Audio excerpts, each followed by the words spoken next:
Chapter 1. In the early morning, on the sandy shores of a small island named Colocus in the East China Sea, a young boy was running, greeted cheerfully by the early risers. Young Master Kevin, you are exercising again. Your diligence is truly commendable. Good morning, young Master Kevin. Go for it. Brother Kevin the boy, known as Kevin, responded with a smile and a nod. His full name was Tang Kevin, the sole heir of the island's largest hotel. At the tender age of 12, he was a true reincarnate. However, it would be more accurate to say he had been reborn in this world after death. Like many reincarnators, Kevin arrived in this realm with a so-called golden finger. Yet the system only whispered a solitary phrase system, binding successful at the moment of his birth, and then fell silent as he grew older. Kevin was both exhilarated and terrified to discover he had crossed into the world of his former life's favorite pirate tales. The thrill stemmed from realizing the dream of every pirate enthusiast. The fear arose from the uncertainties and dangers lurking within this realm, where his life could be extinguished at any moment. Thus, Kevin endeavored through various means to stimulate the elusive system that had accompanied him, now seemingly dormant. To his dismay, the system appeared as if it had never existed at all. With no golden finger to rely on, he resolved to find alternative paths. Consequently, from the age of 5, the island's residents frequently witnessed this youth diligently honing his physique. Effort invariably yields rewards. This timeless truth held firm. 7 years of rigorous training had endowed 12-year-old Kevin with a height of 17 meters and a lithe physique. He had become quite formidable, capable of easily subduing 5 adult men. Single-handedly completed the 50th lap. Phew! Kevin exclaimed breathlessly, halting before an opulent building. This establishment was the restaurant operated by his father, Tang Musker. Frankly, every time he beheld the sign of his family's restaurant, Kevin pondered whether his father might also be a transmigrator. After all, how else could one explain such a peculiar name? Upon returning to his room on the 2nd floor, Kevin took a refreshing hot shower and changed into a clean outfit, planning to head downstairs for breakfast. Just as he stepped out of his room, a beautiful middle-aged woman gently called out to him, "Kevin, are you off to eat?" "Yes, mother." This woman was Kevin's mother, Boscars de Lucia. Lucia smiled and inquired, "After breakfast, could you assist me in purchasing a few things?" Kevin nodded eagerly. "Of course, mother. What do you need?" "I can go right now. Here are the items I need to buy. Today marks Aunt Lucia's Memorial Day, and I wish to purchase offerings in her honor." Lucia's smile vanished, replaced by an overwhelming sorrow. Glancing at the list in his hand, Kevin comforted, "Mother, please do not be saddened. I believe Aunt Lucius would not wish for us to mourn her upon departing the restaurant." Kevin began to procure the offerings for the memorial as per the list provided by Lucia. At times, Kevin reflected upon his lineage with a sense of wonder. In his previous life, he was an orphan, yet in this existence, fate seemed to have compensated him by granting a complete and blissful family, albeit one with rather grand implications. His father, Don Musker, was merely a pseudonym. His true name was Don Quixote Musker Saint. Indeed, Kevin's father was a noble of the world, a celestial dragon, while his uncle was the valiant Don Quixote Musker Saint, who famously thwarted Charlos Saint, known as the most unfortunate celestial dragon. In order to protect the mermaid princess, White Star, his mother, Pascas de Lucia, was a twin sister to Portgas de Rouge, the wife of the pirate king, Joel de Roger. Such a background was undeniably overwhelming. As for the tale of how his parents came to be together, it was rather intriguing. In his youth, the rebellious Musker, inspired by his cousin Don Quixote Hogum, Saint, the father of the notorious Don Quixote, Doflamingo, departed from the family. Unlike Hogum, who renounced his celestial dragon identity to live as a commoner, Musker concealed his true identity to embark on a journey. During his travels, he encountered a fierce tempest that capsized his ship. Cast adrift upon a broken mast, he washed ashore on a small island, where he was rescued by Lucia, who was gathering seashells on the beach, enchanted by her beauty and kindness. Musker fell deeply in love. Ultimately, he returned with Lucia to his family, defying their opposition to hold a grand wedding. However, as Lucia despised the life of a celestial dragon, Musker relinquished his position as heir to his younger brother Muskerud Saint and sought refuge in the East Blues Colocus Island with Lucia, who was 5 months pregnant at the time. Young Master Kevin, terrible news. Mr. Musker and Mrs. Lucia have been slain by pirates. A villager shouted while running towards him. The shocking news struck Kevin like a thunderclap, sending waves of despair through him. He dropped what he was holding and sprinted back to his family's restaurant. Upon arrival, the scene before him shattered Kevin's heart. The restaurant lay in ruins, and his parents, along with the staff, were lifeless amidst pools of blood, while a dozen injured villagers stood nearby.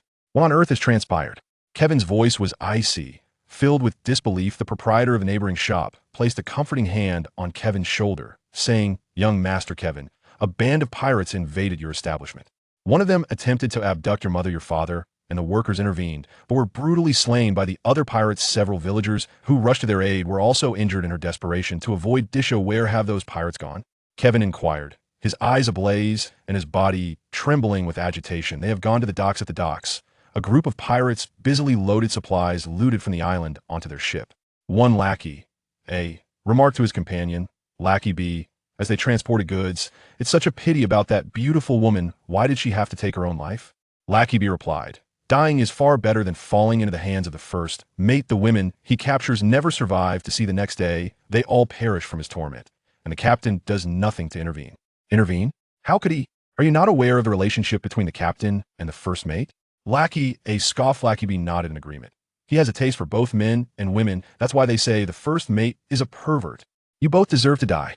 A chilling voice echoed from behind the two lackeys before they could react. A cold flash of steel sliced through their necks, extinguishing their lives. Kevin discarded the kitchen knife he had seized from a villager and bent down to retrieve the steel blades from the two lackeys, sheathing one at his waist while wielding the other. He approached the other pirates, realizing Kevin's presence. A grotesque, one-eyed, limping brute at the bow of the ship bellowed, "Who dares to challenge the authority of me? One-eyed Bartis? Kill him, you scoundrels!" A pale-faced man with a delicate appearance beside the brute added, "We've just received word that the Navy is approaching. Make quick work of him." "Understood, Captain, First Mate," came the chaotic response from the group of pirates soon. Over 30 pirates surrounded Kavina. Lanky pirate stepped forward, a wicked grin plastered across his face. "You've got some guts, kid. You dare to confront our one-eyed pirate crew alone and have even killed 2 of our men. It seems you truly seek your end. Let me assist you with that." With that, the slender pirate raised a steel blade and swung it at Kevin. Kevin lunged forward, crashing into the lanky pirate, evading the attack while simultaneously driving the blade into the pirate's heart. "This kid's skills are impressive, everyone. Attack him together. Cut him down," a pirate shouted, prompting the remaining 30 pirates to surge towards Kevin. Refusing to retreat, Kevin grasped the lifeless body of the lanky pirate as a shield against their onslaught, wielding his steel blade with ferocity in a matter of moments. Kevin sustained numerous wounds while half of the pirates lay slain or injured at his feet. "Stop!" The effeminate man, who had mysteriously descended from the ship, strode toward the fray. Upon hearing the first mate's command, the pirates ceased their assault. Encircling Kevin to prevent his escape, the effeminate man halted 4 meters away from Kevin, scrutinizing him intently. After a prolonged moment, the man seemed satisfied and nodded slightly, extending his tongue to lick his lips as he said, "Kid, join us, and I shall overlook the matter of you. Having slain so many of my comrades, you will also have a chance to experience sensations you have yet to encounter. What do you say? You make me sick. I only wish to avenge my parents and the workers by killing you all, using your corpses to honor them. Then it appears we cannot reach an agreement. I shall have to take you aboard, entertain myself with you, and then eliminate you," the effeminate man declared as he swiftly lunged towards Kevin. Exhaustion and excessive blood loss rendered Kevin incapable of evasion, and the man's fist struck Kevin's chest with tremendous force, sending him flying like a rag doll until he crashed into the cargo piled on the dock, where he finally came to a halt in the distance. A warship was swiftly approaching Calyx Island. An officer at the bow addressed the rear admiral, who was on the deck indulging in donuts. "Admiral Garp, in just 1 hour, we shall arrive at Calyx Island. However, the lookout has just reported a pirate ship docked at the pier while munching." Garp inquired, "Which pirate crew is it, Bogart? It wouldn't happen to be that red hair brat, would it?" "It is the one-eyed pirate crew there, Captain. One-eyed Bartis has a bounty of 3 million buri, while his first mate, the evil Ghost Baja, boasts a bounty of 1 million buri." "Bogart," Garp's aide replied. "I thought it would be someone formidable. Bogart. Have the team capture them shortly." Garp said nonchalantly he held no interest in dealing with the minor characters like One-Eyed Bartis, whose combined bounty barely exceeded 5 million buri.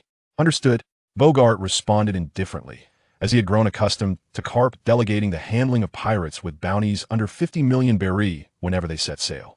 "Admiral Garp, urgent message from headquarters." A messenger rushed over, calling out loudly, "Speak." "What now?"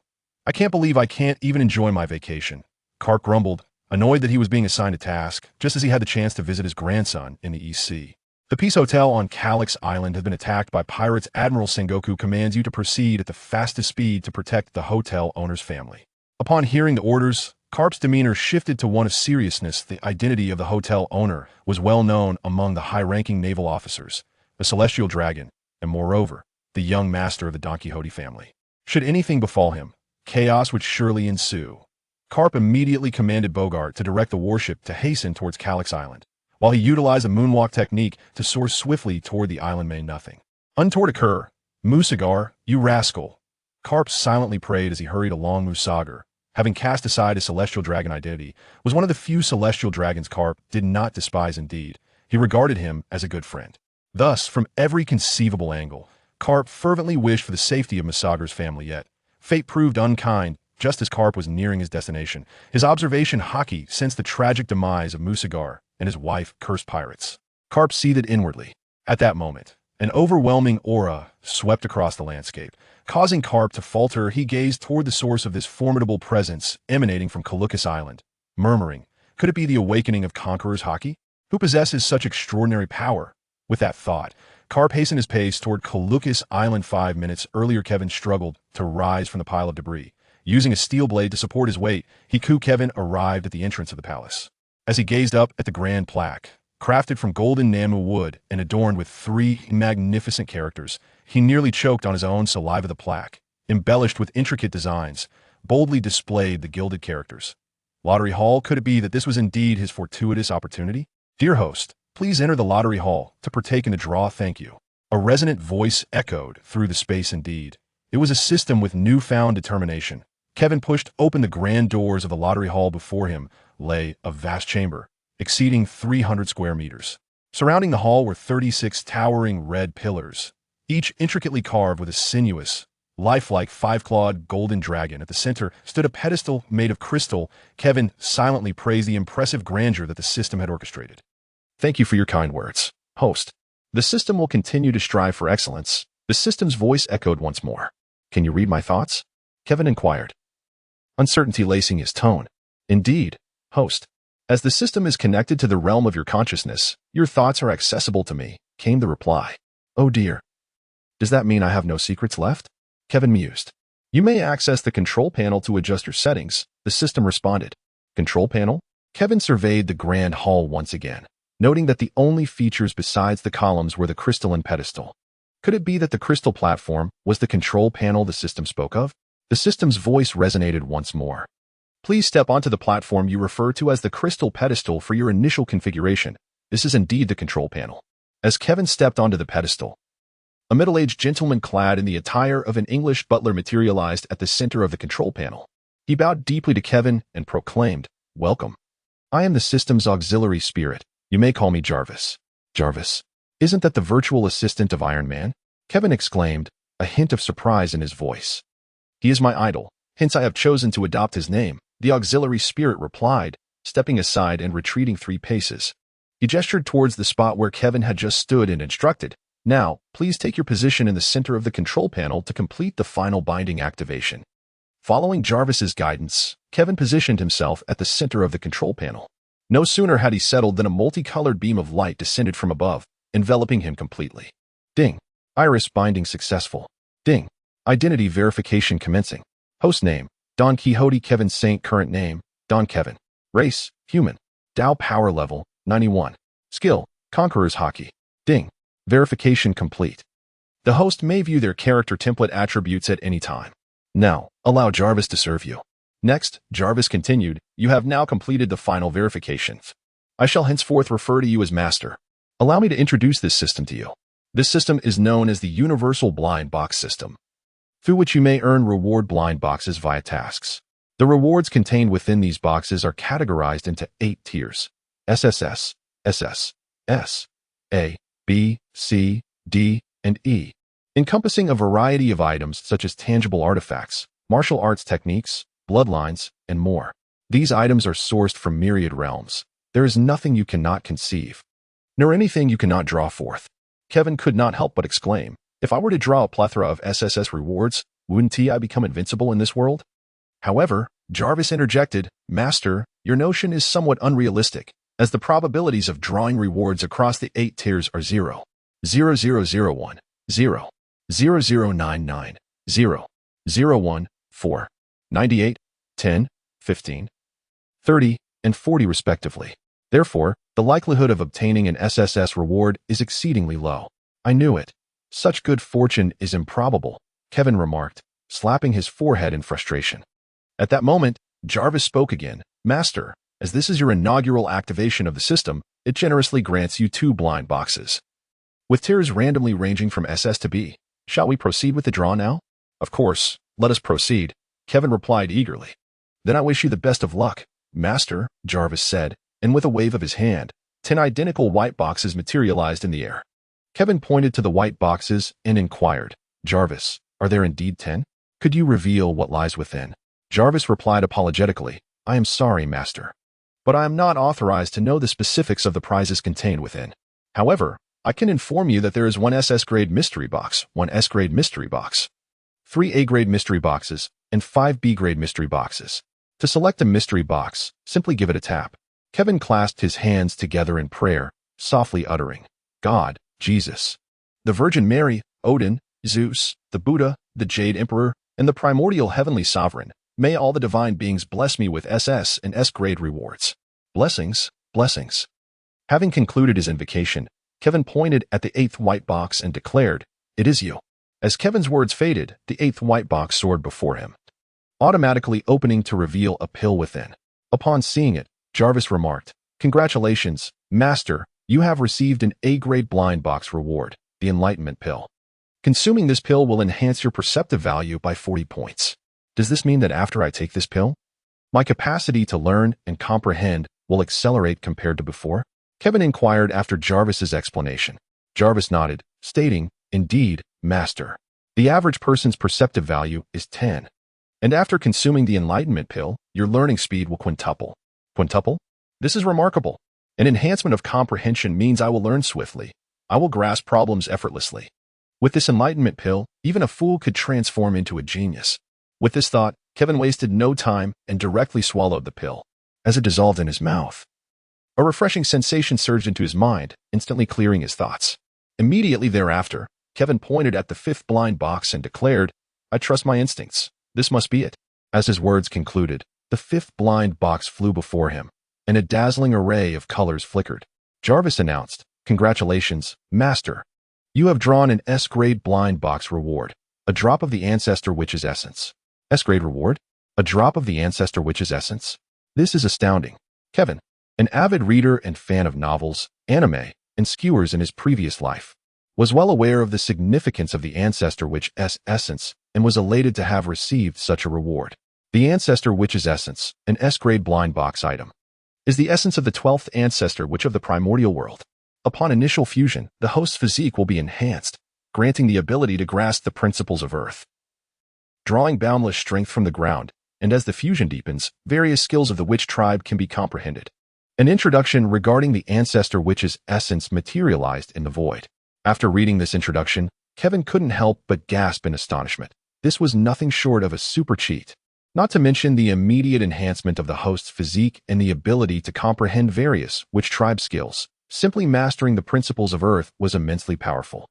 Mastery of such principles could lead to the development of diverse offensive and defensive techniques. Consider the fact that Crocodile, a member of the 7 warlords, merely utilized the devil fruit to wield the sand aspect of the Earth's principles and was already capable of withstanding a vice-admiral. Even when faced with an admiral, he could endure several exchanges. What terrifying existence would Kevin become upon mastering all principles of Earth? Moreover, the ability to draw strength from the Earth would grant him remarkable endurance. Imagine, if you will, they're dancing behind Iron Man, continuously charging his armor, while Iron Man unleashes an endless barrage of attacks. What a magnificent scene that would be. Not only would it be exhilarating, but it would also wear down opponents. With the fusion of the Ancestor Witch's essence, Kevin would possess the capacity to exhaust his adversaries entirely. Kevin took a deep breath, calming his excited heart, and inquired, Jarvis, how should I utilize this essence of the Earth? Jarvis replied respectfully, Master, simply hold the essence in your mouth, and it will automatically merge with you. However, I must caution you that the process of merging with such bloodlines is exceptionally painful, so please prepare yourself mentally. Can I merge it here? Kevin asked. Jarvis explained, typically, the system prohibits merging within its confines. However, as you have just activated the system and are still in the novice stage, an exception has been made to allow you to merge within this space. This opportunity is unique. Thereafter, you will need to merge in the physical world. He paused briefly before continuing, furthermore, as this system space resides within your mental realm, the merging here will only inflict mental anguish, sparing you from any physical pain during the process. Will there still be pain after merging with the essence of the earth? Kevin queried. Jarvis nodded and replied, indeed. The agony of merging is akin to being torn apart and reassembled repeatedly, enduring a cycle of disintegration and reconstruction, which may last several hundred iterations. Shall I proceed with the merging of the essence now, Master? Kevin couldn't help but draw a sharp breath, torn to shreds after hundreds of rounds. The thought alone was somewhat terrifying. However, if he could not endure such pain, how could he ever grow stronger? Thus, Kevin resolutely declared, yes, Jarvis. I shall merge with the essence of the earth. Upon hearing Kevin's response, Jarvis waved his hand, and the essence of the earth floated into Kevin's mouth. The instant the essence entered, Kevin was engulfed by a violent wave of pain, as if his head were about to explode, prompting a pained scream to escape his lips. Master, please hold on. If you can remain conscious during the merging process, you will reap unexpected benefits. Stay strong. Jarvis encouraged from the sidelines. Inspired by Jarvis's words, Kevin struggled to maintain his awareness, yet the agony forced him to howl continuously, his cries echoing through the space.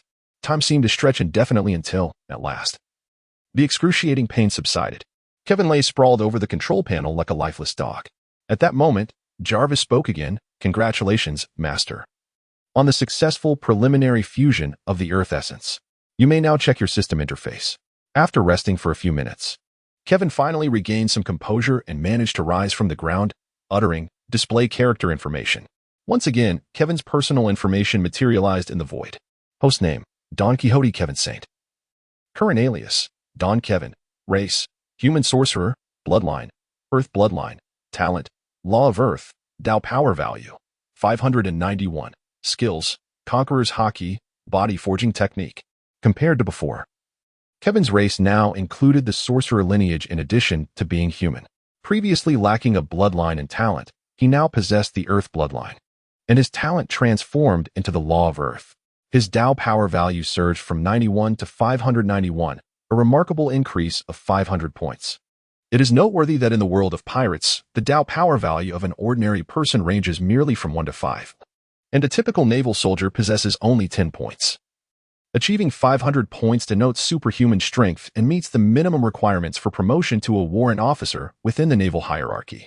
Moreover, he had acquired an additional skill, the body forging technique. Jarvis, what exactly is this body forging technique? Kevin inquired. Master, the body forging technique is a fundamental sorcerer practice that you automatically comprehended upon merging with the Earth essence. By practicing this technique, you can enhance your physique, defense, attack, speed, and bodily control, laying a solid foundation for your future. Furthermore, once activated for the first time, it will operate autonomously, Jarvis elucidated. Autonomous operation? That sounds akin to a self-training cheat, Kevin remarked. One could indeed interpret it that way, Master. If only the system had been activated sooner, perhaps my parents would not have perished. Suddenly, Kevin was reminded of his recently deceased parents, and his initial excitement swiftly diminished. Do not be sorrowful, Master. In truth, you possess the opportunity to resurrect your parents, Jarvis consoled. Upon hearing Jarvis mention the possibility of reviving his parents, Kevin eagerly inquired, what method, Jarvis? Master, have you forgotten? In the primordial myths, the ancestor of Earth transformed into the embodiment of the 6 paths of reincarnation.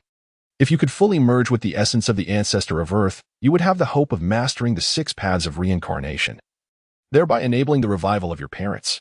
Even if you cannot grasp the 6 paths, the system contains no less than 1,000 items capable of resurrection. Allow me to share a small secret. The system is upgradable, and upon upgrading, you will unlock the system's marketplace. However, I cannot divulge further details. Very well.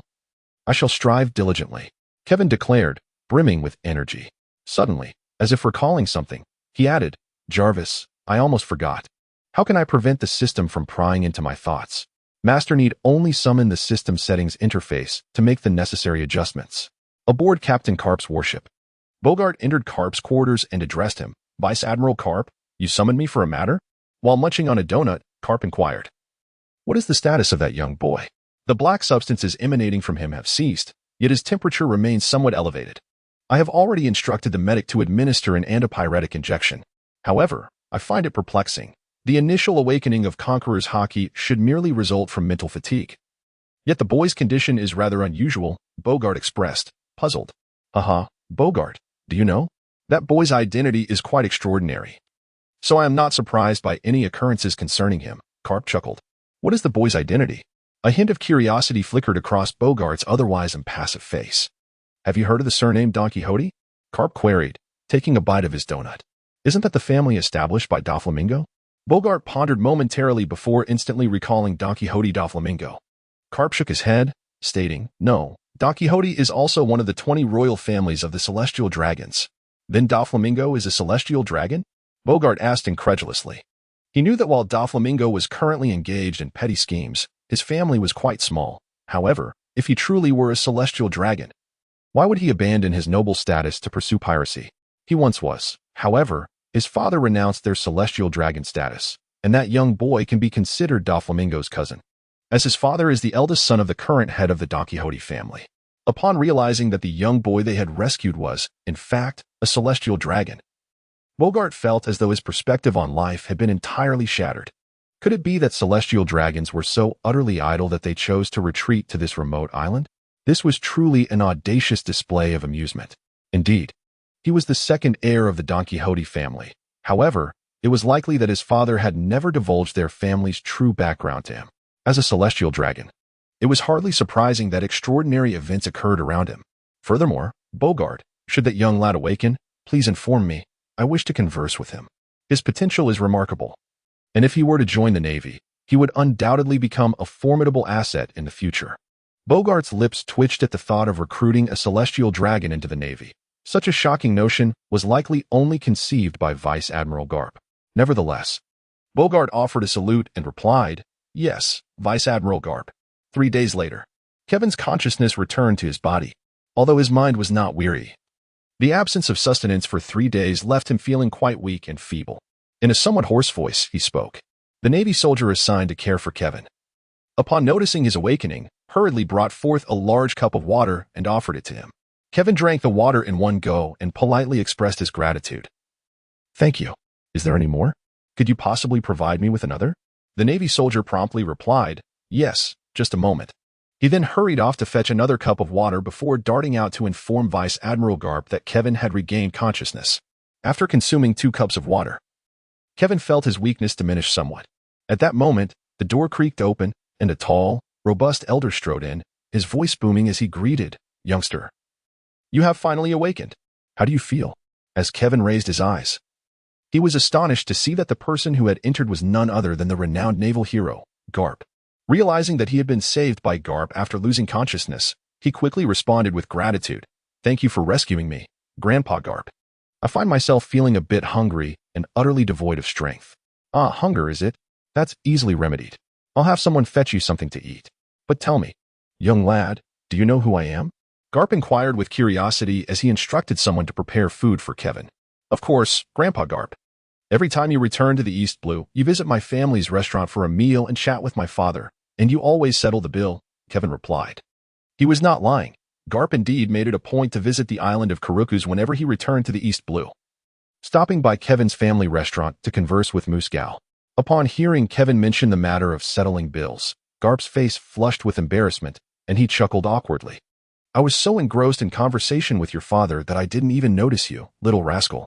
I am truly sorry for your parents. I wish I could have saved them sooner. Please accept my condolences. Grandpa Garp, you needn't blame yourself. The fault lies solely with those wretched pirates, Kevin reassured him, understanding that Garp could not be held accountable, as the incident had occurred so unexpectedly.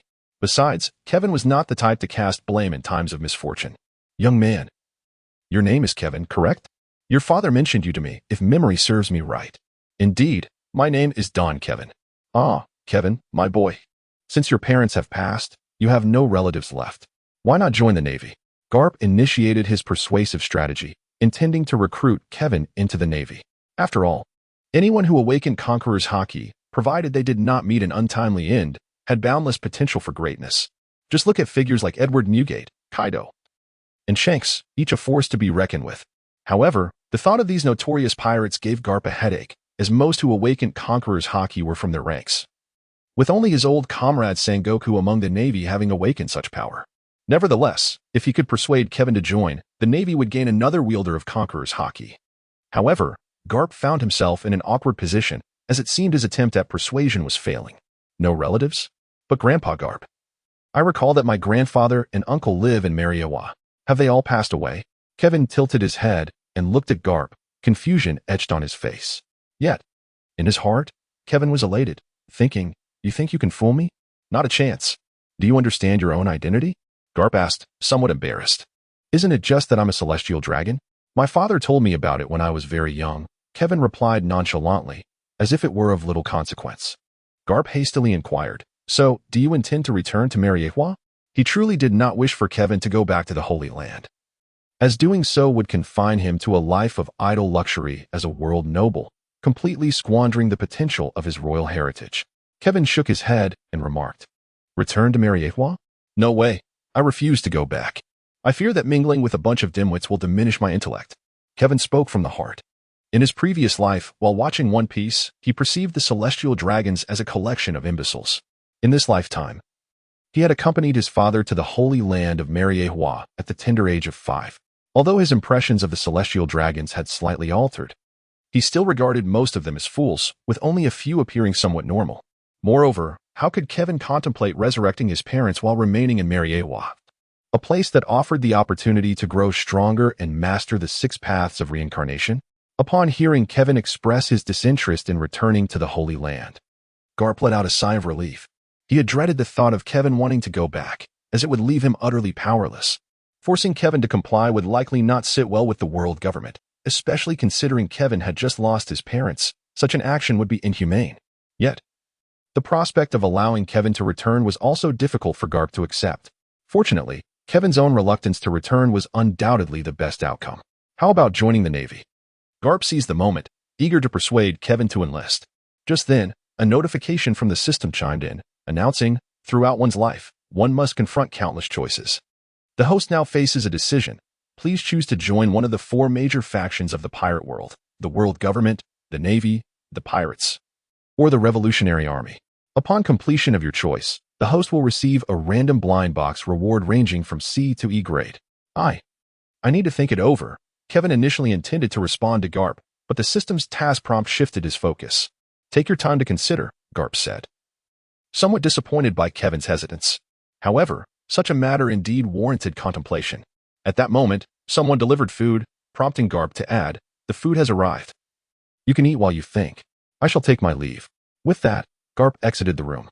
After Garp departed, Kevin got out of bed, rushed to the table, and began to feast, all the while contemplating his choice. The system presented only 4 factions: the world government, the Navy, the pirates, and the Revolutionary Army. Notably, bounty hunters, or pirate hunters, were excluded from this list, indicating the system's belief that bounty hunters were mere scattered forces incapable of forming a significant impact, especially after entering the Grand Line, where their survival became increasingly untenable.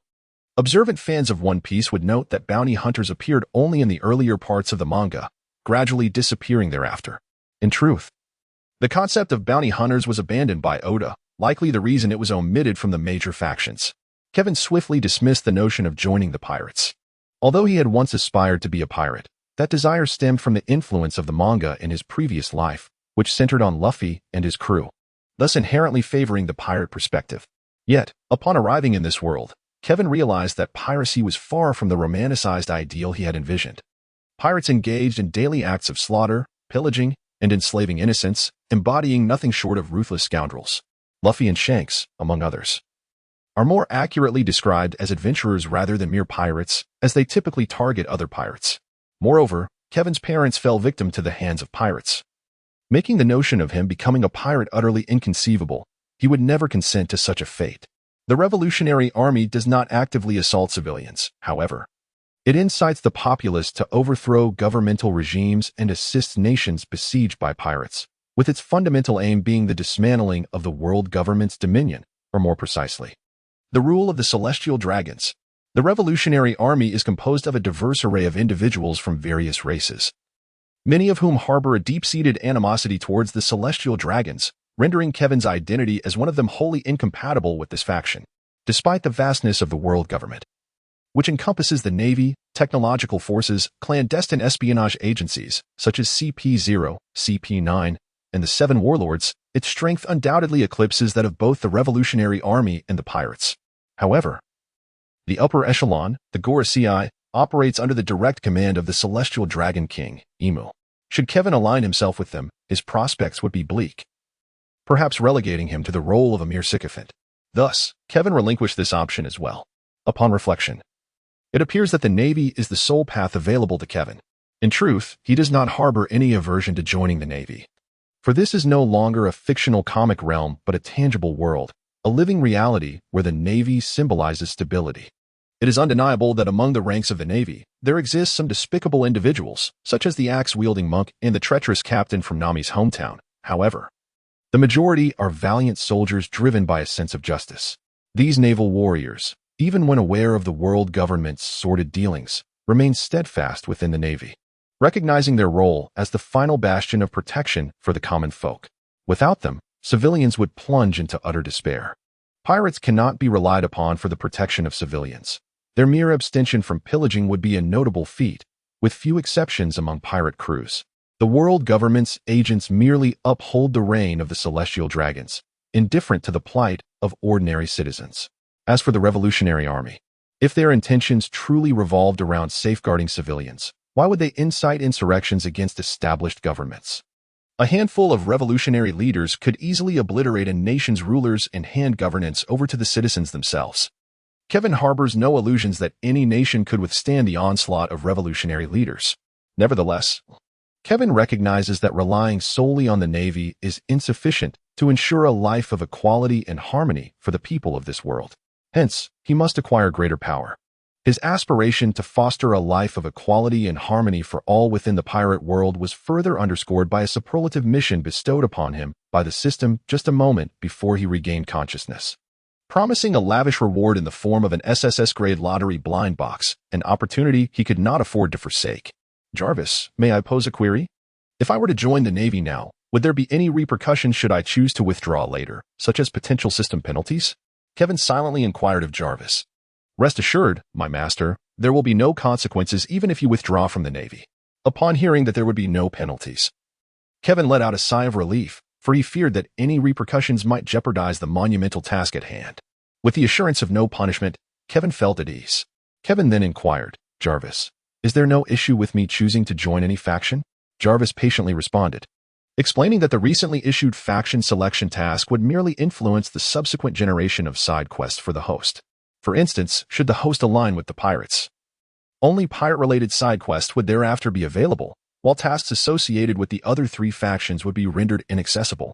With this understanding, Kevin resolutely declared, I have made my decision. I shall join the Navy and become the next naval hero. He took a hearty bite of the crisp, tender roasted lamb leg in his hand and affirmed his determination. Meanwhile, Garp returned to his quarters and promptly retrieved a transponder snail. Moses, this is Sengoku, came the voice from the snail. Garp stated, I have two pieces of news for you, one bad and one good. Which would you prefer to hear first? The bad news. Sengoku replied, the unfortunate news is that we arrived too late. Musgar and his wife have been slain. However, their son, Kevin Saint, has survived. Upon hearing that Musgar and his spouse had perished, Sengoku was immediately drenched in cold sweat, relieved that their son, Kevin Saint, was unharmed. Although Musgar was the eldest son of the current head of the Don Quixote family, he had renounced his claim to leadership and retained only the status of a celestial dragon. Thus, while his death would provoke discontent among the celestial dragons, it would not bear significant consequences. As for Kevin Saint, he was the second heir to the family. As long as he was alive, everything could be managed. Curiously, recalling Garp's mention of good news, Sengoku inquired, what is the good news? I have discovered an exceptionally talented individual for our Navy, Garp proclaimed with pride. Intrigued by Garp's claim, Sengoku knew that Garp was not one to easily praise anyone, prompting him to ask, what sort of talent? Have you found a Logia-type devil fruit user? It was understandable for Sengoku to speculate thus, considering that Logia-type devil fruits are the rarest among the three classifications, renowned for their formidable power. A Logia-type user? No. What I have found is a being far more precious than a Logia-type devil fruit user. I have discovered a young prodigy who has just awakened the Conqueror's haki. Garp seemed to anticipate Sengoku's response. Conqueror's haki? Are you certain? Garp, do not jest with me, or I shall revoke your leave, Sengoku expressed disbelief.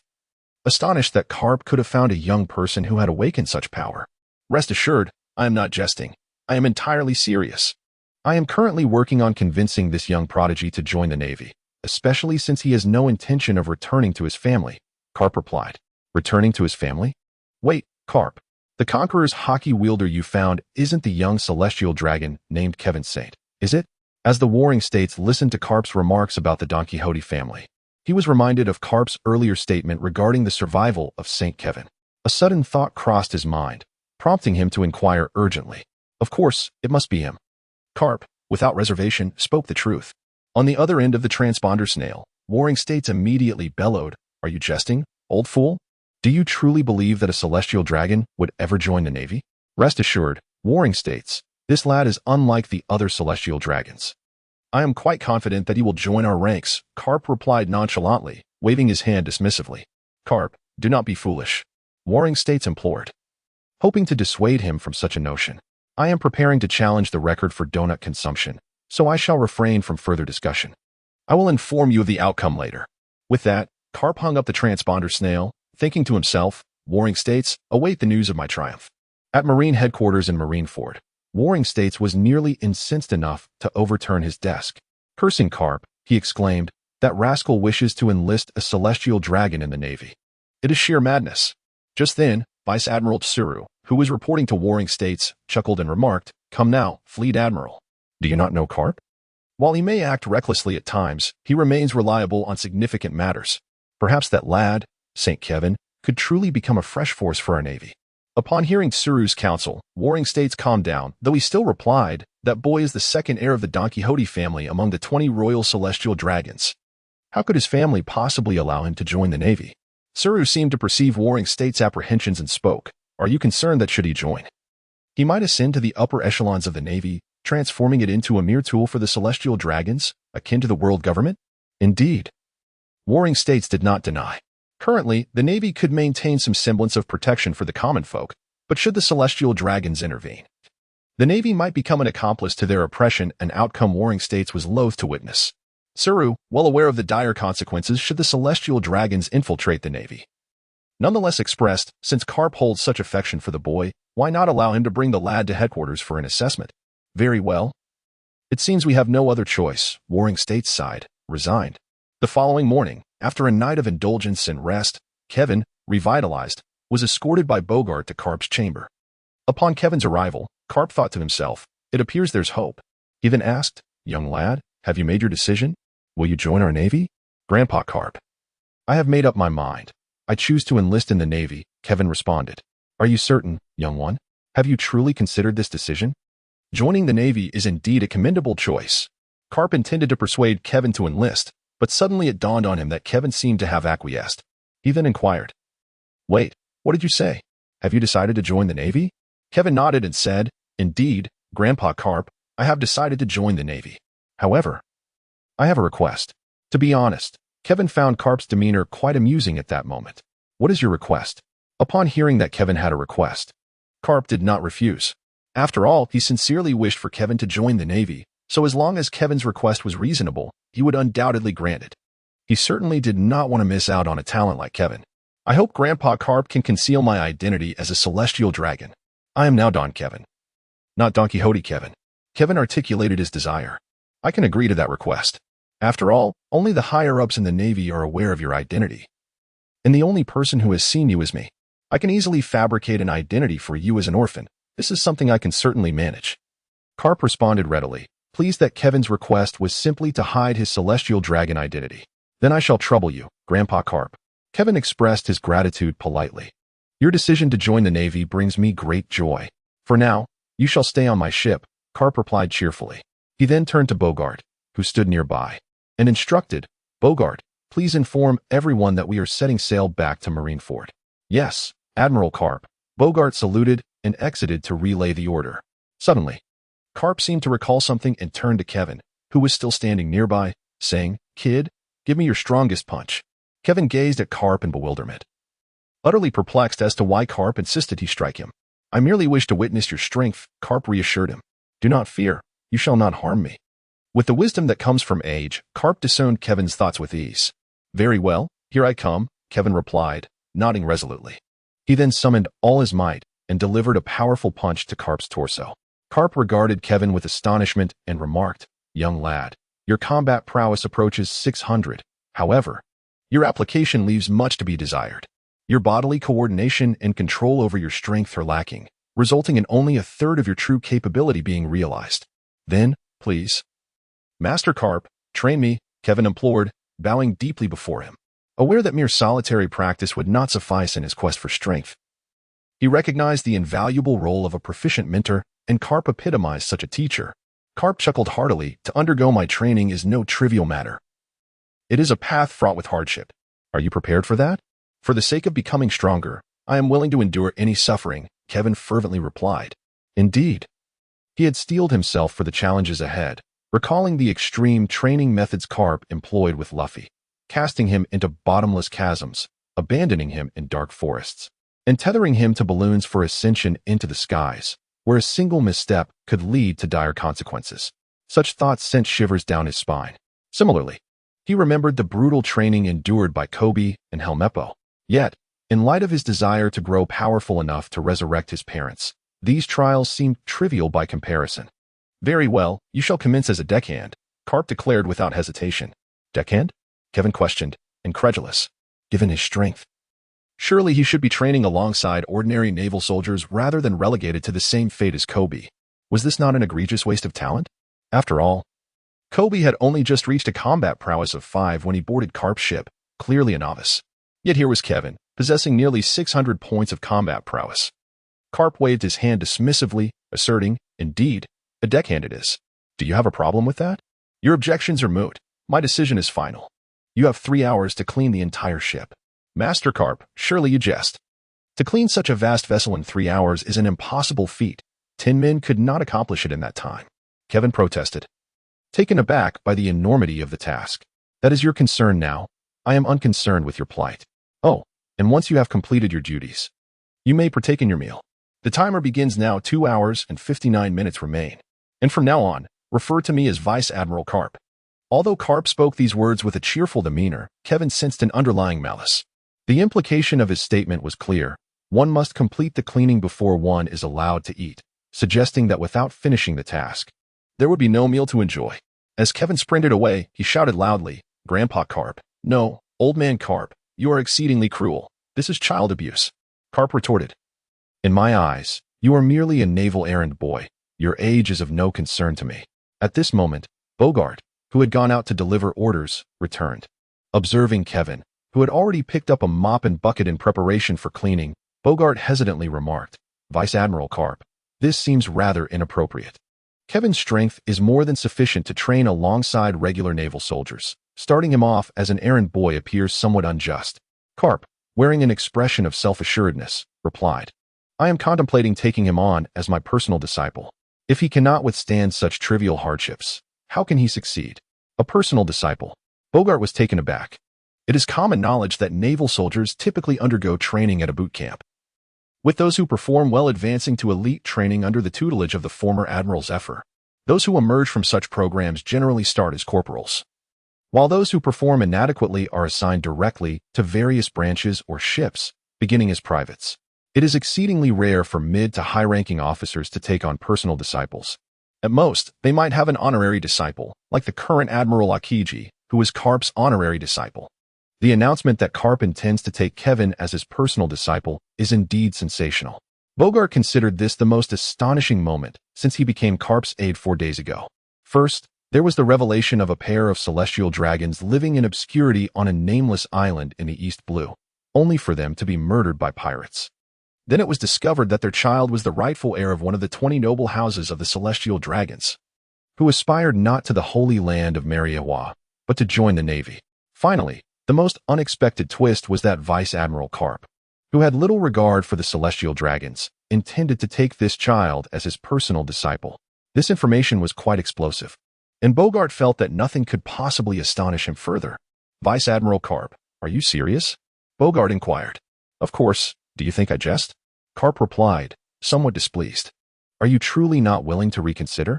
Bogart pressed, perceiving that Garp sometimes acted impulsively, and he wished to persuade him to reflect further. Garp shook his head, stating, "There is no need for further consideration. I have a strong intuition that this lad will undoubtedly bring about significant and positive change to the Navy and the world at large. So I have decided to take a gamble." Realizing that Garp had made up his mind, Bogart refrained from further protest. Just as Bogart turned to leave and supervise Kevin, Garp called out to him, instructing, "From now on, do not refer to him as Kevin S. Saint. He is now a rookie of the Navy, Don Kevin. Do you understand? The identity of this lad must be kept confidential." "Yes, Vice Admiral Garp." Bogart saluted in response. At 10 o'clock in the evening, Kevin had finally finished cleaning the entire warship, collapsing onto the deck in a state of utter exhaustion. He had dedicated a full 14 hours to the task assigned by Garp, not having consumed a single drop of water during those arduous hours. Although Kevin's physique had been enhanced by the essence of the earth, rendering him considerably stronger than before, he had yet to achieve the state of fasting. Thus, while he was not overwhelmingly fatigued, he was indeed ravenous, devoid of any strength. A tall figure cast a shadow over Kevin, prompting him to open his eyes. It was Garp. With a feeble tone, he reporting in, "Vice Admiral Garp. Navy Steward Don Kevin has completed the task of cleaning the entire warship. Please inspect it." Garp, producing a toothpick from seemingly nowhere, casually picked his teeth and remarked, "It appears quite clean. However, you have exceeded the allotted time by 11 hours. Hence the task is deemed incomplete. You shall continue tomorrow." With that, he disregarded Kevin's protests and departed. Not long after Garp's exit, another figure approached Kevin Bogart. Without uttering a word, he placed a pile of food before Kevin and then quietly left. A week later, just before dinner, Kevin finally completed his cleaning duties. After relishing a hearty meal, he hummed a cheerful tune while making his way to his long-abandoned room for rest. Indeed, it had been a lengthy separation. For an entire week, Kevin had been sleeping on the deck in sheer exhaustion. At that moment, Bogart reappeared before Kevin. "Follow me," he said, typically taciturn. Bogart only spoke more frequently in Garp's presence. This occasion was no different. After delivering his brief command, he turned and walked away. Although Kevin was unaware of Bogart's intentions, he presumed they were not malevolent. Consequently, he followed closely behind Bogart to discern the purpose of his summons. The two of them arrived at the soldier training deck, where Bogart retrieved 2 wooden samurai swords from the rack, tossing one of them to Kevin. Kevin glanced at Bogart with a hint of confusion. Bogart, wielding a wooden sword, pointed it at Kevin and declared, "Attack me with this wooden sword. If you land a hit within 1,000 strikes, you may return to your room to rest. Should you fail to touch me, you must swing the sword 10,000 times and strike the wooden post another 10,000 times before you can rest." Ding! The host has triggered a new task, the dignity of a servant. As a man, how could the host allow himself to be looked down upon? Therefore, advance, host. Please strike Bogart within 1,000 blows, and you shall be rewarded with an E-rank mystery box. Upon hearing the system's notification, Kevin tightened his grip on the wooden sword, feeling an added surge of determination.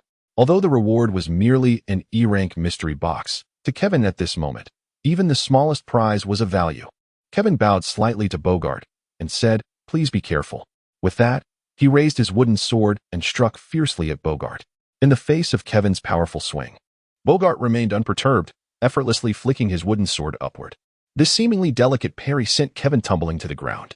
Observing Kevin sprawled on the ground, Bogart remarked nonchalantly, "I merely restrained my strength to 500 Tao power." The implication was clear. Despite your nearly 600 Tao power, you were effortlessly toppled by my light parry. You are remarkably weak. Kevin remained silent as he quietly retrieved the wooden sword that had fallen to the ground, charging once more towards Bogart. However, this time, Kevin refrained from launching an attack prematurely. Instead, he waited until he was 3 meters away from Bogart before thrusting the sword towards his chest. Bogart stood there, observing as the wooden blade approached him. Just as the sword was about to make contact with his chest, Bogart abruptly sidestepped, effortlessly evading Kevin's strike. Seeing that the thrust had missed its mark, Kevin swiftly pivoted his wrist, transforming the stab into a sweeping strike. Bogart took 2 steps back, raising his wooden sword to once again deflect Kevin's assault. Subsequently, with a forceful push of his wooden blade, Bogart sent Kevin staggering backward, ultimately causing him to lose his balance and fall once more onto the deck. This time, there was a semblance of form. "Let us try again," Bogart remarked. Kevin rose once more and charged forward. 2 hours later, not only had he failed to land a blow on Bogut, but he also found himself on the receiving end of Bogut's casual counterattacks, leaving him battered and bruised. You possess considerable potential, Bogut remarked, observing Kevin's resilience. I can sense your progress. In just a few days, you will surely be able to strike me. By the way, your physical condition is impressive. Most individuals would have collapsed under such relentless assaults, yet here you stand, still brimming with vitality. It truly astonishes me. With this acknowledgement, Bogut's regard for Kevin had begun to shift. Otherwise, given his usual demeanor, he would not have offered such praise. Kevin grinned and said, "Thank you for the compliment, Bogart. However, could you be a bit gentler next time? It really hurts." "No," Bogart responded coolly. Prior to this encounter, Captain Garp had specifically instructed Bogart to rigorously train Kevin. And as Garp said, Bogart was well aware of the extent of that rigor. Consequently, Kevin now bore the bruised and battered appearance of a hapless victim. "Well then, I shall go practice," Kevin said with a resigned shrug. As he began to practice his knife skills and strikes, Bogart turned to leave but not before casually remarking, "Why not consider cleaning the warship as a form of training?"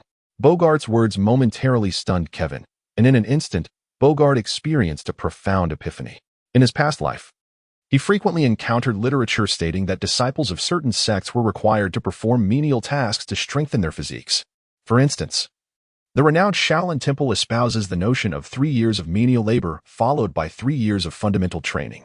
In simpler terms, new disciples are expected to engage in daily activities such as fetching water and chopping wood to enhance their physical strength and develop coordination.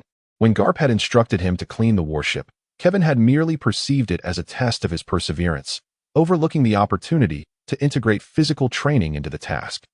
Kevin softly expressed his gratitude as he gazed in the direction where Bogart had departed.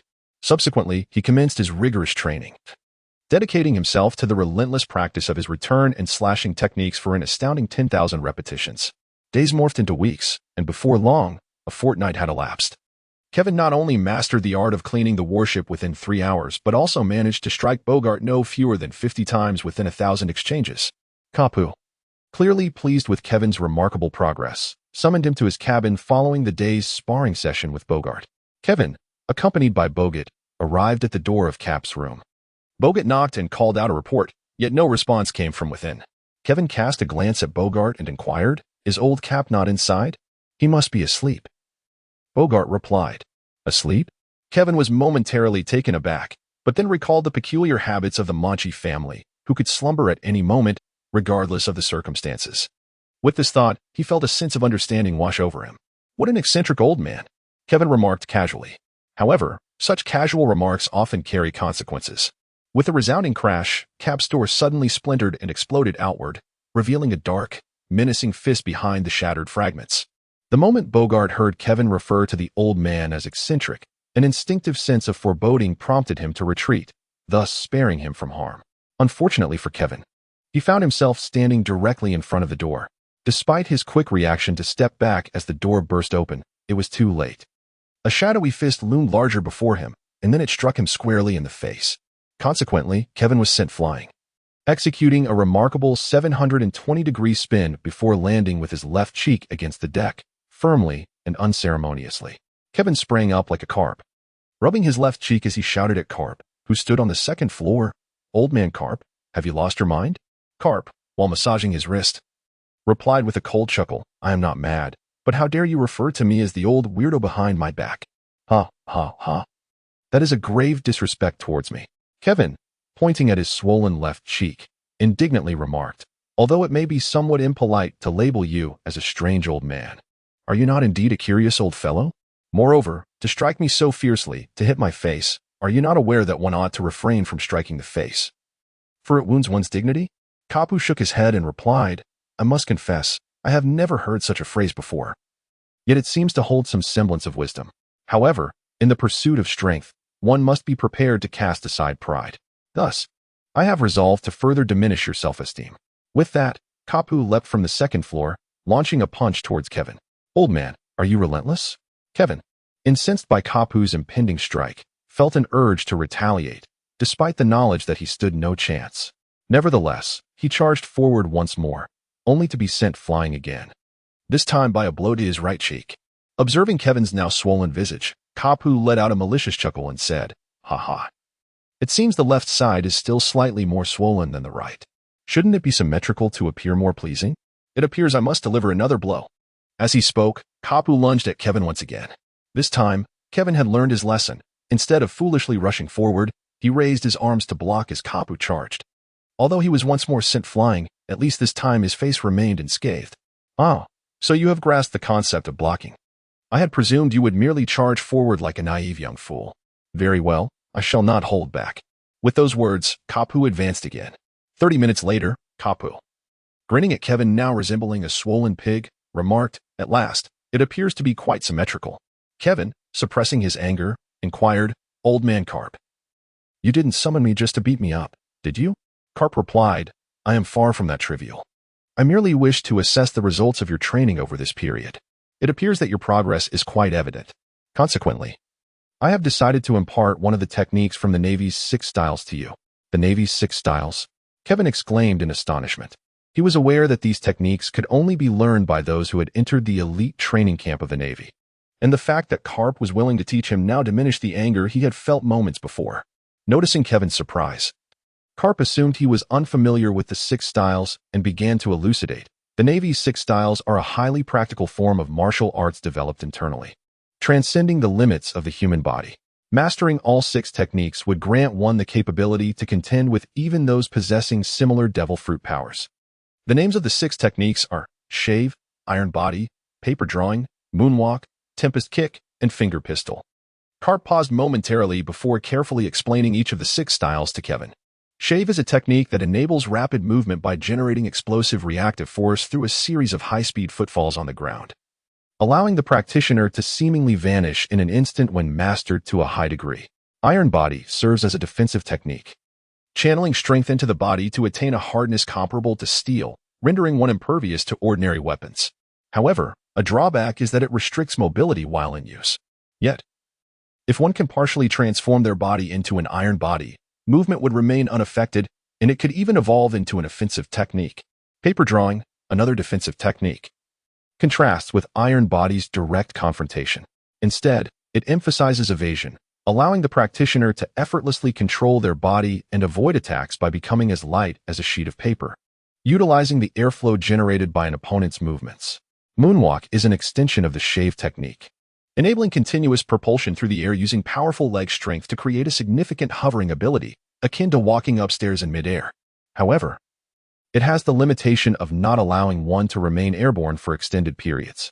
While shave and moonwalk pertain to mobility techniques, iron body and paper drawing focus on defense. The remaining 2 techniques, tempest kick and finger pistol, are offensive in nature. Tempest kick is a striking technique involving rapid, powerful kicks that generate a vacuum effect, delivering slashing attacks capable of cleaving a target in 2. Finger pistol, on the other hand, is a hand-based offensive technique that concentrates the body's strength into the fingertips, enabling a strike that possesses the impact akin to that of a bullet fired from a handgun. These are the Navy's 6 styles, young one. Which technique do you wish to learn?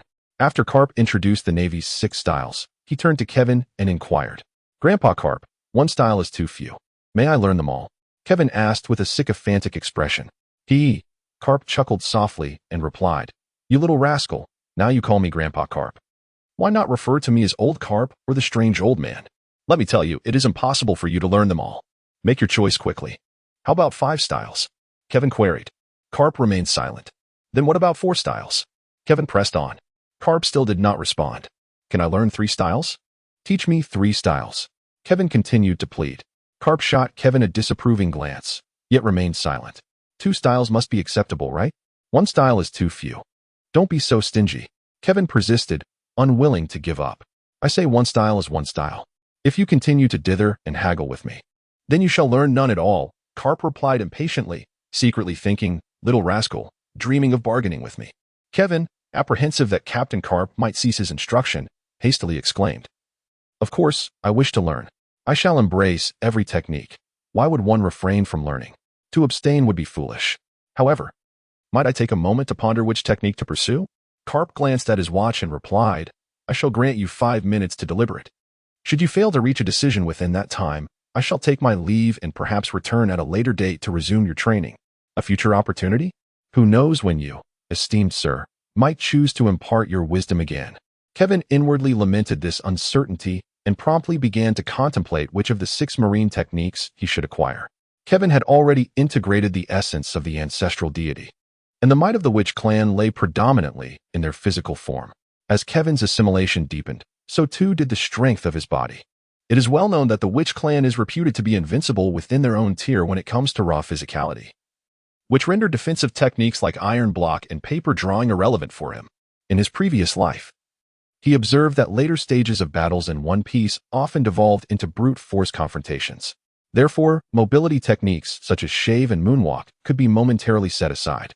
At present, the most lacking aspect of Kevin's combat repertoire was offensive techniques. In encounters, he primarily relied on instinct to evade and counterattack.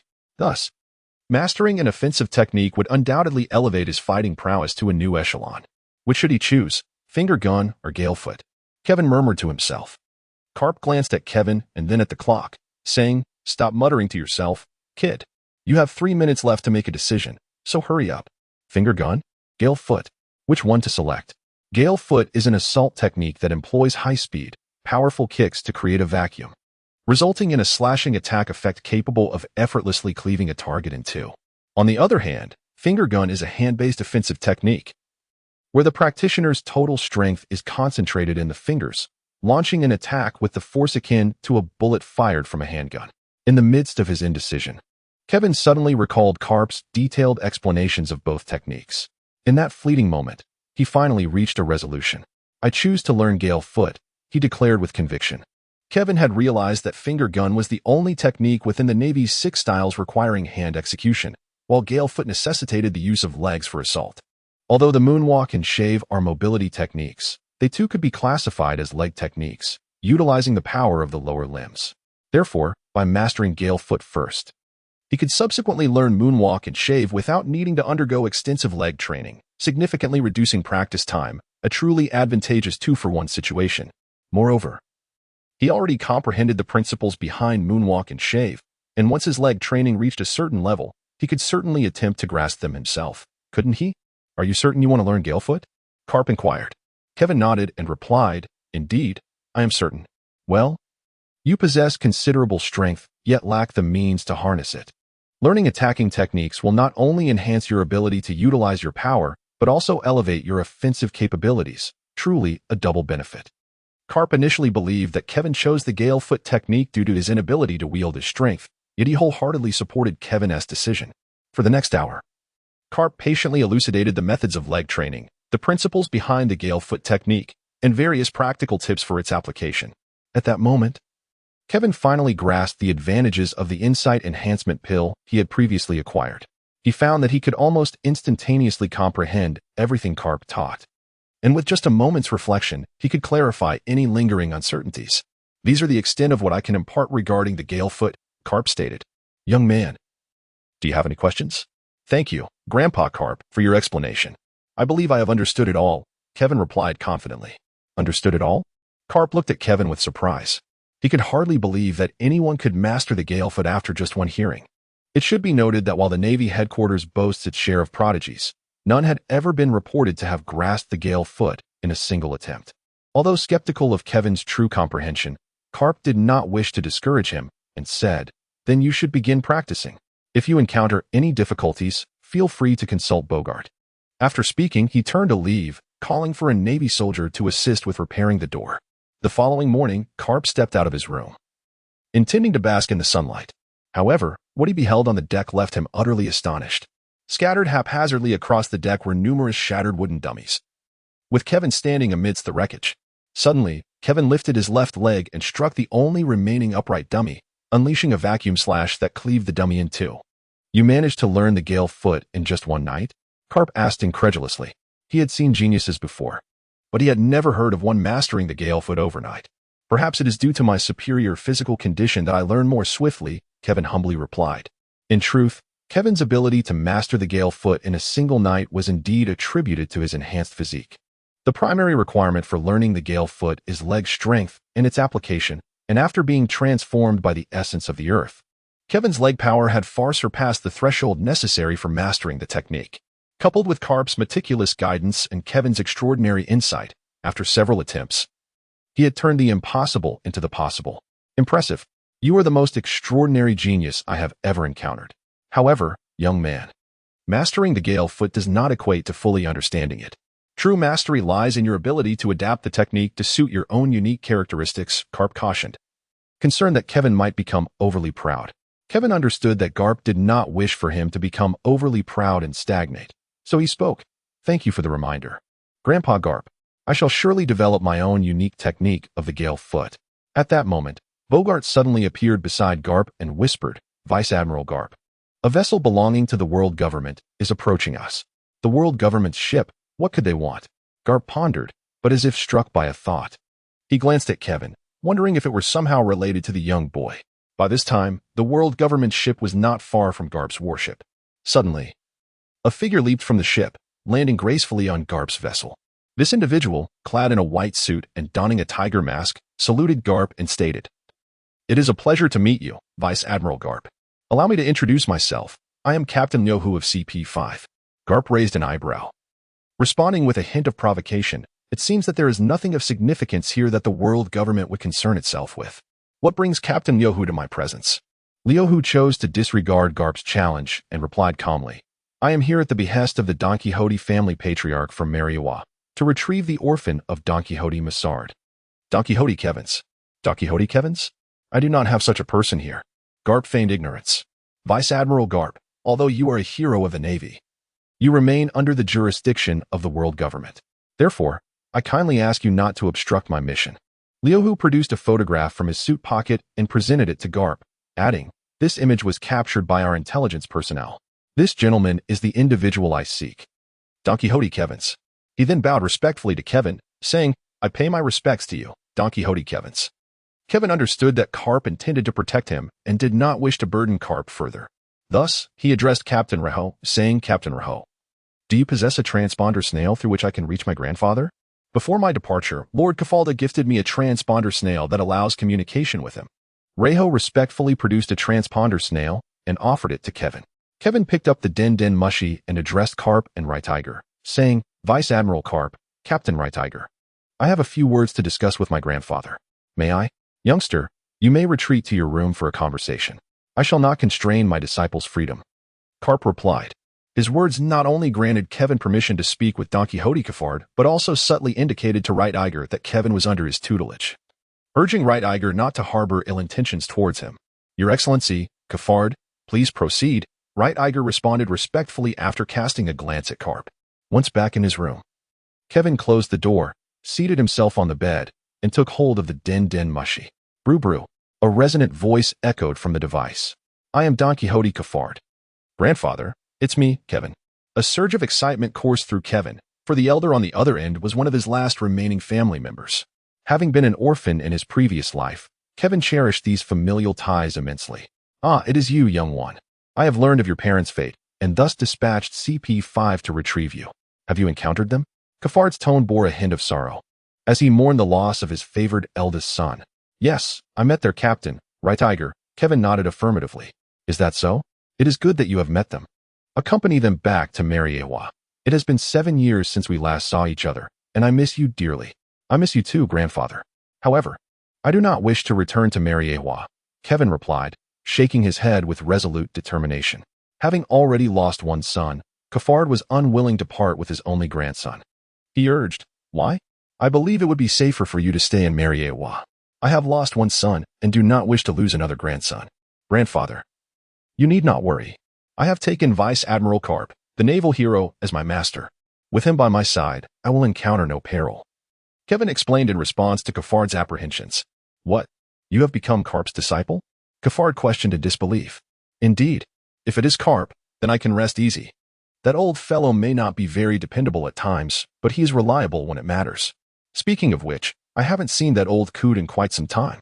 After confirming that Kevin had indeed become Garp's disciple, Cafard spoke with a smile. Kevin was momentarily taken aback by what St. Cafard had said. Could it be that his grandfather was acquainted with the venerable Admiral Cap?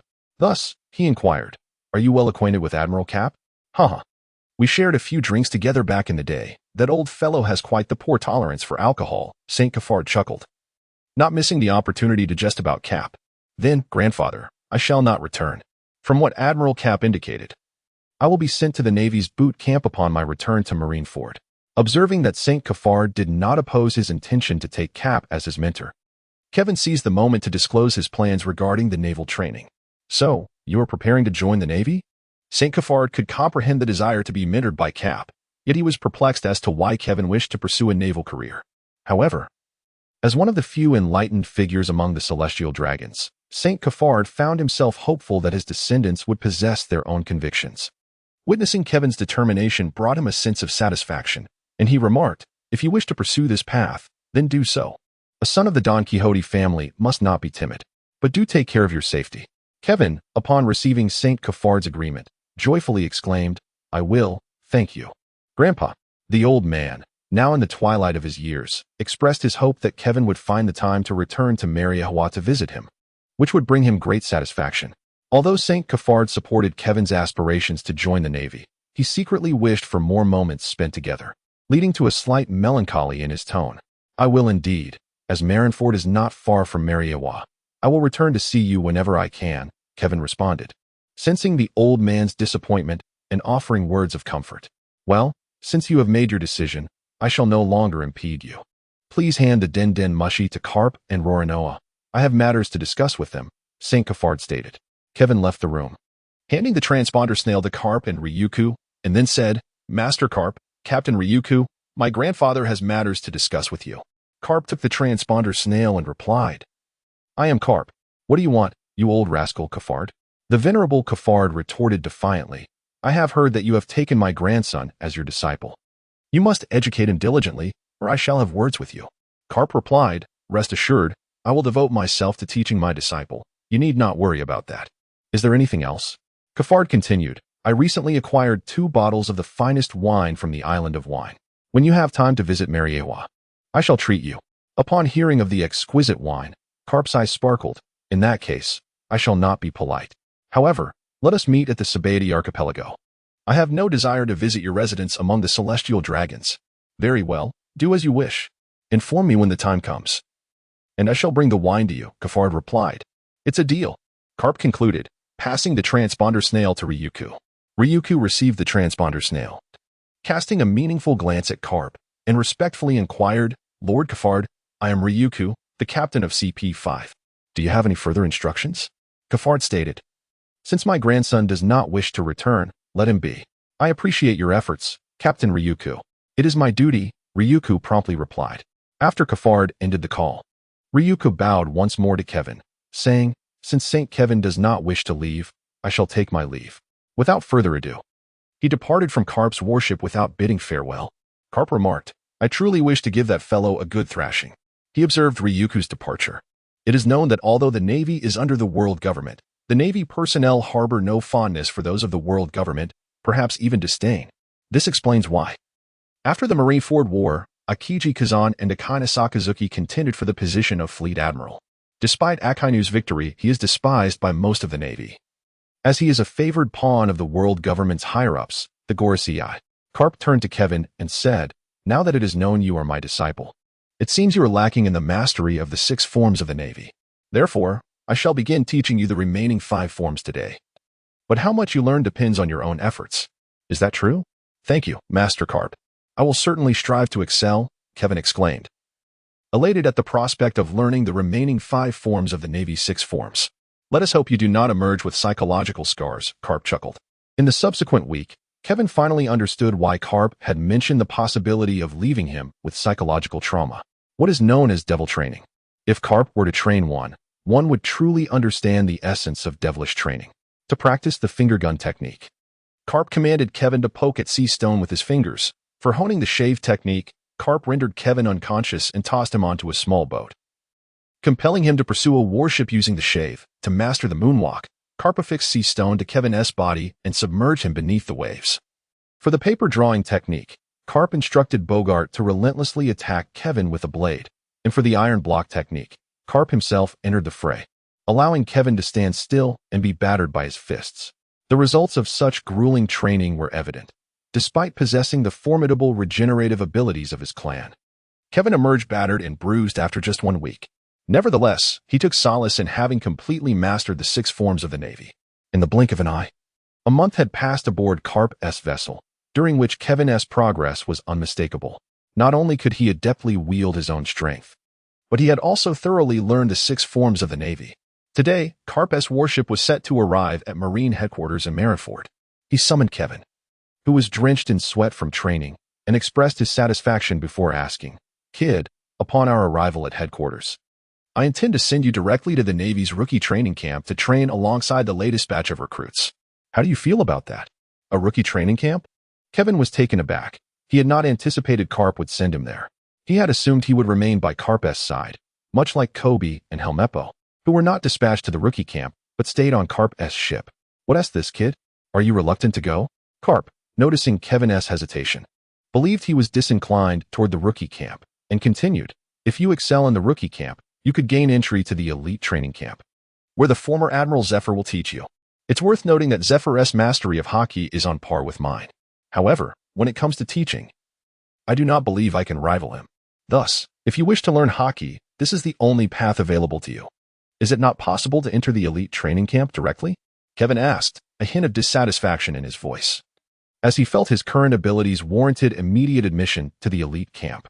Garp was well aware that his disciple's strength had surpassed that of the average Navy lieutenant. Yet rules were rules. With a sense of resignation, he replied, "There's nothing I can do about it. The Navy stipulates that only those who excel in the rookie training camp may have the opportunity to enter the elite camp. Ding. How can the strong fear challenges? Please, host, join the Navy rookie training camp and achieve first place in the assessment to complete the task and receive a D-level blind box as a reward."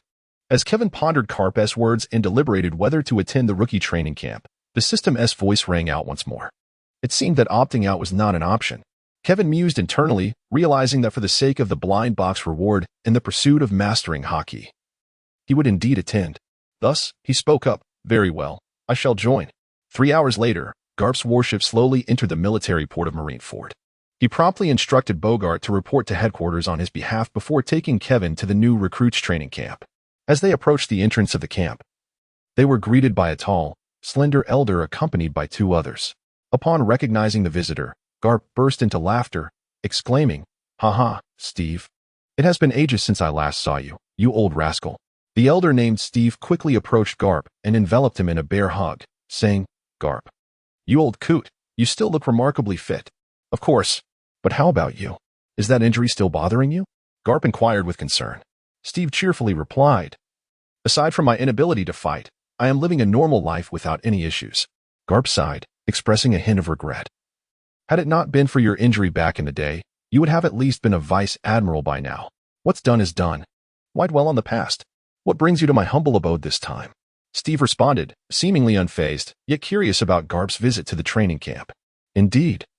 I have discovered a promising talent in the East Blue and brought him here for you to refine," Garp said, a sense of pride evident in his voice. "Where is he?" "Let me see this gem," Steve replied, aware that Garp seldom offered praise, indicating that whoever had earned such commendation must be exceptional. "This is the young lad I mentioned. His name is Kevin." "Kevin, this old fellow is Steve, the head of the new recruits training camp, currently holding the rank of colonel." Garp introduced as he called Kevin forward. "Hello, Colonel Steve." Kevin saluted respectfully. Steve scrutinized Kevin from head to toe, then nodded in satisfaction, stating, "Not bad for a young lad. Doro, take this boy for a test. Let's evaluate his capabilities." A dark-skinned, sturdy Navy officer, who had been following Steve, promptly stepped forward and replied, "Yes, sir," before leading Kevin away for the assessment.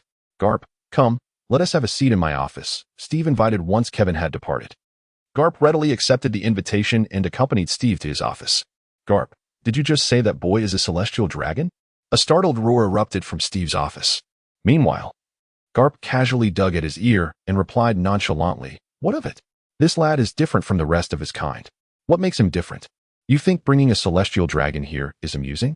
You know those celestial dragons are nothing but trouble," Steve shouted. "I'll ask you this. Did that boy salute you just now?" Garp suddenly inquired. "He did salute," Steve confirmed. Steve reminisced about the moment at the door when Kevin had indeed saluted him with remarkable courtesy. He spoke candidly. "Have you ever seen a celestial dragon salute a Navy officer?" Garp inquired further. "No, but what does that signify?" Steve shook his head. It indicates that the lad lacks the lofty demeanor typical of other celestial dragons, Garp elucidated. And so what? Steve retorted. In his view, celestial dragons remain celestial dragons. Courtesy did little to redeem their loathsome nature. Well, I had no intention of divulging this, but to prevent you from making his life miserable. I shall reveal his identity, Garp contemplated before deciding to inform Steve about Kevin's lineage. Isn't he simply a celestial dragon? Steve responded, perplexed. Could it be that the lad possesses some extraordinary status? Have you heard of the name Don Quixote Musergant? Garp queried. Steve pondered for a moment. The name vaguely familiar yet elusive in his memory. It seems somewhat familiar, though I cannot quite recall, he admitted. He is the eldest son of the current head of the Don Quixote family, one of the 20 royal lineages of the celestial dragons. Originally, he was the heir apparent to the position of family head, but he resolutely relinquished that opportunity for the sake of his wife, choosing instead to live in seclusion on a small island in the East Blue, running a humble restaurant. Notably, his wife is a commoner. Garp disclosed the details of Musergant's story to Steve, marrying a commoner and forfeiting the title of family head. This Musergant indeed piques my interest. I would like to meet him someday. Upon hearing that Musergant had forsaken his noble inheritance to wed a commoner, Steve found himself somewhat admiring the celestial dragon he had yet to encounter. You won't have the chance to meet him, Garp lamented. A month ago, the one-eyed pirates attacked Musergant's secluded island. I rushed there upon receiving the news, but I was too late. Musergant and his wife had already been slain by the one-eyed pirates' vice-captain, the demon Bahar. Of the crew, aside from their captain, one-eyed Bardus, 47 members perished. Do you know who was responsible? Steve questioned, incredulous. Please don't tell me it was that young lad. He found it hard to believe that a mere boy could vanquish over 40 pirates, especially with one among them bearing a bounty. Yet Garp revealed a shocking truth. Indeed, it was him. Half of the 47 were slain in the battle, while the rest, including Demon Bahar, were killed by sheer hockey force. Was it Conqueror's hockey? Steve gazed at Garp in disbelief. Yes, that young lad awakened his Conqueror's hockey in a critical moment. I suspect his prowess in hockey rivals that of red-haired Shanks. Steve hoped that Garp was merely jesting, but Garp's response revealed the truth behind the seemingly absurd assertion. Are you speaking of the red-haired Shanks? Who is deemed the most promising contender for the title of the fourth Pirate King in the New World? Although Steve had ventured little beyond the confines of the rookie training camp, he was well acquainted with the affairs of the sea, particularly those concerning the notorious pirate, Shanks. Indeed, it was he, the red-haired, whose Conqueror's hockey was reputed to be the finest in the world, yet it merely rendered opponents unconscious. While that young rascal Kevin could deliver a fatal blow. Must I elaborate on the disparity between them? Garp paused momentarily before continuing. I am certain that should Kevin mature, he will become a force capable of overwhelming all pirates. Steve refrained from contesting this statement, opting instead for contemplative silence. Noting Steve's reticence, Garp pressed on. I once conversed with that young lad, and he expressed a desire to construct a world devoid of the chasm between nobles and commoners. A realm where all are equal, fostering peace and harmony. Is that not the world we aspire to see? At that moment, Lieutenant Lalo, responsible for conducting tests on the recruits, rushed in, saluting Steve and Garp, breathless as he announced, Report, Colonel Steve. The test results for the youth brought by Vice Admiral Garp are in. He is nothing short of a genius, nay, an unparalleled prodigy. What is the meaning of this? Where is that rascal Doro? Did I not instruct him to take the recruits for testing? Why do you bring me the results instead? Steve's expression darkened, and a flurry of questions ensued. Lalo, seemingly oblivious to Steve's displeasure, exclaimed excitedly, Daro just took a newcomer, who, I hear, is the one brought by Vice Admiral Garp. And we conducted all the tests. Remarkably, this recruit achieved a combat power of 691, shattering the rookie camp's record. Moreover, he broke every other test record as well. He is undoubtedly a genius. Daro has already taken him for registration. He asked me to deliver the test results to you. Is this some grand revelation? Steve snatched the results from Lalo's hands, and upon seeing the scores, his jaw dropped in astonishment. Garp, noticing Steve's stunned expression, leaned in for a closer look and joyfully remarked, Ha! I told you, this young lad is extraordinary. Allow me to inform you that he mastered the Navy's 6 styles in a mere 8 days. Garp's declaration once again left Steve and Lalo in a state of shock. Lalo stammered, Vice Admiral Garp, are you certain you are not jesting? I recall that the record for learning even a single technique of the Navy's 6 styles is half a month's time. Cap nodded thoughtfully and then addressed the still-dazed Steve, saying, Old friend, That young man possesses status, a formidable background, aspirations, and an extraordinary talent. He is destined to be a force that could reshape the world. Shall we take a gamble together on the future of this world? Upon hearing Cap's words, Steve fixed his gaze intently on him, with a sudden thump on the table. As if resolutely making a decision, he declared, "In that case, I shall wager alongside you on the future of this world." "Aha, my old friend. I am certain that young Kevin will not disappoint us," Cap exclaimed exuberantly.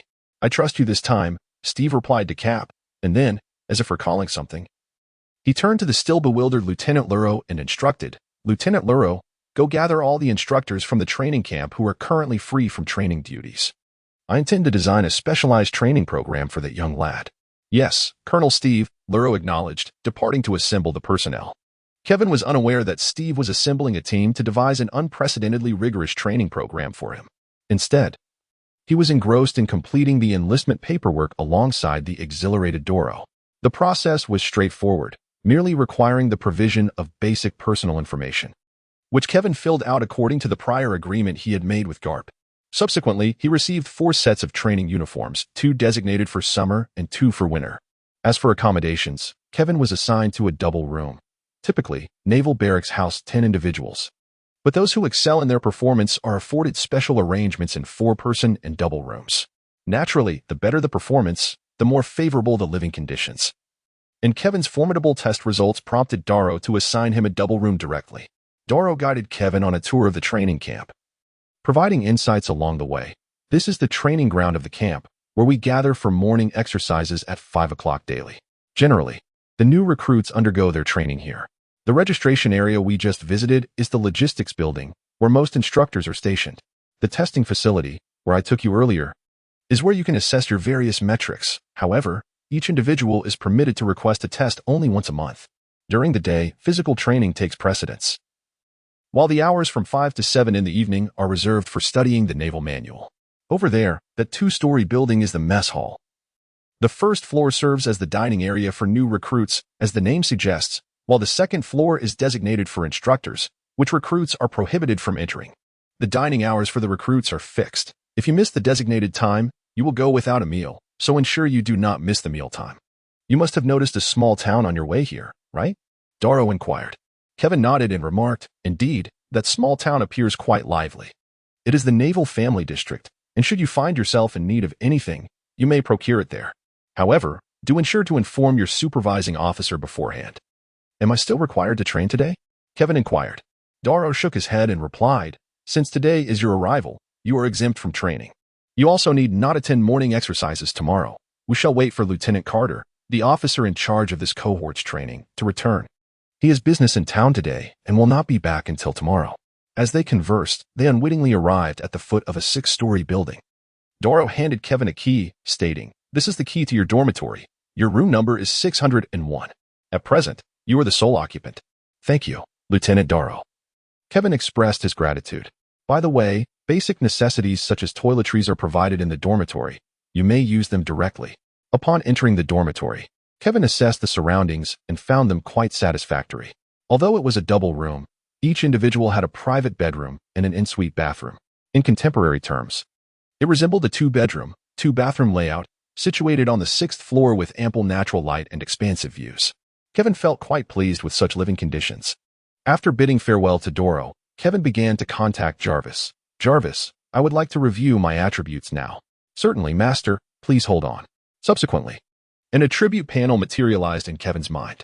Host name, Don Quixote Kevin Saint. Current name, Don Kevin. Race, human sorcerer.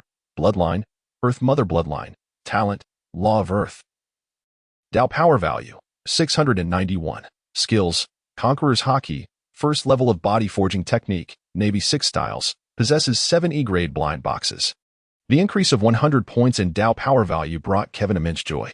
Even more exhilarating was the fact that he now possessed 7 E-grade blind boxes.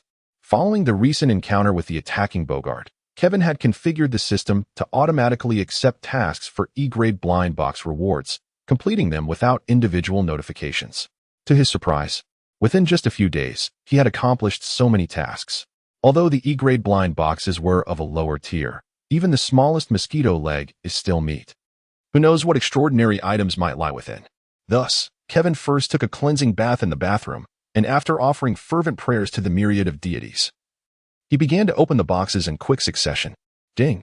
Congratulations, the host has received an E-grade blind box reward, a set of small health potions 8 vials, restoring 15% of the host's vitality within 10 seconds. Ding!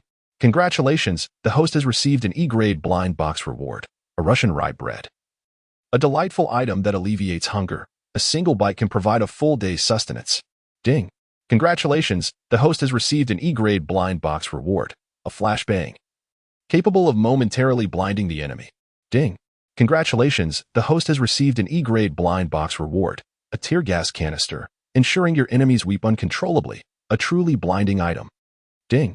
Congratulations, the host has obtained a set of E-grade blind box rewards, a small blood vial, 8 bottles, capable of restoring 15% of the host's vitality within 10 seconds.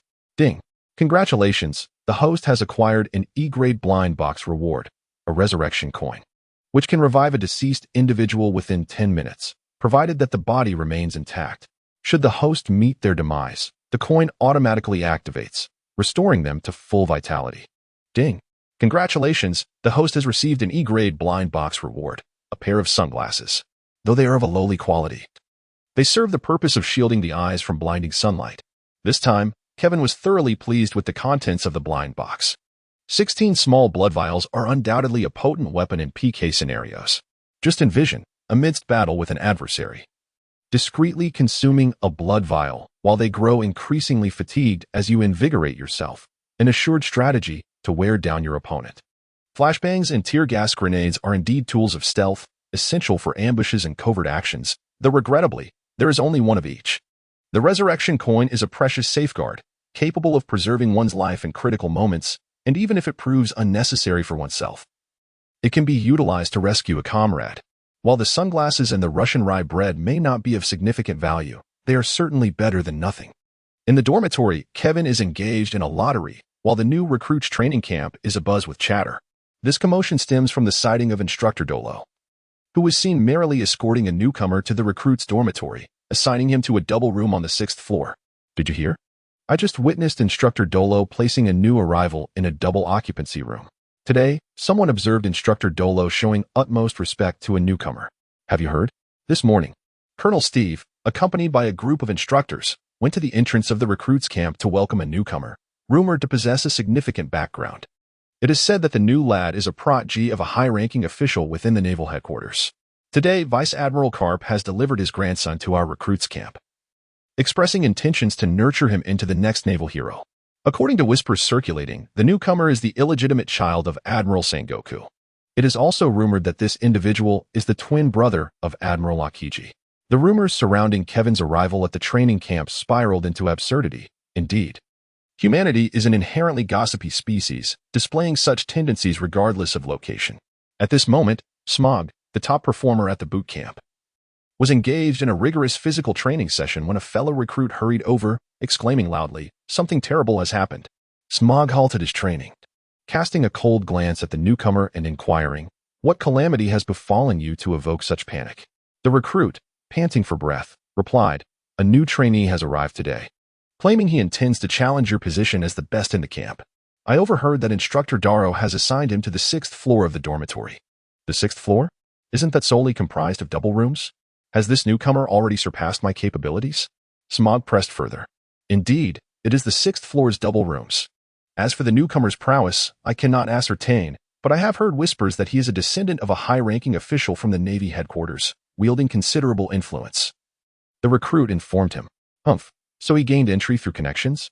Has the Navy fallen to such depths? Smog scoffed. What right does such a person have to challenge me? He resides on the 6th floor, does he? I shall go and meet this individual. With that, Smog seized the clothing discarded on the ground and strode purposefully toward the dormitory. To be honest, during the past month aboard the Garp ship, Kevin had not enjoyed a single restful night's sleep. At last, he had the chance to indulge in a proper slumber, yet no sooner had he reclined on his bed, eyes barely closing, than the dormitory door was violently kicked open with a resounding bang. Kevin impatiently rose from his bed and opened the door, only to find a proud young man with white hair, of similar height, standing in the living room of the dormitory. Kevin pointed at the dormitory door lying on the ground and asked, "Who are you? And why have you damaged my dormitory door?" The white-haired youth, with a hint of arrogance, gestured to himself and replied, "I am Smoker, the newcomer." "What is your name?" "Smoker?" Kevin paused, recognizing the name.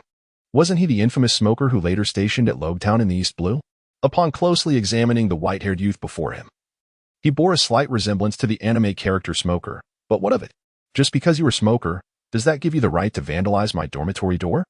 Therefore, Kevin stated, "My name is Kevin, Don Kevin. I am unaware of your intentions, but please ensure that you repair the door before you leave. Otherwise, I will report you to the higher-ups at the training camp for damaging public property." "Kevin, is it? Let us not stray from the topic. You, a child of the naval elite who entered through backdoor channels, are an affront to the justice of the Navy. I hear you wish to challenge me, is that correct?" "Very well, I accept your challenge. Let us convene tomorrow morning. Those who fail to show are mere pups." Smoker's words came forth like a barrage, leaving Kevin utterly bewildered. He had no recollection of ever declaring a challenge against Smoker. "Are you out of your mind? When did I ever say I wanted to challenge you? I am no scion of the naval elite. I am simply an ordinary person," Kevin replied, mildly irritated. He was the type of person who never concealed his actions. If he had not done something, he would not accept blame for it. Smoker, assuming Kevin was intimidated, retorted with disdain, "What's the matter? Are you backing down? Weren't you quite arrogant, proclaiming your intent to challenge me? Now you've turned into a turtle retreating into its shell." Ding. In the face of the enemy's provocation, the host must not show weakness, retaliate, crush him, and defeat Smoker to earn 1 D-rank reward blind box. Ding. Combat fosters growth. With each 10 defeats of Smoker, receive 1 E-rank reward blind box. There is a time limit of 1 hour, and the number of rewards to be claimed is unlimited. If you exceed 40 defeats, an additional D-rank reward blind box shall be granted. "Jarvis, what constitutes a defeat?" the host inquired. "Master, as long as you bring Smoker to the ground once, it counts as a defeat," Jarvis responded. "Goodness, Smoker has issued 2 tasks, one of which can be repeated. This fellow is truly a fountain of fortune." Initially annoyed at Smoker's unwarranted intrusion and the destruction of his dormitory door, Kevin had intended to let the matter rest. However, with the introduction of 2 tasks, he was now resolute in the desire to confront Smoker. In his eyes, Smoker had transformed into a veritable walking blind box extraction machine. "Listen, Smoker. I never claimed I wanted to challenge you, but since you are here, I might as well save myself a trip. You wish to challenge me? Very well. You set the time and place." Kevin's irritation flared due to Smoker's aggressive demeanor. "Tomorrow morning at 6 o'clock, at the training ground. I will be waiting for you. Anyone who does not show is deemed to have forfeited." With that, Smoker turned and left. "Wait," Kevin called out to Smog. With a disdainful expression, Smog remarked, "What's the matter? Are you thinking of conceding already?" Kevin cast a derisive glance at Smoker and remarked, "You are overthinking it. I called out to remind you not to forget to have someone fix my dormitory door." With a huff, Smoker turned on his heel and departed in anger. As soon as Smoker left the dormitory, Kevin hurried back to his quarters to catch some sleep. "Have you heard? Tomorrow morning, Smoker is set to duel with the newcomer." Someone remarked, "I've heard it's to be a duel to the death. Is that true?" "Absolutely. My cousin S and S neighbor S daughter S boyfriend S uncle S son is in the same squad as Smoker. I got the scoop from him." "Then it must be true." Indeed, it was initially supposed to be a regular duel, but it was later changed to a fight to the death over the affections of Tina, the belle of our recruit training camp. The news of Smoker's duel with Kevin somehow spread, and throughout the night, what began as a simple contest transformed into a tale of 2 infatuated rivals battling for their goddess, stirring even Steve to receive this sensational gossip. Come dawn. At precisely 5 o'clock, the training grounds of the recruit camp were already bustling with onlookers, including both new recruits and instructors. Many of these instructors had participated in the urgent meeting called by Steve the previous day and were aware of Kevin's formidable test scores. Their curiosity piqued. They gathered to witness the prowess of the individual who had shattered all records in the recruit training camp. By 5:30, Smoker arrived at the training grounds clad in a pristine training uniform, instantly igniting a chorus of cheers from the new recruits. Smoker was the undisputed NO, one among this cohort, excelling in every aspect and possessing the powers of a Logia-type devil fruit, naturally attracting a throng of admirers. It is well known that among the 3 categories of devil fruits, the Logia type is the most powerful and exceedingly rare. Those who acquire such abilities are often heavily nurtured by their respective factions. Just look at the current Navy's 3 admirals, Akainu, Kizaru, and Aokiji, all of whom wield Logia powers. Many believed Smoker would undoubtedly triumph in this contest, a sentiment shared primarily by the new recruits. In contrast, the instructors wore expressions of amusement. They did not share the recruits' confidence in Smoker's victory. They recognized that Kevin's test scores had far surpassed Smoker's, leading them to conclude that the outcome was evenly balanced, hinging on who would perform better that day. In Steve's office, he and Garp stood by the window, enjoying breakfast while discussing the impending duel. "So that white-haired kid is the rookie king of this batch?" Garp inquired, taking a bite of his donut. "Indeed. His name is Smoker, and he hails from the East Blue, making you somewhat of a fellow countryman," Steve replied. "The young man excels in various subjects. Although he cannot compare to the likes of Kazan and Sakazuki from years past, he stands out among the top contenders in the recent 10 editions of the Rookie of the Year competition. Moreover, he possesses the powers of the natural type Smoke Fruit." Steve nodded and began to introduce Smoker to Garp. Garp smacked his lips and remarked, "A natural type Devil Fruit user? He could indeed prove to be quite a handful. It appears my disciple has encountered a worthy opponent this time. However, based on my understanding, victory will ultimately be claimed by my disciple." "You seem quite confident in your pupil." Steve chuckled. "Of course. How about we place a wager?" Garp proposed. Intrigued, Steve responded, "What shall we bet on?" "Let us wager those 2 bottles of exquisite East Blue wine that you have hidden away," Garp suggested with a sly grin. "So, you old rascal have been coveting my fine wine. Very well, if I lose, I shall surrender my 2 bottles of East Blue wine." "But what about you if you lose?" Steve retorted, clenching his teeth in determination. "If I lose, I shall procure a bottle of wine from the Kingdom of Wine for you. How does that sound?" Garp declared earnestly. "Wine from the Kingdom of Wine. All right. I accept the challenge. I refuse to believe I cannot win against you, old man." Although Steve was uncertain how Garp would acquire the wine, he agreed without a second thought. The Kingdom of Wine, which perished 2 centuries ago, was a small nation located in the South Sea, where every citizen was a master brewer, creating wines of such exceptional quality that they were in high demand and valued beyond measure. Following the kingdom's demise, the wines from this land skyrocketed in worth, fetching astronomical prices at auctions, often exceeding even the value of natural-type devil fruits. As the minutes ticked by, the appointed time drew near, yet Kevin had yet to make an appearance, prompting the onlookers to murmur amongst themselves. "It's almost time. Why hasn't he arrived? Could it be that the newcomer is too intimidated to show up? Has the newcomer backed down? What's the deal?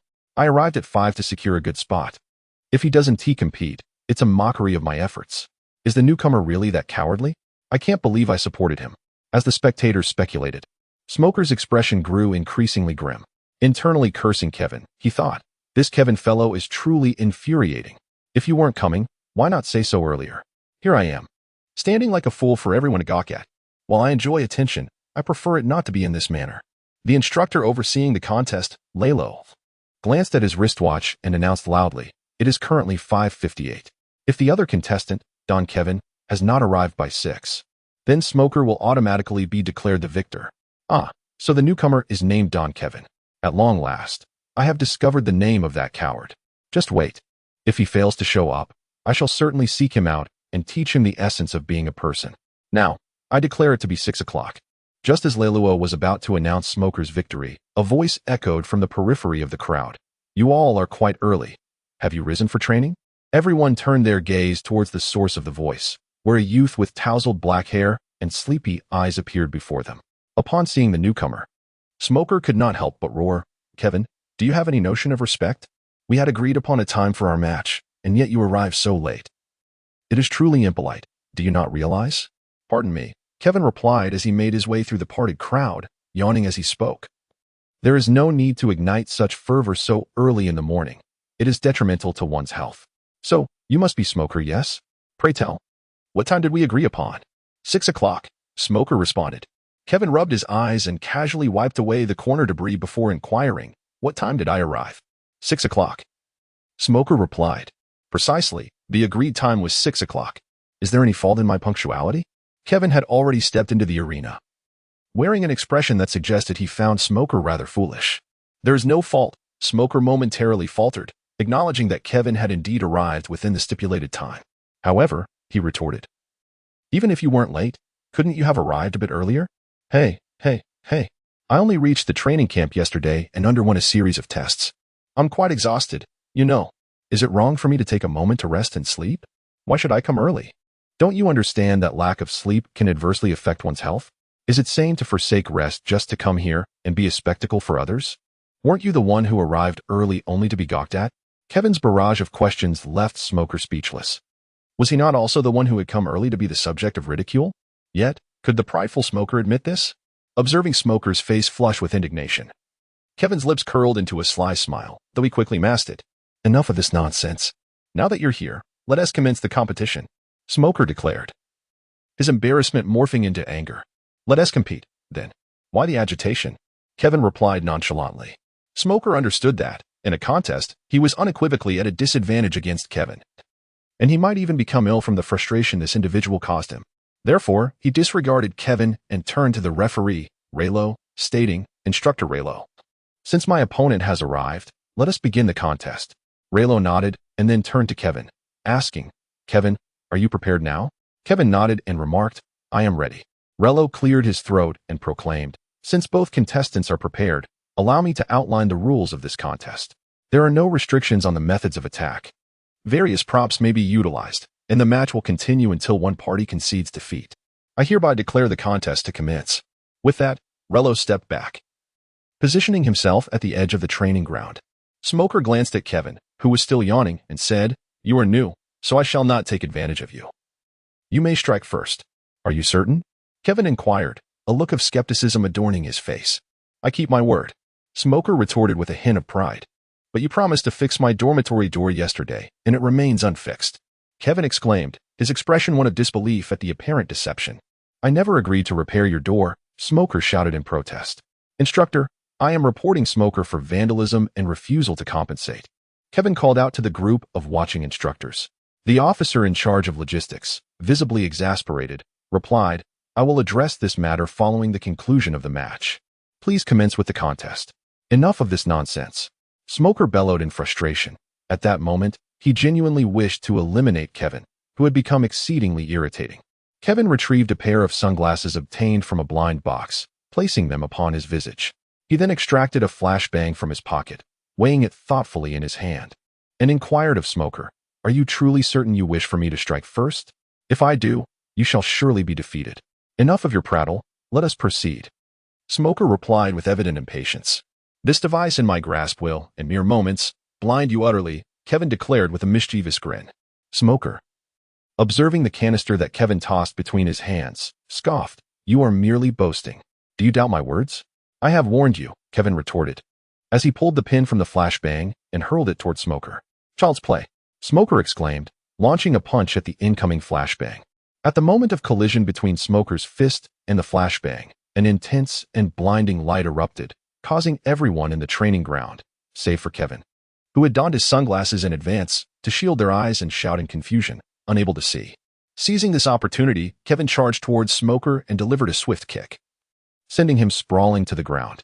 Congratulations, host, you have defeated Smoker, a voice echoed in Kevin's ear as the system notified him. Prior to this encounter, Kevin had consulted Jarvis regarding the duration of blindness caused by the flashbang, receiving the information that its effective blinding range extended to 30 meters, with the duration of blindness diminishing gradually from the epicenter, which could last up to 5 minutes at its maximum point. Kevin would certainly not squander these 5 precious minutes. For every 10 successful defeats of Smog would reward him with an E-grade blind box. Thus, Kevin charged towards Smog, reaching out to lift him up. Although Smog was currently blinded, the only person capable of approaching him in such a brief span and lifting him was none other than Kevin. Just as Smog was about to express his gratitude, he was struck in the face by a punch and sent flying. For the ensuing 5 minutes, Kevin relentlessly pulled Smog up, only to knock him down again. The system's notification chimes echoed in Kevin's ears until, after the 70-second defeat of Smog, the latter finally reacted, utilizing elemental transformation to evade Kevin's assault and retreating to the opposite side of the training ground. You are despicable. This is cheating. You resort to underhanded attacks.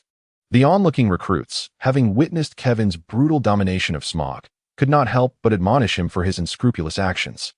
Kevin cast a glance at the boisterous Navy recruits surrounding the training ground, cursing him vehemently. He then turned his attention to Smoker, who had regained his sight and wore a defiant expression despite remaining silent. Kevin inquired, Was there any prohibition against the use of flashbangs? You accuse me of being despicable and cheating. Let me ask you this. If you were confronted by a pirate, would they wait for you to be prepared before striking? Would a pirate engage you head-on, fully aware that they are outmatched? Kevin's words rendered all the naval recruits speechless, leaving a profound impact on the sailors. Kevin turned to Smoker and said earnestly, I understand that you harbor some doubts within, so I shall offer you an opportunity. Wait for me a moment, and thereafter, I shall engage you in combat relying solely on my own strength, without any aids. Upon finishing his words, Kevin did not await Smoker's consent, but instead settled into a cross-legged position on the ground. With a swift motion of his right hand striking the earth, the ground trembled, and an abundance of soil surged forth, much to the astonishment of all present, forming a mound that enveloped Kevin entirely. In the observation room, Steve and Garp gazed in disbelief at the towering earthen mound, which stood nearly 5 meters high. Steve turned to Garp and inquired, Is your disciple also a user of a natural-type devil fruit? Garp shook his head and replied, I am unaware. That young lad has not disclosed such details to me. After a careful examination, Steve remarked, His fruit powers must pertain to the earth. Garp, dismissively waving his hand, responded, regardless of the nature of his powers. All I need to know is that he is my disciple, and that suffices for me. Steve shook his head in resignation, saying, You truly have an open mind. Back in the training ground, Smoker gazed at the earthen mound and attempted to strike it, finding that his efforts did not even cause it to tremble. Undeterred, he unleashed a full-force punch against the mound, yet it remained unyielding. Consequently, Smoker began to strike the mound repeatedly. Inside, the mound housed an expansive void where Kevin sat cross-legged, communicating with Jarvis. Jarvis, I just received a system notification indicating that my training value for the first level of body refinement has reached its limit, allowing me to ascend to the second level. Shall I proceed with the breakthrough? Indeed, Master.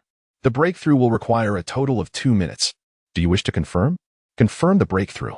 As soon as Kevin's words fell, a wave of pain surged through his entire being. 2 minutes later, the agony subsided. He had advanced, and the system's prompt resonated continuously. Ding. Congratulations, host, for breaking through to the second level of the body refinement technique.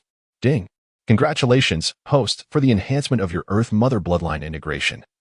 Automatically comprehending the foundational combat skills of the Witch Clan. Ding. Due to the increased purity of the host's witch bloodline, a B-grade blind box has been awarded. Jarvis, assist me in opening the B-grade blind box. Let us discover the rewards within, Kevin commanded directly. Certainly, Master, Jarvis replied. Ding. Congratulations, host, for opening the B-grade blind box and acquiring the armament hockey. As the host possesses the innate talent for armament hockey, it has advanced directly from novice to proficient level. Upon hearing the system's announcement, Kevin could not help but chuckle. This was a perfect example of being offered a pillow when one was weary. Now, even without employing the Earth Mother's principles, he could easily defeat Smoker. Jarvis, please display my character attribute panel. I wish to take a look, Kevin instructed. Of course. Master, Jarvis responded. Immediately, Kevin's mind was once again graced with his character attribute template. Host name, Don Quixote Kevin St. Current name, Don Kevin Race. Human Witch Clan, Bloodline Purity 20, Bloodline, Earth Mother Bloodline Talent. Principle of Earth Tao Power, 1691 Skills. Conqueror's Hockey, Armament Hockey, Proficient. Body Refinement Technique Level 2, Navy 6 Forms, Foundational Combat Skills of the Witch Clan items held. 2 sets of small blood vials, 16 vials.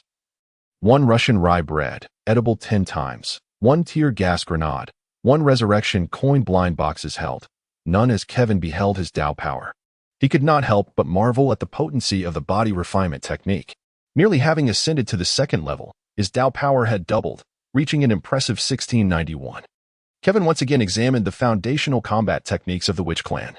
The system promptly provided a relevant introduction. The Witch Clan is a race endowed with formidable physical strength, making their bodies their most potent weapon. The foundational combat techniques of the Witch Clan are practices that maximize the potential of physical attacks. Fingers, claws, fists, palms, elbows, shoulders, knees, legs, and feet. Every part capable of delivering a strike can be wielded as a weapon by the Witch Clan. Their combat techniques are categorized into 36 distinct forms. Namely, Kevin couldn't help but marvel at the formidable combat techniques of the Witch Clan. In the realm of pirates, confrontations often leaned towards straightforward assaults, a method all too easily countered. In contrast, the Witch Clan's fighting style was remarkably versatile. One could hardly anticipate the nature of the attack until it struck. With such exceptional skills at his disposal, it would indeed be a pity not to experiment. Thus, Smoker, who was currently engaged in a struggle with a mound of earth, became Kevin's ideal practice target. With a resounding explosion, the mound before Smoker suddenly erupted. Although he reacted swiftly to defend himself, he was still propelled several meters away. Ding! Congratulations, host, you have defeated Smoker 73 times, announced the system. Upon hearing this notification, Kevin couldn't help but reflect on Smoker's unfortunate predicament. Being overwhelmed by an exploding mound of earth, although it was rather his own fault for standing so close. Glancing at his watch under the night sky, Kevin, filled with confidence, declared, "All right, let us continue our duel. I'm not afraid of a challenge, though I must admit. I didn't expect you to be a devil fruit user as well," Smoker exclaimed as he rose from the ground. Kevin was momentarily taken aback, but soon comprehended that Smoker had mistaken the law of Earth for the ability of a certain devil fruit. Seizing the opportunity, Kevin embraced the misunderstanding and declared, "Indeed, I am the possessor of the nature-type Earth fruit, capable of commanding the very soil beneath our feet. Are you intimidated?" Smoker shook his head and replied, "No, I am not afraid. Rather, I am exhilarated. To engage in combat with a wielder of a nature-type fruit is an invaluable opportunity for growth." During this period, Kevin has been preoccupied with the training of Garp and Bogart, leaving him with little time to delve into the principles of the Earth. Currently, he possesses only a rudimentary understanding of their applications. Rather than risking embarrassment by showcasing his limited skills, he chose to conceal his inadequacies. Therefore, Kevin declared, "This time, I shall not employ any tools to attack you, nor will I utilize the powers of my fruit. I shall rely solely on my physical prowess to secure a convincing victory over you. Very well, since you are using your physical abilities, I shall match you with mine." Refraining from using my fruit powers as well, the proud Smoker, unwilling to take advantage of Kevin, insisted that he too would forego his fruit abilities. "No, I strongly advise you to utilize your fruit powers. Otherwise, you are destined for a humiliating defeat," Kevin responded earnestly, shaking his head. However, Smoker perceived this as an affront, his anger flaring as he retorted, "Fine, I hope you do not come to regret this." With that, Smoker's hands began to elementalize, and a swirling cloud of smoke, resembling a white serpent, surged forth to assail Kevin. Kevin executed the Six Styles technique known as Saru, vanishing from his original position in an instant, propelling himself towards Smoker like a swift arrow. Simultaneously, his right fist became enveloped in a layer of black armament haki, unleashing a formidable strike, armament haki witchcraft, direct punch, meteor, aimed squarely at Smoker's chest. The moment Smoker noticed Kevin evading the white snake attack, he sensed impending danger and swiftly entered his elemental form. Unfortunately, Kevin's armament haki witchcraft, direct punch, meteor was executed with such velocity, enhanced by the armament haki, that it struck directly at Smoker's corporeal form, sending him hurtling through the air. Before Smoker could touch the ground, Kevin dove beneath him, delivering an armament haki witchcraft, hook punch, rising dragon, propelling Smoker skyward. Following this, he utilized the moonwalk to ascend above Smoker, then executed armament haki witchcraft, whip leg, mountain crusher, slamming him down towards the earth. In the ensuing moments, Kevin relentlessly tested the foundational techniques of the witch tribe on Smoker. Despite Smoker's numerous attempts to evade Kevin's assaults through elemental transformation, each strike was imbued with armament haki, landing squarely on Smoker's physical form. After a relentless barrage of 36 techniques, Kevin ceased his onslaught. Smoker lay on the ground like a lifeless mass. Even the mere act of moving a finger felt like an unattainable luxury. At that moment, Smoker felt as if he were trapped in a nightmare, tormented by a relentless demon, suffering beyond endurance. However, the voice of Rayleigh pierced through the haze, revealing to him that this was no dream but a nightmarish reality of battle. His composure began to fracture. How could a dignified user of a natural-type devil fruit be so thoroughly bested by mere martial prowess? Was there anything more humiliating than this? "I declare the victor of this match to be Don Kevin," Rayleigh announced loudly, evoking the essence of a Coliseum announcer. As the triumphant Kevin waved to the crowd, he proclaimed, "I am Don Kevin. You may call me Kevin. My aspiration is to establish a world where all are equal, devoid of racial discrimination, a realm of peace, stability, and harmony. I hope you will join me in this endeavor." With that, Kevin used Soru combined with Moonwalk to depart the training ground. As Kevin approached the logistics building, a window on the third floor suddenly swung open, and Garp leaned out, calling out to Kevin, "Hey, you little rascal. Come here for a moment. I have something to discuss with you." Kevin was taken aback to find Garp here. As for the reason Garp sought him out, Kevin could easily surmise it was related to his recent display of abilities reminiscent of a devil fruit during their earlier contest. Thus, Kevin executed the moonwalk, traversing through the void, and promptly ascended to the 3rd floor, slipping through the window. Upon witnessing Kevin's unconventional entrance, Steve furrowed his brow and remarked with a hint of displeasure, "Kid, couldn't you have simply entered through the door?" Kevin chuckled and remarked, "That Colonel Steve is rather slow when it comes to taking the stairs. I simply glided in through the window using the moonwalk technique, saving quite a bit of time." Steve, with a furrowed brow, pondered to himself if the moonwalk from the Navy 6 techniques was truly meant for entering through windows. Meanwhile, Garp burst into hearty laughter, exclaiming, "Young Kevin, you are quite the innovator. From now on, when I visit that old codger Sengoku's office, I shall enter through the window just like you. Climbing the stairs to the 8th floor is a waste of time. The window is far more efficient." Garp was not merely jesting. Ever since that day, he had resorted to the window for 9 out of 10 of his visits to Sengoku's office, much to Sengoku's chagrin. It wasn't until Kevin was promoted to Vice Admiral that Sengoku finally understood the rationale behind Garp's peculiar method of entry. Observing the unreliable duo before him, Steve thought to himself that Sengoku would undoubtedly have some headaches in the future and silently mourned for 3 seconds. Garp pointed to the sofa in the office and said to Kevin, "Young lad, take a seat there. Steve and I have some inquiries for you." "Garp-sensei, what would you like to ask?" Kevin inquired, bowing to Garp and Steve before settling onto the sofa. "Youngster, shouldn't you explain to me why you possess the powers of a devil fruit?" Garp said, somewhat displeased, as he had not anticipated Kevin would conceal his identity as a devil fruit user. After all, during their time on the ship, Garp had tossed Kevin into the sea multiple times. If anything had gone awry, he would find it difficult to explain to his old friend, considering Kevin was the grandson of his dear companion. "Oh, is that what you were asking about, teacher?" Kevin replied. "A few years ago, while strolling along the beach, I stumbled upon a chest containing a strangely shaped fruit. Being a young lad with a penchant for curiosity, I decided to eat the peculiar fruit. To be honest, the taste was utterly horrendous, akin to something repugnant. Although I have never tasted excrement, that flavor was truly revolting. I still feel nauseous just recalling it." After saying that, Kevin seemed to relive the moment, gagging slightly. Seeing his disciple's distressed expression, Garp laughed heartily. "Ha, that is indeed the infamous taste of a devil fruit. It is said that those who consume such fruits will feel queasy for quite some time afterwards. Now, can you tell me what abilities your fruit bestows upon you?" "Well, there was also a letter inside the chest that introduced the fruit, which is named the Earth fruit." The Earth fruit. Garp and Steve exchanged glances, both reflecting a hint of confusion. It appeared that such a devil fruit had never been documented in history. Could it possibly be an undiscovered devil fruit? Yet, if it had remained hidden, how could there be a letter detailing its existence? The only plausible explanation is that this cursed fruit has been possessed by someone in the past, yet this individual concealed the matter until their demise.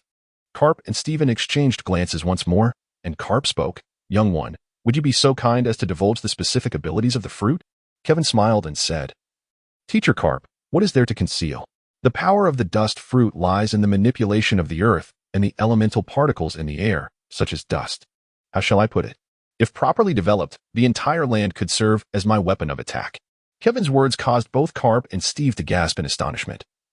What an extraordinary ability! If fully developed, Kevin's destructive power could rival that of the 3 admirals. However, Garp recalled that during his time on my ship, Kevin had been thrown into the sea without exhibiting any signs of weakness. He remembered the intense training he had undergone with Kevin and thus inquired, "Is that so?" "Master Garp?" Kevin explained. Within the box that contained the fruit, there was a letter. This letter detailed a method utilizing the abilities of the dust fruit to counteract the sea's rejection of devil fruits. It was this technique that allowed me to avoid adverse reactions while aboard the ship. "What method?" Steve asked eagerly, realizing that if the Navy could disseminate this technique, their combat capabilities would significantly increase. Garp shared this sentiment. "It's quite simple," Kevin replied. "By absorbing the dust particles in the air into my pores, I can block them, effectively preventing seawater from entering. This creates a protective layer around me, isolating the seawater from my body. Consequently, the sea's ability to counteract devil fruits becomes nullified." Kevin generously divulged the method. Garp, intrigued, quickly inquired, Is this method applicable to other fruits as well? Kevin shook his head and remarked, I'm not entirely certain about that. The letter did not specify. However, our navy is replete with numerous individuals possessing the powers of devil fruits. We could initially seek out a few, preferably those with elemental abilities, as their success rate should be considerably higher. By the way, that smoker who just sparred with me would be quite suitable. Even at this juncture, Kevin could not resist taking a jab at Smoker. As for Kevin's musings about stumbling upon a devil fruit and methods to counter the powers of the sea, these were merely fabrications conjured to obscure his true abilities, intended to deceive Garp and Steve. Yet, astonishingly, these tall tales genuinely managed to fool the two seasoned naval officers before him. The reason they were so easily deceived is simple. They had witnessed Kevin wielding his powers firsthand, and Garp had personally observed Kevin's fearless demeanor towards the ocean. I shall present this report to the Navy headquarters. You have no objections, do you, young Kevin? Garp inquired, seeking Kevin's consent. Kevin nodded, his face adorned with a bold grin as he declared, Of course, it's no trouble at all. Let this be my modest contribution to the Navy. Both Garp and Steve regarded Kevin's selfless demeanor with admiration. Had they been aware that his words were mere fabrications, they would likely pursue him with a vengeance. After exiting Steve's office, Kevin merrily hummed a tune as he strolled toward the dormitory, his spirits soaring.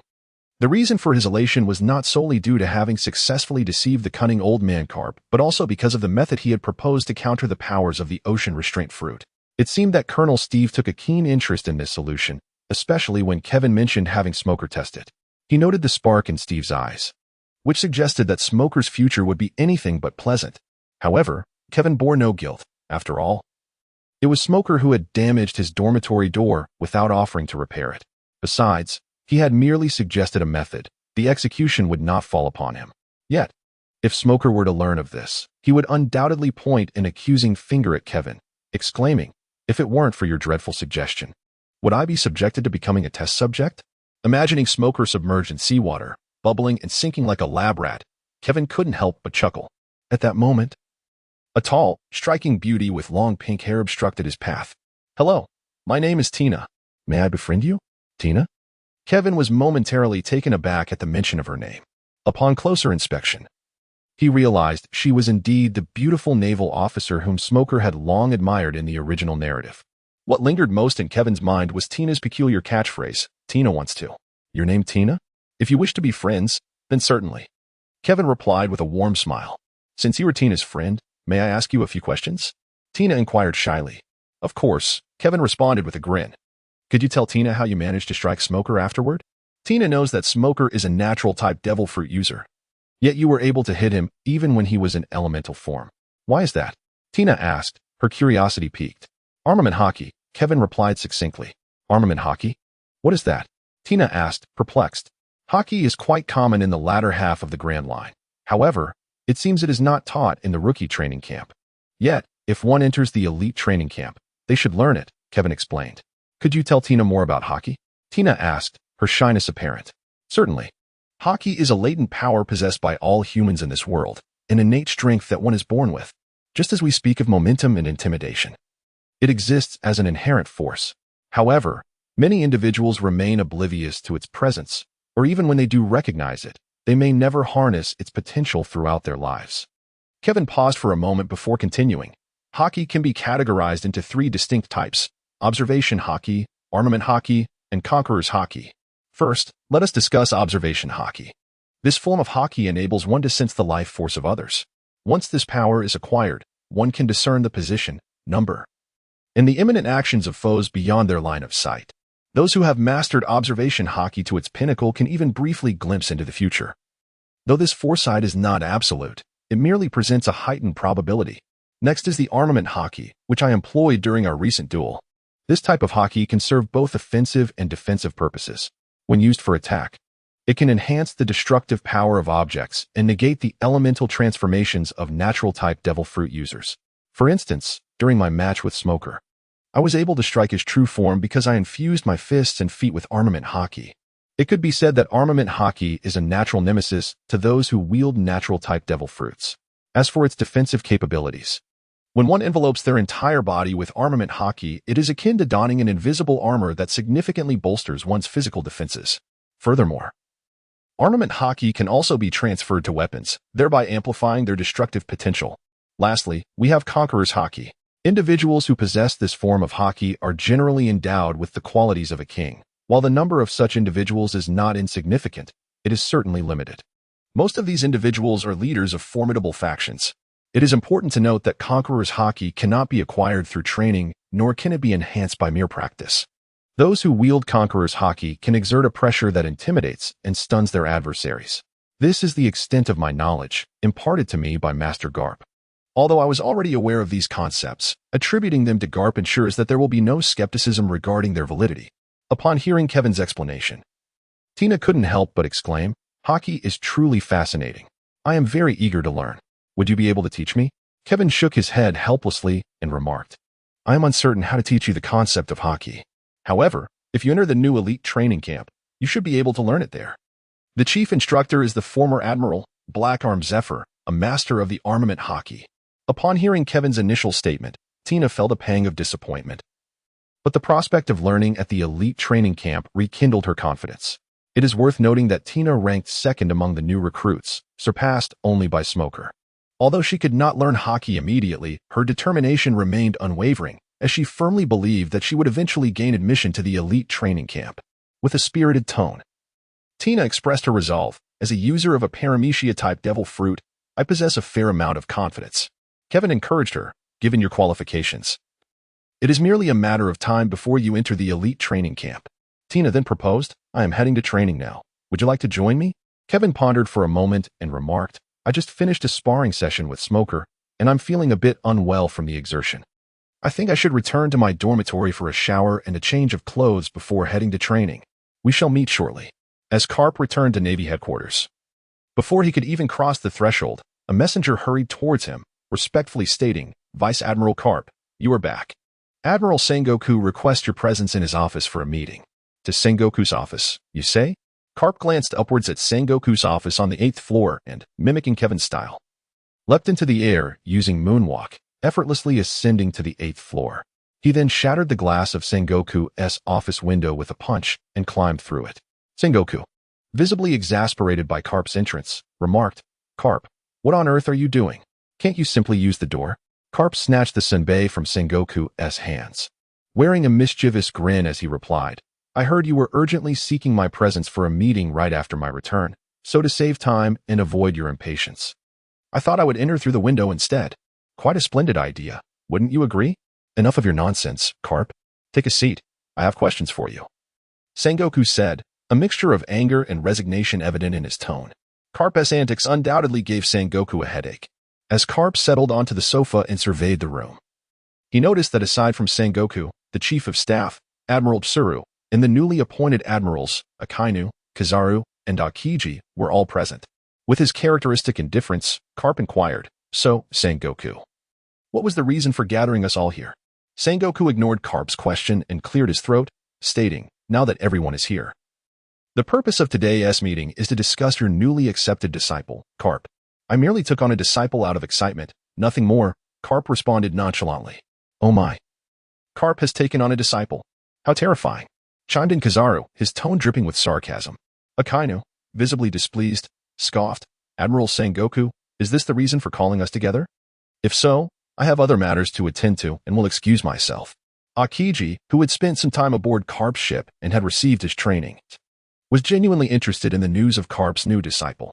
He turned to Garp and asked, "Garp-sensei, is it true that you have taken on a new disciple?" With a broad smile, Garp nodded enthusiastically, stating, "Indeed, my greatest achievement during this recent leave has been acquiring a disciple who has truly impressed me." Sengoku, observing Garp's elation, could not hide his irritation as he retorted, "I have no objection to you taking on a disciple, but tell me, what does it mean for you to accept a celestial dragon as your student?" Except for Admiral Tsuru, who was already aware of this situation due to Garp's prior communication while Sengoku was in his office, the three admirals stared at Garp in stunned silence, each silently pondering, has Vice Admiral Garp truly become so unreliable as to take a celestial dragon as a disciple? Kapu, indifferent, remarked, "Sengoku, why are you so agitated? Is it merely because you have taken a celestial dragon as your disciple? What of it? As long as he harbors a sense of justice, what distinguishes a celestial dragon from a commoner?" Sengoku, filled with indignation, retorted, "How can you ascertain that he possesses such justice? What if this is merely a ruse by the celestial dragons?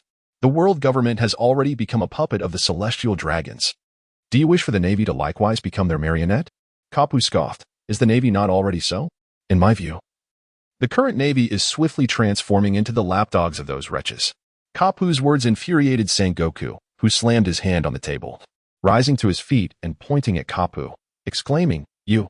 Just as it seemed Sengoku and Kapu were on the verge of a physical confrontation, Admiral Tsuru interjected, "All right, both of you, let us temper our words. Kapu, why don't you introduce us to your newly acquired disciple?" Seeing Admiral Tsuru intervene, Sengoku ceased his argument and huffily returned to his seat.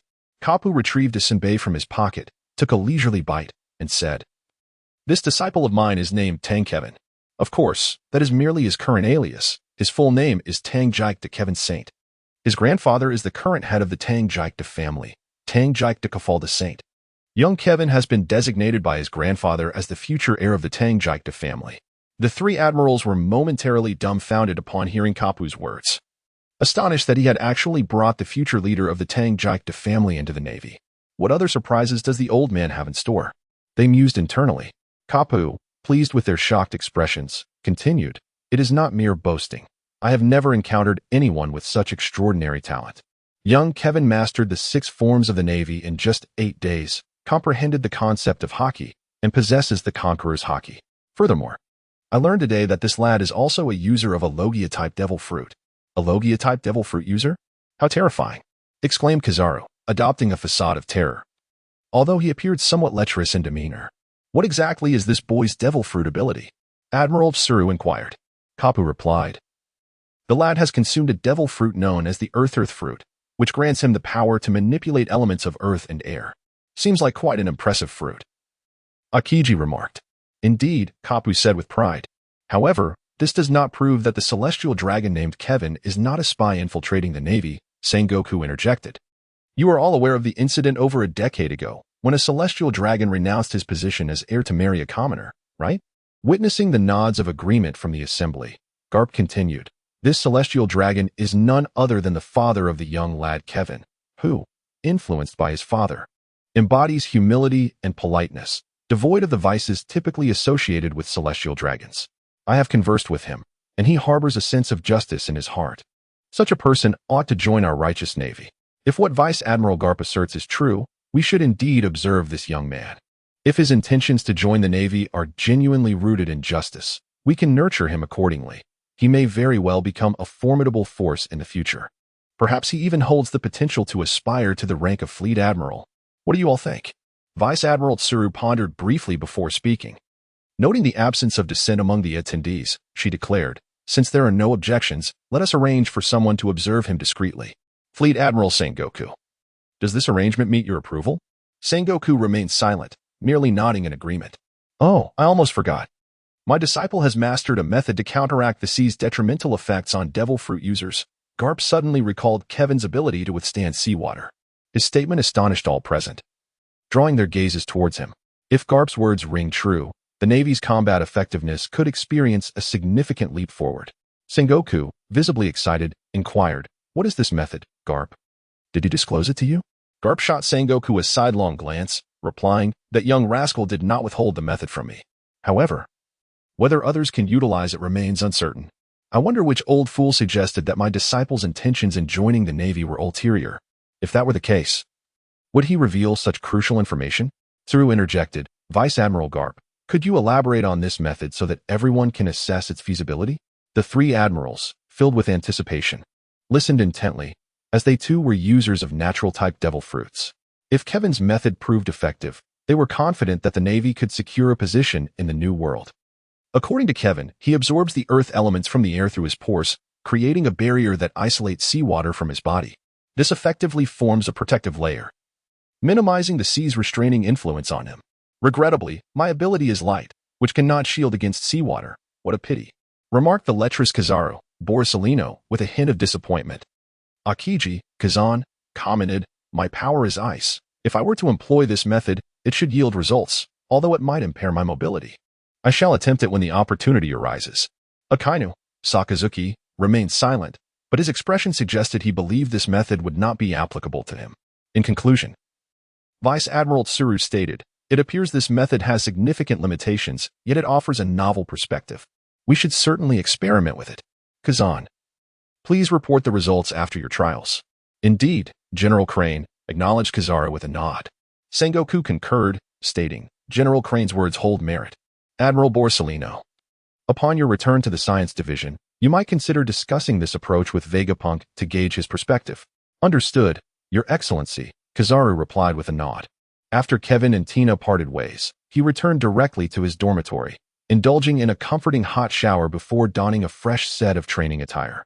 Instantly, he felt a wave of relief wash over him, noticing that the designated time for physical training at the boot camp was fast approaching. Kevin closed his bedroom door and leisurely made his way toward the training ground. At that moment, as the training time drew near, many naval recruits had already gathered at the training area, preparing for the session. However, the instructors had yet to arrive, leaving the recruits clustered in small groups, animatedly discussing Kevin's impressive duel with Smoker that morning. Kevin's performance during the competition was nothing short of astonishing, as the newcomer had decisively bested the reigning champion of this year's naval recruits, inadvertently garnering a considerable following of admirers. "Did you see the competition this morning?" one recruit inquired. "Of course. I'm glad I went. Otherwise, I would have regretted it for a year." Indeed, that newcomer named Kevin is truly remarkable. Can you believe he managed to overpower Smoker? Especially during the latter half of the match, he defeated Smoker without even utilizing the powers of his devil fruit. It was incredible. And let us not forget, Smoker is the reigning champion of our class. Former champion, another corrected. The current champion is Kevin. I've decided to make him my idol from now on. Dude, you're really brave to say that. You think his legion of fangirls will let you off easy? I'm not afraid. Ladies, this guy just insulted Kevin. Let us deal with him. Hold on. I take it back. Unbeknownst to Kevin, as he approached the training ground, he had inadvertently ignited a minor uproar. In a corner of the training area, Tina sought out several naval recruits who were well acquainted with Smoker, asking, "Have you seen Smoker?" "I've been looking for him everywhere." The recruits exchanged glances, and one slightly overweight recruit, with a hint of exasperation, replied, "Smoker is still lying in the medical room." "Is he seriously injured?" Tina inquired. The recruit shook his head, saying, "He is not seriously hurt, but he can't seem to overcome his own mental barrier." Tina was puzzled. If he wasn't seriously injured, why was he struggling mentally? At this point, Tina had yet to evolve into the seasoned naval officer she would later become. She was merely a somewhat proud recruit, unable to comprehend the situation fully. "Tina, don't you realize how strong Smoker's pride is? Being defeated by Kevin in front of so many people, unable to even retaliate, has left him feeling utterly humiliated." The recruit explained with a wry smile. "Humph," Tina thought to herself, feeling disappointed in Smoker for being unable to handle such a minor setback. "Is he hiding in the medical room now? I'm going to find him." As Tina brushed past a few naval recruits, she made her way towards the logistics building. At that moment, Kevin entered the training ground and, noticing Tina heading out, inquired, "Hey, Tina, where are you off to? The training session is about to begin. Aren't you supposed to be practicing?" Tina gestured towards the direction of the logistics building and replied, "I'm heading to the infirmary. That fellow Smog, feeling utterly humiliated after you defeated him, is hiding in there and refuses to show his face." Kevin never anticipated that he would inadvertently push Smog into such a state of withdrawal. A twinge of guilt stirred within him, prompting him to say, "To untie the knot. One must have tied it in the first place. It was my actions that led to this situation, so I shall go and have a word with him. If I am not back soon, please ask the instructor for my leave." "Very well, I shall refrain from going," Tina replied. "You have my gratitude, Kevin." After some contemplation, Tina acquiesced to Kevin's proposal to seek out Smog on her behalf. Kevin entered the infirmary and pushed the door open, discovering Smoker perched on the windowsill, indulging in a cigarette. In a playful tone, Kevin remarked, "Hey there, young one, have you reached adulthood yet? Smoking is prohibited for minors." Upon hearing a voice, Smoker turned to see Kevin, his expression slightly awkward as he responded, "What brings you here? Are you here to gloat over your victory over me?" "Gloat? It was merely a standard contest. There's nothing to boast about. However, I did hear someone was so crushed by my defeat that they retreated into the infirmary, too shy to face the world. So, I thought I would come check on you," Kevin replied, jumping onto the windowsill to sit alongside Smoker. "You claimed you're not here to mock me," Smoker said, his gaze fixed intently on Kevin. "You're thinking too much. I have no time to relish your misfortunes. Kevin retorted. Then what is your purpose here? Smoker asked, a hint of confusion in his voice. I'm merely here to have a heart-to-heart, Kevin said leisurely. Smoker furrowed his brow and inquired, what do you wish to discuss? What shall we talk about? Kevin pondered for a moment before asking, where do you hail from? Smoker shot Kevin an incredulous glance, thinking to himself that he was supposed to be engaging in a conversation, yet Kevin needed to contemplate the topic. How about showing a little sincerity? Nevertheless, he replied, I'm from Rogue Town in the East Blue. And you? Kevin cheerfully remarked, Rogue Town, a splendid place. The birthplace of the Pirate King, Roger. While my hometown is not in the East Blue, I was born and raised there, so it can certainly be considered my homeland. By that logic, we might as well be fellow townsmen, wouldn't you agree? So, where do you reside in the East Blue? Smoker inquired. Kevin replied, Karukus. I presume you have not heard of it? Smog pondered for a moment and, feeling slightly apologetic, admitted, I must confess, I have no recollection of that island's name. Kevin chuckled nonchalantly and remarked, I told you, with so many islands in the East China Sea, if you could remember them all, you wouldn't be in the boot camp now. So, where am I? Smoker inquired with a puzzled expression. Kevin continued with a grin, if you truly possess such a talent, you would have likely been captured by some pirate crew to serve as their navigator by now. Kevin then asked, Smoker, why do you wish to join the Navy? After pondering for a moment, Smoker replied, perhaps it has something to do with the Pirate King, Gold, Roger. Related to the Pirate King? Kevin was somewhat bewildered. You want to join the Navy because of the Pirate King? Are you secretly an undercover agent sent by him? Kevin silently scoffed. Nevertheless, he said, so, Roger, an adventurer bearing the title of Pirate King inspired you to become a naval officer? I find that logic a bit hard to comprehend. Do you know, Smoker continued, I witnessed Roger's execution. His words before his demise compelled many to venture out to sea as pirates. However, not all who set sail do so for dreams. Some do it to plunder and wreak havoc, seizing wealth indiscriminately. I aspire to bring such individuals to justice. Thus, the Navy is the most viable path for me to realize this ideal. Who would have thought, Smoker, that you possess such lofty ideals? But what if the Navy is not as you envision? Kevin turned to gaze at Smoker, questioning him. I haven't considered that possibility, Smoker replied. But even if the Navy doesn't align with my expectations, it matters not. As long as I remain steadfast in my own sense of justice, that is sufficient. Kevin was taken aback by Smoker's response. Yet, was it not true that in the original narrative, Smoker had acted similarly during the Alabasta arc? Ignoring the objections from higher-ups, he clandestinely aided the pirates, ultimately refusing to claim credit for the Straw Hat Crew's accomplishments, thereby rejecting promotion. Suddenly, Kevin posed a question that Smoker had not anticipated. Smoker, if one day you were to be defeated by a pirate, what would you do? Smoker paused momentarily, then, without hesitation, replied, if I were to survive, I would do everything in my power to grow stronger and then defeat him. Kevin prodded further, would you feel ashamed? Smoker shook his head and responded, I would feel shame, yet that shame would serve as my motivation to continually improve. A hollow laugh escaped Kevin as he derisively remarked, if being defeated by a pirate transforms shame into motivation, then being bested by your comrade would indeed be a source of great embarrassment for you, would it not? Would you then shy away from facing others? Kevin's words rendered Smoker speechless, for Smoker himself harbored the very same thoughts.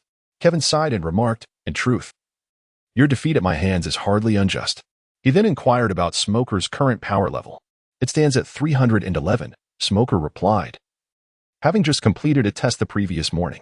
Are you aware of my power level? Kevin asked, feigning mystery. How much? Smoker questioned. A few days ago. I inadvertently surpassed my limits.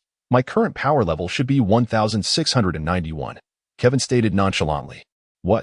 1,691? Is that truly the case?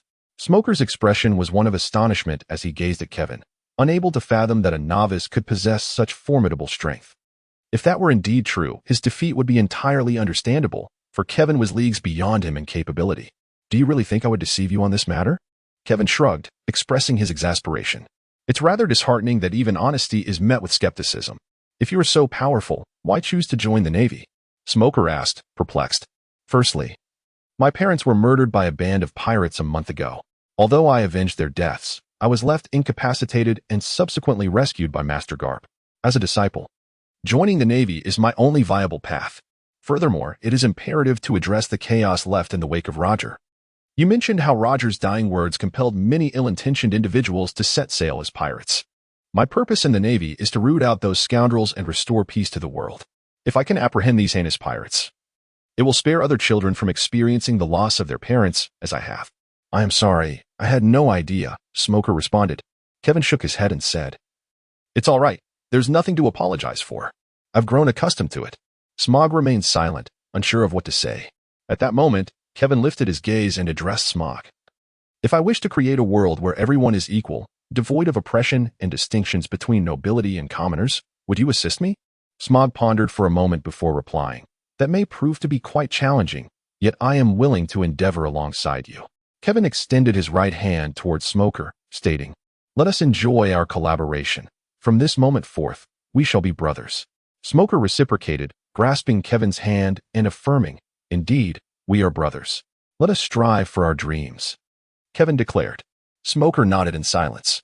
Casting a glance downward, Kevin leaped off, landing gracefully before calling out to Smoker, I must train, without formidable strength. How can we realize our aspirations?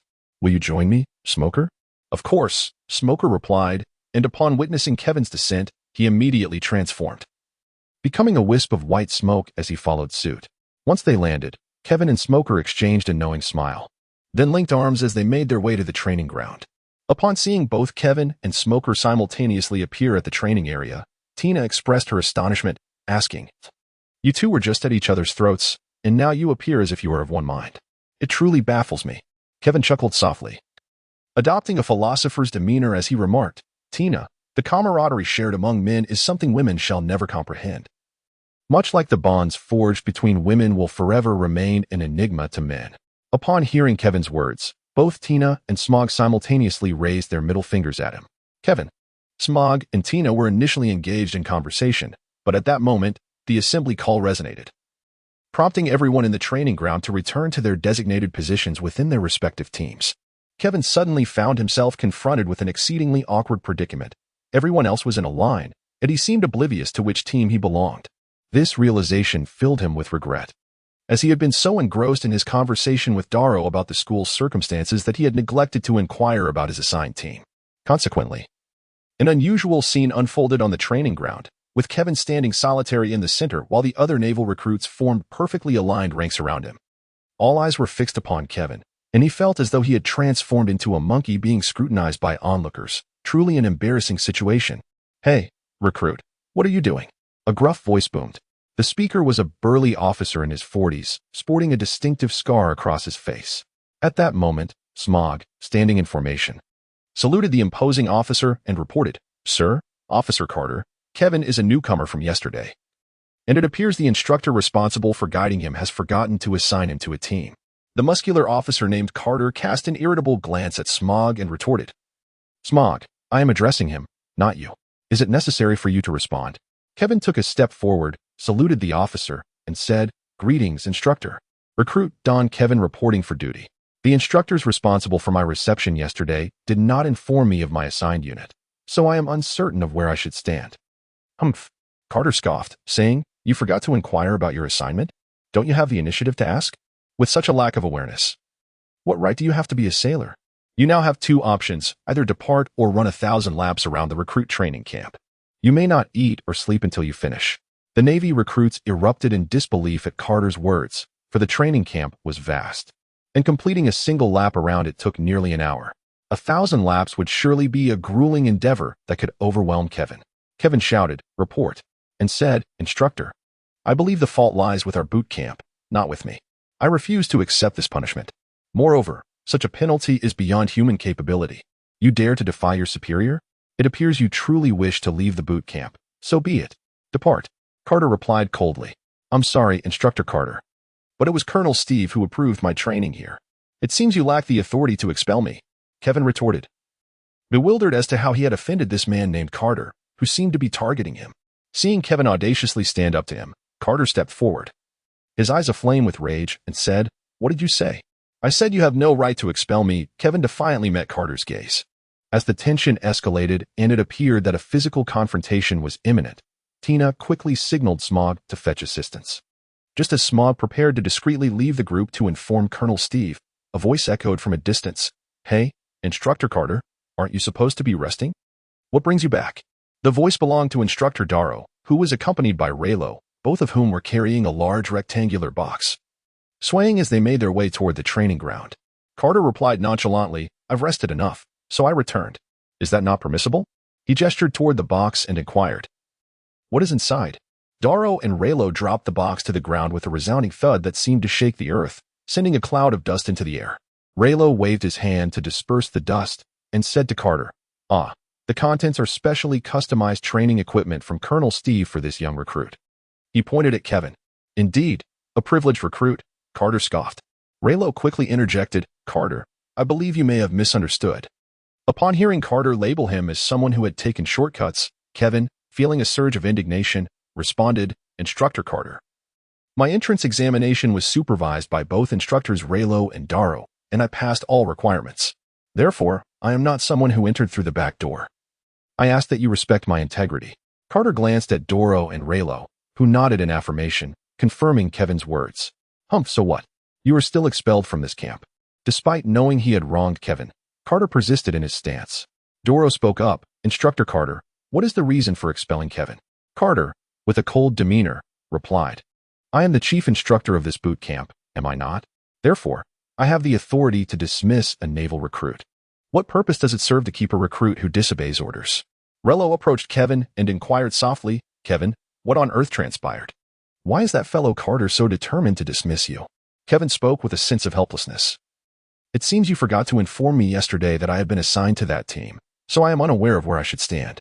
Instructor Carter intends to penalize me for not being in formation, which I find unjust. Thus, he is prepared to expel me from the boot camp. Did you not inform him? Darrow inquired. Did you not tell him? Asked Raylo. Darrow and Raylo exchanged glances, sensing that the situation was turning dire. I assumed you would mention it, Darrow remarked. I thought you would bring it up, Raylo added. It appeared that neither had conveyed the details of team assignments to Kevin. Raylo addressed Carter, saying, Instructor Carter, the situation is as follows. Kevin was brought here by Mr. Garp. Following assessments, his performance has been remarkably outstanding.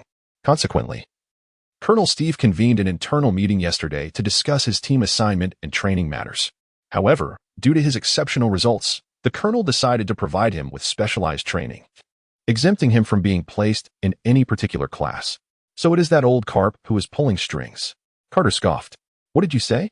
Kevin inquired, his expression darkening. In his previous life, there existed a saying, a master is both a teacher and a father. Now that Kevin had taken Garp as his mentor, it could be said that Garp was, in essence, a father figure to him. Hearing Carter insult Garp, Kevin immediately felt offended and replied with displeasure, Instructor Carter, please retract your words. You have no right to insult Master Garp. Otherwise, I shall challenge you. Carter was quite capable, ranking among the top 5 instructors in the training camp, yet he was known for his narrow-mindedness and vindictiveness. Few were aware of Carter's past, but coincidentally, Raylo and Darrow were privy to it. Carter had once served as an officer aboard Garp's ship, commanding a team of 20. During a pirate capture operation, Carter acted impulsively to gain merit, resulting in the annihilation of his entire team. In his fury, Garp expelled him from the ship. Since then, Carter harbored resentment towards Garp, frequently speaking ill of him. Had it not been for the shortage of personnel at the boot camp and Carter's commendable skills, Steve would have dismissed him long ago. Upon learning that Kevin was Garp's disciple, Carter sought to use Kevin to humiliate Garp. Unfortunately, this plan was ill-conceived. Having just returned to the boot camp and missing Kevin's duel with Smoker, he was oblivious to the extent of Kevin's formidable prowess. In truth, Carter's capabilities were not significantly superior to Smoker's. Given that Kevin had triumphed over Smoker, defeating Carter should pose little challenge. However, as a newcomer, Kevin felt it inappropriate to overly dominate Carter. Thus, Raylo interjected, take it easy during the match. Carter, interpreting Raylo's remark as a warning to himself about potentially injuring Kevin, arrogantly replied, I never hold back in my strikes. Let this kid just hope for the best. Kevin replied calmly, I apologize, Instructor Raylo, but this individual has insulted Teacher Garp. It is impossible for me to show mercy, especially since he himself has declared he will not hold back. Therefore, I shall give my all. However, sparing his life is indeed a possibility. You are quite arrogant, Carter retorted, visibly displeased. Kevin, unperturbed, responded, confidence is spoken by those with strength. Arrogance is the domain of the weak. I possess that confidence.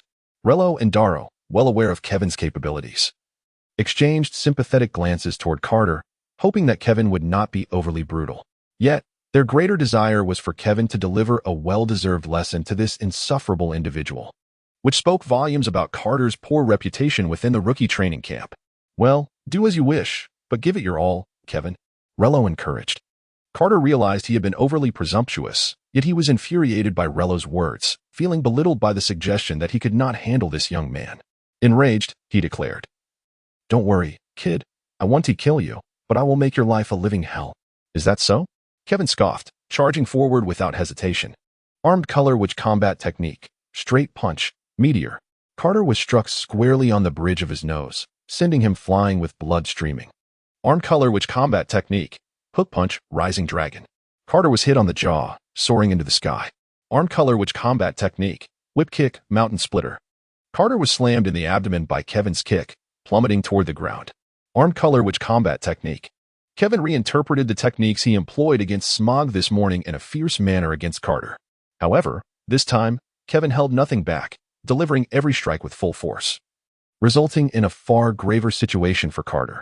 While Smog merely struggled to rise, Carter endured multiple fractures in his right arm, a dislocated left arm joint, shattered knees, nearly all of his ribs broken, extensive bruising around his eyes, and a crooked nose. It appeared that Carter would be unable to train new recruits for at least 3 to 4 months. Observing Carter's pitiful condition, Smog finally felt a sense of psychological equilibrium, silently reflecting, "At last, someone is worse off than I am." Tina poked Smog's arm gently and whispered, "Are you stronger than Instructor Carter? Why do I feel that he looks far worse than you did just now?" Smog's expression darkened as he replied, "Kevin did not exert his full strength during our match." "Not his full strength?" Tina exclaimed, her eyes widening in surprise as she gazed at Smog. Smog nodded, explaining, "That rascal Kevin claimed his current power level stands at 1,691. In the recruit camp, only Colonel Steve could possibly match him. No other instructors stand a chance." Upon hearing Smog's words, Tina gazed at Kevin with admiration, exclaiming, "He is truly formidable. I am in awe of him." Smog cast a jealous glance at Kevin, but refrained from further comment. "You, of all people, dare to insult Master Carp? Despicable. Were it not for your affiliation with the Navy, I would surely have ended you. Should you ever dare to insult Master Carp again? I shall strike you every time I see you," Kevin said, glaring at the grotesquely contorted form of Carter. Dorothy promptly sought assistance to take Carter to the medical room for urgent care, while Lalo pointed to a box on the ground and told Kevin, "Kevin, this is the weight training equipment made from sea prism stone that Colonel Steve customized for you. He instructed you to wear it during every training session." Kevin opened the box and discovered a complete set of weighted equipment inside. He couldn't help but inquire, "What is the weight of these burdens?" 5,000 pounds, replied Lalo. Upon hearing this, Kevin nearly strained his back. 5,000 pounds? Did they truly regard him as a Herculean figure? "Could you perhaps provide me with something lighter?" he murmured to Lalo. Lalo shook his head and replied, "This is indeed the lightest option. This is also the intention of Major General Garp.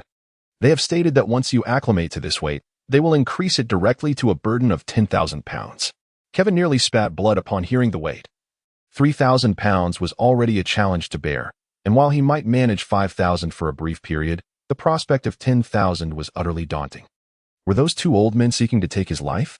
Realizing Kevin had misconstrued the use of the weighted gear as something to be donned all at once, Lalo reassured him, "You may select a few of these weighted tools for now. We can address the remainder later." With Lalo's words, Kevin's expression softened somewhat.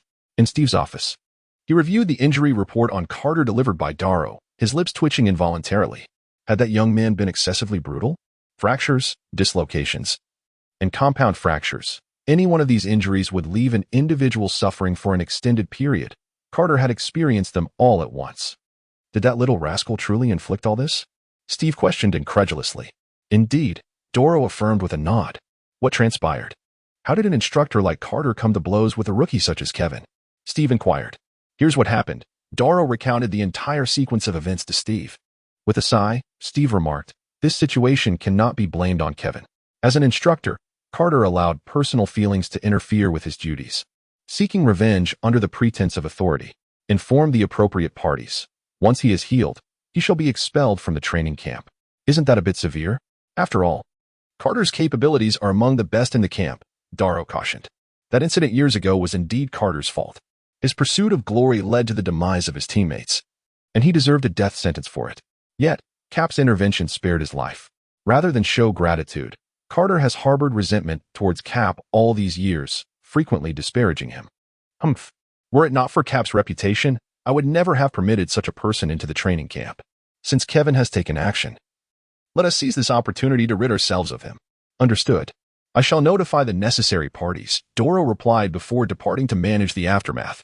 Steve sat in his chair, contemplating, and retrieved a communicator from his drawer, dialing out. 6 months later, at the rookie training camp. Kevin, rise and shine. Do not linger in slumber.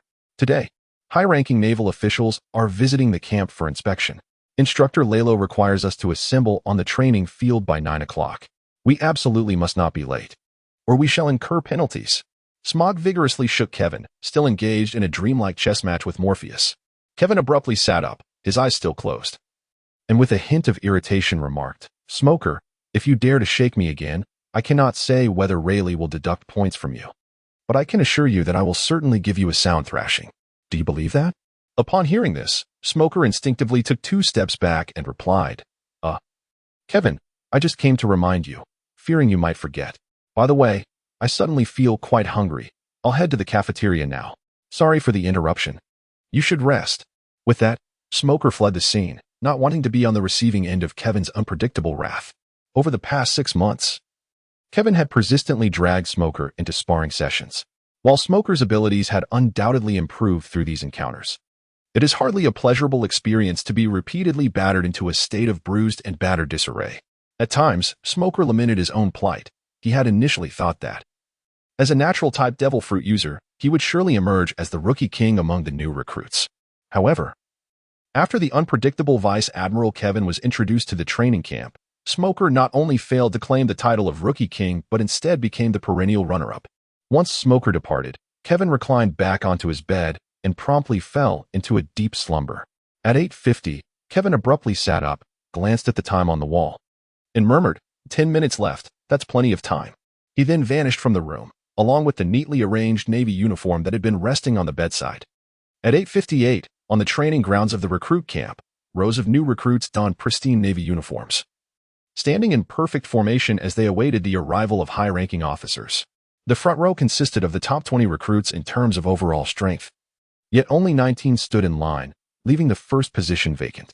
Tina, standing in third place, whispered to Smoker, who occupied the second position, "Why hasn't Kevin arrived yet? Do you know what's going on?" Smoker, his expression grave, fixed his gaze ahead and muttered, "I called him before coming here, but he said he needed to sleep a little longer and asked not to be disturbed." Tina shot Smoker a disdainful glance and retorted, "I don't understand why you didn't just wake him up. You could have dragged him if necessary. Where's the camaraderie?" "Camaraderie? What camaraderie are you talking about? I'd love to drag him here, but alas, I truly cannot do that." Smoker sighed, his lips twitching as he responded, "If I were to drag him up, it wouldn't just be one person missing here, it would be two. Tina was taken aback, her face a mask of confusion. "I would undoubtedly end up in the medical room after being thoroughly beaten." "Do you believe that?" Smoker asserted. Smoker, you certainly know me well," came a voice from Smoker's side.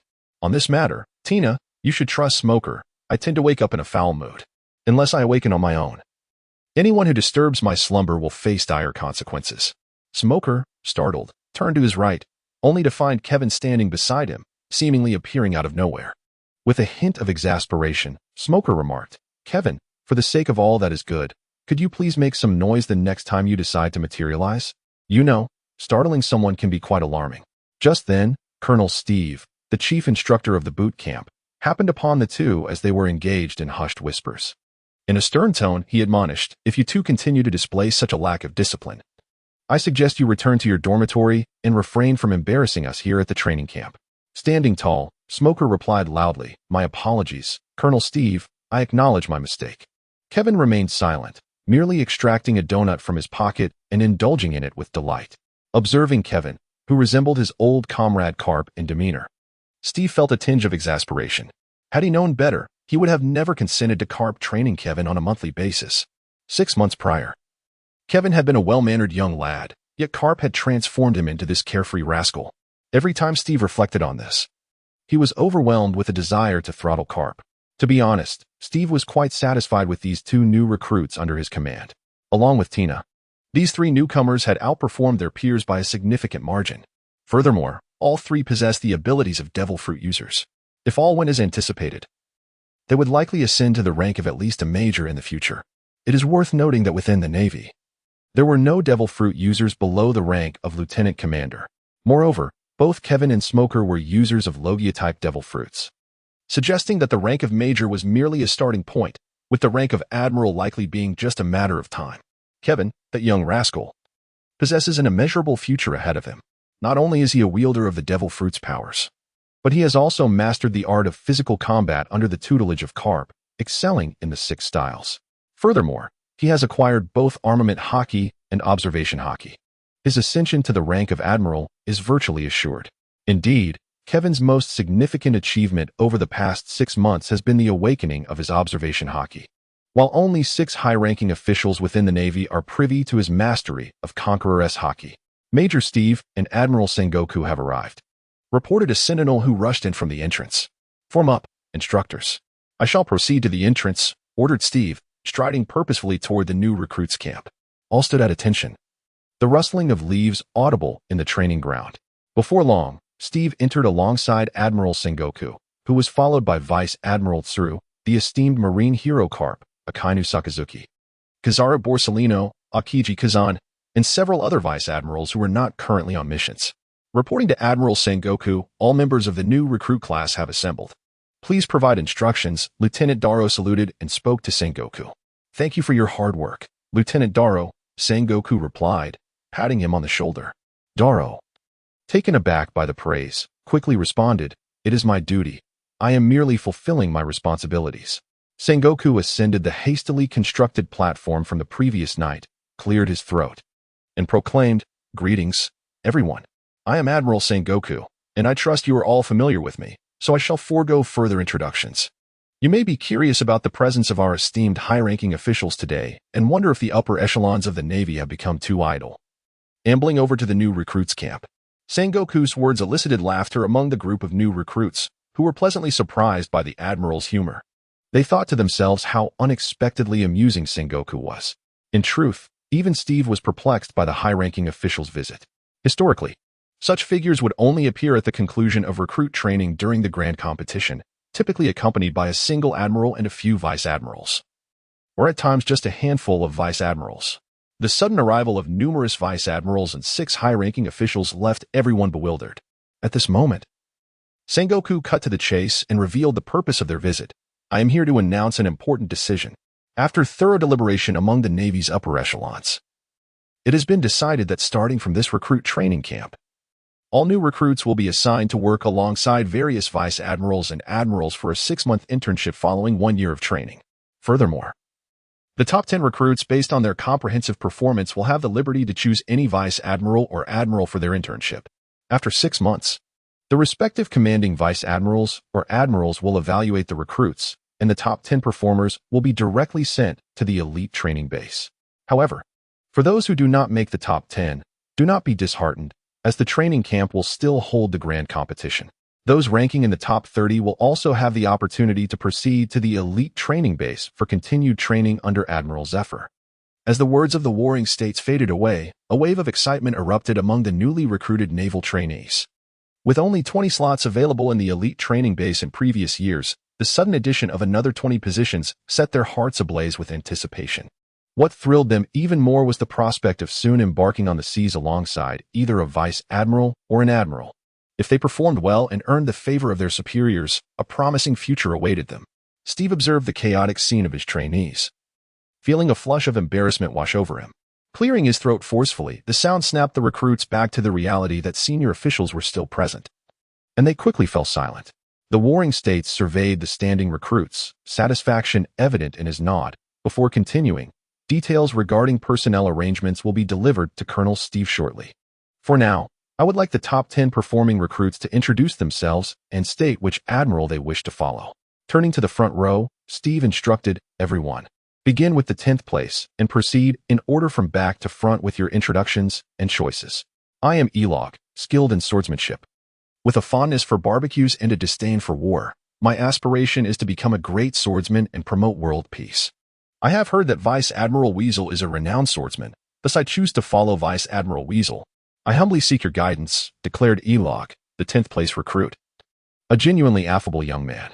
Upon hearing Elog's introduction, Wu Kai couldn't help but question whether he had mistakenly wandered into a different narrative, feeling as if it mirrored the introductory scenes of a gathering in Naruto. The selected Vice Admiral Weasel appeared somewhat surprised as well, considering that the group of Vice Admirals had anticipated that these newcomers would opt to align themselves with an admiral. Weasel nodded and addressed Elog in that case. I shall ensure your training is thorough, young recruit. Thank you, Vice Admiral Weasel, Elog replied gratefully.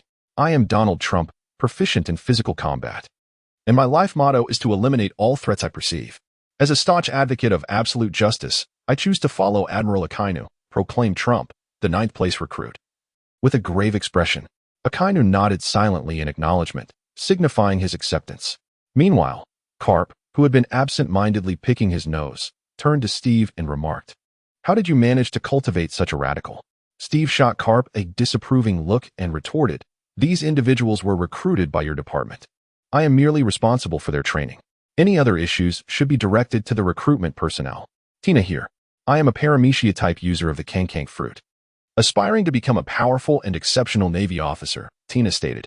Although Kevin had known Tina for quite some time, he found her peculiar habit of referring to herself in the third person rather amusing yet exasperating. Could she not simply use the first person? At that moment, the silent Vice Admiral Tsuru smiled and beckoned to Tina, saying, "Come here, girl." Tina willingly obliged. Upon hearing Admiral Tsuru's invitation, Tina joyfully accepted. Smoker, a user of the smoke fruit, a natural-type devil fruit, excelled in physical combat. He aspired to become a formidable member of the Navy, dedicated to upholding justice and peace, and to vanquishing the nefarious pirates that plagued the seas. Smoker, with an air of cool detachment, proclaimed his resolve. Why not join Admiral Akiji's ship? He too is a natural-type devil fruit user and can provide you with excellent guidance, Sengoku suggested before Smoker could make a choice. Among the 10 individuals present, aside from Kevin, who had yet to decide, Tina opted to follow Admiral Tsuru, while Elog chose Admiral Squirrel. 2 others aligned with Admiral Kazuru, leaving the remaining 4 to select Admiral Akainu. It was surprising that not a single individual chose to serve under Admiral Akiji, prompting Sengoku to intervene on his behalf. The senior Navy officials present perceived Sengoku's intentions. He seemed reluctant to allow Admiral Akainu's hawkish faction to gain another high-level combatant, hence his attempt to secure recruits for Akiji. However, the others remained silent, unified in their desire to prevent the expansion of Akainu's influence within the Navy. Akainu himself merely shot Sengoku a cold glance, refraining from further comment. Smoker, uncertain about his choice, ultimately acquiesced to Sengoku's suggestion and decided to join Akiji. When it was Kevin's turn, before he could utter a word, Garp bellowed, "Kid, you must choose me. Otherwise, I won't hesitate to let you experience the warmth of my love-filled fists." Kevin gazed at Garp with a furrowed brow, thinking to himself, what a blatant threat this is. Suddenly, a voice resonated in his mind. To become a true powerhouse, one must not merely engage in idle chatter. Congratulations. Host, you have received a mission. Embark on a journey at sea. Please select one individual from Garp, He, Akainu, Kizaru, or Akiji to accompany you. The reward for this mission is a D-grade blind box. At this moment, the system's voice echoed once more, prompting a faint smile to grace Kevin's lips. Ever since he triumphed over Smoker in his last mission, the system had seemingly vanished without a trace. After half a year's silence, it finally began to issue tasks again. However, this new mission left Kevin in a state of indecision. The reason was straightforward. If he chose Garp, he would likely be wandering in the East Blue again. While Kevin was eager to explore the new world and witness the might of its formidable warriors, assessing the gap between himself and them. Thus, he was reluctant to select Garp. Although the Navy had yet to establish a foothold in the new world, the 3 admirals would occasionally venture out for reconnaissance. Consequently, Kevin contemplated choosing one of the 3 admirals. As for whom to select, Akainu was swiftly dismissed. It wasn't that Kevin harbored any dislike for him, but rather that Akainu had a notorious reputation for eliminating pirates without hesitation, leaving no opportunity for Kevin to engage.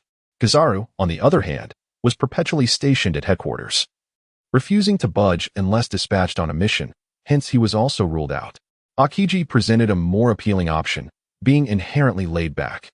He was unlikely to intervene unless absolutely necessary, making him Kevin's optimal choice. Regarding Vice Admiral He, Kevin decided against her as well. The majority of her staff were female officers, and he feared the jealousy that might ensue. Thus, he calmly declared, I, Don Kevin, excel in physical combat. Master the Navy's 6 forms, and am proficient in both armament and observation hockey. I relish training, eating, and sleeping, and detest being disturbed during these pursuits. My ambition is to establish an era devoid of class distinctions, where everyone is treated equally in peace and stability.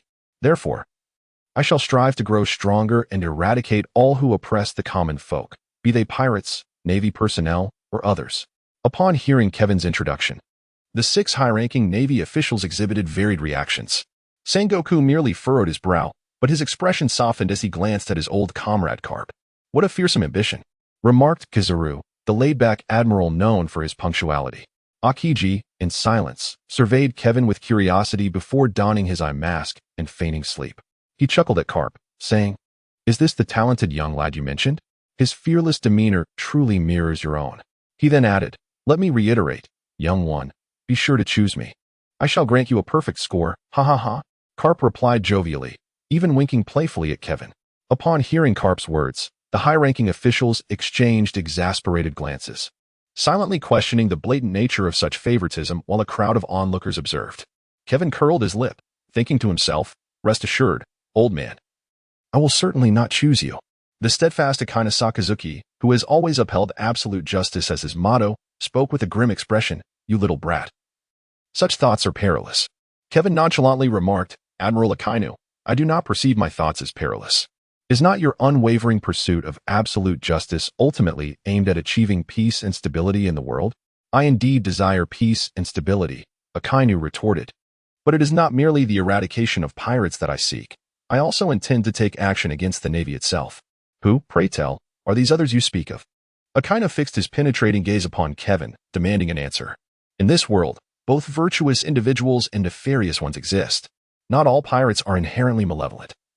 And the Navy is not comprised solely of paragons of virtue. Surely, as a high-ranking admiral, you are aware that each year, the Navy clandestinely executes a considerable number of its own disgraceful members?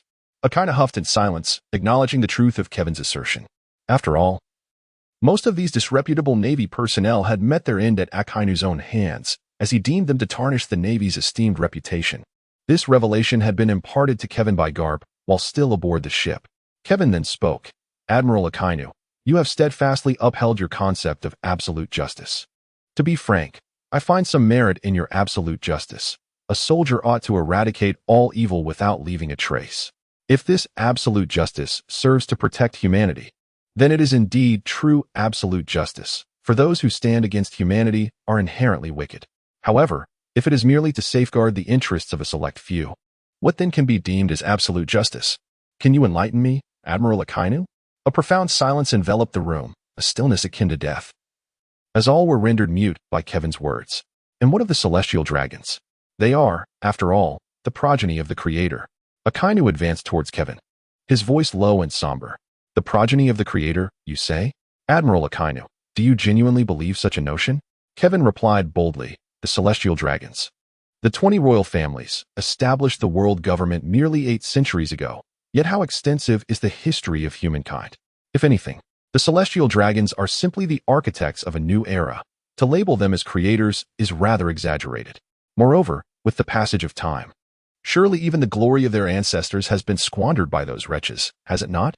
Without a hint of trepidation, Kevin declared this, prompting Akainu to take another step closer and inquire, Are you suggesting that the celestial dragons are wretches, then? Kevin shook his head and said, Admiral Akainu, I believe you have misunderstood. What I meant is that while the majority of the celestial dragons are indeed despicable, there exists a small fraction who possess goodness, who understand their purpose, do they not? Will you truly, as you profess, establish an era devoid of distinctions between nobility and commoners, an age of equality, peace, and stability? Akainu continued to inquire. Indeed, this is my aspiration, as well as that of my father. Regrettably, I currently lack the formidable power necessary to influence the world significantly. Nevertheless, I am resolute that one day I shall achieve success. Kevin declared with unwavering determination. Akainu slowly approached Kevin, his piercing gaze locked onto Kevin's eyes. Kevin did not flinch, his gaze unwavering as he met Akainu's eyes. The two stared at each other for a considerable time until Akainu suddenly raised his left hand. Kevin showed no signs of evasion, allowing Akainu's hand to rest upon his shoulder. However, Garp and the others tensed, ready to spring into action to rescue Kevin from Akainu's grasp. Yet Akainu did not strike. He merely placed his hand on Kevin's shoulder and spoke in a deep voice. Although your beliefs are perilous, I must concede that you are correct. When I first joined the Navy, I harbored similar thoughts. Indeed, some Phil thought not to exist. However, I later realized that taking such action would only plunge the world into greater chaos, and thus I compromised. Young man, if you wish to pursue this path, ensure that you do so with prudence, so as not to cast the world into turmoil. When the time is right, I shall lend you my support. I assure you, I will not let you down. Thank you for your trust, Admiral Akainu, Kevin replied with a smile. Is that so, young man? I eagerly anticipate the day you fulfill your dreams, Akainu remarked, a rare smile gracing his lips. Meanwhile, Sengoku, Garp, and the others wore expressions of utter bewilderment. The anticipated script had not unfolded. Instead of a thunderous accusation of evil followed by an onslaught of attacks that would leave Kevin in ruins, it appeared to be a scene of encouragement from a senior to a junior. While others were taken aback, Kevin was not surprised. Was Akainu truly a villain? Not in the slightest. Although Kevin was not a die-hard fan before his transference, he had followed the series and perceived Akainu as a genuine soldier of iron will. Throughout the narrative of One Piece, Akainu remained steadfast in his belief of absolute justice, never acting out of personal greed or oppressing the downtrodden. His methods were indeed ruthless. But the deaths of Ace and Whitebeard, alongside the destruction of Robin's homeland, had cast a shadow upon him, leading many to disdain him. However, from Akainu's perspective, he merely sought to eradicate his enemies, ensuring total annihilation. Was he to show mercy and risk being betrayed by those he spared? Kevin's recent words seemed to resonate with Akainu, evoking memories of his own youthful zeal to attain world peace and illuminating an alternative path to realize his convictions. Thus, Akainu refrained from violence and instead offered Kevin a glimmer of hope. Sengoku cleared his throat twice and remarked, Akainu, I did not quite catch what you just said. Next time, do speak up. There are no fools present. The intentions of Admiral Sengoku are quite evident. He wishes to ensure that today's discourse remains confidential, for discussions about the celestial dragons are strictly prohibited and could lead to dire consequences. Thus, everyone feigns ignorance. Admiral Akainu comprehends Sengoku's implication, as the repercussions of today's conversation leaking could be significant. After all, it is impermissible for a Marine Admiral to engage in a debate about whether the celestial dragons are deserving of disdain alongside a mere recruit. He replied, Understood, Admiral. Sengoku nodded in satisfaction and inquired, So, Kevin, which officer do you choose to accompany on your voyage? Kevin cast a glance over a mid-level naval officer, then smiled at Garp and declared, I choose Admiral Akiji. Above the East Sea, a naval warship resembling a dog's head, as if clutching a bone, steadily sailed forth. The naval soldiers busily attended to their duties on the deck, yet each soldier would occasionally steal a glance at the figure seated atop the dog-headed prow. Hasn't Garp's new disciple been sitting there for 12 days now? Whispered Naval Extra A to Naval Extra B. Extra B nodded in agreement, replying, Indeed, ever since boarding. This individual has remained there.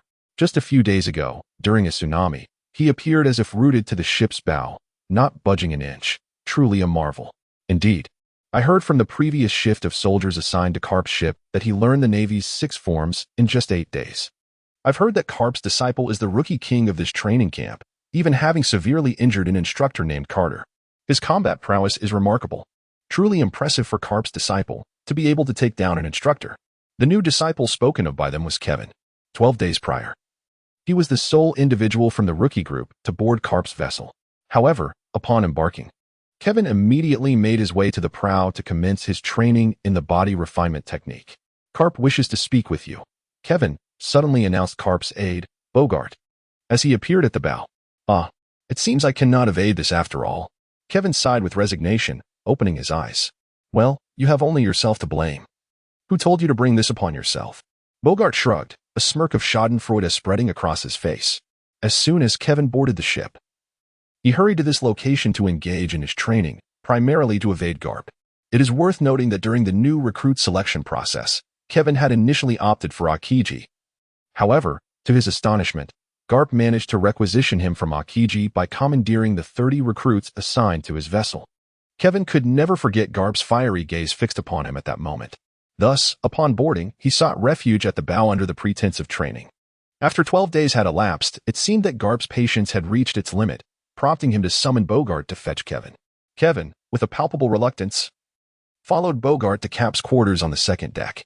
Under Bogart's sympathetic gaze, Kevin hesitantly rapped on the door of Cap's cabin and called out to announce his presence. "Come in," came Cap's voice from within, devoid of any trace of anger. Kevin cast a questioning glance at Bogart, who merely murmured a cautionary farewell before fleeing as if his life depended on it.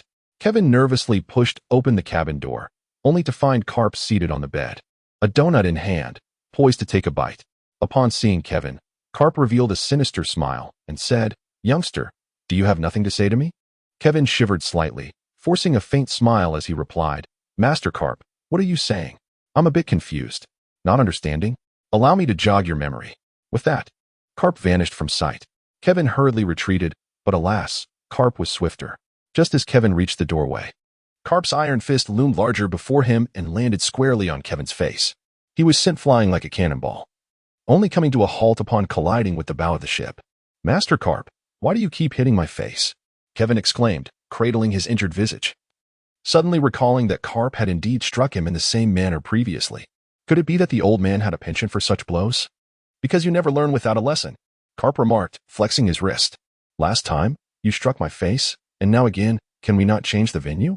"Master Garp, I truly do not understand how I have offended you," Kevin protested while shielding his face. "Offended? I distinctly remember reminding you more than once during boot camp to choose to follow me, yet you opted to accompany that brat Kazan instead. That wounded my pride," Garp exclaimed, leaping down from the second floor and launching a punch at Kevin. "Master Garp, please, have mercy, after all. I must rely on my looks to earn a living," Kevin retorted, feeling a surge of anger.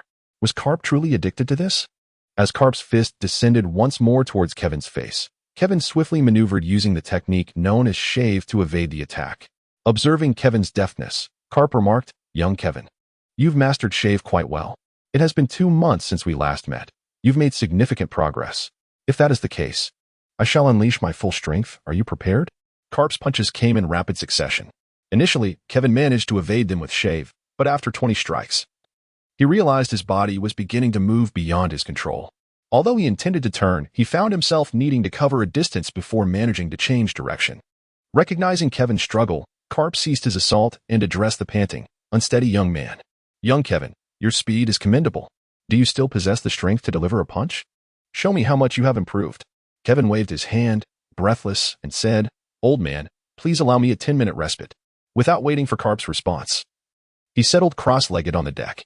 After a span of 10 minutes, Kevin rose and addressed Garp, "Old man, I am ready. I have sufficiently rested. Aren't you going to take a little more time to rest, young lad?" Garp chuckled warmly. Kevin shook his head and replied, "No, just one move. I will unleash my strongest attack upon you." "Very well, then you must give it your all. Let me see where your limits lie," Garp said, no longer urging him to reconsider. "Old man, here I come. Are you ready?" After taking a deep breath and adjusting his body to its optimum state, Kevin stomped his left foot firmly on the ground, propelling himself towards Garp like an arrow released from a bow. Simultaneously, his right hand was enveloped in a dark hue of armament hockey as he unleashed a powerful punch. Armament hockey technique, shattering fist, starbreaker. Garp, undeterred, braced himself to meet Kevin's punch head-on with his ironclad body. With a resounding boom, Kevin's punch, infused with all his might, struck Garp squarely in the chest, generating a shockwave that sent the surrounding naval soldiers tumbling, with all but Garp's aide, Bogart, falling like rolling gourds. "Not bad, kid. To wield armament hockey to this extent without guidance is quite the feat. You could be considered a genius. In terms of power and speed, you are already on par with a typical commander. However, when considering your overall strength, you still fall short of that rank. As your physical endurance and control require further development, you must have noticed that once your speed reaches a certain threshold, you begin to lose control of your body. Therefore, I believe your next training should primarily focus on enhancing your physical strength and bodily control," Garp patiently advised Kevin. To be honest, Kevin's rate of progress had exceeded Garp's expectations. In the initial 4 months, Garp would occasionally visit the rookie training camp to guide Kevin, but in the last 2 months, due to other commitments, he had ceased his instruction. Garp had originally thought that if Kevin could master the Navy's 6 forms, achieving the strength of a captain would be commendable. However, Kevin had impressively transformed from an ordinary person to someone whose abilities were now perilously close to that of a commander, showcasing talents that warranted significant cultivation within any faction. Garp felt a swell of pride, realizing he had discovered a remarkable talent for the Navy. Suddenly, as if recalling something significant, Garp stepped closer to Kevin and said, "Kid, I have something important to share with you." "What is it?" "Please, go ahead," Kevin urged. Garp leaned in and whispered, "Your words in the rookie camp remind me of my son, Dragon. You bear a striking resemblance to him, but you also possess the identity of a celestial dragon. Know this, whatever you say or do, as long as it remains within acceptable bounds, the world government will not act against you. I hope you will not find yourself in opposition to the Navy and the world government as he has." Kevin shook his head and said, "I truly cannot guarantee that. Old man, I have already articulated my ideals during my time at the training camp, thus." Kevin refrained from continuing, yet Garp had already grasped his meaning. "Alas, you young ones truly leave me at a loss."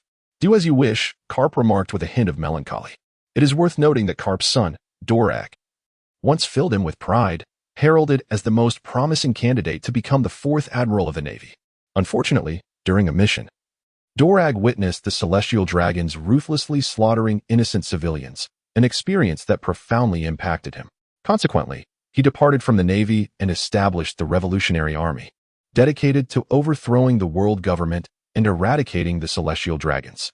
Now, standing before him was a talented junior, equally remarkable, yet potentially heading towards opposition due to his dreams, which left Garp feeling somewhat despondent. Through this period of interaction, Kevin has come to regard the venerable elder Garp with a sense of respect. He thus offered some words of comfort. "Old sir, I believe you should adopt a more open-minded perspective. After all, every individual harbors their own dreams and possesses the right to pursue them. Do we not all aspire for a world that is more beautiful? I recall this is something you expressed to me 6 months ago, is it not?" "Indeed, the aspiration to enhance the world is my own dream." Garp nodded in agreement. "Though our paths may diverge in the future, our dreams remain aligned, all striving towards a singular goal. Surely that is sufficient. It is no wonder that obstinate fellow Sakazuki has such high hopes for you. It appears you indeed possess a unique charisma," Garp exclaimed, feeling somewhat persuaded, and then chuckled heartily.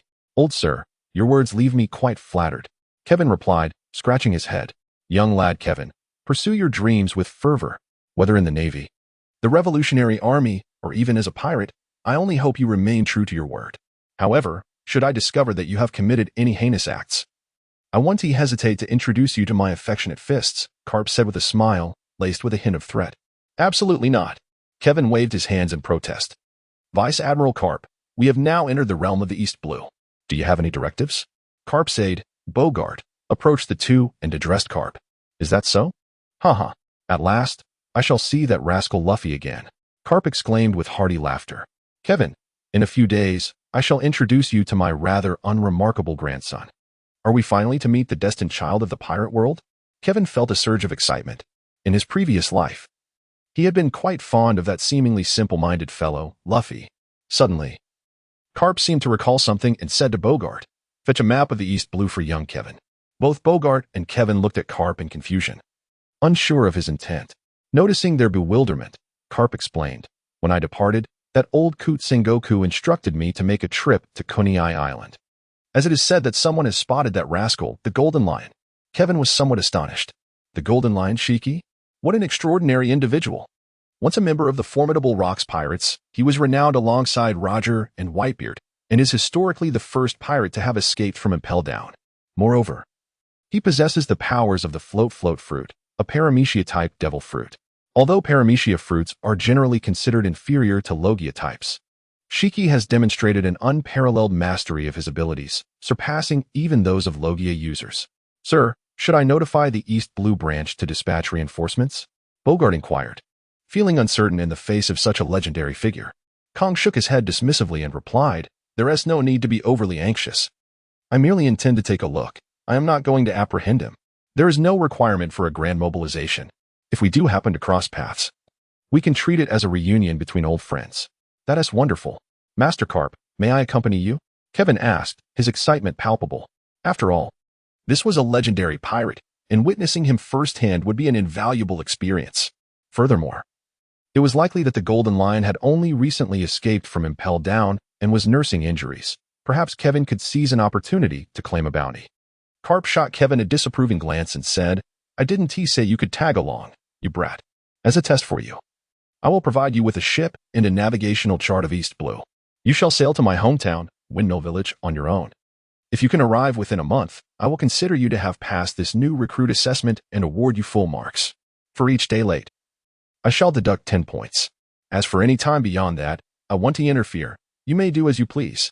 Judging by the time, you should reach Windmill Village in about 12 to 13 days. With the extra time, perhaps you could return to Kuruku's and pay your respects to your parents. Although Kevin felt a twinge of disappointment at the prospect of not encountering the Golden Lion, he recalled that his parents had passed away over 6 months ago, and as their son, it was indeed time for him to pay his respects. Thus, Kevin bowed deeply to Garp and expressed his gratitude. Thank you, Master. The following morning, Garp's warship set a course for Kunai Island, while Kevin set sail on the small boat provided by Garp, embarking on his journey. According to the navigational chart he had been given, Kevin returned to his birthplace, Kuruku's Island, in just 5 days. Young Master Kevin, it is such a relief to see you safe, exclaimed the island's residents, greeting him warmly upon his return. The island's elder, Akuin, nearing his 70s, hurried out to meet Kevin, grasping his hand with excitement. Little Kevin, you're unharmed. That is truly wonderful. When you ventured out to confront the pirates alone, we intended to assist you, but inexplicably, we all lost consciousness. By the time we awoke and rushed to the harbor, you had vanished without a trace. All that remained were naval officers dealing with the pirates' corpses. The officer in charge informed me that you had been taken by a rear admiral from the Navy. We thought they were merely trying to comfort us, but seeing you now, I am truly at ease. Kevin respectfully addressed the esteemed elder, Grandpa Yakin. It was Vice Admiral Garp of the Navy who saved me. Is it the same Garp who is hailed as the hero of the Navy? Grandpa Yakin inquired, a hint of excitement in his voice upon hearing Garp's name. Indeed, Grandpa Yakin. Do you know Master Garp? Kevin asked, somewhat astonished. Haha. How fortunate would I be to know a hero like Garp. However, in my youth, I too was a sailor, and Vice Admiral Garp was indeed my idol. By the way, I just heard you refer to Vice Admiral Garp as your teacher. Have you perhaps become his disciple? Grandpa Yakin said with a touch of pride. Kevin nodded and said, Indeed, Grandpa Yakin. Although I have not officially joined the Navy yet, I am currently undergoing training at the Navy's boot camp. This time, I am at sea with Captain Garp to fulfill my new recruit training mission. Being part of the Navy is wonderful. It allows one to uphold justice and protect the vulnerable. What did you say? Captain Garp has also come to the East Sea? Grandpa Yakin inquired, somewhat incredulously. Yes, Grandpa Yakin. Captain Garp has indeed arrived in the East Sea, but he has other duties and has gone to a different island. I happened to pass by on my mission, so I came back to pay my respects to my parents. Upon hearing Kevin's words, Grandpa Yakin nodded in satisfaction and remarked, Little Kevin, you are truly a filial child. Your parents' tomb is located in the cemetery just behind the town. Tomb. Kevin looked at Grandpa Yakin in confusion, wondering why it was referred to as a tomb. Seeing the puzzled expression on Kevin's face, Grandpa Yakin explained. It is like this. After the Navy collected the bodies of the pirates, the people on the island and I initially intended to build graves for your parents and the other deceased. However, a few individuals dressed in white suits arrived on the island, claiming to be servants of your family. They wanted to take your parents' remains back to their hometown for burial. I was initially skeptical, but the leader spoke of many details about your father that matched my knowledge, indicating a close familiarity with him, so I did not stop them. After your parents' remains were taken away, we erected a tomb in their honor. Kevin pondered for a moment, surmising that it was indeed his grandfather from Mariewa who had sent someone. After all, his father had not renounced his status as a celestial dragon, and according to their customs, he ought to be interred in Mariewa. He then addressed Grandpa Yakin, expressing gratitude. Those must be people sent by my grandfather. Thank you, Grandpa Yakin. Grandpa Yakin waved his hand dismissively, saying, It's nothing. Your parents were truly kind-hearted during their lives, often assisting those in need on the island. It is only fitting that we do this for them. The elderly man added, I won't disturb you any longer. You should go pay your respects to your parents. Then, I shall take my leave, Grandpa Yakin. Kevin replied courteously. After bidding farewell to Grandpa Yakin, Kevin purchased some offerings on the island and made his way alone to the cemetery behind the town. Standing before his parents' gravestone, he whispered, "Mom, Dad, rest assured. I will surely discover a way to bring you back. I believe it won't be long before our family is reunited." At the break of dawn the following day, Kevin bid farewell to the islanders and set sail once more towards his destination, Windmill Village. In the tavern of Windmill Village, the crew of the red-haired pirates was reveling merrily over their drinks. Shanks sat at the bar, continuing with his scheme to entice Luffy. "Next time you set sail, take me with you, Shanks. I want to be a pirate too," Luffy exclaimed eagerly, his youthful aspirations centered solely on becoming a pirate, oblivious to anything else. Shanks laughed heartily, glancing at the innocent Luffy. "Do you really think someone like you can become a pirate? Why not?" Luffy replied, perplexed. At a nearby table, Jesus Burgess, the first sniper of the red-haired pirates, leaned back in his chair, addressing Luffy. "Even if you swim well, that alone won't make you a pirate." Luffy, indignant, retorted, "But I'm great at fighting. My fists are as powerful as a gun." He demonstrated with a flourish of his small arms. Shanks, without even looking up, continued to eat, dismissively asking, "Is that so?" Upon hearing Shanks' skepticism, Luffy became animated, exclaiming, "Hey, Shanks, what kind of attitude is that?" Nearby, Luchi, who was voraciously devouring meat, chimed in, "To put it simply, Luffy, you're just too small." Jesus added, "You're the same age as my child." Luffy, still defiant, protested, "I'm not a little kid. I've grown up." Shanks, sitting nearby, requested a glass of juice from Makino and slid it over to Luffy, saying, "All right, Luffy, don't be upset. Here, have some juice." Upon seeing the juice, Luffy's face lit up with joy. "Thank you." He then picked up the cup and drank deeply. Upon witnessing Luffy gulp down the juice, Shanks burst into laughter, exclaiming, "See? He is clearly just a little brat." "You're so despicable, Shanks," Luffy retorted, baring his teeth in defiance. Luffy's fierce yet adorable expression prompted the crew of the red-haired pirates in the tavern to erupt into laughter. "No laughing allowed," Luffy shouted, leaping onto a chair. "What is the matter? You stingy old man, Shanks." Mary Jo, who had watched Luffy grow up, smiled fondly at him, having not seen him so lively in quite some time. At that moment, the door to Mary Jo's tavern was kicked open, interrupting the merriment. A tall, thin man entered, accompanied by a group of ruffians, causing the tavern to fall silent. "Is this what they call pirates? They all look like a bunch of fools," the leader remarked as he approached the bar, addressing Mary Jo. "We are mountain bandits, but we are not here to cause trouble. Quickly, serve us some liquor. We require about 10 barrels. Mary Jo, smiling apologetically, replied to the bandit leader, "I'm terribly sorry, but we've just sold out of all our drinks." The bandit leader glanced at the pirates indulging in their drinks and, visibly displeased, inquired, "Sold out? Are you suggesting these pirates are drinking plain water?" Mary Jo clarified, "The liquor we sold is indeed all we had. They've consumed it all." Shanks, who had been munching on some food, looked up and said to the bandit leader, "My apologies. It seems we've emptied the tavern of its stock. Truly sorry about that. If you don't mind, here's an unopened bottle for you." With that, Shanks handed a sealed bottle to the bandit. In a fit of rage, the bandit leader smashed the bottle with his fist, splattering liquor all over Shanks' face. "I'm a notorious criminal with a bounty of 8 million berries. A mere bottle of liquor isn't even fit for rinsing my mouth. Don't underestimate me." Shanks sighed. "Now the floor is all wet. My apologies, Miss Mary Jo." He crouched down to collect the shattered pieces of the bottle and asked Mary Jo, "Do you have a cloth?" Seeing this, Mary Jo rushed from behind the bar, saying, "I can clean it up." At that moment, the bandit leader drew a long knife from his waist and slashed down, sending Shanks' unfinished food crashing to the ground. He then provocatively stated, "It seems you enjoy cleaning, huh? Then clean to your heart's content." After sheathing his knife, the bandit leader declared, "Without any liquor, this place is duller than ever. We're leaving." He then departed with his crew, taunting the pirates, "Farewell, you bunch of pathetic scoundrels." Luffy trembled with rage, his gaze fixed intently on the retreating figures of the mountain bandits. Marjorie hurriedly approached Shanks with a handkerchief in hand, wiping the alcohol from his attire while inquiring with concern, "Captain, are you injured?" Shanks waved his hand dismissively, replying nonchalantly, "I'm fine. I haven't sustained any injuries." Suddenly, as if recalling something amusing, Shanks broke into laughter, prompting his crew to join in hearty guffaws. Jesus Burgess, covering his forehead, quipped, "Boss, you truly were bullied quite severely. It's simply delightful." Shanks, far from being angered, laughed joyfully alongside his crew. Meanwhile, Luffy stood atop a chair, shouting, "Hey, how can you still laugh? Isn't this a disgrace? Why don't you confront those people, Shanks? Even if they are numerous and appear formidable. Being bullied like that, and still laughing is hardly the mark of a man, nor does it befit a pirate." Shanks regarded Luffy for a moment before responding. "I understand your feelings, but it was merely some spilled alcohol. There is no need to be so upset." Angrily, Luffy turned away, declaring, "I won't speak to you anymore."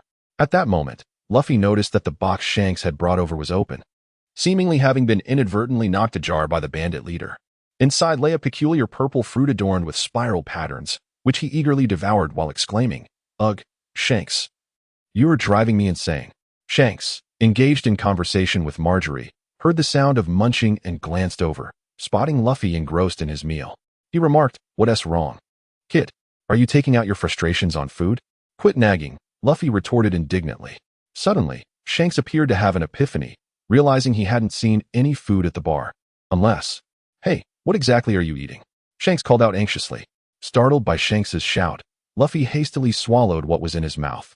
Shanks stood up, pointing at the now empty box on the bar, exclaiming, "Was it that box? Did you eat everything inside it?" Seeing Shanks in a state of panic, Luffy, feeling guilty, nodded sheepishly.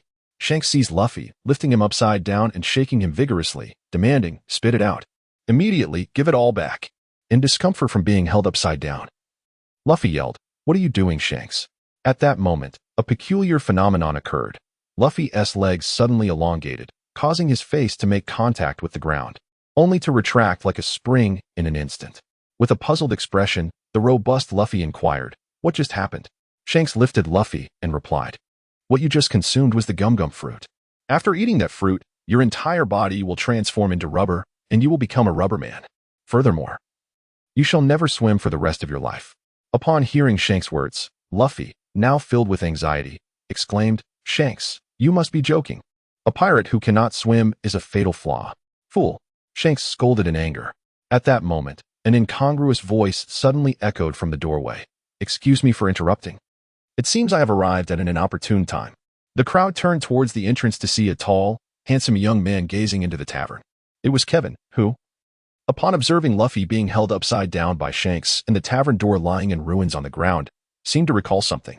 Wasn't this the very scene when Luffy had just consumed the devil fruit?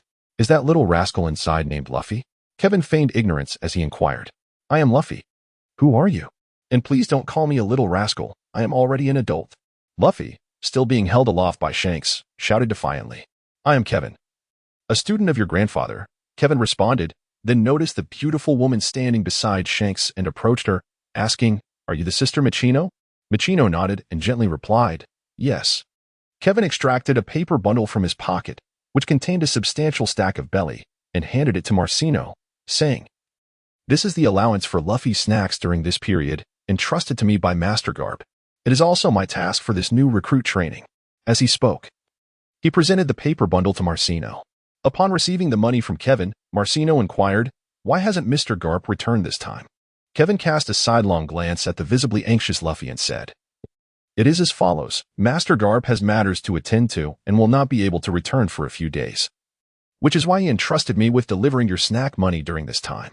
Upon hearing that his grandfather would be returning in a few days, Luffy, who harbored an acute fear of his grandfather, began to fidget nervously, contemplating a stealthy escape from the tavern to find a hiding place for a few days. Unfortunately, his attempts at discretion did not go unnoticed by Kevin, who had been keeping a watchful eye on him. Kevin swiftly appeared at the entrance of the tavern, obstructing Luffy's path. With a beaming smile, he addressed Luffy, "Young Luffy, where might you be headed? Are you eager to meet the esteemed elder? Master Garp has spoken of you fondly on numerous occasions, hoping to see you upon his return. Therefore, I cannot allow you to wander about. It is best that you remain here and wait patiently." In response, Luffy grasped Kevin's shoulders, shaking him while pleading in a tearful tone, "Grandpa is coming back. And it's so frightening. I beg you, please let me go." As Kevin indulged in the world of anime, he was aware of Luffy's fear of his grandfather, Garp. However, he was taken aback by the extent of Luffy's trepidation, especially for a character blessed with the protagonist's halo. Thus, he jestingly inquired, "Dear young Luffy, why do you harbor such fear of Master Garp? He is not nearly as fearsome as you portray him to be, is he? Or could it be that you are overwhelmed with joy at the prospect of his return?" If that is the case, he would undoubtedly be touched by your sentiments. At that moment, Shanks interjected, asking, "Pardon my intrusion, but may I ask if you are a member of the Navy?" Kevin shook his head and replied to Shanks, "I cannot yet be considered a member of the Navy. I have only recently joined the naval training camp this year."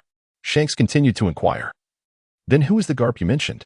Kevin deliberately responded, "As a pirate, have you truly never heard of the name of the naval hero, Vice Admiral Garp?" As Kevin's words echoed through the tavern, an immediate stillness enveloped the gathering of pirates.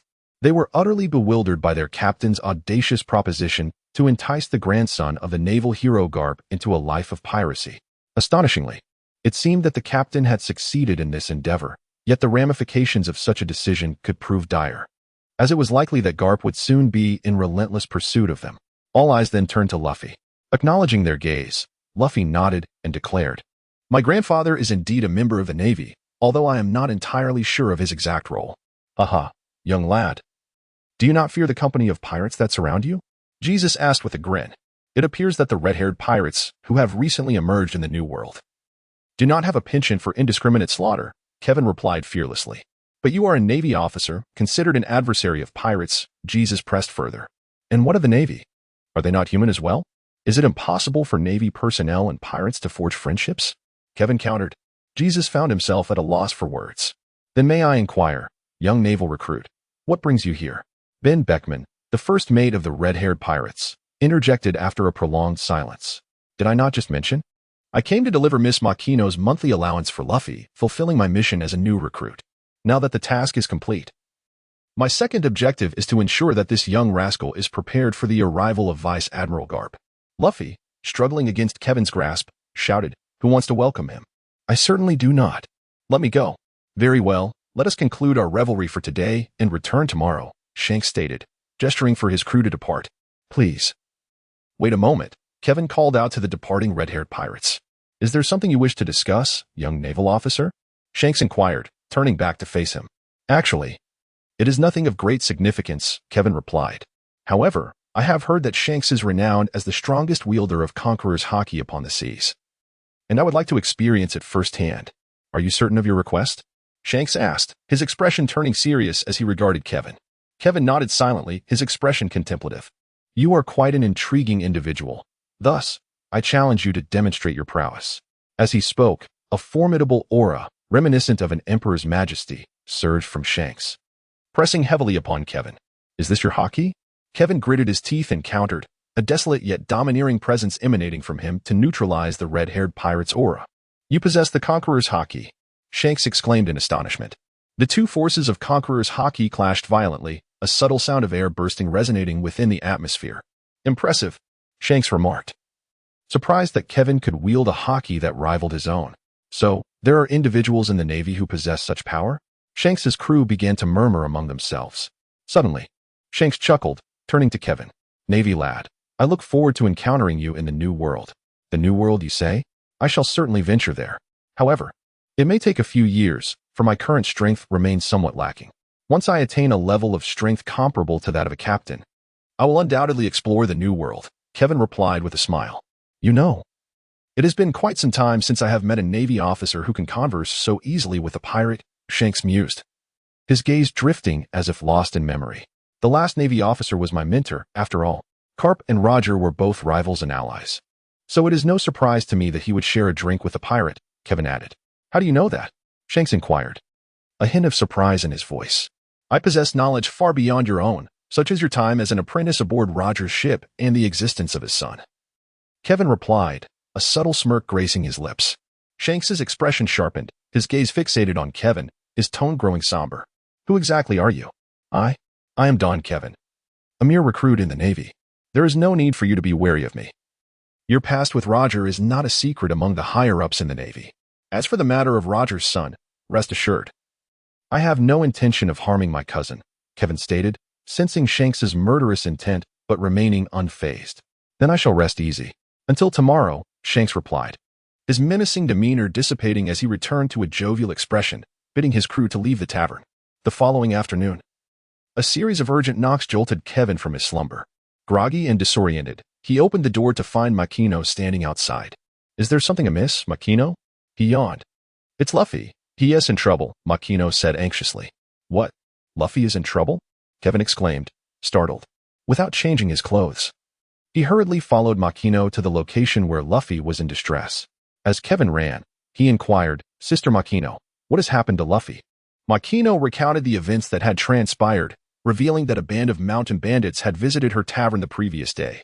While indulging in drinks, the bandits had mockingly taunted Shanks and his companions. Naturally, Luffy, Shanks' ardent admirer, could not stand idly by and engaged in a heated argument with the bandits. Consequently, the group of ruffians seized Luffy and subjected him to a brutal beating.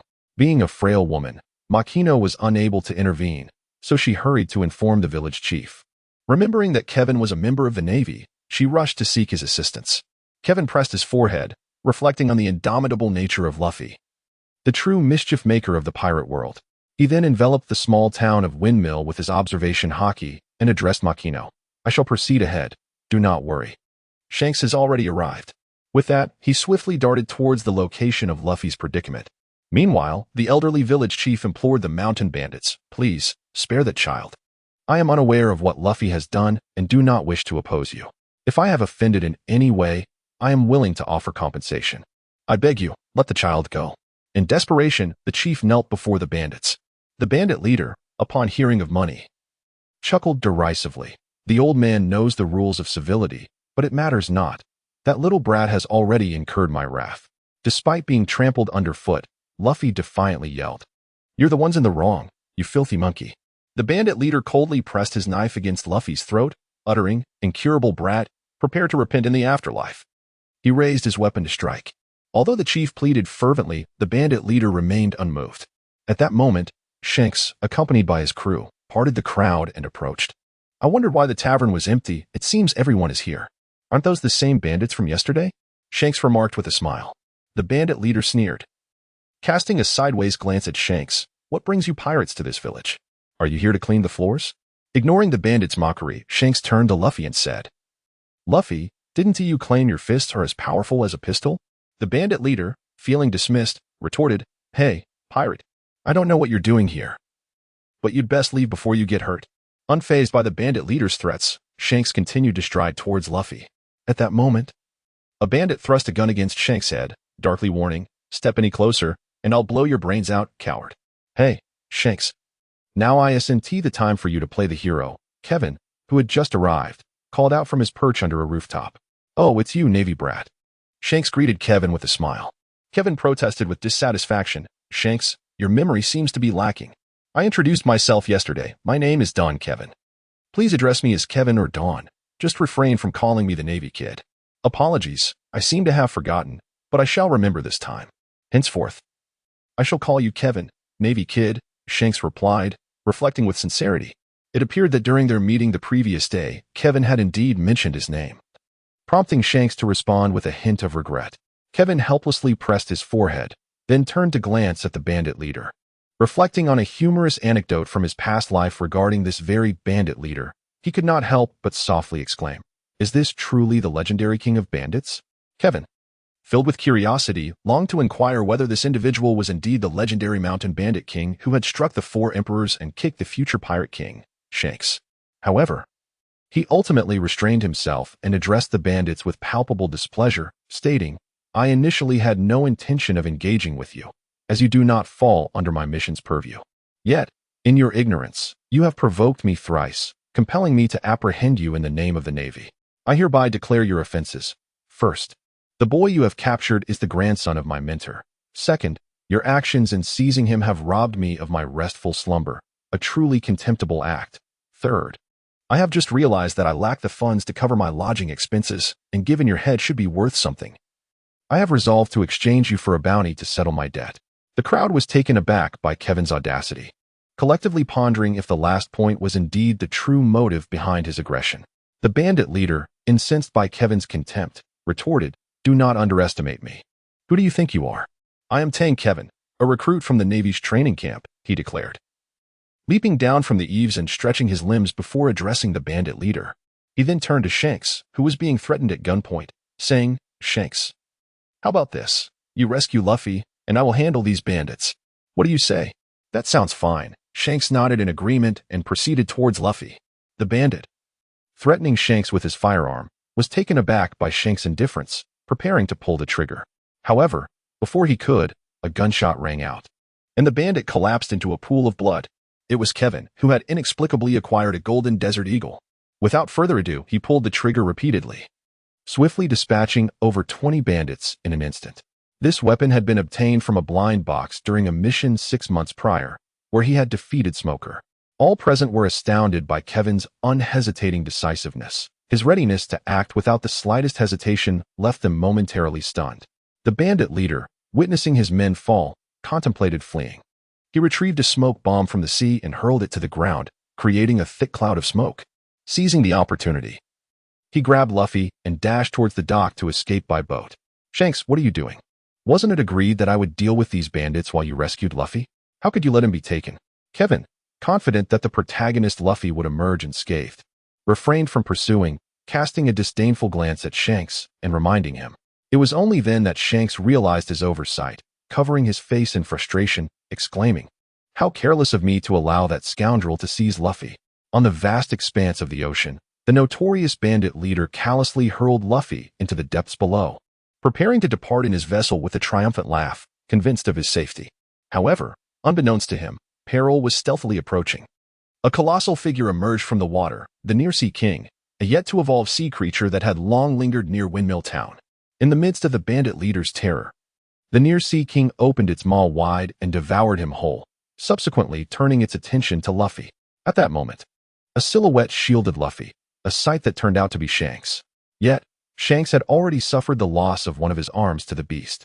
The Near-Sea King, excited to have another human morsel, prepared to strike once more, but Shanks unleashed his conqueror's haki, sending the creature fleeing in fear. Witnessing Shanks's injury, Luffy wept in agony, exclaiming, "I'm so sorry. It's all my fault. If it weren't for me, you wouldn't have lost your arm." Shanks, with his remaining arm wrapped around Luffy, offered words of comfort. "You mustn't blame yourself. Mary Jo told me everything. This entire ordeal unfolded because you stood up for me. As a friend, it was my duty to save you." Half a month later, under the cover of night aboard Shanks's ship, the crew reveled in jubilant celebration. Kevin and Shanks found a spot at the ship's railing to sit. "Shanks, thank you for guiding my training over the past 2 weeks. I feel I have made significant strides in mastering my conqueror's haki," Kevin said, raising his goblet. "Huh. It's your innate talent that has propelled your progress. Few can achieve such advancement in such a short span," Shanks replied, clinking his cup against Kevin's, lavishing praise upon him. Over the years, Shanks had encountered many gifted youths, but a prodigy like Kevin was a rare find indeed. "So, Shanks, what are your plans next? Heading to the New World?" Kevin inquired, taking a sip of his drink. Shanks nodded. "Indeed. Upon my return, I intend to venture directly into the New World.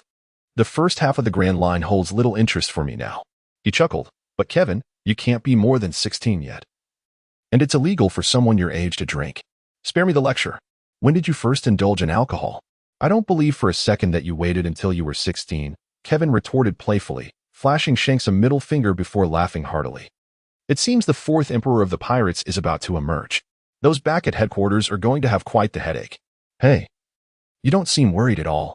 If I truly become the 4th Emperor, wouldn't that complicate matters for the Navy?" Shanks asked, puzzled. Kevin nonchalantly remarked, "So what? The more challenging the endeavor, the more intriguing it becomes. Wouldn't you agree? Just imagine the thrill of boasting in the future about having crossed paths with one of the 4 emperors of the pirates." Shanks, upon hearing this, shook his head and chuckled. "I reckon those old geezers in the Navy will be thoroughly vexed by your antics." Kevin's expression suddenly turned serious as he asked, "Shanks, may I pose a question? What kind of person do you believe Roger to be? Was he truly a pirate? As for the captain, well, he had a hasty and willful nature, yet his actions resembled those of a child, innocent and sincere. He never bullied the common folk. Overall, he was quite a good person." "Why do you ask?" Shanks inquired, a faint smile gracing his lips, his eyes revealing a hint of nostalgia. "In my memory, pirates are typically ruthless, wreaking havoc and pillaging without remorse. Yet, it seems Roger never engaged in such deeds," Kevin remarked thoughtfully. Shanks reflected for a moment before nodding in agreement. "Indeed. The captain has never laid a hand on civilians. He only acted against fellow pirates. Thus, I would argue that Roger resembled more of an adventurer than a pirate. To label him as the Pirate King feels somewhat inaccurate. Kevin nodded in affirmation, saying, "That makes sense. Perhaps the title King of Adventurers suits him better. Moreover, Shanks, although we are friends, I must remind you that Luffy is the sole grandson of Master Garp. I do not wish for you to tempt him into becoming a pirate. If Luffy were to pursue that path, it would surely trouble Master Garp," Kevin said earnestly. Despite Garp's ever-cheerful demeanor, Kevin, having spent considerable time with him, had come to understand that Garp preferred not to speak of his son, Dragon. This reluctance stemmed from the fact that Dragon was in opposition to the world government, making it inconvenient for Garp to discuss him. Additionally, Garp harbored an inability to forgive Dragon for abandoning the Navy, having once held great hopes that Dragon would become a just Marine. Now, Garp's aspirations rested upon Luffy, and Kevin feared that if Luffy were to become a pirate, it would shatter Garp's spirit. Following the significant incident, Garp resigned from his position to train new recruits, a decision influenced by Ace's death and Luffy's complete divergence from the Navy, which left him disheartened. The captain once told me that everyone has their own dreams, and to be a true man, one must pursue those dreams. Luffy, that little rascal, dreams of becoming a pirate. I merely aim to guide him along that path," Shanks said, taking a sip. "Enough of that, Shanks. You wish for Luffy to become Roger's successor, fulfilling what Roger could not, don't you? Thus, the title of Pirate King truly does not suit him. Rest assured, Luffy will undoubtedly set sail. No one can prevent that.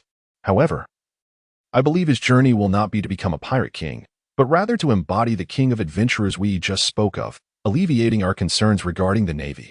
I have faith that Luffy will find his rightful path, for I certainly do not wish for Master Garp to be troubled over his grandson's choices." Shanks shrugged, saying, "Then so be it. Shanks, when you depart tomorrow, I will refrain from seeing you off, as I am, after all, a member of the Navy. It would be inappropriate for a Navy officer to bid farewell to a pirate," Kevin concluded. At that moment, it would be unwise to provide anyone with leverage to harm our esteemed teacher. Thus, I wish you a smooth journey and may you swiftly ascend to the rank of the fourth sovereign. With that, Kevin downed his drink in one gulp. "Very well. Just wait and see, my friend. I shall undoubtedly become the fourth sovereign of pirates. When the time comes, should you find yourself in dire straits, do not hesitate to seek me out. I shall offer you a position of leadership." Shanks similarly finished his drink, laughing heartily. The following morning, Shanks and his crew departed from Windmill Village, setting their course for the New World. The villagers gathered to bid farewell to Shanks and his companions, their expressions tinged with reluctance. Luffy, feeling a profound sense of loss at Shanks' departure, found himself in low spirits for several consecutive days, lacking the motivation to engage in any activities. That morning, Luffy trudged into Makino's tavern with his head bowed, addressing Makino, "Please, I would like a glass of juice." "I am parched, Sister Makino." Kevin was seated in the tavern, sipping his drink and enjoying breakfast. Upon observing Luffy's despondent demeanor, he inquired, "What troubles you, Luffy?" Luffy, with a hint of melancholy, replied, "Shanks has departed, and I find myself reluctant to let go." Kevin chuckled and remarked, "You, my friend, spoke of setting sail. So surely there will come a day when you encounter him.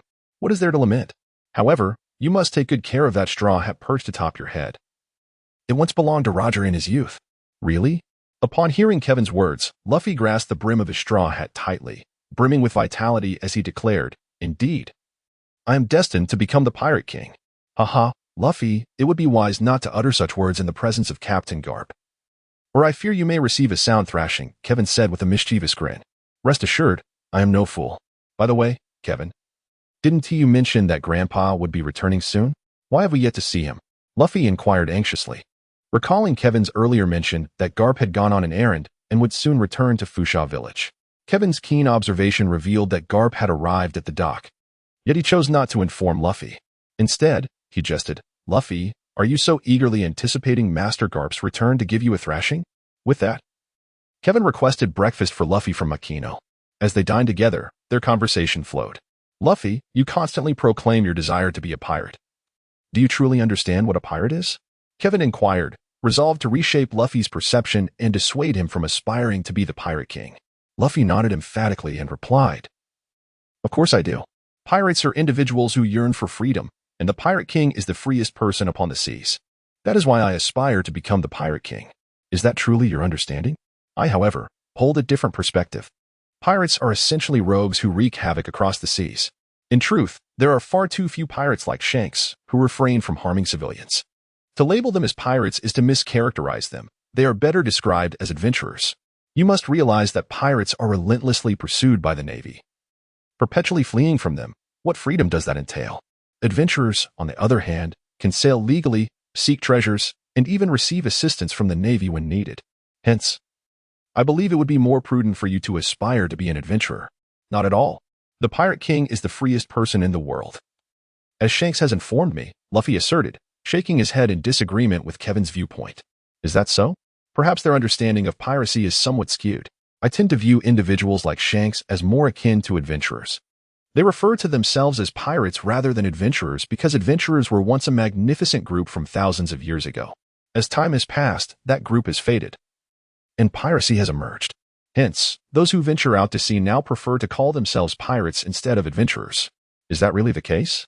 Luffy, brimming with excitement as if he had stumbled upon treasure, scooted his chair closer to Kevin and asked, "Could you tell me more about adventurers?" Kevin nodded and said, "Of course," and thus began his elaborate narrative, weaving tales from the origins of adventurers to their rise and eventual decline, mixing fact with fiction. He concluded with a summary, stating, Shanks, like adventurers, never endanger civilians. Their targets are invariably the ruthless pirates. Moreover, since someone has already claimed the title of Pirate King, why not aspire to be another kind of sovereign? Perhaps the Adventure King, for instance. In this way, Roger would remain the first Pirate King, and you would become the inaugural Adventure King, heralding a new era. Wouldn't that be splendid? The term Adventure King had a certain allure. Luffy pondered aloud, torn between the titles of Pirate King and Adventure King. Suddenly, Kevin, with a mischievous grin, asked, "Luffy, are you ready to run?" Run? Luffy looked at Kevin, bewildered, not comprehending why he should flee. At that moment, the tavern door swung open, and in walked Garp. I heard a certain troublesome little brat plans to set sail as a pirate. Is that true? Startled, Luffy spewed his juice across the room in horror, exclaiming, "Grandpa. Oh no, Grandpa's here. We must run." Kevin also stood up and respectfully addressed Garp. "Teacher Garp, you have arrived." Garp nodded at Kevin and then turned to Luffy, exclaiming, "Luffy, you rascal. Shouldn't you explain yourself to me? As the grandson of a Marine, how could you even consider becoming a pirate? What do you expect me to feel?" Luffy, defiantly puffing out his chest, retorted, "I never claimed I wanted to join the Marines. It was you who continuously pressured me to do so. How dare you oppose your grandfather like this? It seems you are yearning for the loving force of my iron fist," Garp declared as he swiftly seized the fleeing Luffy and delivered several firm knocks to his head. "You little rascal, have you consumed a devil fruit?" Garp inquired, astonished as he observed the swollen bump on Luffy's head, having noted something unusual during their encounter. Kevin nodded and said, "Indeed, Teacher Garp. Luffy has consumed the rubber fruit brought by Shanks and has now become a rubber man." "What is happening?" Garp inquired of Kevin. Kevin recounted the events of the past few days to Garp in meticulous detail. Upon hearing the account, Garp immediately rolled up his sleeves and strode out, exclaiming, "Damn those bandits! How dare they seize my grandson? I shall capture him and teach him a proper lesson." Kevin intercepted Garp and said, "Master Garp, that band of mountain bandits has been vanquished by me, and their leader has already been consumed by the king of the near sea. Are you planning to teach a lesson to those rascally bandits in the afterlife? Or are you intending to reprimand their leader within the belly of the king of the near sea? If that is the case, then let it be." Upon finishing his words, Garp turned back, pulled out a chair, and sat down. He addressed Kevin and Luffy, saying, "You two should eat quickly. Once you've finished, I shall take you to a certain place." "What place?" Kevin inquired. "Where are we going?" Luffy asked. "You will know in due time," Garp replied with a calm demeanor. Kevin and Luffy swiftly finished their meal, then turned their gaze towards Garp. From the pocket of his jacket, Garp extracted a wanted poster and handed it to Kevin, while casually picking his nose. "Young Kevin," he remarked, "the individual on this bounty notice is the target for your second training mission. You must capture him alive. But it is permissible to inflict significant harm. As for his subordinates, it suffices to ensure they remain unharmed." Kevin cast a glance at the wanted poster, which featured a tall woman. While she may not have been a stunning beauty, she possessed a considerable charm. Upon noticing the astonishing bounty of 5 million berries, it was evident that this woman was no ordinary individual. His composure faltered when he read the name, Callie Dayton, clearly emblazoned in bold letters. Kevin was familiar with Callie Dayton. She was the adoptive mother of Ace and Luffy, the matriarch of the Dayton family, known for their notoriety in the Cobblestone Mountains. But had Dayton truly been so striking in her youth? How had she transformed into the image of a corpulent, coarse, elderly woman?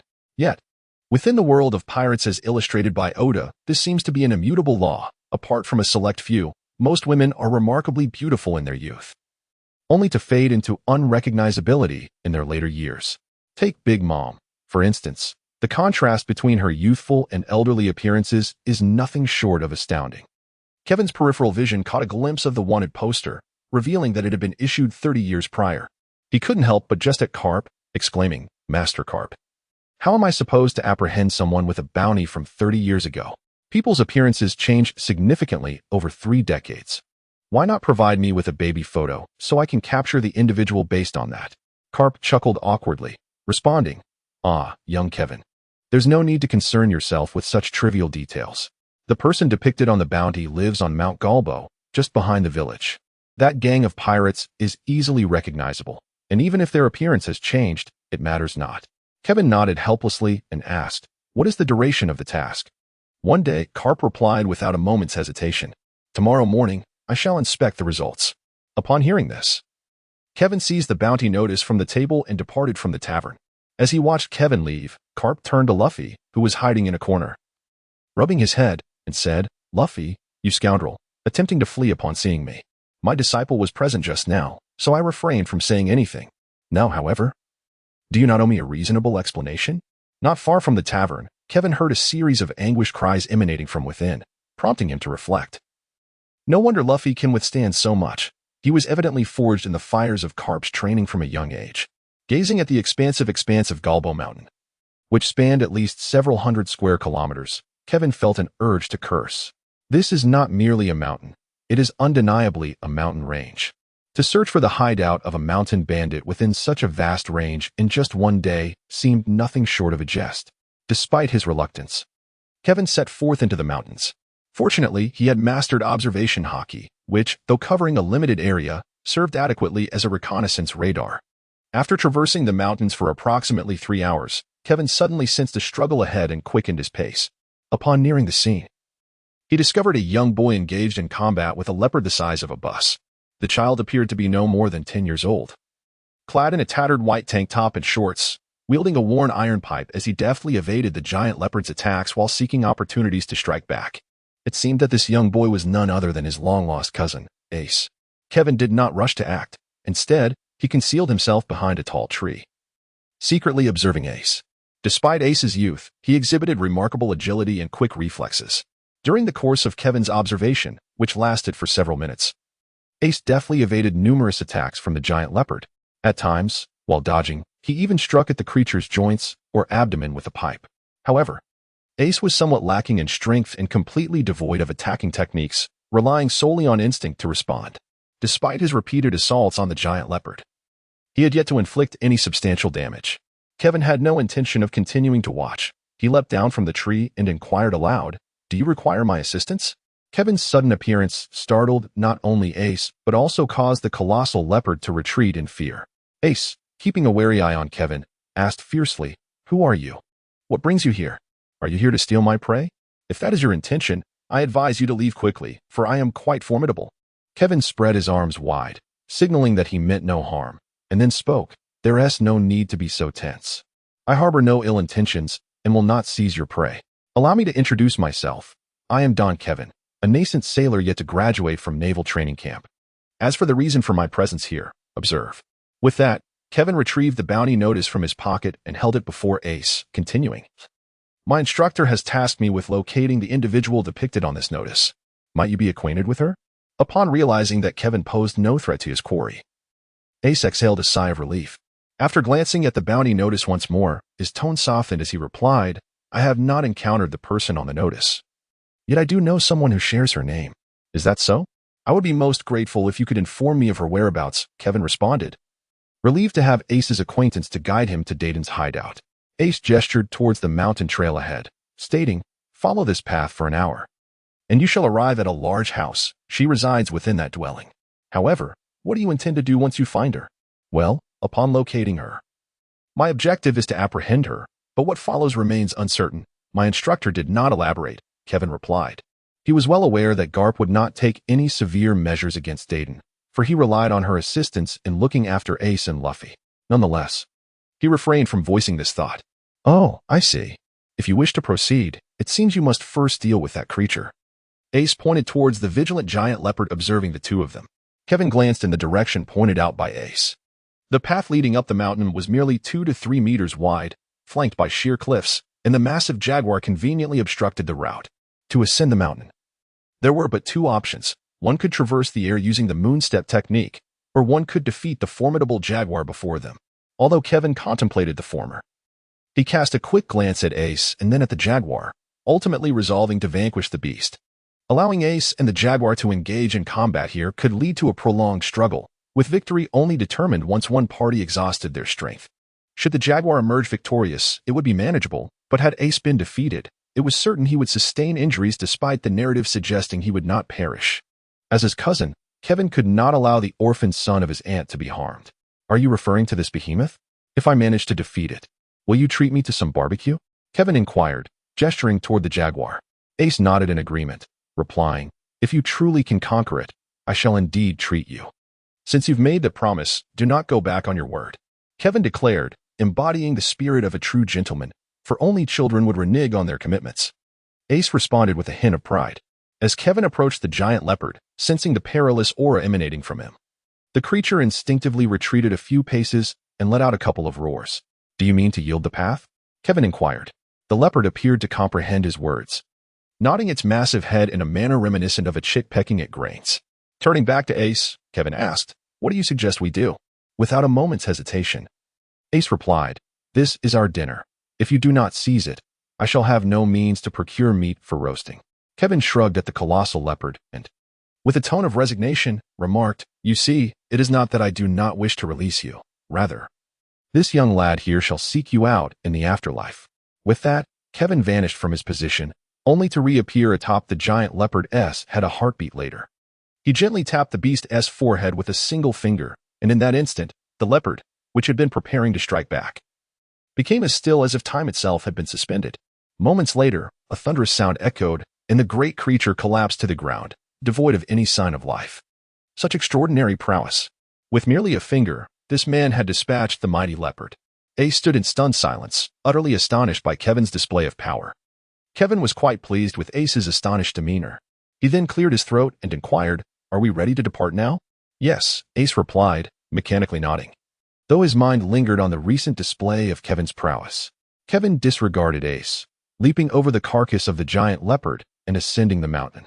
By the time Ace regained his senses and arrived, Kevin had already traversed over 100 meters. He must not allow this individual to locate Dadong and his group. He posed too great a danger. Ace silently contemplated, realizing from Kevin's recent demonstration of skill in vanquishing the giant leopard that Dadong and his companions were utterly powerless, insufficient even to withstand a single assault from Kevin. It was crucial to acknowledge that Dadong's group could not even contend with themselves. Moreover, it appeared that Kevin had expressed an intention to capture Dadong. Should he encounter Dadong and his family, the likelihood of apprehending them would be unequivocally high. Although Ace typically maintained a cold demeanor towards others, he was, in truth, a person with warmth beneath the surface, and thus he harbored no desire for Dadong and his group to be captured. Consequently, Ace disregarded the leopard's remains and hastened to pursue Kevin. Kevin had been secretly observing Ace all along. He had just disclosed the purpose of his journey to Ace, yet he had not revealed how he intended to handle the situation with him. It remained uncertain whether Ace would attempt to thwart him or simply stand idly by. Dear little cousin, I eagerly anticipate your forthcoming actions. A subtle smile crept upon Kevin's lips as he noticed Ace catching up to him. Meanwhile, Ace was engaged in an internal struggle as he pursued Kevin. He found himself in a quandary. On one hand, he wished to prevent anything untoward from happening to Dayton. Although Dayton, that rather rotund woman, often voiced her desire for him to perish outside, she genuinely cared for him. Whenever he failed to return for an extended period, she would dispatch her subordinates to seek him out. However, Ace was acutely aware that he stood no chance against Kevin. As he drew nearer, Ace resolved to impede Kevin's progress. Just 5 paces away from him, Ace suddenly leaped into the air, swinging the iron pipe in his grasp with great force towards the back of Kevin's neck. Ace's objective was straightforward. Defeating Kevin outright was implausible, but rendering him unconscious was a distinct possibility. A blow to the back of the neck could easily induce fainting. He did not wish to inflict harm. Yet he sought to prevent Kevin from ascending the mountain. This was the most prudent course of action that Ace could conceive. Kevin had been observing Ace with the keen insight of observation hockey. Upon witnessing Ace's strike, which was intended merely to incapacitate him rather than to take his life, he silently acknowledged that his cousin possessed a merciful heart. However, it was indeed quite disrespectful for his cousin to resort to such measures. With a resounding clang, the pipe in Ace's hand struck Kevin's nape forcefully, producing a metallic sound that echoed in the air. The retaliatory force sent Ace sprawling several meters back, crashing heavily to the ground. How is this possible? What kind of monster are you? Ace inquired in terror as he struggled to rise from the ground. Kevin turned around, resting his hand on the nape of his neck, shaking his head dismissively in response to Ace's inquiry. With a sly smile, he remarked, "You dare to ambush me? You possess quite the audacity." In a swift motion, Kevin lunged towards Ace, delivering a punch to his abdomen that sent Ace flying until he collided with the carcass of a giant leopard, where he finally came to a halt. However, Kevin had employed a calculated force, merely inflicting pain without causing any real harm to Ace's body.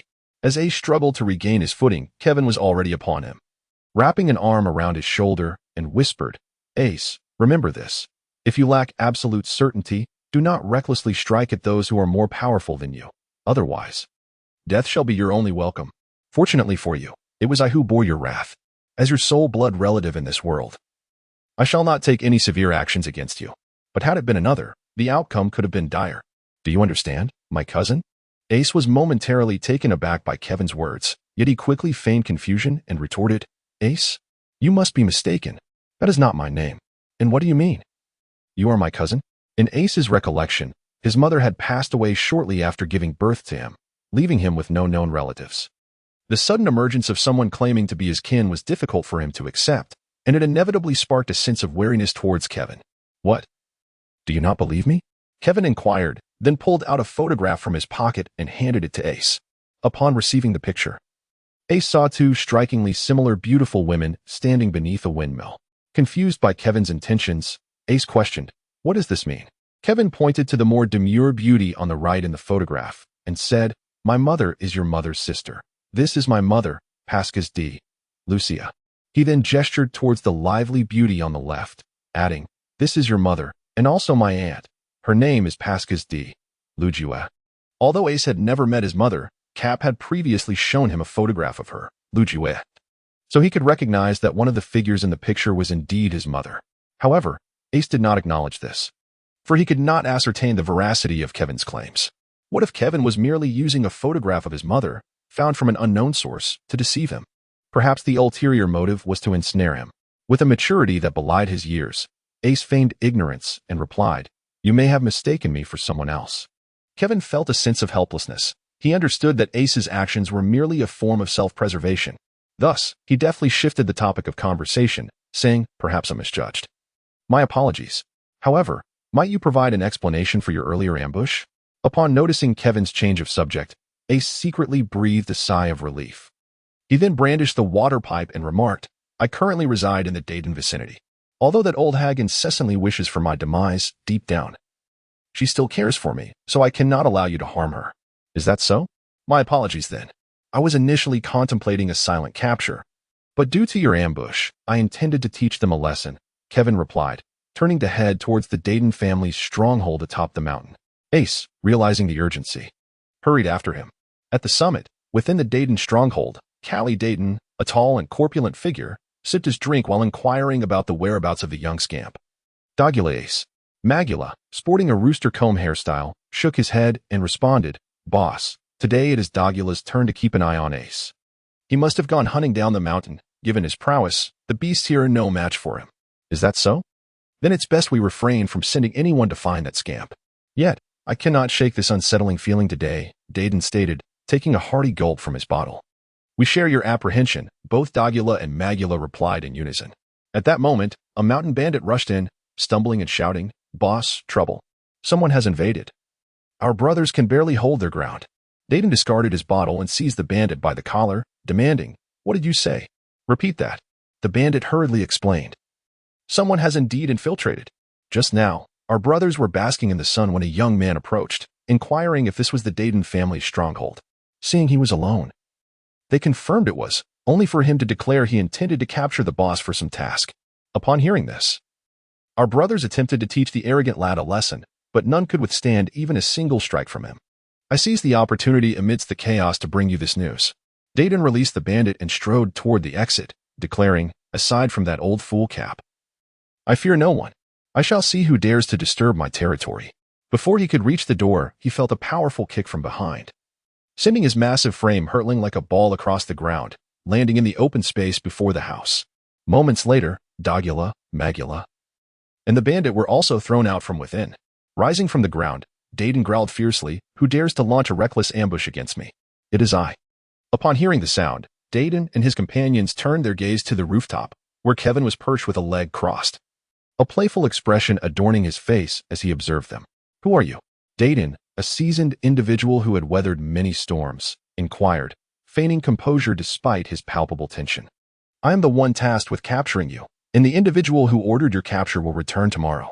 So, are you ready to be apprehended? Kevin inquired with a jovial tone. At that moment, Ace arrived, breathless, and joined Dayton and the others, warning, be cautious, this guy is formidable. And I am no match for him. Also, Dayton, he claims he intends to capture you. Impressive speed. You've caught up quickly. Kevin complimented Ace before turning to Dayton and his group, asking, will you bind yourselves, or shall I do it for you? Though you possess strength, we are not to be trifled with in numbers. If you wish to capture me, bring it on. Dayton retorted, a hint of provocation in his tone, bolstered by the presence of his companions. Do you understand? Sometimes, numbers do not guarantee effectiveness. Kevin chuckled at Dayton's taunt, shaking his finger as he addressed the group. Often, it is not the quantity that determines the outcome of events, but rather the quality. In simpler terms, even in greater numbers, you are of little use. I could easily crush your entire group. What good would your numbers serve? Unperturbed, Dayton shot back. Who does this arrogant brat think he is? Anyone can boast. 1, 2, 3, 4, there are a total of 40 of us. Ignoring Dayton's interruption, Kevin continued to count the heads with his fingers. Hey, did you not hear what I said? Dayton shouted loudly. Kevin flexed his wrist and remarked, 20 seconds should suffice. 20 seconds? What do you mean? The group surrounding Dayton was bewildered, wondering if Kevin had succumbed to some sort of hysteria, muttering incomprehensible phrases to himself. This is bad. He's about to strike. Everyone, be cautious. The first to react was Ace, who hurriedly warned Dayton and his oblivious companions of the impending danger. Unfortunately, Ace's warning came too late. No sooner had he spoken than Kevin had already materialized behind him, delivering a swift chop to the nape of Ace's neck, rendering him unconscious and collapsing to the ground. Kevin then plunged into the midst of the crowd, unleashing a flurry of punches and kicks. In a mere 20 seconds, no one remained standing except Kevin, having incapacitated everyone. Kevin strode into Dayton's residence. Shortly thereafter, he emerged, brandishing an enormous bundle of hemp rope he had unearthed from an unknown location, and proceeded to bind Dayton and his companions as if they were Zongzi, discarding them onto the vacant ground. As for Ace, Kevin made no effort to restrain him. Being his cousin, after all, a degree of leniency was only fitting. More than an hour later, the unconscious Ace finally regained awareness. Shaking his head as if to dispel the lingering dizziness, he heard a voice say, "Ah, you've finally awakened, Ace." The sound instantly alleviated his disorientation. Upon raising his gaze, he beheld Kevin seated in a chair, with Dayton and his group bound like Zongzi to Kevin's left, while to his right lay the lifeless body of a massive leopard. "What do you intend to do?" Ace inquired warily, eyeing Kevin with suspicion. "Rest assured, I harbor no ill intentions. Otherwise, I would have eliminated them by now," Kevin yawned. Then continued, "You mentioned earlier that if I could defeat this leopard, you would treat me to barbecue, correct? Now that the ingredients for the feast are at hand, please proceed." Ace understood that resisting with his own strength would be futile, and thus resigned himself to the task of preparing the leopard's carcass. Kevin observed Ace skillfully handling the carcass of the giant leopard and nodded subtly to himself, contemplating that Ace had evidently acquired considerable survival skills during his time here. It seemed that should he venture out to sea in the future, he would not suffer from hunger. Ace worked with remarkable proficiency, and before long, he had prepared the leopard's body and ignited a campfire to roast the meat. As he tended to the cooking, Ace turned to Kevin and inquired, "Now that I pose no threat to you, could you reveal your true identity?" Kevin shrugged helplessly and said, "Did I not just inform you? Who is to blame for your own disbelief?" He chuckled lightly. "Suddenly someone claims to be your relative. Would you believe it?" Ace let out a dry laugh and retorted, If you don't believe me, there is little I can do. However, when Teacher Carp arrives tomorrow, you will understand that I am not deceiving you. With that, Kevin picked up a piece of meat that appeared to be adequately roasted and began to eat heartily. Do you know Grandpa Carp? Ace asked in disbelief. Indeed. The old man is my mentor. What of it? Kevin swallowed the morsel and looked at Ace inquisitively. Since you are a friend of Grandpa Carp, why did you take action against Dayton and the others? They are also considered friends of Grandpa, are they not? Ace was genuinely perplexed by Carp's intentions. Prompting him to ask, Kevin once again retrieved the bounty notice from his pocket, waving it before Ace as he spoke. Do you see this? It was given to me by Master Carp. My mission is to capture Dayton and her crew. Beyond that, Master Carp has not divulged any further instructions. Ace glanced at Dayton and her companions, who were bound and cast aside, their eyes filled with longing. He turned to Kevin and pleaded on their behalf. Can I release Dayton and provide them with something to eat? Kevin cast a glance at the bound members of Dayton's group, shaking his head as he said, I apologize. We must wait for Master Carp to arrive before deciding whether to release them. Upon witnessing Kevin's refusal, Ace chose not to press the matter further, and the two quietly shared their roasted meat in silence. The following morning, Carp arrived, dragging Luffy to the front of Dayton's dwelling. Upon seeing Dayton and her companions tied up like dumplings, Carp smiled at Kevin, exclaiming, Kevin, my young apprentice, you truly live up to my expectations. You have executed the task splendidly, and I am quite pleased. For the second task, you have also earned full marks. Ace, noticing Carp's arrival, inquired, Grandpa Carp, isn't Dayton considered a friend of yours? Why treat them this way? Carp replied with a hint of mischief. While they may be considered friends, they're ultimately mountain bandits, and I am a man of justice within the Navy. Besides, I merely instructed my disciple to apprehend them. I did not say to harm them. Look, they are all safe and sound, are they not?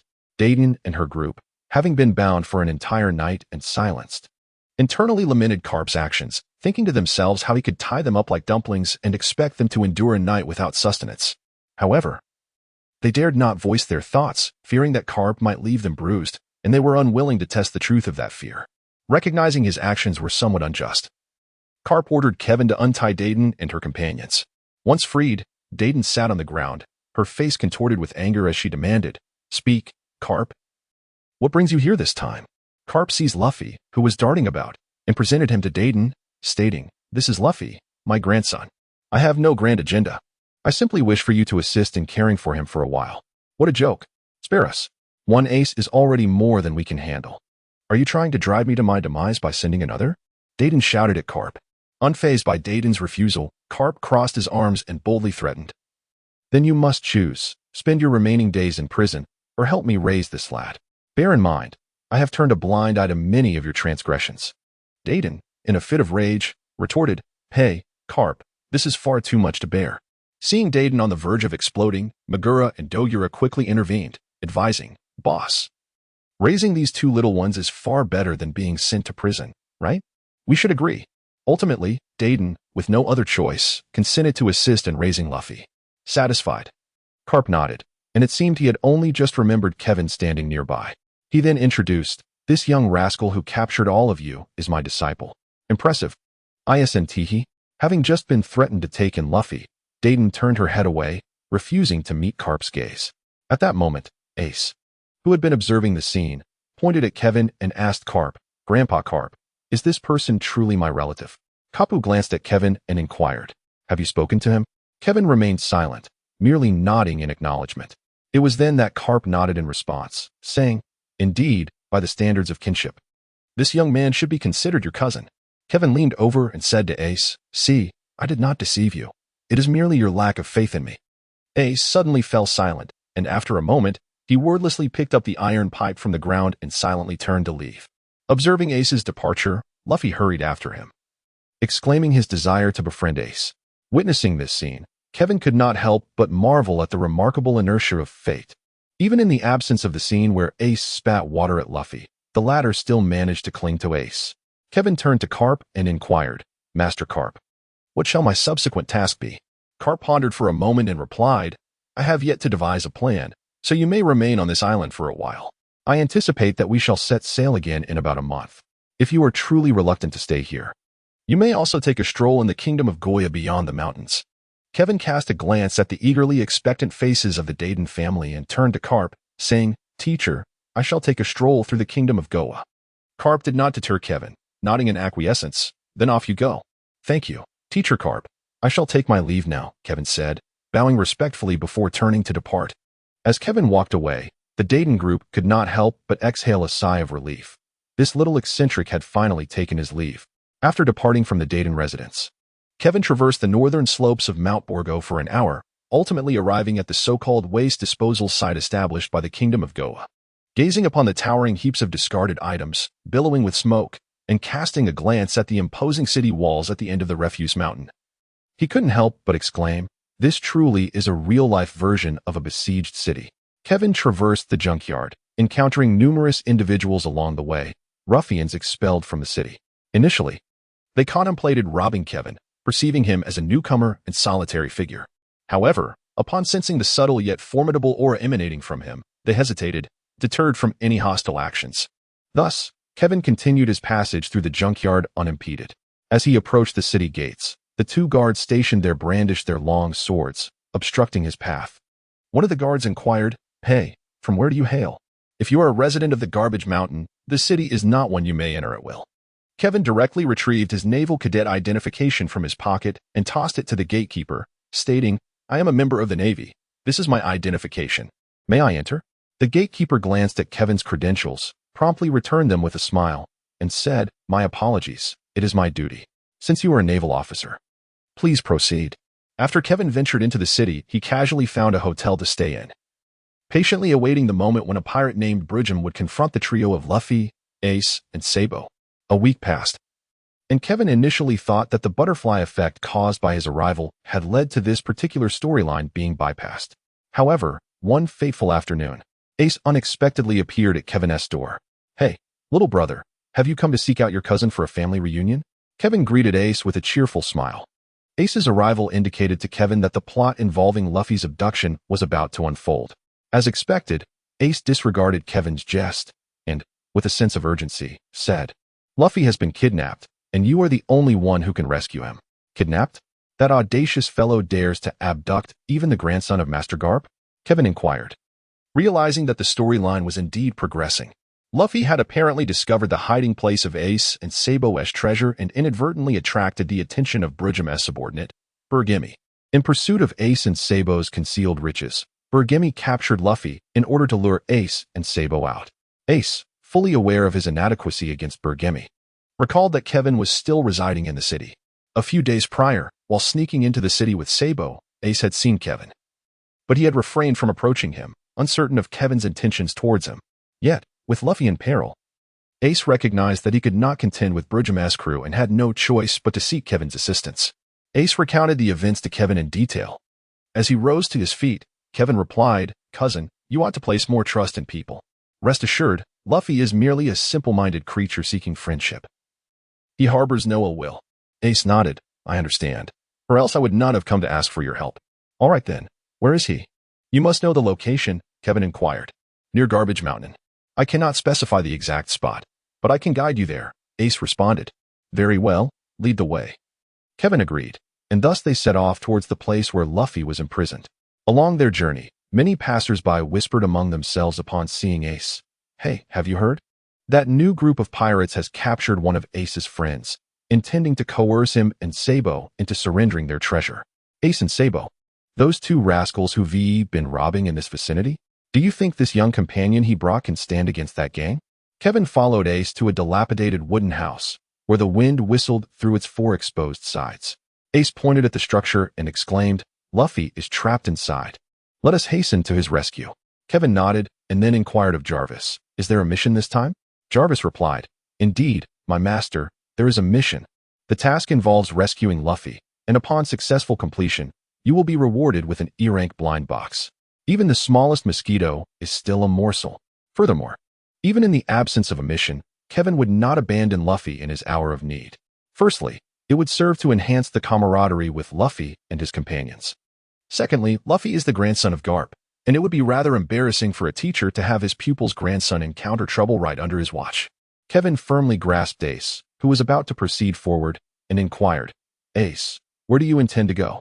Ace replied earnestly, "I shall circle around to the rear to prevent their escape.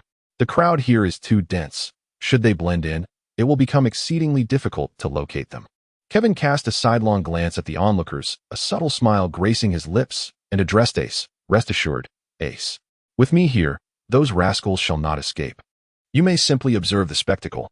This time, Kevin intended not to rely on his physical prowess to rescue anyone, but rather to test his ability to manipulate Earth. After all, he had publicly declared himself a user of the natural Earth fruit. It would be rather absurd to engage solely in physical techniques without employing his fruit's powers. Earth Prison. With a graceful motion, Kevin raised his right hand and extended his index finger, pointing towards the void before the house. The soil surrounding the dwelling seemed to awaken, rising steadily to envelop the entire structure, leaving only an exit at the entrance. Ace gazed at Kevin in astonishment and inquired, "What is happening?" Kevin smiled and remarked, "It's merely a fruit ability." The onlookers could not hear Kevin's words, but those with more experience immediately exclaimed, "This is a devil fruit user. It seems the Burjimi pirates are doomed this time." One person inquired, "What is a devil fruit? I thought he was performing magic." Another, intrigued, asked for clarification. Clearing his throat, this individual began to explain the concept of devil fruits to those unacquainted with such matters. Meanwhile, Kevin took a couple of steps forward and declared loudly, "Those inside, listen closely. You are surrounded by me alone. Surrender the child you are holding captive, and I may consider sparing you." Shortly after his declaration, someone inside peered out, only to quickly withdraw. "Boss Burjimi, there are only two people outside. One of whom is that brat Ace, while the other remains unknown," reported a pirate who had just observed. Burjimi cast his heavy hammer to the ground and said, "Go outside and see who dares to challenge the authority of the Burjim pirate crew. They must be tired of living." With that, Burjimi turned and strode away. At the entrance, he paused and instructed his subordinate, "Leave one person to keep an eye on this brat. The rest, follow me." Burjimi led his crew outside, where he found Kevin and Ace standing in an open space before the house, surrounded by a large crowd of onlookers. He thought to himself, with so many witnesses, "If we eliminate these two brats, no one will dare to provoke the Burjim pirate crew again, thus allowing us to govern this area more effectively." With this in mind, Burjimi addressed Kevin and Ace. "Which fool claimed to have surrounded us?" "It was I," Kevin replied with a smile. "What, do you have an issue with that?" Burjimi laughed heartily before saying, "Ace, is this the help you found? Is he out of his mind? Where did you find such a lunatic?" Ace, his face flushed with anger, retorted, "You shall not insult Kevin. He is a Navy officer." "A Navy officer, you say? Killing one should certainly increase the bounty on our heads more than slaughtering civilians ever could." Burjimi cackled with delight. "You have slaughtered civilians?" Kevin's tone turned icy. Burjimi, with a sense of pride, boasted, "Only 2 or 3 villages, nothing more." Kevin utilized his observation hockey to discern the situation within the house. Discovering that Luffy was suspended from the beams, rendered unconscious and covered in wounds. It was incomprehensible to him that such brutality could be inflicted upon a child of his size, which inevitably reminded Kevin of the pirates who had slain his parents, unleashing an uncontrollable surge of murderous intent within him. "Was it you who harmed that child?" Kevin's voice had turned as frigid as ice. Ace, standing beside Kevin, sensed the shift in his demeanor and quickly inquired in a hushed tone, "Kevin, are you all right?" Kevin did not respond. He merely shook his head at Ace, his gaze fixed intently on Bertram. "Yes, it was I who struck him. That little brat refuses to disclose the location of Ace's treasure, so naturally, I must take good care of him," Bertram boasted arrogantly. "Damn you." Kevin spat through clenched teeth. "I should be damned. There are many who wish for my demise." Ace, surrender the treasure, and I shall release the little brat inside. Otherwise, I will eliminate both of you," Bertram threatened. "Humph," Kevin scoffed, retorting, "You know, that is the most ludicrous statement I have ever heard. With your pathetic abilities, you think you can kill us? Perhaps you have yet to awaken from your slumber." "What? Not convinced?" Bertram commanded his lackeys, "Boys, take care of Ace and this brat." At once, several lackeys charged towards Kevin, only to find themselves inexplicably immobilized. Looking down, they discovered their feet ensnared in the earth. "What is happening? Why are my feet stuck in the ground?" The lackeys exclaimed in astonishment. "Are you a devil fruit user?" Bertram inquired, his voice tinged with trepidation. "I possess the powers of the nature-type Daro Daro fruit," Kevin replied coldly. "Brother, let us negotiate. If you release us, we will immediately free the little brat inside. How does that sound?" Bertram's tone softened as he cautiously proposed to Kevin. "It is well known that in the East Blue, devil fruits are exceedingly rare, and given the relative weakness of the pirates there, even the most feeble of animal-type devil fruit users could easily overpower the Bertram pirates. I refuse. Scum like you, with hands stained in the blood of innocents, deserve to die 1,000 times over. Moreover, by killing you, I can still save the person inside, Kevin declared, gesturing towards Bertram. Instantly, the earth enveloped Bertram. Release us, or Captain Bertram will not spare you. Bertram threatened, realizing Kevin was indeed taking action against him. Fear not. Your captain will soon return to accompany you in your demise, Kevin replied, as he pressed his right hand downward into the void, causing several pirates to slowly sink into the ground. Kevin patted the bewildered Ace on the shoulder and said, All right, Ace, I have already dealt with the pirates inside. Go rescue Luffy. Ace paused for a moment, then hurriedly dashed towards the wooden cabin. Kevin turned to the gathered crowd and remarked, If I recall correctly, the bounty on that fellow named Bertram should amount to 1 million berries. You can take him to the naval base in the city to claim your reward. However, I advise you to wait a while.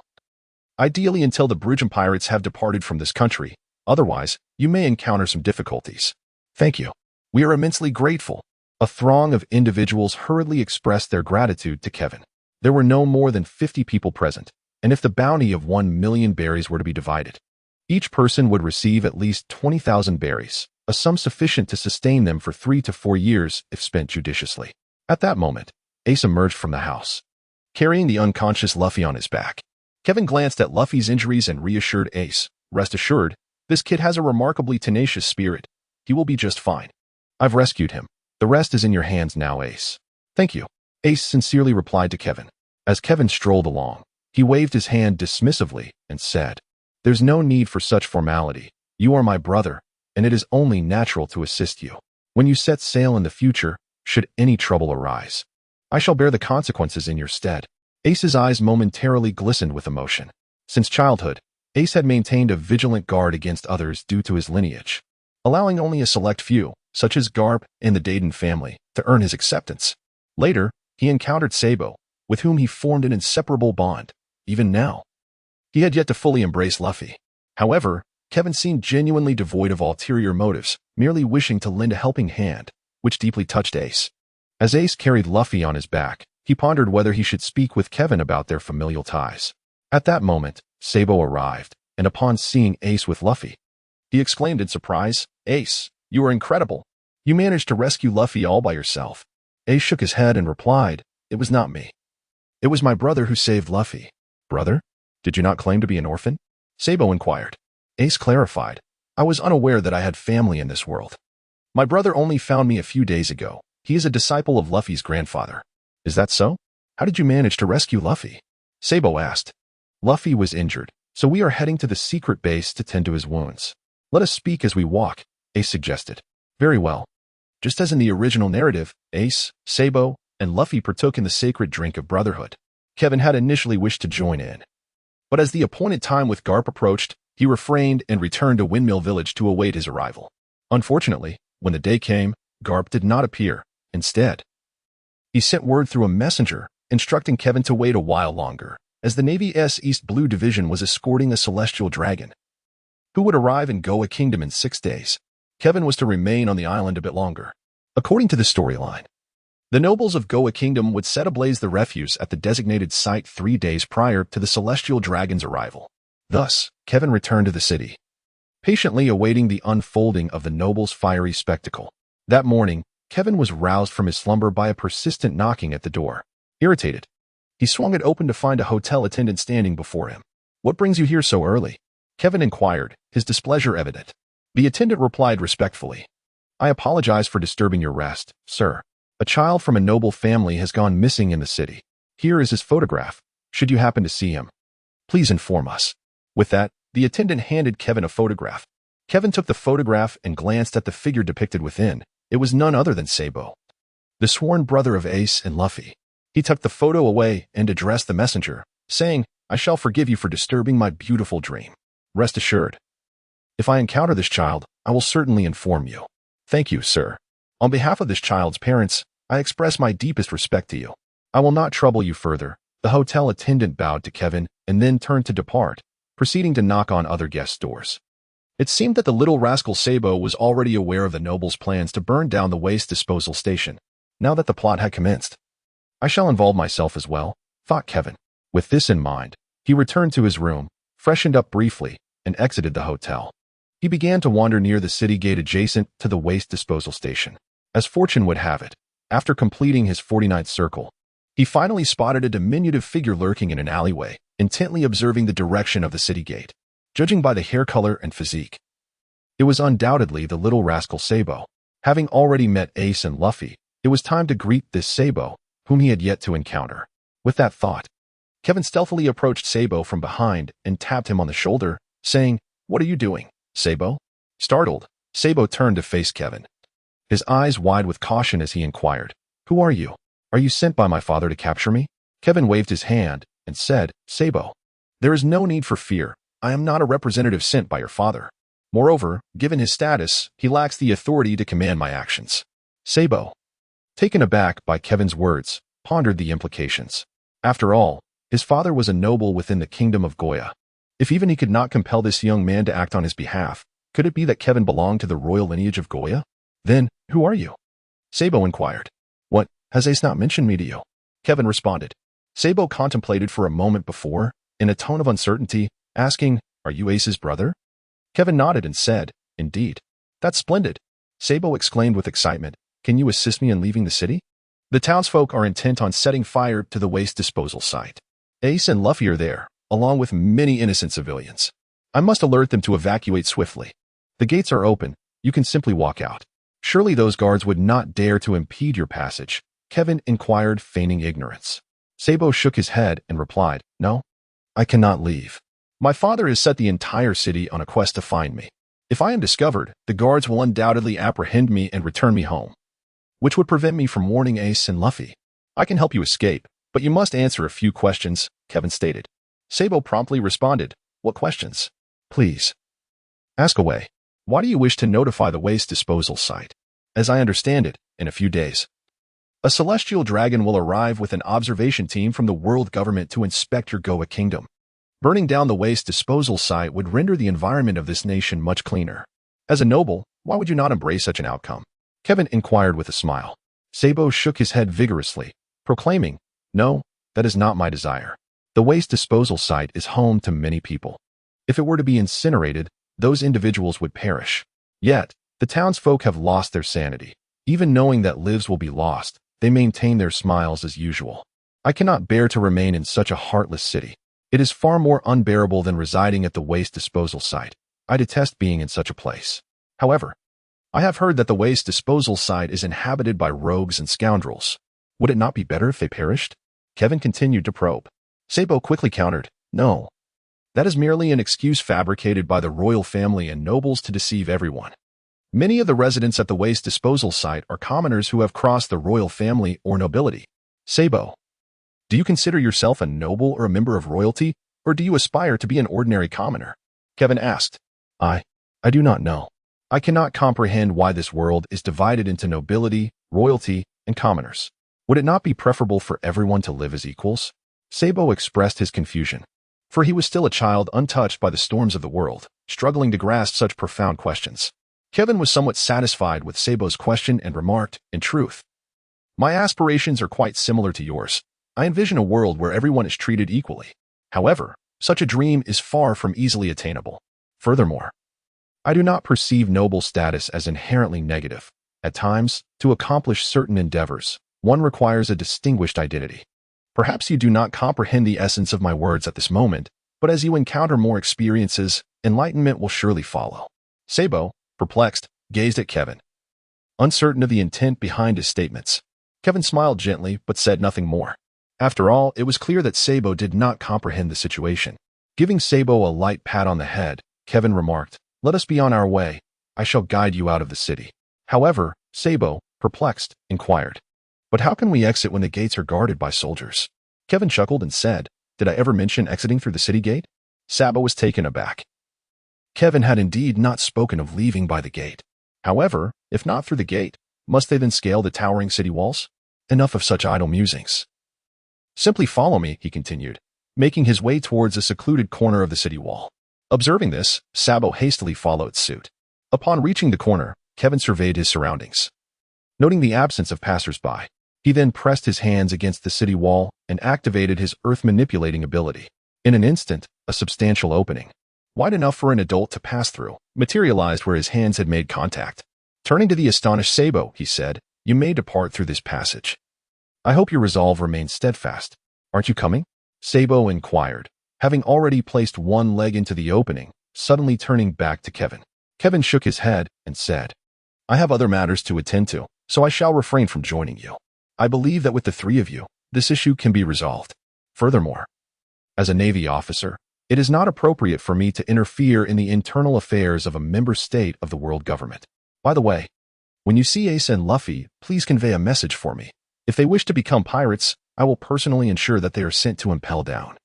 With that, Kevin kicked Sabo out of the hole and waved his hand, causing the large breach in the city wall to instantly restore itself. "Sabo, I hope my actions can alter your fate," Kevin murmured, gazing at the wall. After completing these tasks, Kevin found a restaurant and ordered a substantial amount of food and drink. Then, near the city gate, he sought out a tall building, leaped onto the rooftop, and awaited the arrival of a significant individual. "Ding. You share similar ideals and goals with the revolutionary monkey D. Dragon. Such kindred spirits should celebrate together. Please engage in discussions about your aspirations with the revolutionary monkey D. Dragon. Task reward, a D-grade blind box." Kevin sat atop the rooftop, savoring his meal while perusing the mission briefing, patiently awaiting the arrival of Dorag. As dusk fell, the sky was illuminated by fierce flames, resembling the brightness of day. Kevin sighed and muttered, "So, we were unable to prevent it? It seems this butterfly of mine cannot stir up any significant waves after all." At that moment, he noticed a tall man clad in a dark robe leisurely strolling along the city wall. Kevin realized that the person he had been waiting for had finally arrived. "Dorag, if you are not too preoccupied, why not join me up here for some food and conversation?" Kevin called out from the edge of the rooftop to the imposing figure below. Dorag paused, surprised that someone in this town recognized him. Looking up, he saw a young man addressing him, and, intrigued, leaped onto the rooftop, inquiring, "Who are you, that you would know of me?" Kevin shrugged and introduced himself, saying, "My name is Kevin, a student of Teacher Garp. I've heard him mention you." The old man must have referred to me as his disgrace again, Drag murmured. In truth, Drag held a deep respect for Garp, yet due to his aspirations, he found himself opposing Garp's ideals. Kevin shook his head and said, "No. The teacher mentioned that you were once his pride, yet eventually you disappointed him." "Indeed, I did not become a Navy officer as he had hoped," Dorag sighed and inquired. "Is he doing well?" "Teacher Garp is quite well. He eats and sleeps soundly. However, it is evident that he still misses you. If you have the chance, consider meeting him secretly," Kevin suggested to Dorag. Dorag shook his head and replied, "Perhaps it is best not to. My presence would only cause him trouble. Let us speak of this again when I have realized my dream or if I find myself captured. I sincerely hope that the next time you meet Teacher Garp, it will be as Uncle Dorag, having fulfilled your aspirations," Kevin remarked with a smile. "Oh, you are part of the Navy, aren't you? I find it perplexing that a Navy officer like yourself wishes for a revolutionary, one who stands in opposition to the world government, to achieve his dreams. It truly baffles me," Dorag stated. Kevin remarked, "It is nothing much, merely that your aspirations align closely with mine. My dream is to establish a world where all individuals are treated equally. A world of equality, you say? If that is the case, would you consider joining us?" Upon recognizing a kindred spirit, Dragon could not help but extend an invitation for Kevin to join the Revolutionary Army. Perhaps it is best to refrain. I bear another identity as one of the celestial dragons, the young scion of the Don Quixote family. Do you truly believe my status would be advantageous in joining the Revolutionary Army? Kevin waved his hand, declining Dragon's offer. What? You are a celestial dragon? Dragon inquired, astonished. Kevin nodded. Dolag pondered for a moment and remarked, "It is indeed surprising that someone of your noble lineage wishes to establish a world of equality. However, this identity does not quite suit your current circumstances for joining us. It is merely a personal dream," Kevin replied. "Yet, your revolutionary forces remain quite feeble. Much like the nation of your birth, you cannot change anything, can you?" Dolag did not refute this. Instead, he nodded and said, "Indeed. I concede that my power is too feeble to effect any change. Furthermore, we are currently lacking in various resources, such as weapons and food. Nevertheless, I hold steadfast in my belief that things will improve, and one day, I shall realize my dream." Kevin withdrew a universally accepted savings card from his coat pocket, proclaiming, "There are 50 million berries within. Consider it a contribution to your revolutionary forces," without granting Dorag an opportunity to refuse. He pressed the card into Dorag's hand and leapt from the rooftop. Kevin's intention was merely to foster goodwill with the revolutionaries. Watching Kevin's retreating figure, Dorag sighed. "If only you were not a celestial dragon." Nevertheless, he expressed his gratitude. "Thank you, intriguing celestial dragon." Unbeknownst to Dorag, Kevin was consumed by regret at that moment. Lamenting his impulsiveness, he had relinquished all his funds to Dorag, leaving himself penniless. As he approached the town center, a lucrative idea struck Kevin. The royal families of the Goya kingdom had weak guards at home, and those nobles hardly regarded commoners as human. Else they would not have orchestrated the incident of setting the waste disposal site ablaze. With this in mind, he resolved to rob the affluent to aid the impoverished. He stealthily entered an unoccupied clothing store, donned a new outfit, and masked his face with a piece of black cloth. With everything prepared, Kevin embarked on his journey of redistributing wealth. The following day, news spread throughout the East Sea that the homes of all nobles and royals in the Goya kingdom, including the palace, had been plundered by a mysterious figure, rendering the kingdom a laughingstock. Rumors circulated that Dorag, the revolutionary, had been spotted in the Goya kingdom, leading many to suspect that he and his revolutionary cadre were behind the incident, although that was a matter for another time. At this juncture, Kevin was buried under a massive burden, searching for a place to conceal the treasures he had seized from the heist. It was not that he desired to abandon the spoils, rather, the sheer volume of riches he had acquired warranted caution. His rough estimation valued the treasures at approximately 1 billion berries. Attempting to transport them would draw too much attention, and converting them into berries within the Goya kingdom would be akin to walking into a trap. It was wiser to hide them nearby and unearth them later when time permitted. Ultimately, Kevin buried all the treasures at the junction of the waste disposal site and Borgo Mountain. As for Ace, Kevin refrained from intervening. He knew from the storyline that Ace and his companions would face no peril, and he wished to avoid altering the plot excessively. Too many changes could lead to unforeseen consequences. However, Kevin underestimated the inertia of history. Shortly after he released Sabo, the patrolling soldiers apprehended Sabo outside the city and returned him home, where his father confined him to the basement. Upon escaping, Sabo encountered Dorag, who was preparing to leave, and everything unfolded as per the original narrative. The only difference was that the royal and noble families of Goya, who would have witnessed the waste disposal site burning, now faced the humiliation of having been robbed. The next day, upon returning to Machino's tavern in Windmill Village, Kevin found Garp already waiting for him. Upon the entrance of Kevin, Garp regarded him with an unsettling gaze that caused an inexplicable unease to settle within Kevin's heart. "Garp-sensei, if there's something you wish to discuss, I kindly ask that you refrain from looking at me in such a peculiar manner. Your stare is quite disconcerting," Kevin implored, unable to withstand Garp's penetrating gaze any longer. With a forced chuckle, Garp replied, "Oh, you too possess fears? Yet just yesterday, during your audacious plunder of the kingdom of Goya, you displayed remarkable boldness. A distinguished member of the Navy resorting to banditry, how you bring honor to this old man." A sudden jolt of alarm surged through Kevin's mind. Could it be that his secret had been uncovered? Yet, upon reflecting carefully, he realized he had left no trace of wrongdoing. Consequently, Kevin feigned composure and remarked, "Professor Garp, while one may indulge in various foods, one must not utter such baseless claims. How could a person as benevolent, upright, and handsome as I here, I leave much to your imagination, possibly resort to banditry and plunder the kingdom of Goya? Professor Garp, you must be mistaken, I assure you. This deed was not committed by me. Is that truly the case?" Garp inquired, his gaze fixed on Kevin with a hint of skepticism. "Indeed.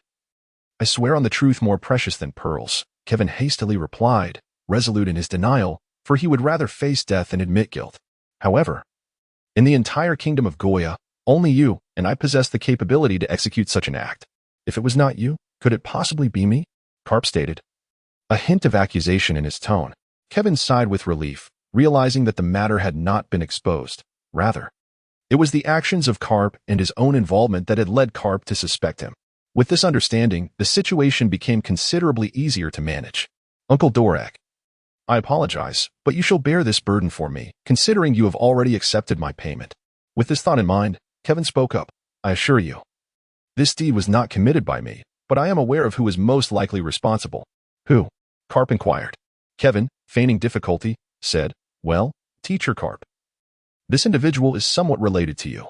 Please do not be angered by what I am about to reveal. Upon observing Kevin's demeanor, Garp immediately thought of someone and quickly replied, "Are you, perchance, referring to my wayward son, Dragon?" Kevin first nodded and then shook his head, stating, "I did indeed encounter Uncle Dorag in the city, but whether he was responsible, I cannot say. However, considering the dire circumstances faced by the Revolutionary Army, it is not inconceivable that they might resort to plundering the affluent and powerful individuals of the Goya Kingdom to acquire some operational funds. That scoundrel dares to return. Let me see if I do not break his legs." With that, Garp rolled up his sleeves, preparing to head outside. Kevin hastily grasped Captain Garp, urging him, "Captain Garp, please calm down. Although I encountered Uncle Dragon and he indeed possesses a motive, there is no evidence to substantiate that he is the culprit.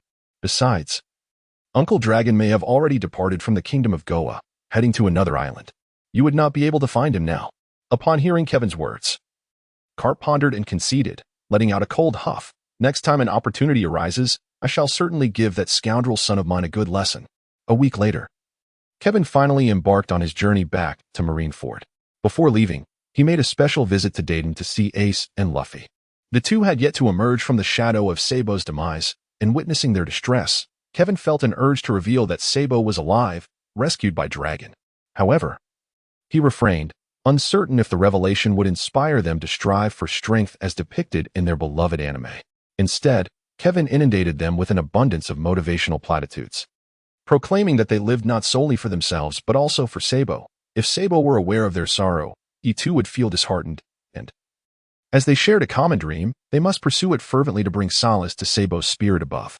Under Kevin's fervent encouragement, Ace and Luffy's spirits noticeably lifted. Ultimately, having conveyed his thoughts, it was now up to them to find their own resolve. As Garp's warship departed from the dock, Kevin bid him farewell, indicating his intention to return to his quarters for some rest, and Garp did not object. Kevin returned to his room and casually closed the door behind him, immediately reaching out to Jarvis. "Jarvis, how many blind boxes do I have left to open?" "Master," upon inquiry, "you have completed a total of 2 D-level blind box tasks during this period. The choose to embark on a mission task and the engage in ideals with Monkey D. Dragon conversation. You have also completed 6 E-level blind box tasks, while 3 E-level blind box tasks remain unfinished and have lapsed due to exceeding the time limit. Currently, you have 2 D-level blind boxes and 6 E-level blind boxes yet to be opened. Would you like to proceed with opening them, Master?" Kevin contemplated for a moment and spoke, "Jarvis, could you assist me in unboxing 6 E-tier mystery boxes?" "Certainly, Master." "Ding. Congratulations, Master. You have received a set of 8 E-tier health potions, capable of restoring 15% of your vitality within 10 seconds. "Ding. Congratulations, Master.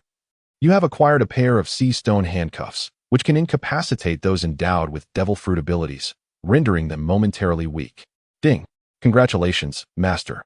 You have obtained a pack of universal bullets containing 100 rounds, suitable for various firearms produced by the system. "Ding. Congratulations, Master. You have received a teleportation rune, a single-use item with a 3-second activation time, capable of transporting individuals to a predetermined location. "Ding. Congratulations, Master. You have been awarded a vial of vitality elixir, which, upon consumption, alleviates all forms of physical and mental fatigue. "Ding. Congratulations, Master. You have once again received a set of 8 E-tier health potions, restoring 15% of your vitality within 10 seconds. Overall, Kevin found himself quite pleased with the contents of this unboxing. The teleportation rune could prove invaluable in critical moments for evasion and survival.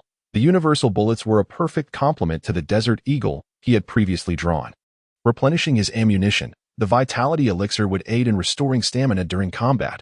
Although the sea stone handcuffs held little practical utility, they were better than nothing. The only aspect that left Kevin feeling somewhat exasperated was the health potions. Since activating the system, he had amassed 8 sets of these potions, all now languishing in the system's inventory, none having been utilized. "Master, would you like to proceed with opening a D-tier mystery box?" Jarvis inquired. Kevin pondered for a moment before exclaiming, "Let us commence. I hope the D-level blind box yields something worthwhile." "Ding. Congratulations, host. You have received the D-level blind box reward, Earth Ninjutsu, Earth Clone. Utilizing soil or rock as a medium, it generates a clone possessing 1/3 of your strength. "Ding. Congratulations, host. You have also received the D-level blind box reward, Blade of Carnage, with a 30% chance of inflicting a tearing effect upon attack. It seems fortune smiles upon me this time, Kevin remarked with a smile. The Earth Clone is undoubtedly an essential technique for deceiving enemies and drawing their fire, providing an element of surprise during combat. Moreover, with Kevin's mastery of Earth manipulation inherited from the Earth Ancestor, this ability is perfectly tailored for him. As for the Blade of Carnage, he recognized it as an artifact-level low-tier weapon from the dungeon, with its tearing effect sure to cause significant distress to foes. In this realm, it could be considered a weapon of exceptional caliber. Jarvis, please display my current personal attributes, Kevin instructed. Certainly, Master. Host name, Don Quixote Kevin Saint. Current name, Don Kevin Race. Human Witch, Bloodline Purity, 21, Bloodline, Earth Bloodline Talent. Principle of Earth Power Value, 2310 Skills, Conqueror's Hockey. Armament Hockey, Mastery. Observation Hockey, Proficient. Body Refinement Technique. Second Layer, Marine 6 Styles, Fundamental Witch Combat Techniques Items. 8 sets of small blood vials, 64 vials. 1 tear gas grenade, 1 resurrection coin, 1 pair of sea prison stone handcuffs, 1 pack of universal bullets, 100 rounds, 1 pinpoint teleportation talisman. 1 vitality potion weapons. Golden Desert Eagle, Blade of Carnage blind boxes owned. 0 Kevin gazed upon his attribute panel, reflecting on the progress he had made during this period.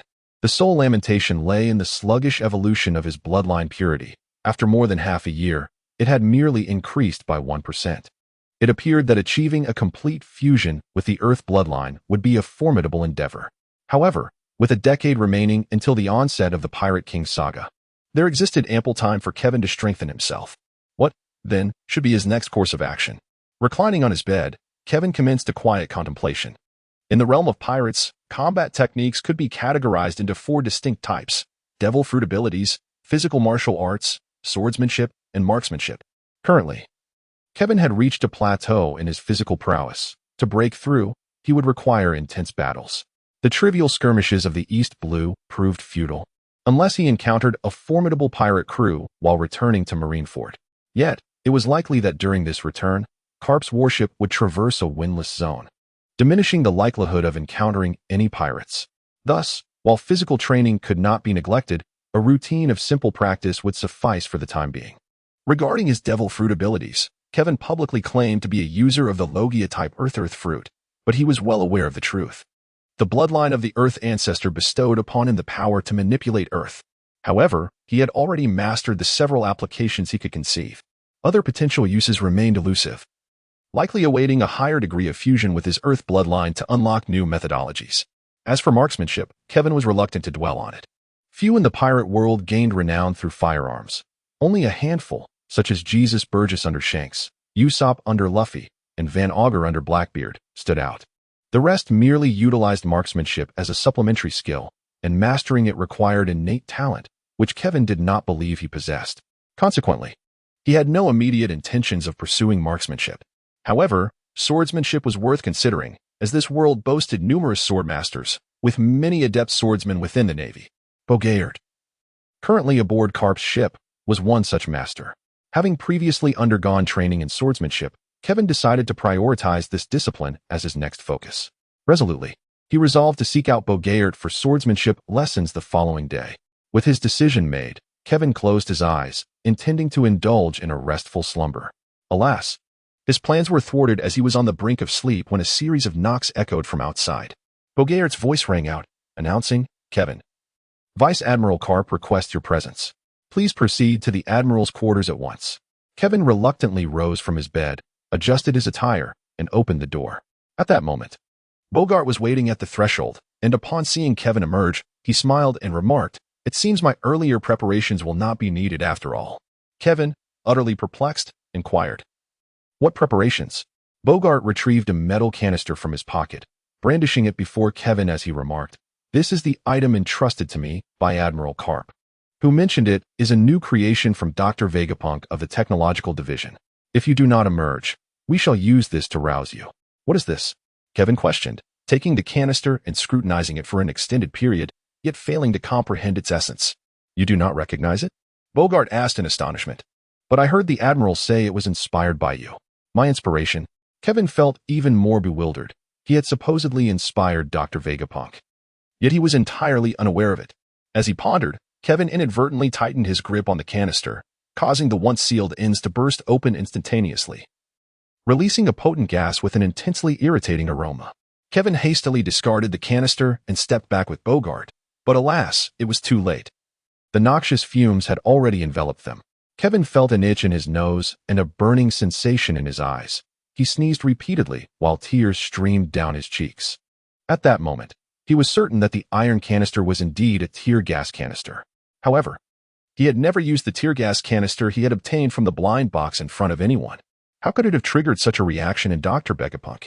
Kevin endured the stinging pain in his eyes and cast a glance at Bogart, who seemed to be in a similar plight, sneezing while rubbing his eyes. After a considerable period, the two of them finally began to recover. Observing each other with their reddened eyes and runny noses, they couldn't help but share a bittersweet smile. Kevin rubbed his eyes and inquired of Bogart, "Is this truly a gift from Teacher Garp?" With squinted eyes, Bogart nodded while wiping away tears, affirming, "Indeed. It was bestowed upon me by the esteemed Admiral." Enraged, Kevin turned on his heel, determined to confront Garp and seek retribution. Kevin burst into Cap's room without even knocking, followed closely by Bogart. Upon seeing the disheveled appearance of both Kevin and Bogart, Cap couldn't contain his amusement and exclaimed with a hearty laugh, "Ha ha, young Kevin. I trust the contents of that tin can were to your liking?" Kevin's expression darkened, and he said with evident displeasure, "Teacher, you sought me out merely to experiment with that contraption, didn't you?" Garp chuckled while waving his hand dismissively, responding, "How could that be? I'm not so trivial a person.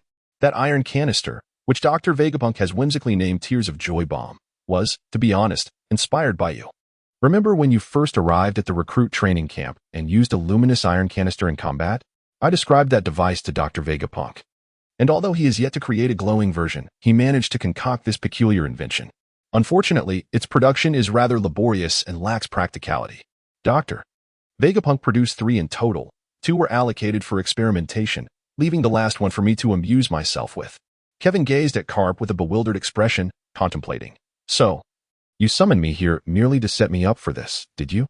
Nonetheless, Kevin held a certain admiration for Vegapunk, who had managed to devise a weapon akin to a tear gas canister. With a bit more time, he could likely concoct a flashbang as well. At that point, it would be prudent to acquire some from Vegapunk for future use. After calming his troubled thoughts, Kevin inquired, "So, Master, what was it that you wished to discuss with me?"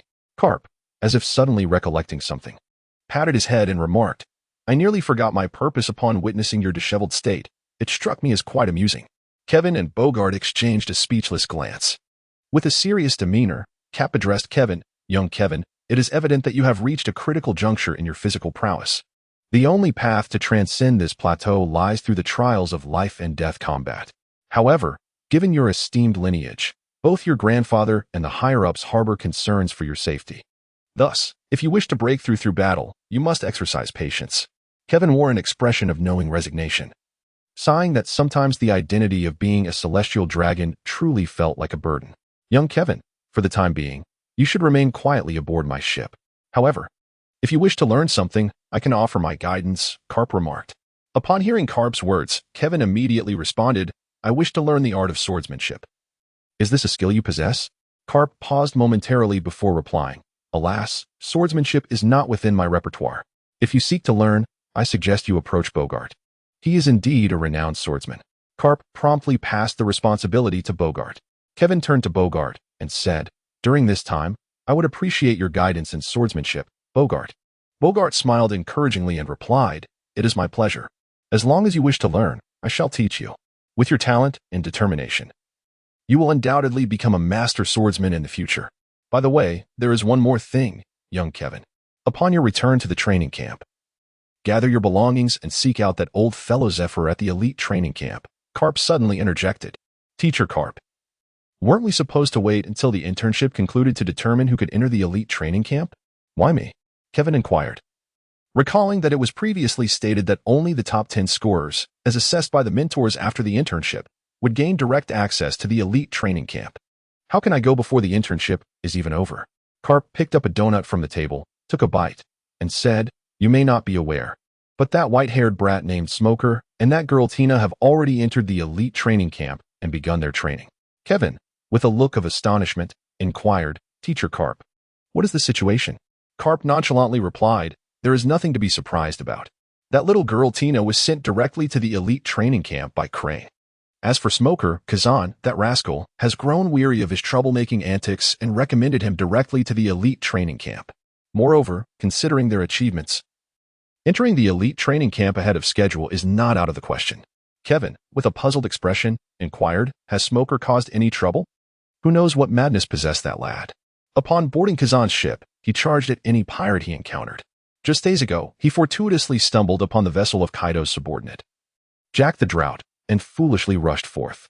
Fortunately, Kazan intervened in the nick of time. Otherwise, that young lad would undoubtedly have met his demise at the hands of Jack. As Garp recounted Smoker's reckless actions, Kevin began to comprehend the situation. Before Kevin's arrival, Smoker had been the top recruit in the training camp, but ever since Kevin joined, Smoker had to settle for the second position. Although the two were now friends, the proud Smoker harbored a relentless desire to surpass Kevin, even if it was just for a single victory. During this new recruit's practical training, Smoker glimpsed a chance to defeat Kevin, and thus, after setting sail with Kazan, he recklessly attacked pirates.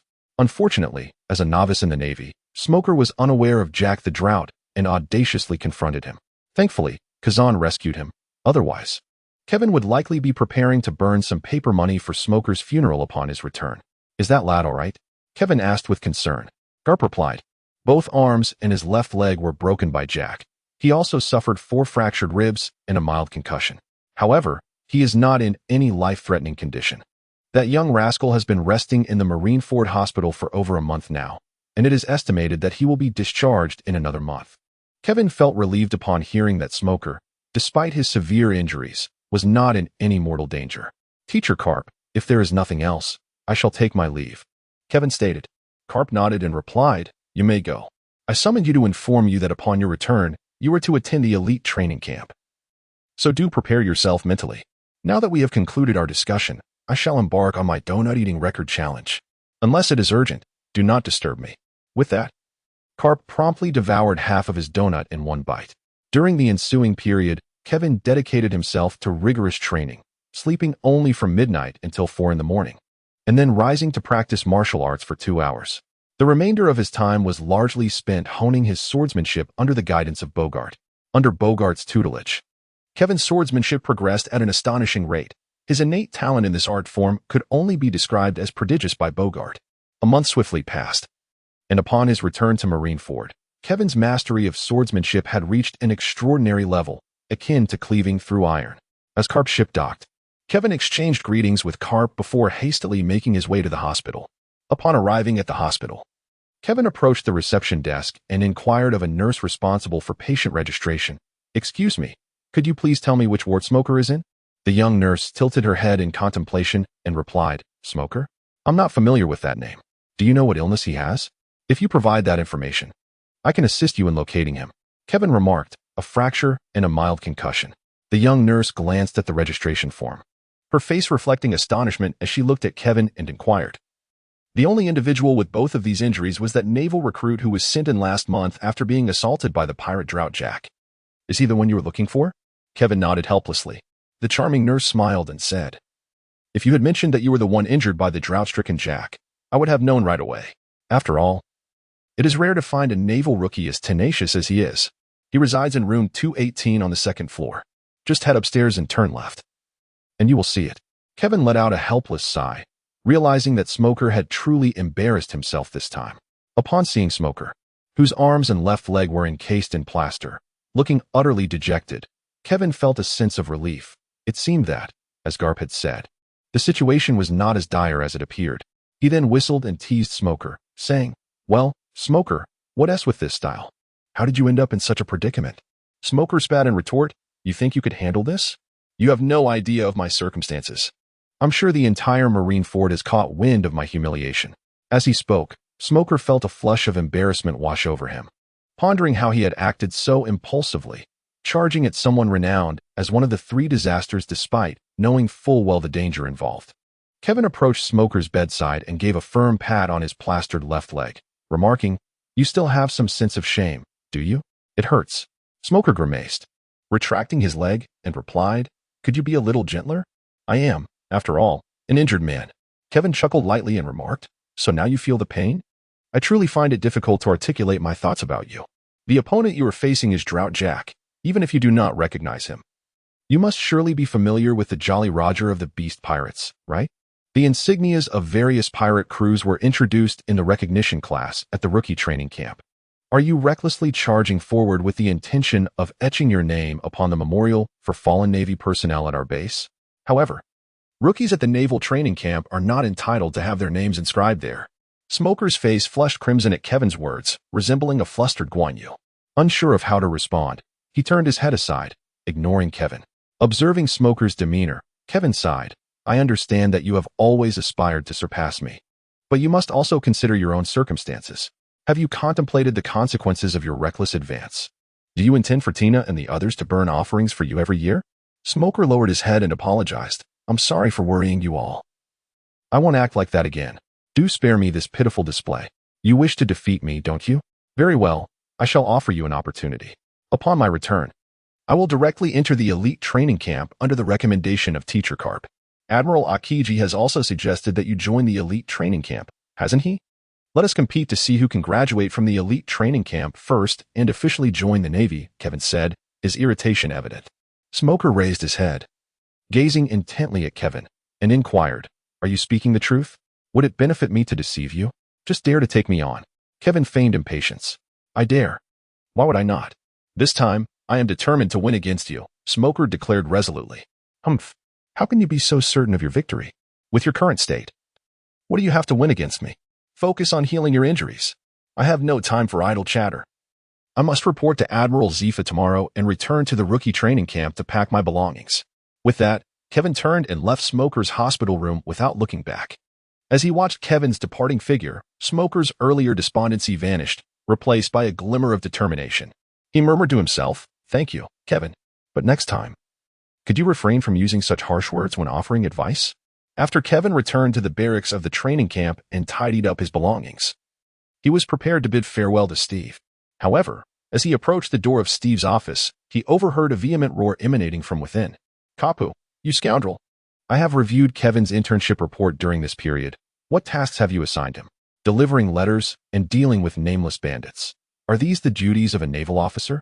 Do you not comprehend the true purpose of this internship at sea?" Steve's voice thundered as he confronted Kapu, seated nonchalantly on the sofa. Kapu munched on a donut and replied dismissively, "Of course, I am aware." "What of it? What do you mean, you old fool? The purpose of this internship is to expose these recruits to combat with pirates early on, so they do not falter when they later enter the elite training camp to follow Zifa into real battle. Kevin possesses extraordinary talent and intellect, arguably the highest among the past 20 recruits. He is undoubtedly the future hope of the Navy. It is not beyond reason for him to ascend to the rank of admiral or even to the position of Sengoku. Thus, he requires such invaluable experience. And you, Kapu, have deprived him of this opportunity. Do you wish for him to encounter unforeseen calamities in future confrontations?" Steve glared at Kapu, his eyes aflame with indignation. Kapu took a bite of his donut and continued, "Surely you haven't forgotten that I once told you this lad single-handedly vanquished the majority of the one-eyed pirate crew. Do you believe he would fear engaging with pirates? Can those petty bandit crews truly be compared to the pirate factions within the Grand Line? Can they stand alongside those from the New World?" Although somewhat swayed by Kapu's words, Stephen still simmered with residual anger and queried further. Knock, knock, knock. A series of knocks echoed, followed by a voice announcing, "Report." Steve, irritated, replied, "Come in." Kevin pushed open the door and entered. Offering a salute to Steve as he spoke, "Colonel Steve, I appreciate your concern. I have just overheard your conversation with Professor Cap outside. Rest assured, regardless of the pirates I may encounter, I possess the courage to face them and will not tarnish the honor of the Navy." Steve sighed, expressing his resignation. You two, master and disciple, are truly cut from the same cloth.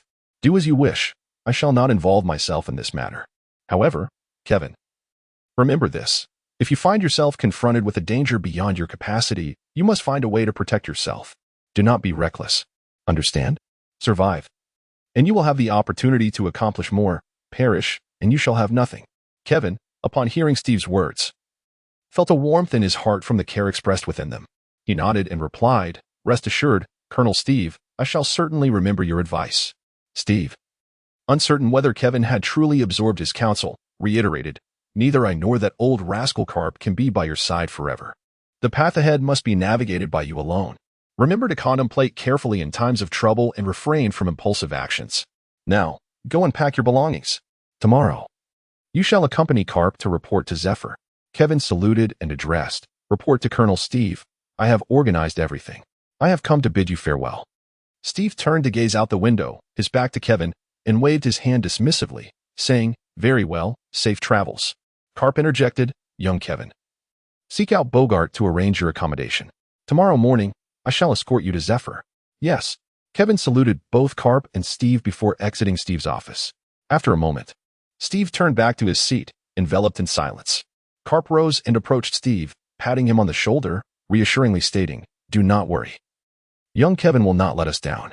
Let us hope so, Steve sighed. The following morning, Kevin was awakened by Bogart and boarded Garp's warship, departing from Marineford towards a small, nameless island to the east. It was on this island that Zephyr's elite training camp resided. According to Zephyr, had the elite training camp been established in Marineford, the island's abundant resources and comfortable environment would lead these naval recruits to become complacent. In contrast, the harsh climate and rugged terrain of this nameless isle would better temper their resolve, as the nameless island was quite distant from Marineford. The warship required 6 hours to reach its destination. With time to spare, Kevin took to the deck to practice his swordsmanship.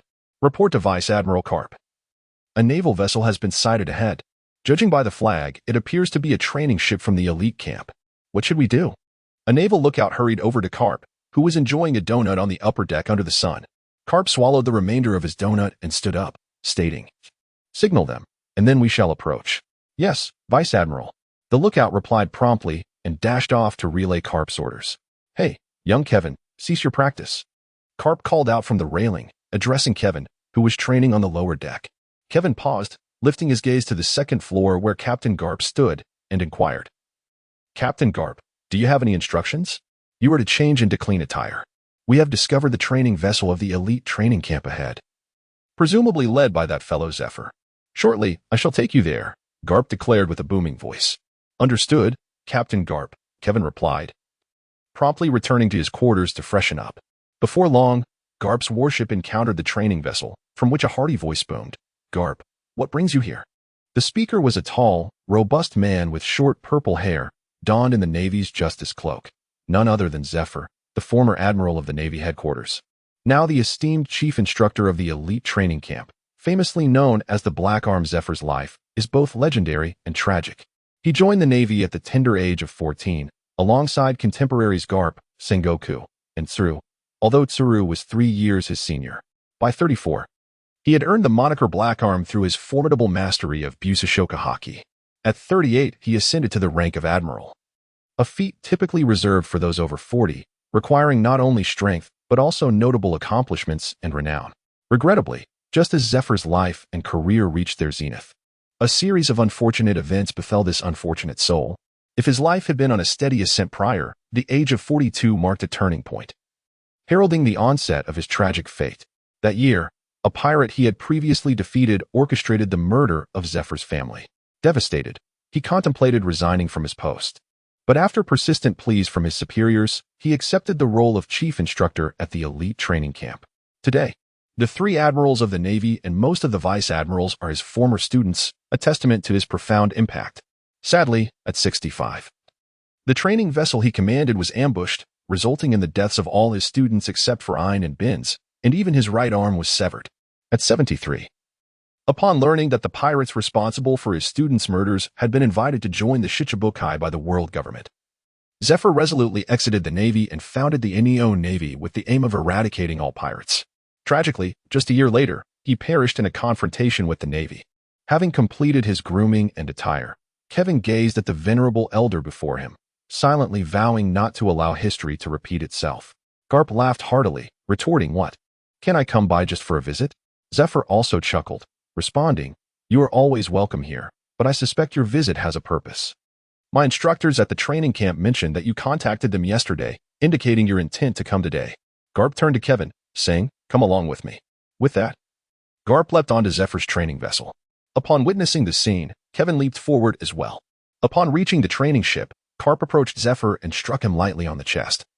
exclaiming, "Old friend, I have come to present you with a treasure." "Treasure?" Zephyr responded, his expression one of confusion as he gazed at Garp. "This little lad here is quite the promising talent." Garp indicated towards Kevin, then turned to him and said, "Kevin, introduce yourself and share your skills with Admiral Zephyr." "Yes," Kevin replied, saluting Zephyr before commencing his introduction. "Admiral Zephyr, greetings. My name is Tang Kevin, a new recruit in the Navy, age 12. I am proficient in hand-to-hand combat and swordsmanship, having mastered the Navy's 6 forms, and I have recently attained a level of cutting steel with my swordplay. I possess both armament haki and observation haki, and I am also a user of the nature-type earth fruit." That concludes my introduction. As Zephyr and the instructors behind him listened, their astonishment grew. Where had Garp found such a prodigy? No, this was beyond mere talent. This was an anomaly.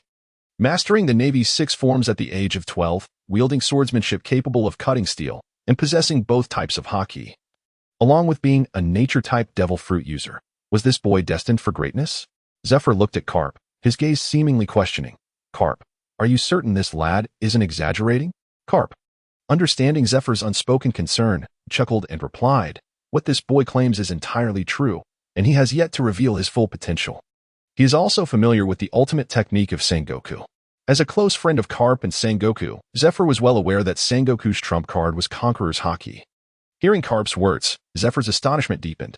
This boy possessed all 3 types of haki. Was he aiming for the heavens? Taking a deep breath, Zephyr addressed Kevin, saying, "Young lad, unleash all your abilities and attack me with your full strength. I wish to see the extent of your capabilities." "Admiral Zephyr, I shall not hold back," Kevin replied, retrieving 5 small stones from his pocket and tossing them towards Zephyr. With a swift motion, Zephyr swatted the stones aside, expressing his displeasure. "I instructed you to give it your all. Do not resort to childish tricks like throwing stones." Kevin remained silent, swiftly maneuvering around Zephyr with the technique of shave, intermittently launching finger strikes at him. Zephyr immediately enveloped his arms with armament haki, continuously deflecting Kevin's attacks. Suddenly, Kevin halted his rapid movements and propelled himself towards Zephyr. Assuming a battering stance while simultaneously employing the iron block technique from the Navy's 6 styles, hardening his body instantaneously, akin to a formidable siege engine crashing into Zephyr. Intrigued, Zephyr acknowledged Kevin's innovative combination of shave and iron block. As a master of martial arts himself, he was genuinely pleased to witness a junior officer in the Navy demonstrating such insight and the ability to amalgamate techniques. However, Zephyr did not hold back. His haki-imbued fist landed squarely on Kevin, sending him hurtling away, his form disintegrating into a cloud of rubble. Everyone was momentarily stunned. How could a solid individual be reduced to mere fragments so abruptly? Just as the crowd was recovering from their astonishment, a sound of slicing air echoed above Zephyr. Looking up, he realized that, at some point, Kevin had ascended into the air, executing a series of slashing kicks. Zephyr attempted to block with his arms, but suddenly, 2 more Kevins appeared from either side, tightly gripping his arms and rendering him unable to defend. With a powerful tremor, Zephyr shook off the 2 Kevins, reducing them to mere piles of rubble. He then crossed his arms atop his head to shield himself from Kevin's onslaught. At that moment, another Kevin emerged from behind, wielding the Blade of Carnage, its edge enveloped in armament haki, and struck fiercely at Zephyr's back. Sensing the danger behind him, Zephyr had no time to turn around and could only cover his back with haki. A resounding clash of metal echoed as Kevin's blade struck heavily against Zephyr's defenses. Although Zephyr had fortified himself, he still felt a searing pain akin to being torn apart. Meanwhile, Kevin fell from the sky, transforming back into a stone.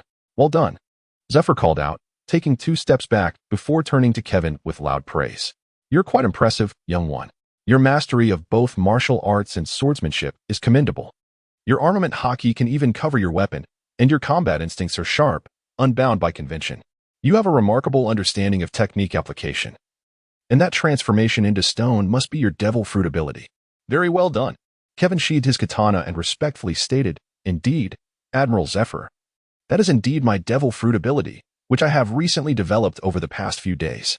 It is called Earth Clone, though referred to as a clone. Each possesses 1/3 of my strength." "Oh, how many of these Earth clones can you control at most?" Zephyr inquired with keen interest.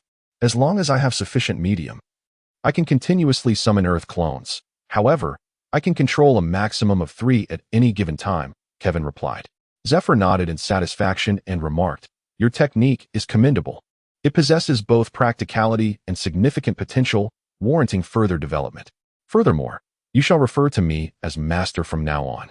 Zephyr's words astonished everyone present. Despite having countless students, it was exceedingly rare for him to designate someone as worthy of calling him master. Each time he proclaimed such a statement, it signified that the individual had been acknowledged by Zephyr and could be regarded as a direct disciple. Among the current admirals, only Kazan had been granted this privilege, making it a supreme honor within the elite training camp. The fact that this newcomer had earned Zephyr's recognition even before entering the elite training camp was indeed remarkable. However, those who had witnessed Kevin's recent duel with Zephyr felt neither resentment nor jealousy. The reasoning was simple. If they had faced Kevin's onslaught, they lacked the confidence to withstand it.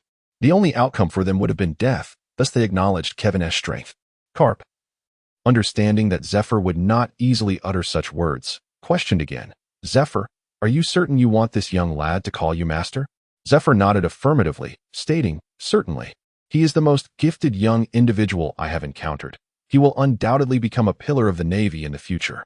Upon receiving Zephyr's confirmation, Garp exchanged a knowing glance with Kevin, who promptly bowed and politely said, Master Zephyr, I look forward to your guidance in the future. Zephyr beamed and replied joyfully, excellent. Excellent, excellent. His repeated affirmations made it evident to all that he was in high spirits. Observing this, Garp, with a sly grin, asked Zephyr, what do you think? Isn't he a gem? I wasn't misleading you, was I? Zephyr nodded vigorously. Indeed. I never expected you, the unreliable one, to actually handle this matter so reliably. Quite surprising. Garp's expression fell as he retorted, if you say that, I might just take him away. Zephyr immediately objected, saying, what can you teach him? In terms of the usage of armament hockey, I surpass you by several streets. When it comes to martial arts, we are on equal footing. If not for your extraordinary vitality, could you truly defeat me? What can you impart? It would be far better for Kevin to remain by my side. I am confident I can help him progress further in his mastery of armament hockey. Garp found himself at a loss for words, overwhelmed by Zephyr's rebuttal. To speak candidly about strength, Garp is not a match for Zephyr. However, Garp's stamina and recuperative abilities far surpass those of Zephyr, thus in the throes of battle, Garp could indeed prevail. It is akin to a video game where both warriors possess identical defenses, gear, and skills, yet Warrior A inflicts slightly more damage than Warrior B. While Warrior B boasts a significantly higher health pool and possesses the ability to regenerate health automatically every second. In a duel between the two, victory would undoubtedly belong to Warrior B, as the regeneration would sufficiently counterbalance the extra damage inflicted by Warrior A, ensuring that the health-laden Warrior B emerges victorious. Garp, having composed himself, addressed Zephyr, I may concede my age, but you must assure me that you will not act selfishly. Humph, I'm not that kind of person. Zephyr retorted, visibly displeased. With your words, I can rest assured entrusting my student to you. It is getting late. I must return to Sengoku as I have matters to attend to, so I shall take my leave. With that, Garp turned and leapt back onto his warship, issuing orders for an immediate return. As he watched Garp's vessel recede into the distance, Zephyr felt a nagging sense that he had been outmaneuvered by Garp, though the specifics eluded him. Meanwhile, Kevin mused silently. With Garp-sensei's provocation, Zephyr-sensei will surely dedicate himself even more to my instruction. Alas, who claims that Garp-sensei is careless? Careless individuals do not employ such psychological tactics. Truly, he is a cunning old fox playing the part of a simpleton. Kevin, come with me. I shall introduce you to your senior brothers and sisters. Zephyr's words interrupted Kevin's train of thought. Kevin immediately replied, yes, Teacher Zephyr, and followed closely behind him. Zephyr led Kevin to the main deck on the first floor, where over 30 sailors were engaged in various forms of training, some practicing physical techniques, others honing their swordsmanship. While pairs were engaged in sparring, Zephyr called out to the crowd, Ein, Bins, come here for a moment. As soon as his words were spoken, a young man and woman halted their training and approached Zephyr. The girl boasted long, sea blue hair and an attractive visage, while the boy, with his striking pink hair, stood tall, matching Zephyr's stature. The pair saluted Zephyr in unison, declaring, I'm reporting for duty. Bins reporting for duty. Zephyr gestured towards the young woman and introduced her to Kevin. This is your senior sister, Ein. He then pointed to the tall young man, saying, and this is your senior brother, Bins. Turning to both Ein and Bins, Zephyr continued, this young lad is Kevin, sent here to learn by Vice Admiral Garp. As of now, he is my disciple, and thus, you may consider him your junior brother. It's truly astonishing that the teacher has taken on another disciple. Binz exclaimed in surprise. Meanwhile, Ayn remained silent, her gaze fixed on Kevin with keen interest. Kevin felt somewhat uneasy under Ayn's gaze, prompting him to speak. Senior sister, please feel free to express your thoughts, but do not look at me like that. It unsettles me. Ayn flashed a smile and replied, I am merely curious about what makes you special enough to be chosen as a disciple by the teacher. After speaking, Ayn lightly tapped Kevin's shoulder. The moment her hand made contact, she activated her devil fruit ability, instantly transforming Kevin into a 2-year-old child. Startled, Ayn quickly retracted her ability, and Kevin returned to his normal form. How old are you this year? Ayn inquired. With her current devil fruit powers, she could reverse a person's age by 10 years. And having just transformed Kevin into a child of around 2 years, it implied that this seemingly tall youth could be no older than 13. In truth, Kevin was only 12 years old, yet he had mastered martial arts, swordsmanship, and possessed extraordinary talent in devil fruit abilities. He had just sparred with the old man and could already proficiently employ the Marine 6 styles. You two, as his senior siblings, should strive hard not to let your younger brother surpass you too greatly. Before Kevin could respond, Zephyr spoke up. Kevin's ability to master so many skills at such a young age leaves me feeling rather inadequate as his elder brother. Binz added, feeling a sense of shame. Upon hearing that Kevin excelled in swordsmanship, Ayn's interest was piqued, and she eagerly asked, You know swordsmanship? To what level have you attained? Kevin was perplexed by Ayn's inquiry. So he candidly replied, I recently just broke through to the iron-cutting realm. Have you also reached that level? If so, why don't we have a friendly duel? Ayn responded with a hint of excitement. What is happening? Kevin thought, utterly bewildered. He glanced at Ayn, then at Zephyr. Wasn't Ayn in the film a bit aloof? Yet, the Ayn before him appeared as a fervent practitioner, eager to spar upon their first meeting. Ayn, I believe it would be best to refrain from such a contest. Fighting could lead to discord. After a moment's contemplation, Ayn remarked, Are you afraid of my fruit abilities? If that is the case, I assure you I won't use them. That's not it, Ayn. Kevin hastily clarified. However, before he could finish, Ayn's expression darkened. And with a hint of anger, she retorted, What, do you look down on me because I am a woman? Is that why you refuse to spar with me? Before Kevin could offer an explanation, Zephyr chuckled and encouraged him. Go ahead and spar with Ayn. It will give you a better understanding of your own strength. Kevin sighed and said, Very well, Teacher Zifa. Kevin brandished the blade of slaughter before Ayn, then gestured towards the naval standard sword in her hand. He spoke, Sister Ayn. I harbor no disdain towards you. It is merely that this weapon, known as the blade of slaughter, belongs to the category of swift blades, whereas you wield only the standard naval sword. This makes our competition somewhat inequitable, which is why I hesitated to engage in a duel. Regardless, this sword is merely for my training. My own blades are also of the swift category, and I possess 2 of them. When the time comes, I shall wield them accordingly. So, do you wish to engage in this competition or not? Ayn replied, her tone considerably softened. Upon witnessing Ayn's indifference, Kevin remarked, Since you insist, I shall not hold back. Shall we engage in a duel here? Indeed, this venue is intended for training, Ayn replied, directing her words at Binzi.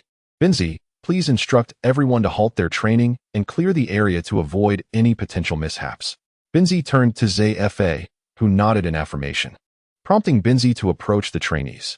Everyone, cease your training for a moment. Ayn wishes to challenge the newcomer, Kevin. At his words, the group of trainees promptly halted their exercises and gathered to witness the impending contest. With the area now cleared, Kevin gracefully addressed Ayn, Sister Ayn. I shall not be polite. I eagerly await your guidance. Without further ado, Ayn charged towards Kevin, her military blade raised high. Kevin swiftly positioned his weapon, the blade of carnage, to intercept. A sharp crack resonated as Ayn's sword shattered into 2 fragments. Seizing the opportunity, Kevin retreated a couple of steps, saying, My apologies, Sister Ayn, for breaking your weapon. Humph.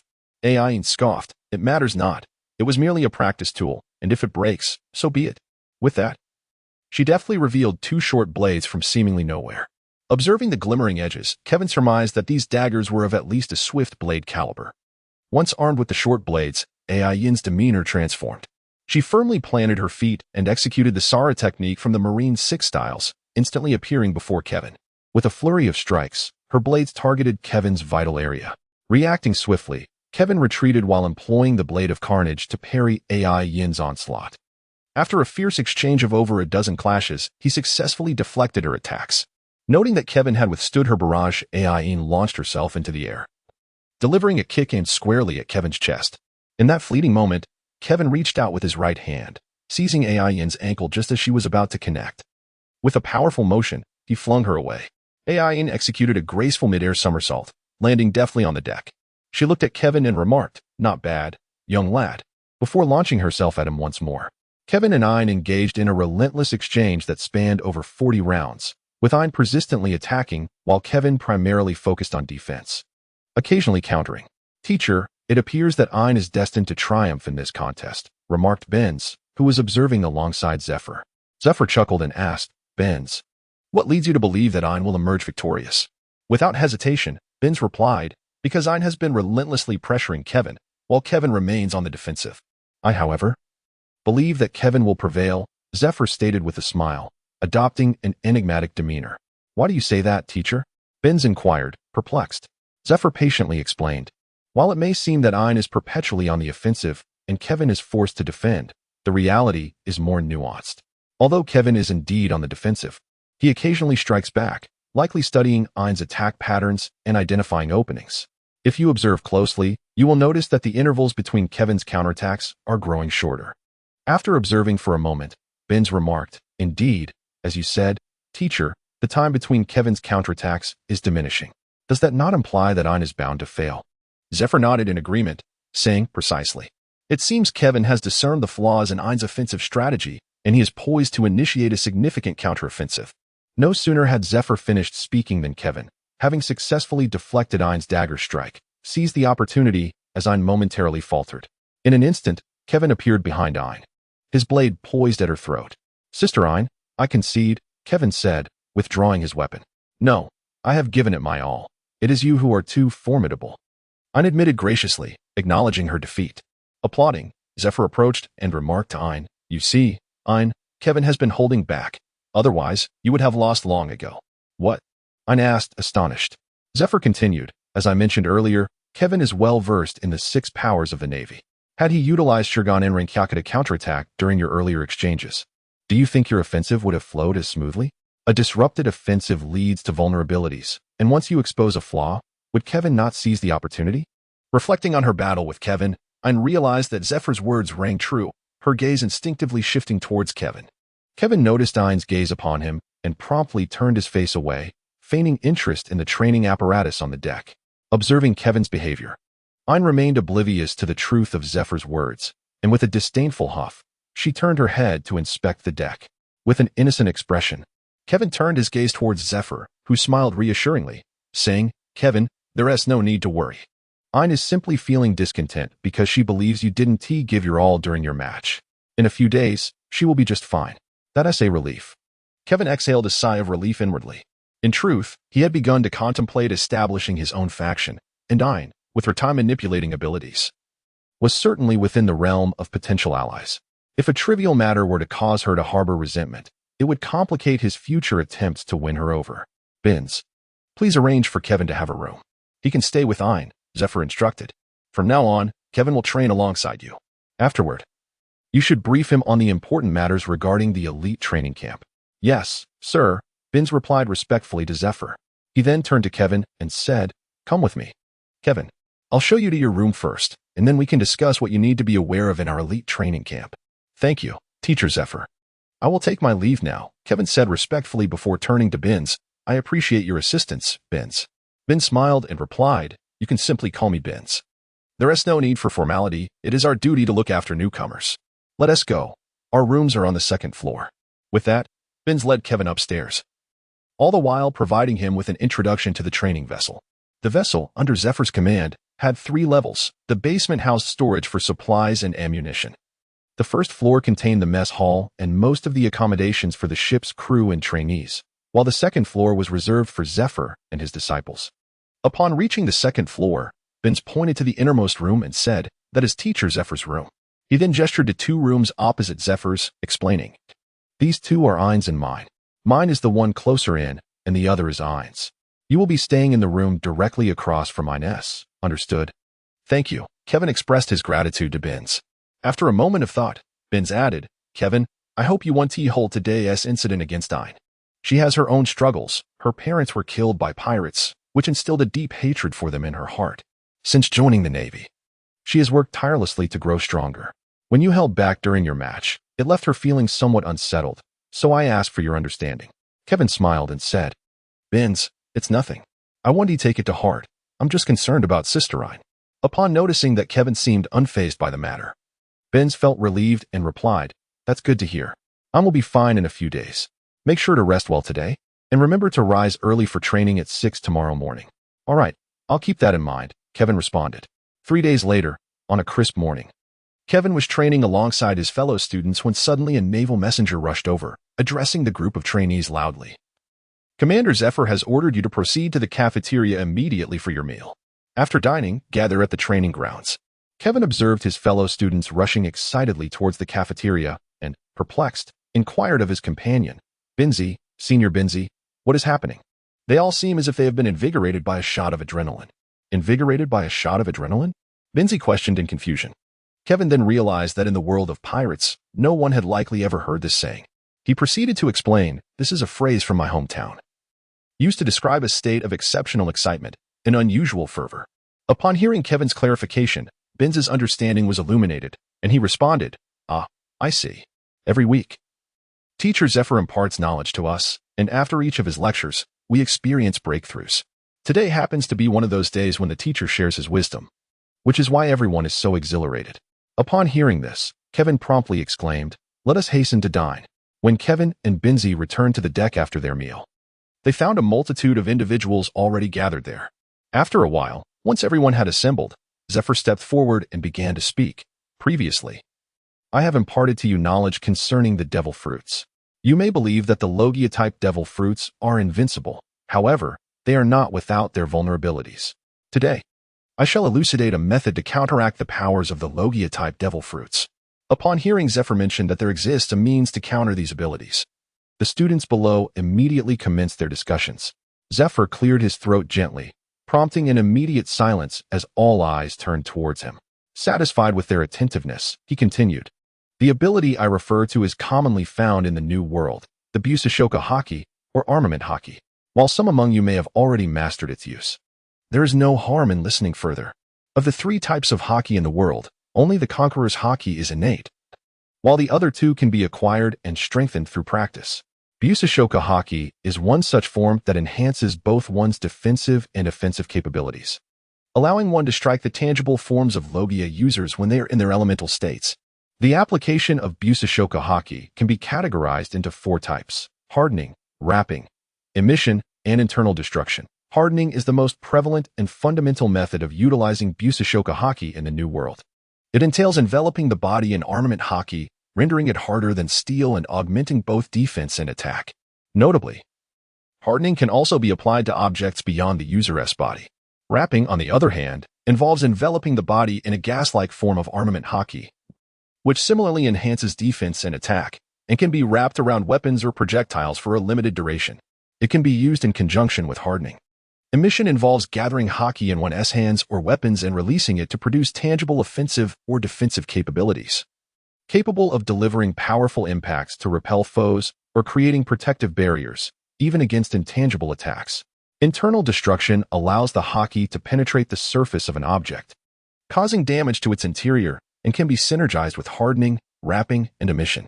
Teacher Zephyr, I feel that the methods of hardening and wrapping you described are entirely similar. What distinguishes them? Inquired Ein, who had not acknowledged Kevin since their last competition. There is indeed a distinction, Zephyr replied. Hardening cannot extend beyond the user's body. Simply put, if you apply armament haki to your sword, as long as it remains within your physical reach, the haki will maintain its hardened state. However, once the sword is separated from you, the effect dissipates. Wrapping compensates for this limitation. When you wrap armament haki around a weapon, that object can be distanced from the user to a certain extent, the specifics of which vary from person to person. Zifa patiently addressed Ein's inquiries. Yet perhaps sensing that his explanations lacked clarity, he instructed, Binz, please retrieve 3 training wooden swords from the equipment rack. Yes, teacher, Binz responded promptly, hastening to fetch the 3 wooden swords. After accepting the swords and inspecting them to ensure their condition was satisfactory, Zephyr turned to Kevin and said, "Kevin, you should join us as well." Kevin rose and approached Zephyr, saying, "Master Zephyr, do you have any instructions for me?" Zephyr inquired. "Your mastery of armament hockey has surely progressed to the point where it can harden objects, has it not?" Kevin nodded and replied, "Yes, Teacher Zephyr." "Very well." Zephyr, satisfied, nodded in return and handed each of them a wooden sword. He then instructed, "Kevin, use your armament hockey to harden this wooden sword and strike against bins with equal force." Upon hearing Zephyr's command, Kevin promptly infused the wooden sword with armament hockey, exchanged a glance with Ben's, and their swords collided in an instant. With a sharp crack, the wooden sword in Ben's hand shattered. Observing this, Zephyr remarked, "Did you all see that? With the same wooden sword, once imbued with armament hockey, its destructive power is significantly enhanced." "Kevin, release your grip." Kevin listened intently, loosening his grip as the wooden sword clattered to the ground. At the very moment the weapon left his hand, the ebony hue of the armament hockey dissipated instantaneously. Zephyr pointed to the wooden sword lying at Kevin's feet and remarked, "Did you all witness that? This exemplifies the flaw of armament hockey's hardening. It cannot exist independently from its wielder." He then enveloped the last wooden sword with his own armament hockey and hurled it onto the deck, where it stood lodged, still shrouded in the protective aura. "This is what we refer to as coiling. Though it has departed from my grasp, the wooden sword remains entwined with my armament hockey." Following this demonstration, all the students comprehended the distinction between hardening and coiling. One student inquired, "Teacher Zephyr, is mastering armament hockey a challenging endeavor?" Zephyr replied with a smile, "Mastering armament hockey is not particularly difficult. Through relentless combat, one can attain proficiency. However, the extent of mastery is contingent upon individual talent and diligent effort." Another student asked, "Is there a variance in the strength of armament hockey, Teacher Zephyr?" Zephyr nodded affirmatively, stating, "Indeed, there exists a hierarchy of strength within armament hockey, determined by its quantity. The greater the volume of armament hockey, the higher its potency, thus expanding the range of both offensive and defensive capabilities." "What happens when one exhausts their armament hockey?" The student continued. "That is an astute question," Zephyr acknowledged with an approving glance at the student. "Armament hockey is not infinite, it too depletes. However, the rate of consumption varies based on the intensity and frequency of use. When it is fully exhausted, it can recuperate through rest." As Kevin listened, he pondered silently. The concept of armament hockey increasingly resembled the internal energy found in martial arts novels. "If I could cultivate the Nine Sons divine art, would I not be able to wield armament hockey indefinitely?" In truth, the essence of armament hockey mirrors the internal energy of the pirate world. Why is this so? Internal energy grows more potent with continuous training, much like armament hockey, which increases in quantity with practice. Both internal energy and armament hockey incur consumption during use. Both can enhance the user's defensive and offensive capabilities. Once internal energy is depleted, it can be replenished through meditation and rest, and the same holds true for armament hockey. When one draws such parallels, do they not appear remarkably similar? Zephyr continued to elucidate the intricacies of armament hockey to the students, occasionally addressing their inquiries. Kevin refrained from posing questions, choosing instead to listen intently. With Zephyr's explanation of armament hockey, Kevin's understanding of it deepened significantly. Kevin had trained at the elite training camp for 6 months. During this period, his mastery of armament hockey and observation hockey progressed remarkably. Not only had he achieved a level of internal destruction with his armament hockey, but his observation hockey also allowed him to occasionally glimpse into the future. It could be said that Kevin had reached a plateau in his physical combat, swordsmanship, and the cultivation of his duel hockey. To break through this stagnation, he recognized the necessity of engaging in high-intensity battles. Thus, Kevin submitted an application for early graduation to Zephyr. Zephyr, glancing at the application in his hand and then at Kevin, inquired, "Have you truly made up your mind?" "Indeed, Teacher Zephyr. I have contemplated this for quite some time. I have reached a bottleneck, and therefore I plan to embark on a solitary journey at sea for a while. However, our elite training camp prohibits students from venturing out alone except for the graduation assessment, which is why I am applying for an early graduation evaluation," Kevin replied earnestly. Seeing Kevin's determination, Zephyr responded, "Very well, I shall grant your request." "Thank you, Teacher Zephyr," Kevin said respectfully, bowing deeply. Zephyr then opened the drawer of his desk and retrieved a thick stack of bounty notices, handing them to Kevin. According to the tradition of our elite training camp, the content of the graduation assessment involves the examinee independently capturing a pirate with a bounty ranging from 10 million to 15 million berries within a 6-month period. These are the relevant bounty notices. Each one contains a detailed description. You may review them and select your target. However, I advise you to choose several, as those pirates roam the seas and their whereabouts are often unpredictable. Having multiple targets will increase your chances of success in the assessment. Kevin received the bounty notices and glanced over them, noting there were over 200. He then inquired, "Teacher Zephyr, may I take these bounty notices back to my room to peruse at my leisure?" Zephyr nodded in agreement, replying, "Of course. It would be impractical to review all these notices in haste. Take your time. After all, a day or two is inconsequential before your voyage." As Kevin made his way back to his dormitory, clutching the substantial stack of bounty notices, he discovered 4 individuals seated in his room: Smoker, Tina, Binz, and Ein. Upon his return, all 4 pairs of eyes converged upon him. Smoker was the first to speak, saying, "Kevin, have you truly gone to Teacher Zephyr to request an early graduation assessment?"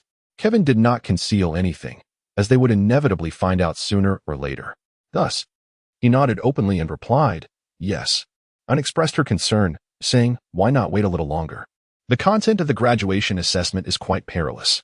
Kevin shook the thick stack of bounty notices in his hand and said, "This is the essence of my upcoming assessment. I am tasked with capturing a pirate whose bounty ranges from 10 million to 15 million berries." Upon hearing this, Ein quickly responded, "The mission is far too perilous. I believe it would be prudent for you to wait a while and prepare more thoroughly. If this pirate happens to be alone, you may stand a chance of apprehending him. However, should you encounter a pirate crew, do you truly believe you can secure the capture and safely retreat?" Kevin understood that Ein was solely concerned for his safety. However, he remarked, "I am aware of all this. Yet you must also recognize that I have reached an impasse in my swordsmanship, martial arts, and the cultivation of my dual-colored hockey. To achieve a breakthrough, I require high-intensity combat. While we can periodically engage in skirmishes with pirates aboard our ship, those adversaries are rather feeble. I have investigated, and in the past 6 months, the most formidable pirate we have vanquished had a bounty of merely 800,000 berries. Such encounters are insufficient for me to transcend my current limitations." Binz interjected, "Kevin, we are all cognizant of your sentiments. However, have you considered that a bounty of 10 million berries serves as a crucial threshold for pirate strength? Pirates with bounties below 10 million, even those with bounties of 9,999,000 berries, typically lack formidable prowess.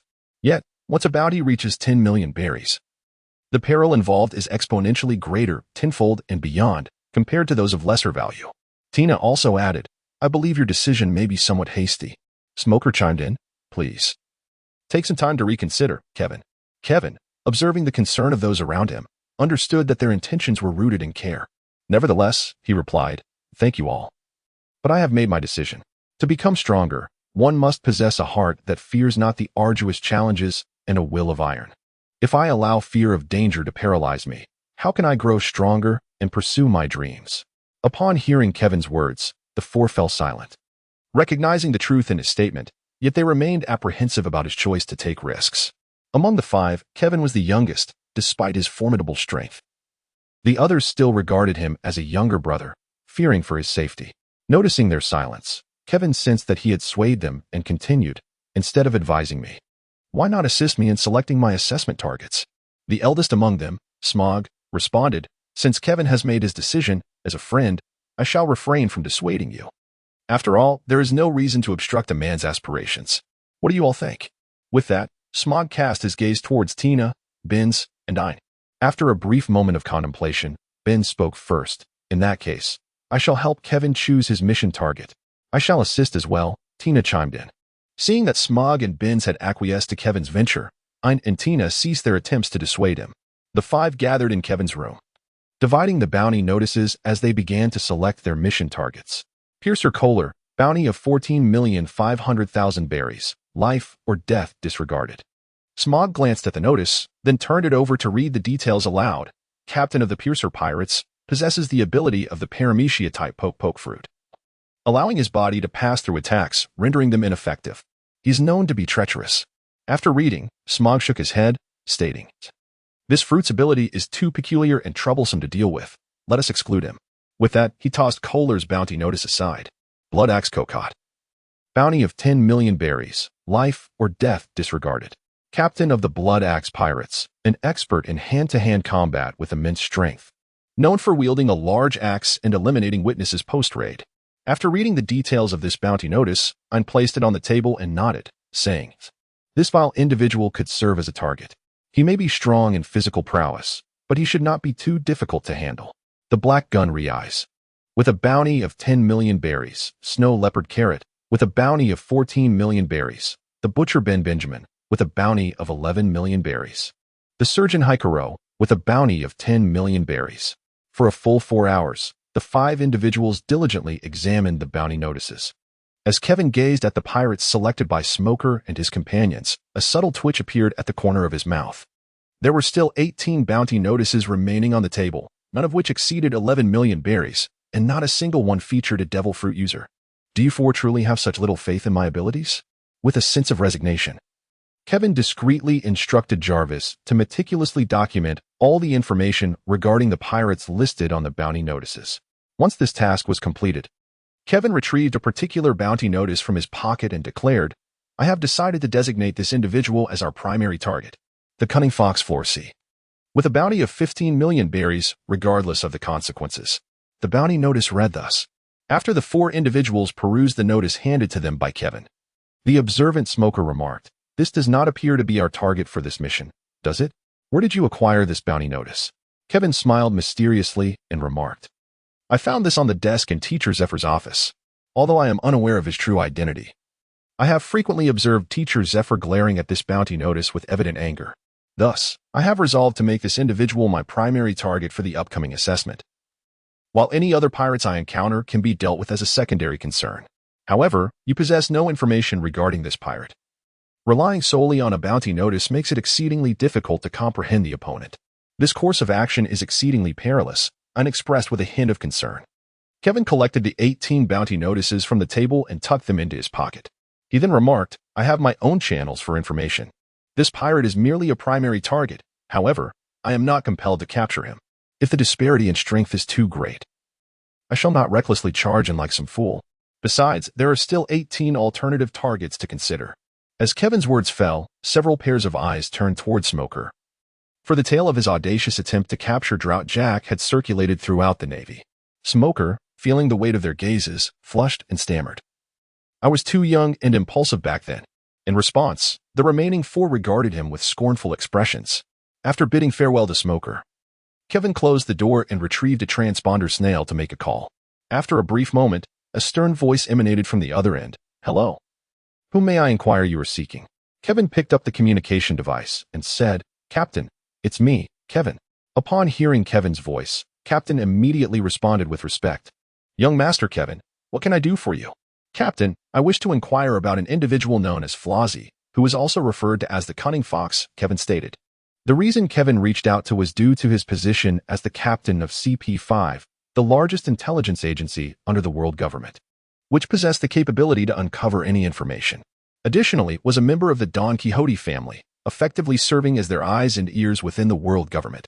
After a moment of contemplation, replied, "Young Master Kevin, I do recall this pirate. Flossy, the Cunning Fox, was once the captain of the Cunning Fox Pirates.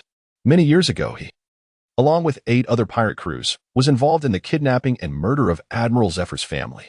He was the mastermind behind that heinous act. However, immediately after the incident, Flossy managed to escape, concealing his identity to evade the Navy's pursuit. He was the only pirate to successfully flee from that incident." Kevin finally comprehended why Zephyr always regarded the bounty notice with such intense animosity. Who could harbor no resentment against a foe responsible for the annihilation of one's family? Nevertheless, Kevin felt a glimmer of hope at the prospect of resurrecting his parents. "Can you ascertain the current whereabouts of Flossy?" Kevin inquired. "There should be a record of that. However, allow me a moment to investigate," replied Liehu. "Very well. Please contact me once you have the information," Kevin said before terminating the call. An hour later, the communicator on Kevin's desk rang. He answered it promptly. "Have you found anything, Captain Liehu?" Kevin asked. "Indeed, I have," Liehu responded, proceeding to relay the information he had uncovered. The Cunning Fox, Flossy, after fleeing, made his way to Magic Valley Town on Gaia Island, where he has been hiding all these years while running an establishment named Brilliant Moment. Brilliant Moment, huh? This fellow certainly has the audacity to choose such a name. Kevin scoffed, dissatisfaction evident in his voice. Has the world government not intervened to deal with this scoundrel? Young Master Kevin, you may be unaware that Magic Valley Town on Gaia Island is classified as a lawless zone, teeming with pirates and criminals. Taking action there poses significant challenges. Furthermore, it currently falls under the dominion of Don Quixote da Flamingo, one of the 7 warlords of the sea, according to the agreement between the world government and da Flamingo. No personnel from the world government are permitted to act within his territory without his consent, Ehu explained. Da Flamingo? My cousin? When did he become one of the 7 warlords of the sea? Kevin queried. Young Master Kevin, da Flamingo is no longer associated with the Don Quixote family. He is merely a civilian now, a pirate, and cannot be compared to you. His ascension to the status of 7 warlords of the sea occurred a year ago, Ehu clarified. Kevin discerned a profound animosity towards da Flamingo in the tone of Captain Lietu. He therefore posed a question. Captain Lietu, I implore you to answer me truthfully. Lietu replied with respect. Young Master Kevin, please feel free to ask any question, and I shall respond with utmost honesty. Do you harbor a grudge against da Flamingo? Kevin inquired. After a brief silence, Lietu responded, Indeed, his father, Lord Hakamingu, once saved my life and bestowed upon me a debt of gratitude. Yet, da Flamingo, in his pursuit of the celestial dragon's privileges, betrayed his own father. Then why have you not taken his life? This incident must have transpired over a decade ago. You should have had the opportunity to kill him, Kevin pressed. I have had numerous chances to eliminate him, yet I cannot, for he is, after all, the son of Lord Hakamingu, my benefactor. I cannot slay the offspring of the one who saved me, Lietu spoke solemnly. Moreover, there is something else. Though the family head has mandated confidentiality, I believe you, young Master Kevin, deserve to know. What is it? Kevin asked, intrigued. Your parents' demise may be connected to da Flamingo. Lietu revealed. Kevin was taken aback and urgently demanded, what exactly transpired? Please clarify, Captain Lietu. The pirates responsible for your parents' murder, One-Eye Barts and Evil Ghost Baja, were originally marauders from the North Sea.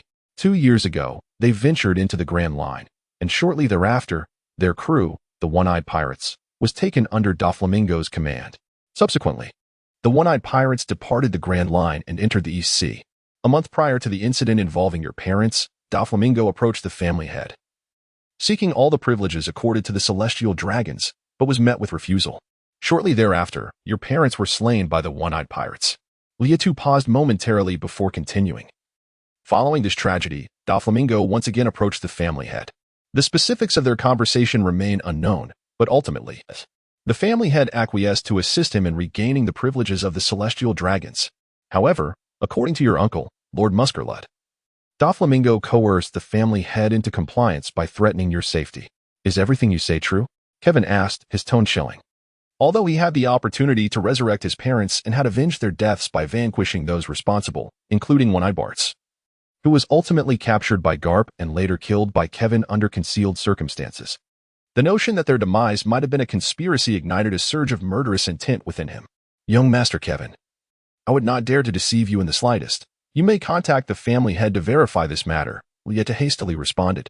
Kevin suddenly chuckled dryly twice, his demeanor shifting to a colder tone as he remarked, You must be quite eager for me to eliminate da Flamingo.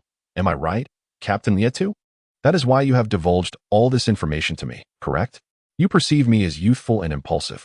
When I become aware of this matter, I shall undoubtedly devise every possible means to eliminate da Flamingo. Am I correct? The tactics of provocation and utilizing others to achieve one's ends are indeed quite effective. Kevin could hardly believe that Liehu would recklessly expose himself to the risk of punishment from his grandfather by divulging matters he wished to keep hidden. On the other end of the line, Liehu shivered and cold sweat trickled down his forehead. He had not anticipated that someone as young as Kevin would possess such profound cunning. Hastily, he said, Young Master Kevin, I acknowledge my mistake. Please, punish me as you see fit. However, I assure you that everything I have conveyed is the unvarnished truth, without a trace of deception. Although I am aware you seek to exploit me, I have decided to acquiesce to your request this time. Rest assured, I shall conduct an investigation. And should your claims prove accurate, I will certainly repay my cousin in kind. Kevin replied in a frigid tone, then shifted his discourse. However, Captain Liehu, I do not wish for a recurrence of this incident. If it happens again, I would not hesitate to allow my grandfather to end your life. Thank you. Young Master Kevin, I shall not offend again. If you truly manage to eliminate da Flamingo, my life will belong to you, Liahu quickly responded, sensing Kevin's murderous intent. Very well. Keep a close watch on Magic Valley Town. Inform me immediately of any developments, Kevin concluded before hanging up the phone. Meanwhile, Liahu wiped the cold sweat from his brow, inwardly praying that Kevin would soon avenge Huamingwa by vanquishing Doflamingo. Kevin glanced at the phone bug but ultimately refrained from contacting his grandfather, Kafard Saint.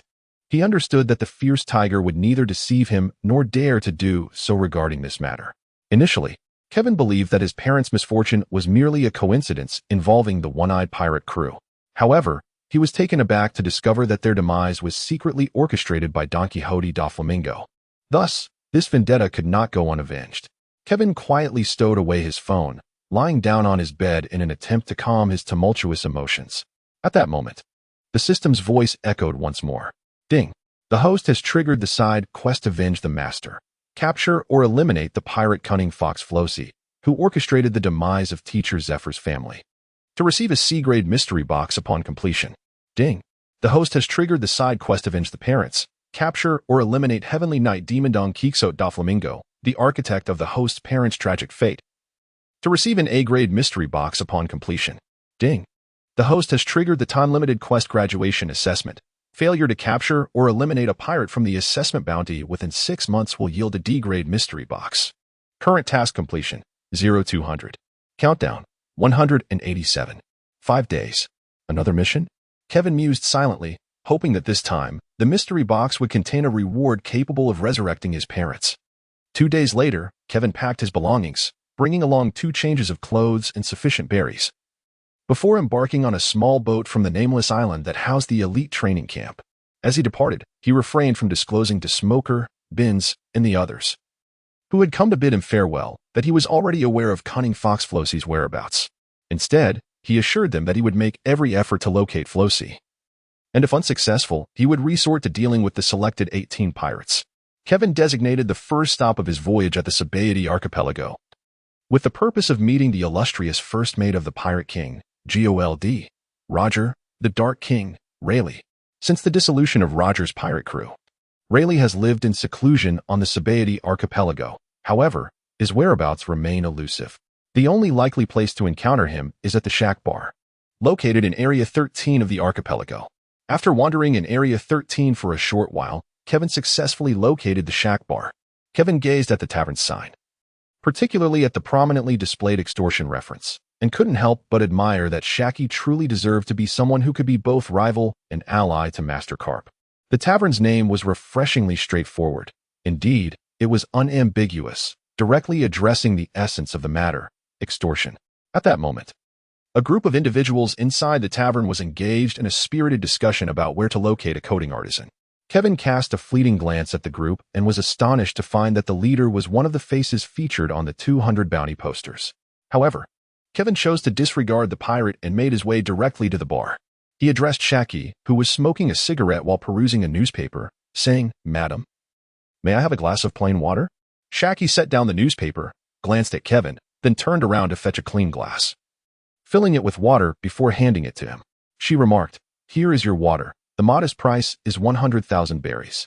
Kevin took a sip of water and, with a playful tone, remarked, "As expected of Aunt Sia, a mere cup of water demands 1,000,000 berries. That's quite a resounding toll indeed. But might it be free?" The young man inquired, "Do I know you?" Xiachi took a puff of her cigarette and responded, "I do not know you. What is the matter?" With a charming smile, she continued, "If I am unfamiliar with you, why should I offer you anything for free?" Kevin chuckled and remarked, "What do you say, for the sake of my teacher?" "Who is your teacher?" Xiachi inquired with curiosity. Aunt Xia. "If my teacher were to learn that you have forgotten the man who pursued you across the ocean 30 years ago, he would surely be displeased." Kevin replied with a mischievous grin. "Kapu," Xiachi responded, initially taken aback by Kevin's words, then hesitantly uttering a name. Kevin gave a thumbs up to Xiachi and remarked, "Indeed. Aunt Xia, your reflexes are remarkably swift. You managed to guess that. Since you are a disciple of that rascal Carp, this cup of water is generously priced at 10,000,000 berries. Thank you. Please settle the bill." Xiachi maintained her smile, but instantly inflated the price of a glass of water tenfold. "Aunt Xia, is it truly fair to be so ruthless? I am but a child, and my finances are rather limited. How about waiving the charge? If that is not possible, could you perhaps put it on Carp Sensei's tab?" Kevin said with a cheeky grin, feigning innocence as he gazed at Xiachi with a look that pleaded, I'm just a kid, please don't bully me. One wonders how that rascal Garp could accept such a rogue as a student. Very well, I shall let you have it for free this time. By the way, young man, what is your name? I needed to request payment from Garp later, Xiachi said with a resigned shrug. Didn't you say it was free? Why are you now asking for Garp-sensei's money? Kevin silently scoffed, then spoke, and Xia, are you certain you wish to know my name? Of course. I must know who you are to ask that old rascal Garp for money. Xiachi replied, as if it were the most natural thing in the world. My name is Don Quixote Kevin Sent, but you may call me Don Kevin, he said, holding up his cup with a smile. Are you a celestial dragon? Xiachi asked in astonishment. Struggling to believe that Garp, who despises celestial dragons intensely, would take one as a disciple. And you, a celestial dragon, venture out unaccompanied? Aren't you afraid of being harmed? My father is a celestial dragon, while my mother is an ordinary person, Kevin explained. You truly are a celestial dragon, yet you roam about without an escort? Aren't you afraid of being assaulted? Xiachi couldn't suppress her curiosity. My identity is confidential, aside from my family and Garp-sensei. Only 5 high-ranking Navy officers are aware of my true identity. I am uncertain how many within the world government and among the celestial dragons know, but for now, I am relatively safe and unlikely to be harmed by those who harbor animosity towards celestial dragons, Kevin stated nonchalantly. You are quite carefree. But I am curious as to why a celestial dragon would choose to become Garp's disciple, Xiachi remarked. Kevin shrugged nonchalantly and mused, I am uncertain. Perhaps it is because I differ from other celestial dragons, or perhaps it is due to my extraordinary talents. Well, I shan't inquire further, but I must wonder. Your visit here cannot merely be for a sip of water, can it? Xiachi questioned, skeptical that anyone would go out of their way merely for a drink. I am aware of your keen insight, and Xia. I seek an individual whose whereabouts I believe only you might know. Kevin flattered her subtly. Little Kevin. Who are you searching for? However, do keep in mind, this time it will not be complimentary. Xiachi responded with evident delight at Kevin's words. A smile gracing her lips. Kevin inquired, which Riley are you referring to? Xiachi feigned ignorance as she asked. Kevin chuckled and said, and Xia. There is no need for you to feign ignorance. The person I am searching for is none other than the illustrious Pluto Rayleigh. Xiachi shook her head and replied, You are truly mistaken. I cannot assist you in locating such a prominent figure. And Xia, that is rather disappointing. I am well aware that Uncle Rayleigh resides here, and I genuinely have matters to discuss with him. I assure you, I have no intention of causing him any trouble. Besides, I lack the ability to do so. Kevin explained, suspecting that Xiachi was concerned about him causing trouble for Rayleigh, which was why she was reluctant to divulge information. Your sources seem quite reliable. If that is the case, why do you not seek him directly, instead of coming to me? Xiachi inquired with curiosity, as she knew that the number of individuals aware of Rayleigh's cohabitation with her was likely fewer than 10, and among them, there would certainly be no Navy personnel. Kevin, with a sycophantic smile, remarked, and Xia, your words are quite amusing. It took considerable effort for me to ascertain that Uncle Rayleigh resides here with you. Moreover, Uncle Rayleigh is quite unpredictable in his movements. I dare say that apart from you, no one else could possibly locate him. Indeed, that old fellow does tend to roam about aimlessly all day long. Xiachi nodded in agreement and then inquired, Do you have any particular matters to discuss with him? If it is not of great significance, I can convey your message, as I am unaware of when that old man might return. However, if it is something urgent, you shall have to seek him out yourself. Kevin pondered for a moment and said, I shall seek out Uncle Rayleigh myself. This matter pertains to the heir of Pirate King Gold. Roger, and with so many people around, there's a risk of the news leaking. Shucky nodded in agreement. This is indeed a significant affair. I also lean towards you personally approaching him. However, do note that there will be a fee involved this time. Kevin, with a sense of bravado, tossed his backpack onto the bar and declared, and Xia, name your price. Since we are already acquaintances, I shall offer it to you at cost. 10 million berries will suffice. Xiachi, wearing an expression that suggested he was getting quite the bargain, replied accordingly. Kevin opened his backpack, revealing it stuffed with bundles of berries. He took out 2 stacks and handed them to Xiachi, saying, Aunt Xiachi, this should be sufficient, right? Xiachi glanced at the 2 stacks of berries in her hand and replied, There seems to be a little extra here. I'll just keep a tab for you. Next time you come, you can enjoy complimentary drinks. However, flaunting your wealth so brazenly might not be the safest course of action. As she spoke, Shockey subtly indicated for Kevin to be cautious of the group of pirates seated nearby. It's all right. I'm more concerned about them not making a move, Kevin said nonchalantly. By the way, where's Uncle Rayleigh? In truth, Kevin had deliberately exposed the berries to attract attention, as the bounty poster contained detailed information about the pirate crew's leader, and he intended to lure him in. Seeing Kevin's confident demeanor, Shockey opted not to press further and instead shared news about Rayleigh. That fellow has recently accumulated a significant amount of debt at the casino. He is likely waiting to be auctioned off at the human auction house in Zone 1. The auction should take place in the evenings, so you still have time to explore the island. Uncle Rayleigh certainly has an unusual taste, Kevin remarked with a slight twitch of his lips. At that moment, someone tapped Kevin on the shoulder and said, "Hey, kid, you seem wealthy. Why not leave your money behind?" Kevin tilted his head to observe one of the pirates from the group seated nearby, who had evidently set his sights on him after witnessing his ostentatious display of wealth. A sly smile of triumph briefly graced Kevin's lips before he quickly masked it with a facade of confusion, inquiring, "I possess considerable wealth. But why would I leave it behind?" As he spoke, he opened his backpack, revealing an impressive stack of berries within. The pirate's eyes widened, and his mouth watered at the sight. With such a substantial backpack, it was likely filled with at least 70 to 80 million berries. Indeed, a lucrative catch. Realizing this, the pirate hurriedly turned to the captain of the seated crew, exclaiming, "Captain, we have a fat sheep here. There must be at least 70 to 80 million berries in that bag." Upon hearing this, the captain, who had been drinking, immediately addressed the other pirates at the table, declaring, "We have a business opportunity. Let us all go and take a look." At the captain's command, a swarm of pirates surrounded Kevin. He feigned ignorance, asking, "What are you planning to do?" The captain, laughing heartily, replied, "Are you truly unaware of our intentions? We are pirates, and it is your wealth that we seek to seize." "Aha." Kevin chuckled and remarked, "I am well aware that you are a pirate.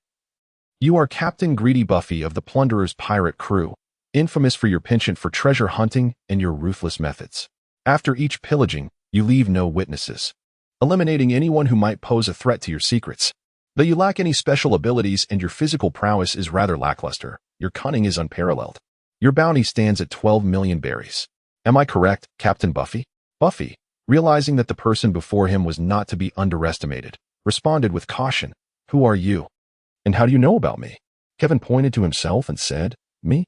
A naval rookie who has yet to graduate from boot camp?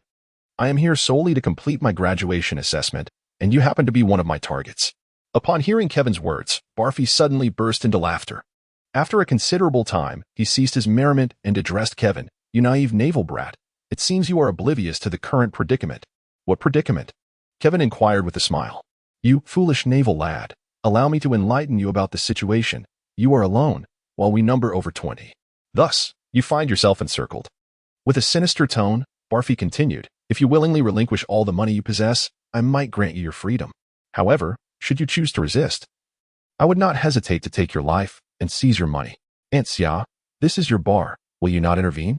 Kevin turned his head to Buffy and asked Xiachi. Xiachi lit a cigarette and replied, "This matter is for you to resolve amongst yourselves. I shall not partake. However, any damage incurred will necessitate compensation, as that is my rule." Kevin gestured towards his backpack and inquired, "Aunt Xia, do you think the berries in my bag are sufficient to renovate the bar?" "Barely enough," Xiachi replied as she pulled out a small notebook to calculate. Upon receiving her response, Kevin stood up and smiled at Buffy and his crew, declaring, "I officially inform you that you are surrounded by me. Surrender now, and you may be spared. Resist, and any casualties shall be on your heads."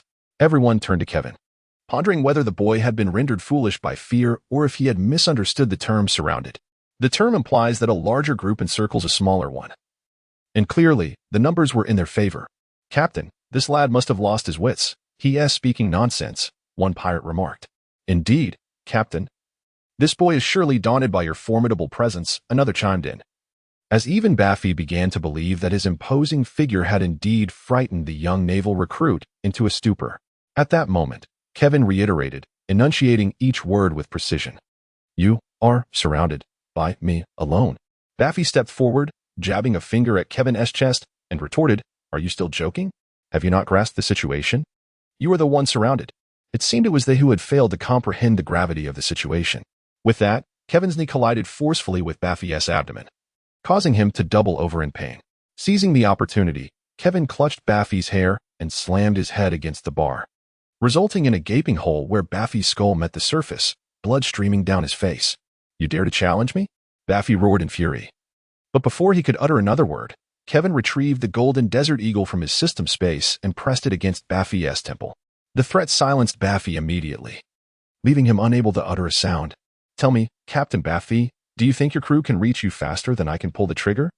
Kevin asked with a smile, which appeared to the pirates as the grin of a devil. "Surely, you are swifter," Baffy exclaimed in desperation. "We were mistaken. Spare me. I implore you. I possess a vast wealth of treasures that I can offer you." With that, Baffy fell to his knees, pleading before Kevin. Kevin was momentarily taken aback, but soon comprehended the situation. A cunning pirate like Buffy, who relied on intellect for survival, would undoubtedly yield when the moment called for it. In this instance, it was evident that Buffy sought to avoid any conflict with Kevin, hoping instead that he might show mercy, even if it meant relinquishing some treasure. For preserving one's life was far more valuable than material wealth. "I'm afraid I'm not interested in that," Kevin replied, producing a transponder snail to contact the Navy base at Sabaody Archipelago, requesting their assistance in apprehending the pirate. Upon realizing that Kevin had no intention of letting him go, Buffy rolled away, narrowly evading Kevin's firearm, and shouted to his crew, "This Navy officer clearly won't spare us. Eliminate him, and we will depart immediately. Charge! Kill him!" Upon hearing Buffy's command, the band of pirates shouted in unison and charged at Kevin. Seated calmly in his chair, Kevin employed his finger pistol technique, effortlessly incapacitating the limbs of the advancing pirates with precise strikes. As he turned to confront Buffy, he was astonished to see the pirate captain abandon his crew in a desperate bid for escape. "You are my target. Do you truly believe you can flee?" Kevin declared, swiftly employing the Soru technique to intercept Buffy's path. Startled, Buffy retreated a few steps, drawing 2 additional pistols from his belt and frantically firing at Kevin. Undeterred, Kevin did not evade. Instead, he enveloped his left arm in armament hockey and deflected every bullet with a mere wave of his hand. Click, click. The sound of emptiness echoed, as Buffy had exhausted the ammunition in his firearms. Realizing his predicament, he hurled the empty guns at Kevin and attempted to flee in another direction. "Huh, if I let you escape, it would be quite the embarrassment for me." Kevin scoffed mockingly. Buffy, heedless of Kevin's taunts, sprinted forward in a panic, his only desire to escape as far as possible from that terrifying figure. In his mind, this was no mere Navy recruit. Even the Navy captains he had encountered in the West Blue did not instill such fear. Suddenly, a fist loomed before Buffy, growing larger by the moment. With a resounding thud, it struck him squarely in the face, sending him hurtling backward at a speed surpassing that of his earlier flight. Crashing heavily to the ground, attempting to rise and flee once more, he found Kevin standing over him, a boot pressed firmly against his chest, a gun aimed at him with derision. "What's this? After firing so many shots at me, you think you can simply run away? It seems you have vastly underestimated me," Kevin taunted. "I advise you to remain still. Once the Navy arrives, they will escort you straight to Impel Down. Given your bounty, you'll likely find yourself in the first level of hell, the Red Lotus. Rest assured, you won't meet your end there. No, I refuse to go to Impel Down. Let me go. Let me go." Upon hearing Kevin's intention to send her to Impel Down, Buffy began to thrash about wildly. Kevin was greatly vexed by Buffy. Raising the Desert Eagle in his hand, he struck Buffy with the stock, rendering her unconscious. Breathing a sigh of relief, he remarked, "Ah, at last, the world is quiet." Approximately 10 minutes later, a contingent of naval soldiers, led by a colonel, arrived at Shacky's bar, apprehending all members of Buffy's pirate crew. "Ding. Congratulations, host. You have completed the graduation assessment task with a score of 1200, earning a D-grade blind box. Please continue your efforts. Jarvis, assist me in opening this blind box to see what splendid item I might acquire," Kevin instructed upon seeing the reward. "Of course, Master," Jarvis replied. "Congratulations, host. You have unlocked a D-grade blind box and received a spatial ring. This ring possesses a volume of 100 cubic meters, making it an essential item for home use, travel, and even for nefarious endeavors." To Kevin's astonishment, the D-grade blind box yielded such a remarkable item as a spatial ring. This was splendid news. Henceforth, he would no longer need to burden himself with a multitude of luggage, as he could simply toss everything into the spatial ring. Kevin returned to the bar to bid farewell to Shacky, preparing to wander through the islands of the Sabaody Archipelago. However, he soon encountered an awkward predicament. Having spent all his money on renovations for Shaki, he found himself utterly penniless. Yet, Kevin was certainly not the type to allow himself to suffer a loss. Kevin retrieved the telephone bug from his pocket, and as soon as the connection was established, he spoke, "Captain, I wish to inquire whether there are any enterprises belonging to Don Quixote da Flamingo in Zone 13 of the Shambadi Archipelago." "Indeed. There exists a casino named the Magnate located at the junction of Zone 13 and Zone 14, which is under the ownership of Don Quixote da Flamingo. Young Master Kevin, are you interested?" Captain promptly provided the location of Da Flamingo's establishment in Zone 13. Kevin did not conceal his intentions, stating, "It's nothing. I've simply exhausted my funds, and am looking for a way to procure some more. Rest assured, young Master Kevin, the casino I mentioned is devoid of skilled players," replied Lihu promptly. "All right, I understand," Kevin responded before disconnecting the call. Following the location provided by Lihu, Kevin easily located the casino in question. To be candid, this establishment was rather modest, resembling Xia Cheese Bar, as the patrons here were predominantly pirates, and an extravagant setup would serve little purpose. After glancing up at the casino's sign to confirm he had not gone astray, Kevin forcefully kicked open the entrance. He then retrieved a tear gas canister from his inventory and hurled it inside. The gas swiftly permeated the entire casino, causing the patrons to flee in a frenzy. Tears and mucus streaming down their faces. Kevin estimated that most of the patrons had vacated the casino. He unleashed his conqueror's haki, stunning a throng of gamblers and casino staff, and with a swift kick, he demolished a wall, releasing a cloud of tear gas. He then boldly strode inside. The sudden commotion had sent everyone rushing for the exits, leaving their possessions behind, which greatly benefited Kevin. Within 10 minutes, he had pillaged the entire casino, amassing a fortune exceeding 100 million berries. It appeared that should he find himself in need of funds in the future, he could always venture into Doflamingo's domain. Before long, Doflamingo learned of the raid on his establishment, yet he was infuriatingly unaware of the identity of the perpetrator. In his rage, he shattered the stone table used for family meetings into fragments, but that was a matter for another time. After gathering his spoils, Kevin departed from Area 13 and began to meander through Areas 30 to 49, purchasing an array of replacement clothing and essential supplies. He procured food from the island's restaurants and specialty stores, discovering that the space within his ring remained in a state of stasis. Any food placed inside could be preserved indefinitely. Without hesitation, he utilized the ring as a portable refrigerator, only ceasing his frenzied shopping spree once it was nearly filled to capacity. As he checked the time, he realized it was already afternoon, and the auction was set to commence in the evening. Thus, he made his way towards Area 1, where the auction would take place. Ironically, the more one seeks to avoid trouble, the more it seems to seek them out. As Kevin reached the bustling civilian street in Area 10, he heard a voice call out, "Everyone be careful. The celestial dragons are coming." The once lively street descended into chaos, with some individuals fleeing indoors, while those unable to find shelter knelt obediently on either side of the street, bowing their heads low in fear of being spotted by the celestial dragons. Kevin, of course, would not kneel, so he sought a secluded corner and procured a chair to settle down. Due to his relatively obscure position, the celestial dragons were oblivious to his presence. Yet Kevin could clearly observe their approach. As he gazed upon a grandiose celestial dragon, riding a towering slave and flanked by a retinue of guards, an unsettling familiarity began to dawn upon him. After a prolonged moment of contemplation, he recalled the individual, the one with a fishbowl atop his head, sporting hair styled in upward curls and adorned with thick, sausage-like lips that bore a trail of mucus, clad in a spacesuit and resembling a spherical figure. Was he not the infamous celestial dragon, known for his misfortunes and relentless beatings in the realm of pirates? What was his name again? Charlos, if memory serves. It was indeed unexpected to encounter him here.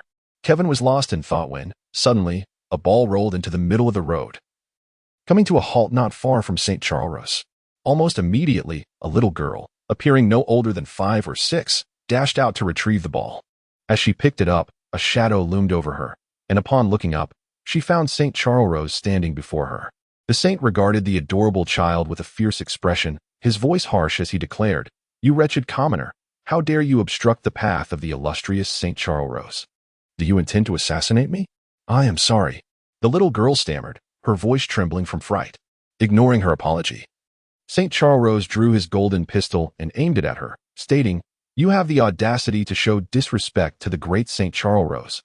I shall end your life." At that moment, A young couple burst forth from the crowd. The woman swiftly scooped the little girl into her arms, while the man knelt before St. Charles, bowing his head and pleading, "Forgive us, esteemed noble of the celestial dragon. The child is too young and innocent. She did not mean to cross your path. Please, spare her." With a deafening bang, the man collapsed into a pool of blood. St. Charles exclaimed in exhilaration, "I hit him. I struck him." The little girl, petrified by the gunshot, eventually cried out in anguish, "Daddy, Daddy, don't die. Lily doesn't he want the little ball anymore? Please don't die, Daddy." The cries of the child tore at the hearts of the kneeling commoners on either side of the road, but they dared not intervene. For the one wielding the gun was a celestial dragon, a descendant of the exalted creators. How I loathed the sound of that wretched child's cries. "You shall perish, you commoner." St. Charles once again aimed his weapon at the girl, slowly squeezing the trigger. The sound of the gunshot echoed through the air, and everyone, unable to bear the sight, closed their eyes, unwilling to witness the child falling lifeless in a pool of blood. Who dares to attack the esteemed St. Charles? Protect St. Charles. A cacophony of voices erupted as people looked up to see the little girl, still cradled by her mother, both trembling in fear, while the celestial dragon, who was about to fire, lay on the ground, his fishbowl shattered, a brick lying quietly nearby. At that moment, St. Charles' guards encircled him, vigilantly scanning their surroundings. They were determined to find the assailant, for attacking a celestial dragon in broad daylight could lead to their own demise if the culprit remained at large. The steward of St. Charles glanced at the weeping mother and daughter, instructing the guards, "These two must be accomplices of the attacker. Take them into custody." "Master Butler," a guard implored, unable to bear the sight of the child. The butler raised his hand and struck the pleading guard sharply, retorting, "I am fully aware that she is but a child. This mother and daughter duo cannot possibly be the culprits. However, if we fail to apprehend the assailant, it is we who shall perish." The guard fell silent. Though his heart ached, he too did not wish for death. From the ranks of the guards, two figures stepped forward, intent on capturing the unfortunate mother and daughter. "It was I who threw that brick, and they are innocent." A voice rang out from a secluded corner. The speaker was none other than Kevin, who had been hiding, waiting for Charles to depart. Unexpectedly, the little girl dashed out to retrieve a ball, and Kevin assumed that Charles would merely scold her. He had no intention of intervening, but to his horror, Charles, in a fit of madness, drew his weapon, intending to kill the child. During the first shot, Kevin was unable to act in time, and the bullet was intercepted by the girl's father. When the second shot was fired, Kevin swiftly picked up a brick from the ground and hurled it with precision. He calculated that the brick would strike Charles squarely in the face, causing him to recoil, and as his arm instinctively raised, the trigger would be pulled in vain. Kevin's confidence proved justified. The brick not only incapacitated Charles but also saved the little girl. With this success, Kevin resolved to remain hidden. However, the guards, unable to find the true assailant, were directed by Charles's butler to apprehend the mother and daughter on the charge of assault. Reluctantly, Kevin stepped forward. At that moment, Charles clambered to his feet, furious, and pointed at Kevin, shouting, "Kill him." This wretched commoner dared to attack the esteemed Charles. Upon receiving Charles's command, the guards aimed their weapons at Kevin, ready to fire. Yet, when the butler recognized Kevin's visage, he shouted, "Stop. All of you, stand down."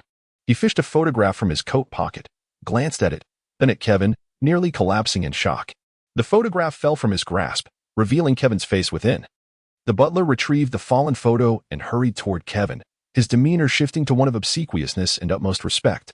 "Might I inquire if you are Don Quixote, Kevin, the esteemed young patriarch? You know me?" Kevin asked, taken aback, as he could not recall having met this man before. "How could someone of your stature know a mere nobody like me? I am the butler of Lord Rodswald. I accompanied our young master on an outing today. It is indeed an honor to encounter you. Surely, there has been a misunderstanding. I cannot believe that you would wish harm upon our young master." The butler spoke with utmost deference. "Did you not hear what I just said? It was I who threw the brick, precisely to strike that fellow. Do you have any objections?" Kevin suddenly felt an urge to indulge in the role of a young scion, and thus adopted an arrogant tone. No, I have no objections," he retorted.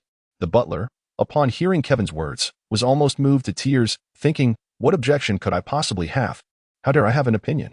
The celestial dragons are reputed to be among the 20 royal families. However, after centuries, some lineages have fallen into decline, leaving only 5 families in their prime, with the Don Quixote family standing as the preeminent among them. In contrast, the Roswald family has now become the least esteemed within the ranks of the 20 royal families.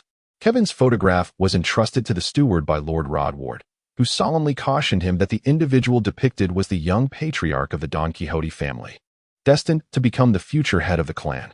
Should one encounter him, it was imperative to avoid any offense. Should an affront occur, all means must be employed to seek his forgiveness, lest the family succumb to the relentless oppression of the Don Quixote family, risking expulsion from their ranks.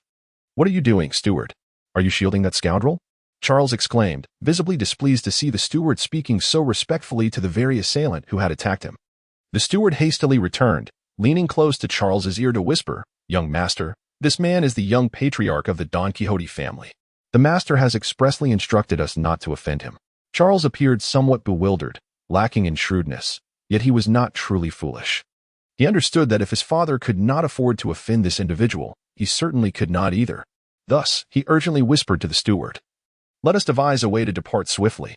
Also, send someone to follow those two ruffians. Once we are in a secluded spot, have them captured." "Very well, young master. I shall attend to it immediately," the steward replied promptly. "Lord Charles, out of kindness, I grant you a reprieve. Be gone swiftly." The steward turned to address the unfortunate mother and daughter. He then bowed to Kevin, stating, "Young patriarch Kevin, this is all a misunderstanding. We shall take our leave now and not impose further upon your time, since Kevin has decided to indulge in the experience of a wealthy scion. How could he easily let Charles Saint escape?" Moreover, although Charles had just spoken softly to his butler, words inaudible to others, Kevin's keen hearing allowed him to grasp every detail. Having intervened to save the young girl, he felt compelled to see the matter through to its conclusion. Chuckling lightly, Kevin inquired, "Are you planning to wait until this mother and daughter duo reaches a secluded place before sending someone to capture them?" "How did you know?" Charles Saint responded, startled, inadvertently revealing the truth. The butler felt a pang of frustration. Why did his young master falter at such a critical moment? Before the butler could offer an explanation, Kevin approached Charles Saint, poking his chest with a finger, and said, "Of course, it was merely my guess. By the way, didn't you just refer to me as a commoner? What gave you the audacity to call me such? Was it Liang Jingru?" Charles Saint, looking bewildered, replied, "Who is Liang Jingru? I don't know her." Kevin continued to prod Charles Saint's chest, asserting that is not the crux of the matter. "The real issue lies in your audacity to refer to me as a commoner. Do you intend for your family to declare war against the Don Quixote family? Should I interpret this as a provocation from your lineage?" "You speak nonsense. I have issued no challenge," Charles Saint hastily retorted. Unfortunately, Kevin had no interest in his defense. He delivered a powerful punch to Charles Saint's eye socket, rendering him unconscious. Then, pointing at the mother and daughter, he addressed the butler, saying, "That family is under the protection of the Don Quixote family. Should you lay a finger on them, I shall ensure your young master meets his demise. Furthermore, when your foolish young master awakens, inform him that it was I who said this, and I shall strike him every time I encounter him." "Understood." The butler replied with a deep bow, eager to comply with the young Lord Kevin's commands. Kevin waved his hand impatiently and said, "That's enough. You may leave." "Thank you, Chief Kevin of the Saint clan." The steward expressed gratitude to Kevin while instructing his men to carry the unconscious Charles Saint away, retreating hastily from the commoner's street. Kevin turned to face the mother and daughter, speaking gently, "Rest assured, that man will no longer trouble you. You may live here in peace." "Thank you, kind sir." The young mother attempted to bow in gratitude, but Kevin gently restrained her, saying, "I appreciate your thanks, but I must confess that I do not favor such gestures of reverence." Kevin turned to assess the man's injuries and then spoke to the young mother, saying, "He is not dead. Fortunately, this bullet did not strike the heart or lungs. Take him for treatment, and he will need some time to rest." He continued, "Consider this money as compensation for medical expenses and nourishment." As he spoke, Kevin retrieved a stack of cash from his spatial ring and offered it to her. "Sir, you have already saved our entire family. How can I accept your money?" The young mother quickly declined. Kevin gently patted the little girl's head and said, "Please accept this money. Although this gentleman is not in life-threatening danger, his recovery will require 2 to 3 months of rest, during which he will be unable to work. This little sister is still so young. Surely you would not want her to suffer alongside him." "Thank you, kind sir," the young mother replied, not wishing for her daughter to endure hardship, and reluctantly accepted Kevin's money. At that moment, the little girl tugged at Kevin's pant leg and said, "Thank you, big brother. You saved Lily and mommy and daddy. When I grow up, I want to be a good person like you. Is that so? Then Lily must work hard. When you grow up, you can come join the Navy and find me. I aspire to be a naval commander, Kevin replied, looking at the little girl with a warm smile. I will definitely become a sailor, big brother. Let us make a promise. The little girl said innocently. Of course. Kevin laughed and made a pinky promise with her before taking his leave. Little did Kevin know that 10 years later, the girl indeed joined the Navy and became one of his most trusted subordinates. Due to some delays on the road, Kevin decided to rent a bubble car, a unique mode of transportation from the Cambodia Islands, to expedite his journey, conserving both time and energy. Upon arriving at Area 1, he inquired briefly and located the human auction house. After paying the entrance fee, he entered the auction hall smoothly. As the auction had yet to commence, Kevin casually found a corner to sit and keenly observed the happenings within the hall. To his surprise, he spotted Charles Saint, whom he had recently disciplined, seated at the front, seemingly concocting some nefarious plan. A mischievous smile crept onto Kevin's lips. Suddenly, the lights in the auction hall dimmed, and a clownishly dressed man took to the stage, addressing the crowd below. Thank you for your patience, everyone. The monthly GR Human Auction is about to commence. Please welcome our esteemed host, Mr. Disco, the walking super bargain auctioneer.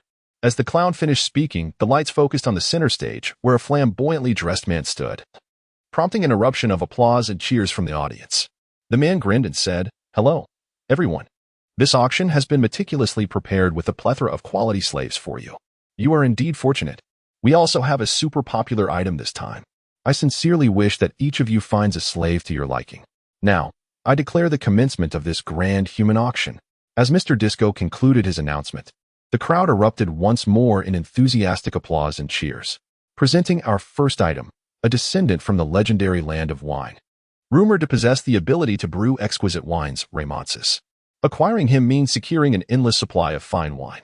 Are you intrigued? Please raise your bidding paddles. The starting price is 300,000 berries. In the audience, someone immediately raised their bidding paddle and exclaimed, if it is indeed possible to brew various exquisite wines, 300,000 berries would be a steal. I bid 300,000 berries. Disco promptly announced, Mr. 28 has offered 300,000 berries. Is there a higher bid? Remember, securing the slave is tantamount to acquiring countless exquisite wines. Does that not entice anyone? No sooner had Disco's words faded than another paddle was raised, declaring, I bid 350,000 berries. Mr. 92 had placed a bid of 350,000 berries. 370,000 berries, shouted a portly middle-aged man, raising his paddle with vigor. Buyer 57 bids 370,000 berries. Is there no higher offer? Consider the fine wines of the wine country. 400,000 berries. I bid 400,000 berries. A bald old man shouted. Very well, Mr. 28 has placed a bid of 400,000 berries. Ultimately, the individual known as Raymonsis, a remnant of the wine country, was auctioned off for 320,000 berries. Disco announced loudly, for those who did not win, do not lament. Many more exceptional items will be presented shortly, so please do not miss out. Now, let us proceed to item number 2, the naval base of the Shandyo Islands. Outside the office of the temporary highest commander, a man dressed in a black suit, draped in a cloak of justice, was calling out a report. Enter. Someone within the office responded casually. The man opened the door and stepped inside, addressing the elder seated behind the desk who was indulging in a bag of senbei, Vice Admiral Garp. I have just received news that the first mate of the Pirate King Gold, Roger, Dark King Silver's Rayleigh, has been discovered on the island. The elder, momentarily pausing his snacking, lifted his gaze to the man. Bogart, is this information credible? Bogart nodded. It should be accurate. Where's Rayleigh? It seems that since Roger disbanded the crew, no one has seen him, Garp remarked with a serious demeanor.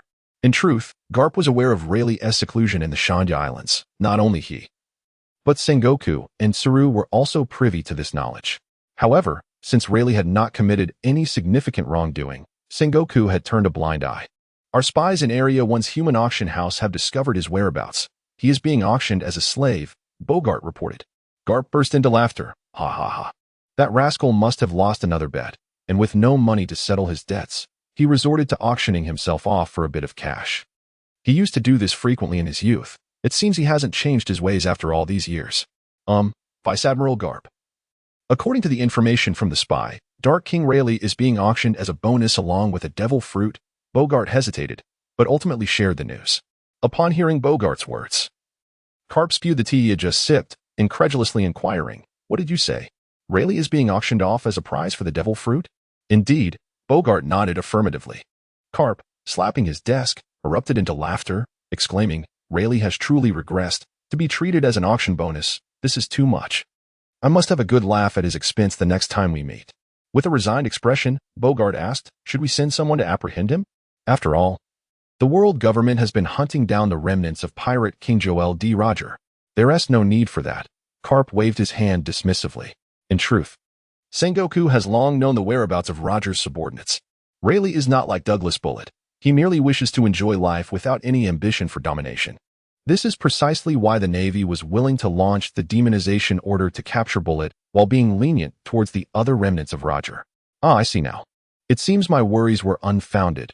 Bogart nodded in understanding. "Any news on that little rascal Kevin?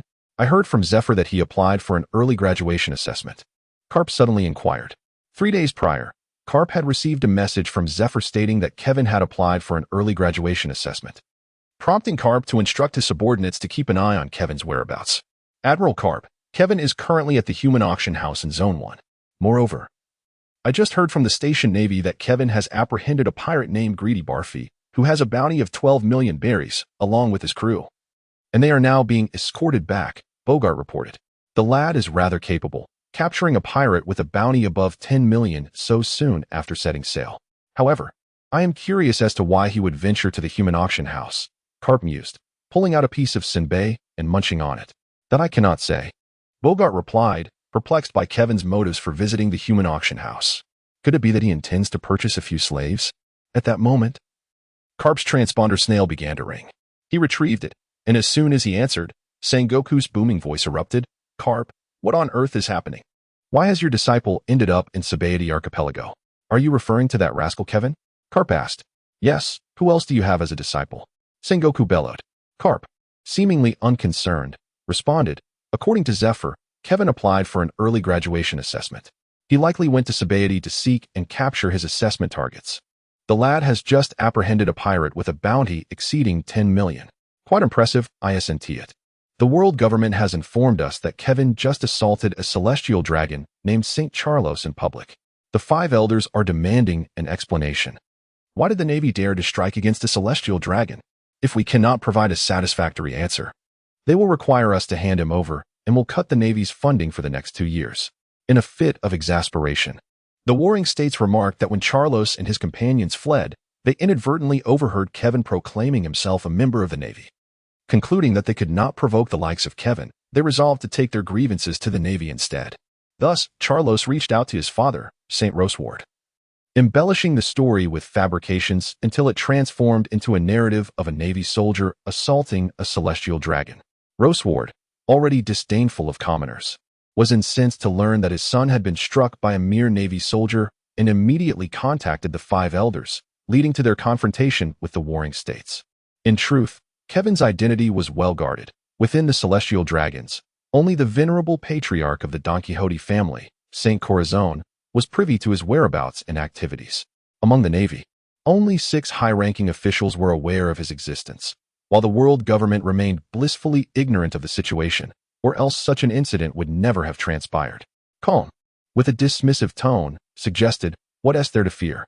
Simply inform those 5 old men of Kevin's identity. Would they still dare to confront the Don Quixote family in Mariawa?" Warring states paused, realization dawning upon him. "How could I forget that Kevin is also a celestial dragon? Very well, you are in the Sabaody Archipelago, are you not? Keep a watchful eye on your disciple. Ensure he does not stir up further trouble." With that, he ended the call, preparing to engage in a dispute with the 5 elders. Kong, contemplating the situation, instructed Bogart to monitor Kevin closely to prevent any more disturbances. Meanwhile, at the human auction house in Area 1 of the Sabaody Archipelago, the auction continued unabated. One by one, the slaves were brought onto the stage, each inciting frenzied bidding among the affluent nobles. Kevin sat in a corner, his indifferent gaze scrutinizing the wealthy patrons caught in the throes of competition, contrasting sharply with the expressions of terror and despair on the faces of those being auctioned. A sudden impulse to obliterate this scene surged within him. "Now, we shall commence the auction of our finale item, which is somewhat extraordinary," Disco proclaimed. Our last slave is a masterful old coding craftsman, but he is merely an accessory to the final item. Having barely quelled the violent rage simmering within him, Kevin was left dumbfounded by Disco's announcement. What is this? The final auction item should be Rayleigh, right? How can you treat the esteemed first mate of the Pirate King, Silver's Rayleigh, as a mere bonus? What are you truly auctioning off? Ancient weaponry? If this gets out, you'll surely drown in a tide of scorn. Unbeknownst to Disco, the so-called bonus he was about to auction was indeed the illustrious Rayleigh. Had he known, he would have likely been paralyzed with fear. Thus, with enthusiasm unabated, Disco continued. Lights ready. Let us unveil the final mysterious auction item. A series of lights illuminated the passageway from the backstage to the front. As a staff member from the auction house emerged, leading the bound figure of the infamous Doflamingo with an iron chain. Following closely behind was another staff member, who carried a tray covered with a black cloth, leaving the contents beneath it shrouded in mystery. Upon reaching the center of the stage, the staff member holding the chain instinctively took a step back with Doflamingo, while the one with the tray moved closer to Disco. Disco placed a hand on the black cloth and boisterously inquired, "Dear guests, ladies and gentlemen, are you eager to discover the final item up for auction?" The audience erupted with fervent cries of anticipation, urging, "Yes. Remove that damned black cloth. Reveal the surprise. I can hardly wait." In response, Disco flashed an unsightly grin and proclaimed, "Now, let me unveil this enigma." With a dramatic flair, he yanked the black cloth from the tray. Revealed was an object resembling a mango, albeit considerably larger, adorned with spiraling floral patterns. It was, astonishingly, a devil fruit. Kevin, too, was taken aback, perplexed as to why a devil fruit would appear at a slave auction. Behold, this final auction item is the treasure of the sea, a delightful surprise prepared by the auctioneer. Consuming it grants one extraordinary powers beyond the ordinary. With it, you may aspire to become an unparalleled force in the world. Are you not thrilled? Are you not excited? Disco enthusiastically shouted. The wealthy patrons below erupted in a frenzy. Taken by surprise at the inclusion of a devil fruit in a slave auction, countless affluent individuals began contacting their aides through their snail phones, urging them to amass as much wealth as possible. They were determined to acquire this devil fruit. Host, what kind of devil fruit is this? What abilities does it bestow upon its consumer? Could you elaborate? A voice called out from the audience. Yes, do tell. Others chimed in eagerly. Of course. Disco replied with fervor. As is widely known, devil fruits are categorized into three main types: Paramecia, Zoan, and Logia. Each fruit possesses unique powers, meticulously documented in a tome known as the Devil Fruit Encyclopedia. However, the fruit we are auctioning today has never appeared in this book, which means it is an entirely new devil fruit, endowed with unprecedented abilities, regardless of whether it belongs to the Logia, Paramecia, or Zoan category. The strength it harbors is undeniably formidable. Disco took a few breaths, then proclaimed with fervent zeal, the Navy's ultimate battle prowess is embodied in the three esteemed admirals of headquarters, Akainu Sakazuki, Kizaru Borsellino, and Anakin Kazan, all of whom wield the formidable powers of the Logia-type devil fruits. Their might is indisputable. The notorious pirate, one of the four emperors, Whitebeard Edward Newgate, possesses the Quake fruit, a manifestation of a Paramecia-type devil fruit ability. Another of the four emperors, Kaido of the Beasts, commands a legion of formidable Zoan-type devil fruit users. Just imagine, should you consume this fruit, you would gain the stature to stand shoulder to shoulder with such formidable figures.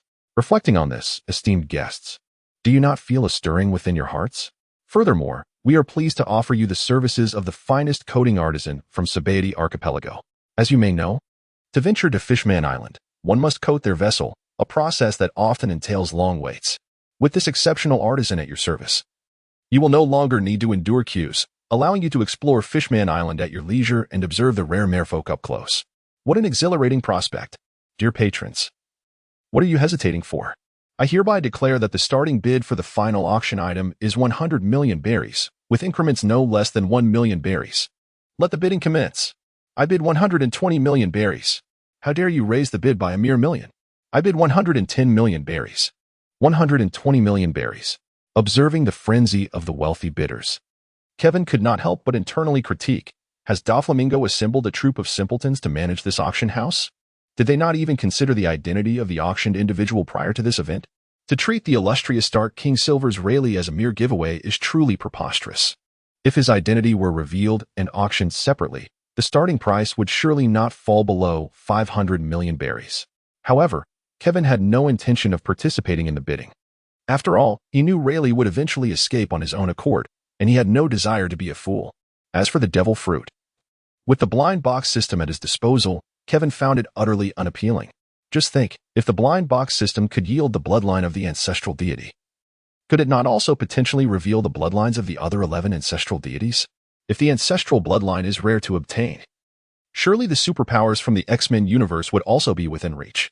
Thus, why consume a devil fruit that comes with side effects and creates weaknesses for oneself? Before long, the bidding escalated to 300 million berries. For an unknown devil fruit, that was already a steep price. If it were a Logia type, it would be a lucrative deal. However, if it turned out to be a Paramecia or Zoan type, luck would dictate the outcome. If the fruit's ability were subpar, it would result in a significant loss. Consequently, as the price reached 300 million, the bidders hesitated, contemplating whether to continue. 500 million berries. Suddenly, a voice resonated through the hall. 500 million berries. I will take this devil fruit, and that slave as well. As the sound descended, all eyes converged upon the source of the utterance. When the attire of the speaker came into focus, the entire auction house erupted in astonishment. It was, astonishingly, a celestial dragon. The fact that a celestial dragon would attend this auction was utterly unforeseen. I had hoped to increase my bid, but it seemed that such aspirations were now dashed. How could one dare to raise their offer for something desired by a celestial dragon? Were they courting their own demise? Upon realizing that the staggering sum of 500 million berries had been called out by a celestial dragon, a cacophony of murmurs began to ripple through the auction hall. Upon catching sight of the speaking celestial dragon, Kevin was momentarily taken aback. Wasn't this the very Charles Saint whom he had just knocked unconscious with a brick? How had he ended up at the auction? What Kevin was unaware of was that Charles Saint had initially intended to attend the human auction. However, having arrived rather early, he decided to stroll around the island in search of a suitable woman to take as a wife, despite already having 5 wives. Unfortunately, he found no women to his liking and ended up being beaten by Kevin. Charles Saint appeared quite displeased with the murmurs surrounding him, and with evident annoyance, he declared, I demand this devil fruit and that slave. What objections do you lowly peasants have? Remember, the illustrious Charles Saint is not a subject for your petty discussions. As soon as Charles Saint finished speaking, the wealthy merchants and nobles in the audience promptly silenced themselves, fearing to invoke his wrath. Satisfied with their response, Charles Saint turned to Disco and instructed, You may now announce that this devil fruit and the old slave belong to the great Charles Saint. Disco, with an obsequious demeanor, replied, Indeed, most esteemed celestial dragon Charles Saint, I shall announce the results immediately. He then raised the auction hammer, poised to strike. Wait a moment. 500 million berries is rather insufficient. I bid 1 billion berries, Kevin interjected from his corner. Initially, he had no intention of bidding, but upon seeing Charles Saint, he felt an inexplicable urge to undermine him and thus shouted out the exorbitant price. Who dares, a mere peasant, to contest with the great Charles Saint? Do you wish to be slain? Charles Saint retorted, filled with fury. He found his mood utterly deplorable. Today had been unfortunate. He had ventured out without consulting the calendar, been beaten by the young master of the Don Quixote family, and now faced an insufferable peasant competing with him at the auction. However, when Charles Saint turned to face the direction of the bidder, he was met with the sight of someone he never wished to see again. How could this individual be here? The one who had just raised the bid couldn't possibly be that detestable person, he mused inwardly. Kevin, with a chuckle, queried Charles Saint, Have you forgotten how you acquired those wounds on your face? Go on, call me commoner once more. I would love to hear it. Upon realizing that the one who had just bid was Kevin himself, a chill coursed through Charles Saint, rising ominously from his feet. The butler trailing behind Charles was at a loss, lamenting the misfortune of encountering this individual again and witnessing yet another conflict between him and his young master. Oh heavens! Are you intent on ruining my master? Nevertheless, being a seasoned butler, his reflexes were swifter than those of his young master. He respectfully addressed Kevin, who was approaching, saying, It is indeed a great honor to encounter the esteemed Kevin S. Saint, the young clan leader. I believe there may be a misunderstanding between you and my young master. Charles Saint quickly grasped the situation, nodding vigorously, Yes, indeed, a misunderstanding, absolutely. Is it? Kevin replied with a dangerously playful smile, looming before Charles Saint. I can't help but feel otherwise. No, it truly is a misunderstanding. Charles Saint, trembling in fear, protested. If my memory serves me right. Counting that incident on the commoner street, this is the second time you have referred to me as a commoner, is it not? I'm genuinely curious. If I am a commoner, then what does that make you? Kevin posed, striking a pose reminiscent of a spoiled aristocrat, poking Charles Saint in the chest with his finger. Charles Saint stammered, unable to articulate a defense, for he knew the words had indeed left his lips, and Kevin had caught him in the act both times. To deny it would be an affront to his intellect and Kevin's as well, yet to admit it would likely lead to a beating. This thought caused a pang of discomfort to flicker across Charles Saint's face. The butler, witnessing this, quickly interjected, I apologize on behalf of my young master, Kevin S. Saint. Please forgive his impoliteness. We are willing to withdraw from this auction. Kevin let out a hollow laugh, retorting with sarcasm, Are you foolish, or am I? I am currently offering a higher bid than you. How can you even think of withdrawing? Even if you don't withdraw, can you afford to outbid me? Is this your notion of an apology? It lacks sincerity, wouldn't you agree? At this, the butler found himself momentarily speechless, unsure of how to respond. He recognized the truth in Kevin's words. If Charles Saint were to spend 500 million belly on a devil fruit, Saint Rodward might overlook it, considering it merely a toy for his son. However, if the expenditure exceeded 1 billion belly for that same devil fruit, it was likely that Rodward would strip Charles Saint of his skin for such extravagance, as money was not to be squandered so recklessly. Thus, the notion of withdrawing from the bidding indeed carries a somewhat duplicitous essence.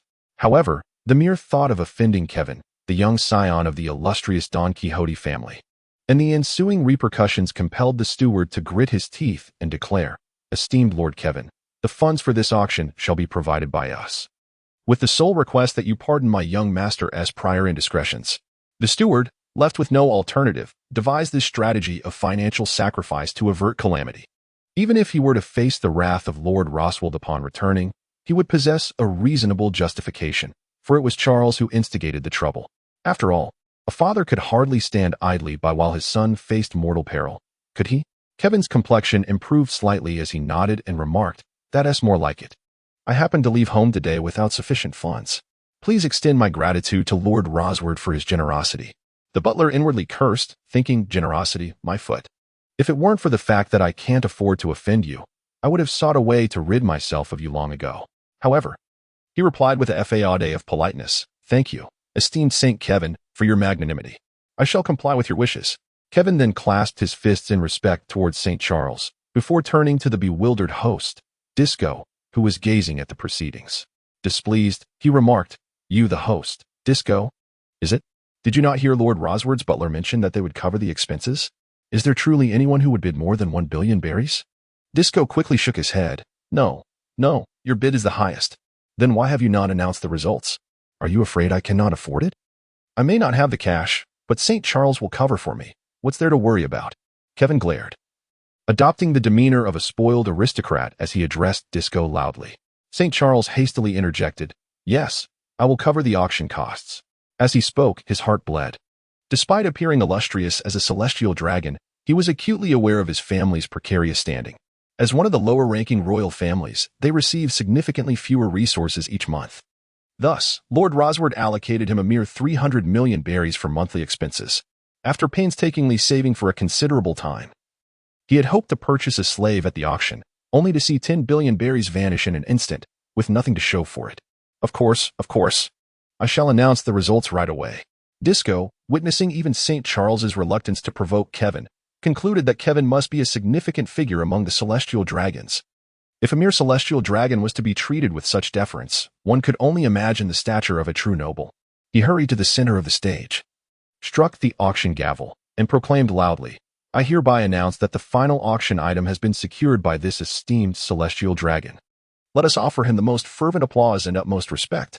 The wealthy attendees below erupted into enthusiastic applause. To withhold their approval would be to offend a celestial dragon, and none were foolish enough to risk such a transgression. At Disco's signal, the auction staff presented Rayleigh and the mysterious devil fruit to Kevin. As Kevin accepted the fruit and stowed it in his spatial ring, Disco hurriedly lauded him, truly remarkable, esteemed celestial dragon, to possess such extraordinary abilities. Kevin flashed a toothy grin at Disco and remarked, Sometimes, the less one knows, the longer one may live. Upon hearing this, Disco shuddered, nearly frightened to the point of losing control, and quickly waved his hands, exclaiming, It is but a foolish tongue of mine. I have seen nothing and know nothing. Kevin waved his hand, signaling Disco to depart. Upon seeing this, Disco hurriedly fled back to the backstage as if to save his life. The staff member holding Raleigh handed a key to Kevin, saying, "My lord, this key can unlock the collar and the shackles of this slave. Please take care of it." Kevin did not even extend a hand, addressing the staff member. "Just dispose of this. It's of no use to me." "Understood, sir," the staff member replied, and seeing Kevin's refusal, took the key away. At the Navy base of Sabaody Archipelago, Bogart once again entered Karp's office. Observing Bogart's peculiar expression, Karp inquired, "Bogart, what troubles you? Is something amiss?" "News has arrived from the auction house," Bogart replied, his expression conflicted. Karp extracted the last piece of senbei from the paper bag in his hand, popped it into his mouth, and said, "Do share, what is the news?" Bogart organized his thoughts before stating, "The first piece of news is that the auction has concluded, and that devil fruit, along with the Pirate King Rayleigh, was purchased for 1 billion berries. 1 billion berries? The buyer is certainly not at a loss. If Rayleigh is delivered to the Navy, they could potentially earn several hundred million berries," Karp remarked, half seriously, half jokingly. "What are the other news?" "The second piece of news," Bogart swallowed hard before continuing, "is that the buyer is that kid Kevin." "What?" "Bogart, repeat that. I must not have heard correctly. The buyer is Kevin?" Karp exclaimed, slamming his hand on the table, his gaze fixed intently on Bogart. "Indeed, you heard correctly, Vice Admiral Karp, but the one footing the bill is Charlo Saint," Bogart confirmed with a nod. Upon hearing this, Karp burst into laughter. "I knew that kid wouldn't be the one to suffer a loss." Bogart expressed his concern, now that Kevin is with Pirate King Rayleigh. "Could there be danger?" "Do not fret. Rayleigh will not harm him. Keep an eye on him and see where the kid intends to go next," Karp instructed, pulling another bag of senbei from his desk drawer and munching away. "Yes, Vice Admiral Karp," Bogart replied. In the 13th district of Sabaody Archipelago, at Shaki's bar, Kevin and Rayleigh sat at the bar, locking eyes with one another. After a lengthy silence, Rayleigh finally spoke. "Shouldn't you now release my handcuffs, leg shackles, and this explosive collar?" Kevin shrugged and remarked, "Did you not witness the auction just now?" "I did not take the key." Uncle Riley raised his hand, shaking the iron chain, and inquired, "Surely, you do not expect me to carry this contraption forever?" Kevin replied with a smile, "If such trivialities can restrain you, it would be a disservice to your title of King of the Underworld. Do you know of me?" Riley asked, astonished. After observing the two exchange glances for a while, Shaki handed each of them a cup of water, saying, "Riley, Kevin has come seeking you, claiming he has matters to discuss, which is why I divulged your whereabouts to him. By the way, young Kevin's water is complimentary. As for you, Riley, that cup will cost you 100 million berries." Shaki's words nearly caused Riley to spit out the water he had just sipped. "Why does this little rascal get it free while I must part with 100 million berries? Are you robbing your own kind?" Riley shouted at Shaki. Unfazed, Shaki replied, "This is merely a matter of extortion. You, old man, have been living off my hospitality without any payment. This cup of water will now cost 200 million berries. Time to settle up." Riley swiftly changed the subject, turning to Kevin and asking, "Young lad, what brings you to seek me?" Kevin surveyed the bar, noting the absence of patrons, and thus spoke candidly, "I have come to inform you that your captain has an illegitimate son named Ace, who will likely set sail in 7 years. Should you encounter him, I kindly ask that you look after him." The revelation that the captain had a child was astonishing. "Roger has a child?"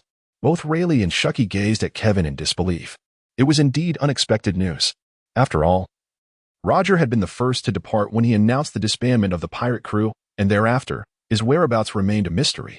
Although he had contacted Rayleigh via Den Mushy prior to his surrender, no one knew where he was located. It wasn't until the Navy announced their intention to publicly execute Roger that Rayleigh and the others learned of his fate. They had assumed he was captured shortly after leaving the ship. "Is that strange?" Kevin inquired. "Of course," Rayleigh nodded. "Setting aside how you came to know about the captain's child, I overheard earlier at the auction that you are a celestial dragon, correct? How does a celestial dragon come to learn of such confidential matters?" Despite Rayleigh's seemingly carefree demeanor, he was astute and perceptive. After all, he was the vice captain of the Pirate King and bore a title synonymous with one of the ancient weapons. "Hey, Uncle Rayleigh, should celestial dragons be condemned?" Kevin replied in exasperation.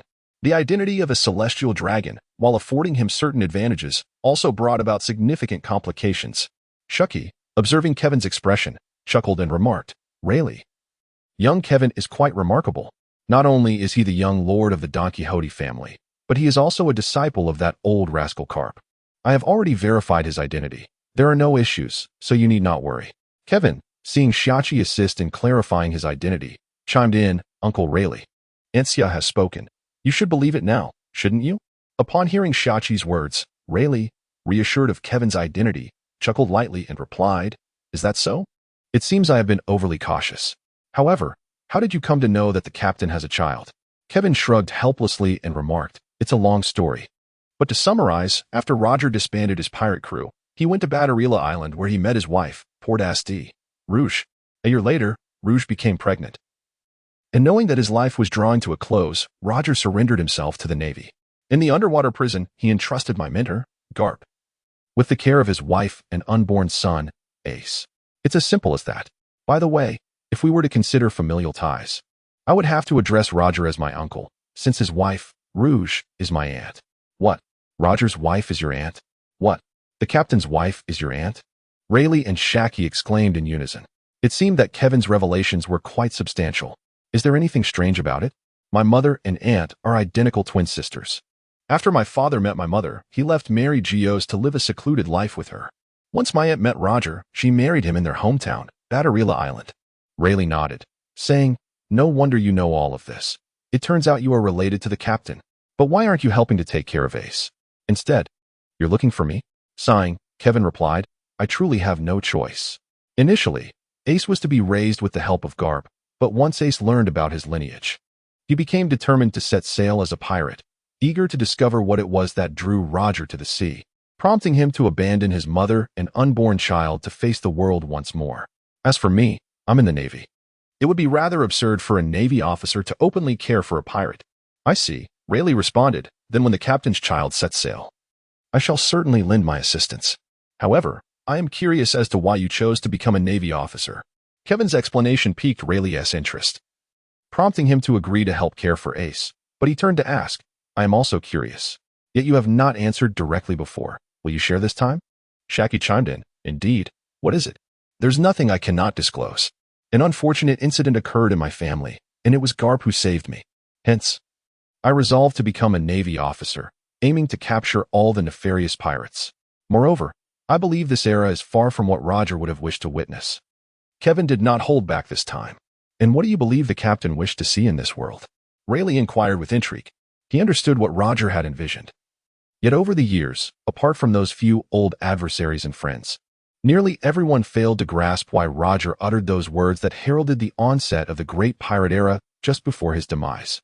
Today, someone dared to claim that this era was not what Roger desired, sparking Rayleigh's curiosity as to whether this young man truly comprehended Roger's profound intentions. "I am uncertain, but I know he longed for a stable and free sea, rather than the chaotic turmoil that currently reigns. Thus, I resolved to forge a brand new era, one characterized by peace, stability, and equality for all." Kevin shook his head and remarked. Upon hearing Kevin's words, Rayleigh laughed heartily and said, "You truly are one of a kind. Achieving peace and stability might be feasible, but equality for all? That seems rather challenging." "Indeed.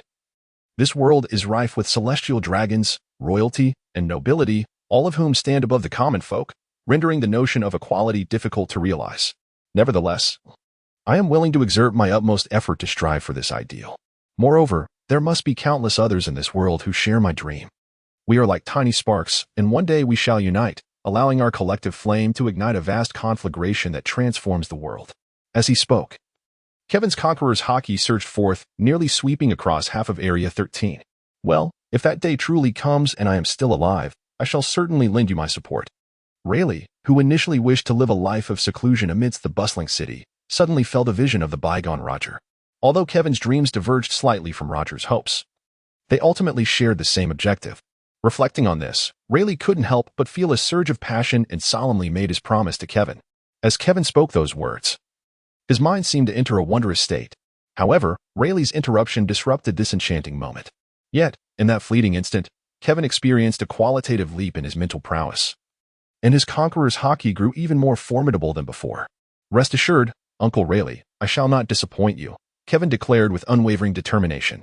"When the time comes, I will provide the intelligence free of charge." Beside him, Shaki, inspired by Kevin's fervor, turned to him and spoke. Kevin smiled and said, "I must extend my gratitude to Ancestor." After departing from the Sabaody archipelago, he set his sights on his next destination, Water 7. Renowned in the pirate world, Water 7 is celebrated as the most advanced shipbuilding island globally. It was here that the legendary pirate king, Gold, Roger, had a ship, the Oro Jackson, constructed. Moreover, it is said that the island's design was inspired by the enchanting canals of Venice, a place that has long captivated Kevin, a former ordinary citizen in his past life. However, Kevin's journey to Water 7 is driven by more than mere sightseeing. He is determined to meet a certain individual. This person is none other than Tom, the legendary shipwright and owner of the Tom Shipbuilding Company, who once crafted vessels for Roger. According to the timeline, Tom is currently engaged in the construction of the sea train, and Kevin intends to recruit him into his ranks. Indeed, this is precisely what Kevin envisions. His earlier conversation with Rayleigh and Shachi at the Sabaody archipelago resonated deeply with him. In the past, Kevin had operated independently, often seeking like-minded individuals within the Navy. However, as time passed, he came to realize that relying solely on the Navy would not suffice to effect meaningful change in the world.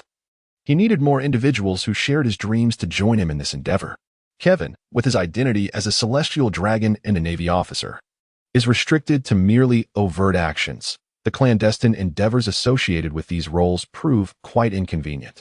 Consequently, Kevin seeks a new persona, contemplating the notion of remaining in the shadows while designating a proxy to act on his behalf. However, the quest for a suitable representative is no trifling matter. After much deliberation, he concludes that Acebug, Tom's foremost disciple, epitomizes the ideal candidate, both in intellect and cunning. Following Tom's demise, Acebug clandestinely entrusted the blueprints of the ancient weapon, Pluton, to Frankie, who was presumed dead, in an effort to prevent them from falling into the hands of the world government. Over the course of 8 years, Acebug successfully consolidated the 7 shipbuilding companies of Water 7 into Carrera Company, establishing it as the official shipbuilder for the world government, thereby safeguarding his interests. Furthermore, he ascended to the position of mayor of Water 7, earning the adoration of its citizens, which rendered the officials of the world government hesitant to act against him. Such acumen and strategic prowess would be a travesty not to recruit. Yet, Kevin is acutely aware that enticing Acebug to join him will be a formidable challenge. One must ponder who would willingly subordinate themselves to persuade Acebug to serve him. The most effective strategy would be to rescue his mentor, the legendary shipwright Tom, from the clutches of the world government. As fate would have it, upon Kevin's decision to journey to Water 7, the system presented him with a quest to alter the fated demise of Tom, promising a B-grade blind box as a reward. Kevin was taken aback by the system's unexpected generosity. Rescuing Tom would yield such a reward, which seems justifiable, considering Tom possesses the designs of one of the ancient weapons. Surely, the value of such blueprints alone warrants a B-grade blind box. With the dual allure of Acebug and the B-grade blind box, Kevin felt compelled to embark on this rescue mission. It appears he must once again leverage his identity as a celestial dragon. As he approached Water 7, with only 3 or 4 days remaining in his journey, an unsettling piece of news disrupted his composure. While basking in the sun on the deck of the passenger ship bound for Water 7, a newspaper delivered by a seagull landed beside him. In a world devoid of the internet, news is solely disseminated through newspapers, fostering Kevin's habit of perusing them during idle moments. Upon reading the headline of today's edition, he was struck dumb. The leading story announced the death of Fisher Tiger, the captain of the Sun Pirates. Fisher Tiger was an illustrious figure, renowned for his most famous feat of scaling the Red Line 3 years prior, infiltrating the Celestial Dragon's abode and the world government's headquarters at Mariawa, setting fires and liberating thousands of enslaved races held captive by the Celestial Dragons. This audacious act sent shockwaves throughout the world, becoming infamously known as the Mariawa Incident. Due to this incident, many slaves were liberated, although in the later stages, numerous individuals were exposed and captured by the Marines or even killed. This event propelled Fisher Tiger to become the leader of the slave liberation movement and a hero of Fishman Island. However, his actions incited the wrath of the world government and the celestial dragons behind it. Consequently, not only was Fisher Tiger placed on a wanted list, but the plight of the fishmen and merfolk also worsened significantly. The already tense relationship between fishmen, merfolk, and humans became even more strained. In retaliation, The celestial dragons drastically inflated the slave prices of fishmen and merfolk, especially the prices of female merfolk, which soared tenfold. This led to a frenzy among pirates and human traffickers in their abduction of fishmen and merfolk. In desperation, Fisher Tiger, along with several fishmen, formed the Sun Pirates. This served the dual purpose of evading the Navy's pursuit and continuously rescuing their kin from the clutches of pirates and traffickers. The newspapers reported in detail that Fisher Tiger succumbed to death due to humans refusing to provide a blood transfusion, which resulted in his excessive blood loss. However, Kevin, having read the One Piece manga, was aware that the true cause of Fisher Tiger's demise was indeed excessive blood loss, stemming from his refusal to accept human blood. To protect Fisher Tiger's legacy and to obscure his past as a slave, his subordinates claimed that it was the humans' refusal to give him blood that led to his death. Regrettably, despite their good intentions, the outcome preserved Fisher Tiger's legacy, yet deepened the animosity between fishmen and humans. As the fishmen believed that humans were responsible for the death of their hero, Kevin felt that if Fisher Tiger had the choice, he might have opted to publicly disclose the true cause of his death, for in his final moments, he recognized that the peace policy of Princess Odoheim was the fundamental solution for the future relations between fishmen and humans. Initially, Kevin had hoped to enlist Fisher Tiger in his plans, yet he understood that Fisher Tiger harbored a profound disdain for humans, particularly the celestial dragons. Kevin had originally resolved to seek out Fisher Tiger on Fishman Island after dealing with his adversary, the cunning fox, Zephyr. Alas, before Kevin could embark on that journey, the unfortunate news of Tiger's demise reached him. Reflecting upon the timeline, Kevin realized that two significant events were poised to unfold imminently: Jinbe's induction into the Shichibukai and his uncle Don Quixote Mazareto's tumultuous disruption of Fishman Island. However, Kevin had no intention of intervening, particularly regarding his uncle's upheaval on Fishman Island. It was precisely this harrowing experience that had transformed Mazareto's perspective towards the island, altering his worldview, philosophy, and values, a transformation Kevin secretly wished for. Ultimately, Kevin's aspirations would lead him to sever ties with the celestial dragons. Yet he was reluctant to take action against his own kin. The newly enlightened Mozardu would undoubtedly become his staunchest ally. Nevertheless, Kevin was not inclined to remain idle. He planned to meet with the rulers of Fishman Island, King Neptune and Queen Odoheim, upon Mazareto's return to Mariawa. If circumstances permitted, Kevin intended to rescue Queen Odoheim, for her presence would facilitate a more fruitful collaboration with Fishman Island. Additionally, he hoped to encounter the future Sea King, Princess Shirahoshi, as securing her allegiance would be most advantageous. It seemed imperative for Kevin to hasten his actions. For days later, upon his arrival at Water 7, although he had mentally prepared himself, Kevin was nonetheless awestruck by the grandeur of the city. The towering fountain at its center, the imposing city walls, and the intricate waterways were nothing short of magnificent. The island that housed Water 7 was modest in size, comprised solely of this splendid city and a modest expanse of beach beyond. Indeed, Water 7 encompassed the entirety of the island. Disembarking, Kevin noticed that many individuals at the dock adorned various masks. Curious, he approached a nearby staff member and inquired, "Could you enlighten me about the happenings in this city? Why are so many people wearing masks?" The staff member, beaming with enthusiasm, replied, young brother, it seems this is your first visit to Water 7. Indeed, it is. I have heard tales of the city's breathtaking scenery, prompting me to come and see for myself." Kevin nodded in affirmation. "Well, you are in luck. This week marks our semi-annual mask festival, during which the residents of Water 7 don masks to embellish themselves. Additionally, the city showcases delicacies and specialties from various regions, creating a vibrant atmosphere," the staff member declared proudly. "Really? I can hardly contain my excitement to experience it all," Kevin responded with keen interest. "Then I wish you a delightful time in Water 7. And as a friendly reminder, you may wish to rent one of our unique blue trains from the rental shop on the island for your convenience." As he was about to leave, the staff kindly reminded Kevin, "Thank you." Upon departing from the dock, Kevin noticed a shop dedicated to renting out blus. Recalling the words of the dock staff, he entered a rental establishment named Blue Rentals.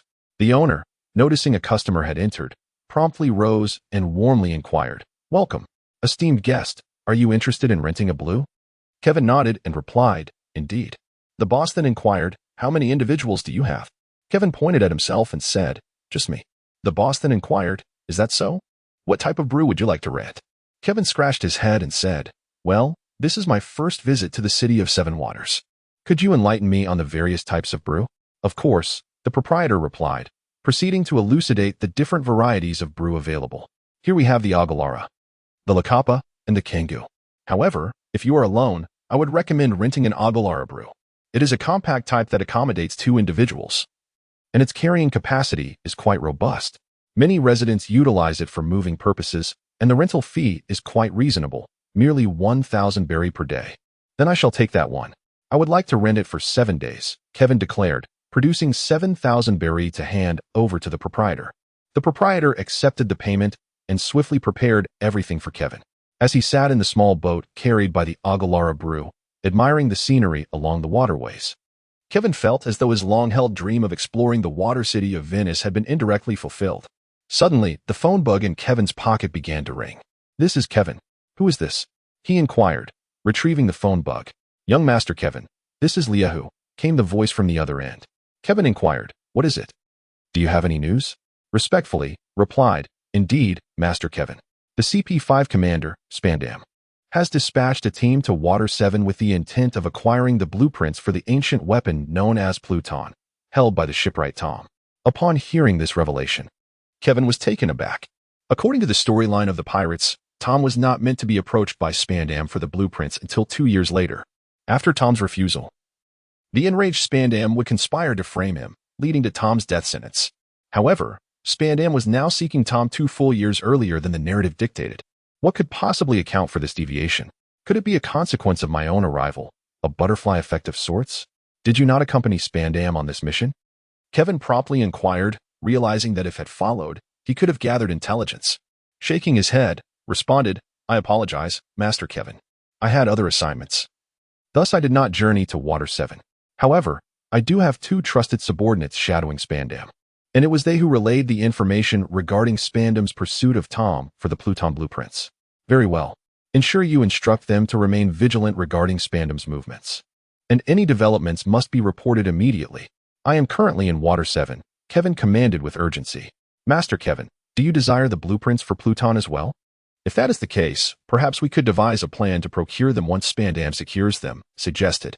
Kevin promptly stated, "You need not involve yourself in this matter for the time being. Simply relay the information to me." His ambition extended beyond merely acquiring the design of the Underworld King. He sought Tom and his apprentice, Sparring. "Understood, Master Kevin," replied Liahu without delay. "Should there be any updates, I will contact you immediately via the telephone bug," Kevin reiterated. "Yes, Master Kevin." The news from Liahu caused Kevin to lose all interest in leisure, prompting him to inquire about the location of Tom's shipbuilding company. He hurriedly made his way there. Upon reaching Tom's shipyard, situated outside the city, Kevin discovered that the shipwright, Tom, was absent. Instead, he was greeted by a courteous young man in his 20s who politely inquired, "Good day, sir. Are you interested in commissioning a ship?"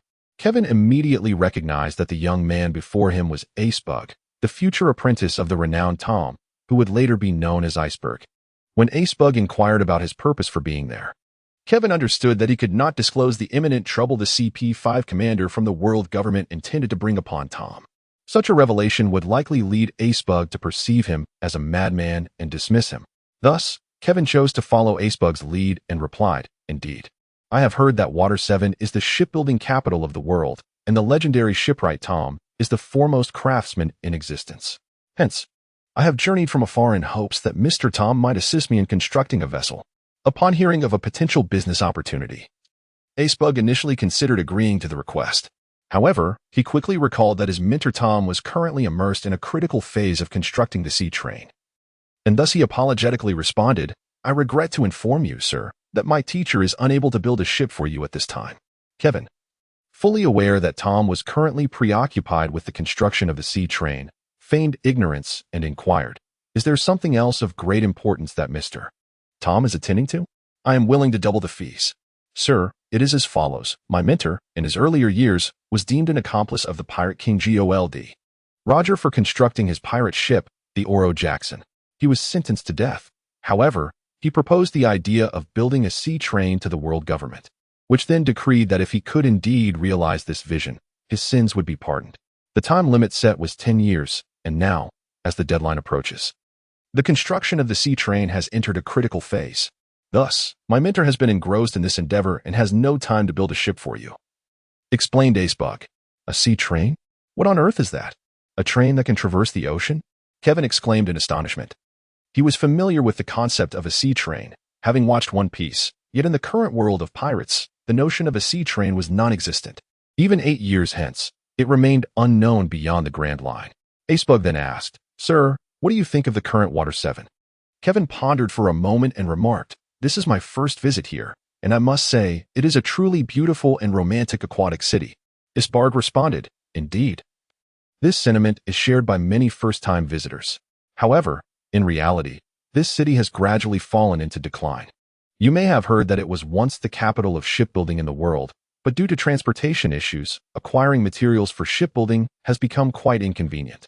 Coupled with rising transportation costs, the expenses associated with ship construction have escalated, leading to a dwindling number of shipbuilders coming here.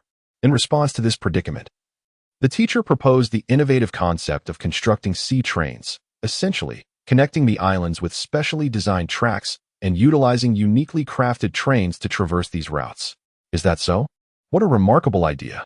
If successful, I believe it won't be long before the city of Seven Waters regains its status as the center of the global shipbuilding industry.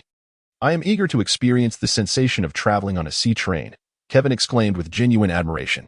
Young man, I believe that day is not far off. A deep voice resonated from behind Kevin.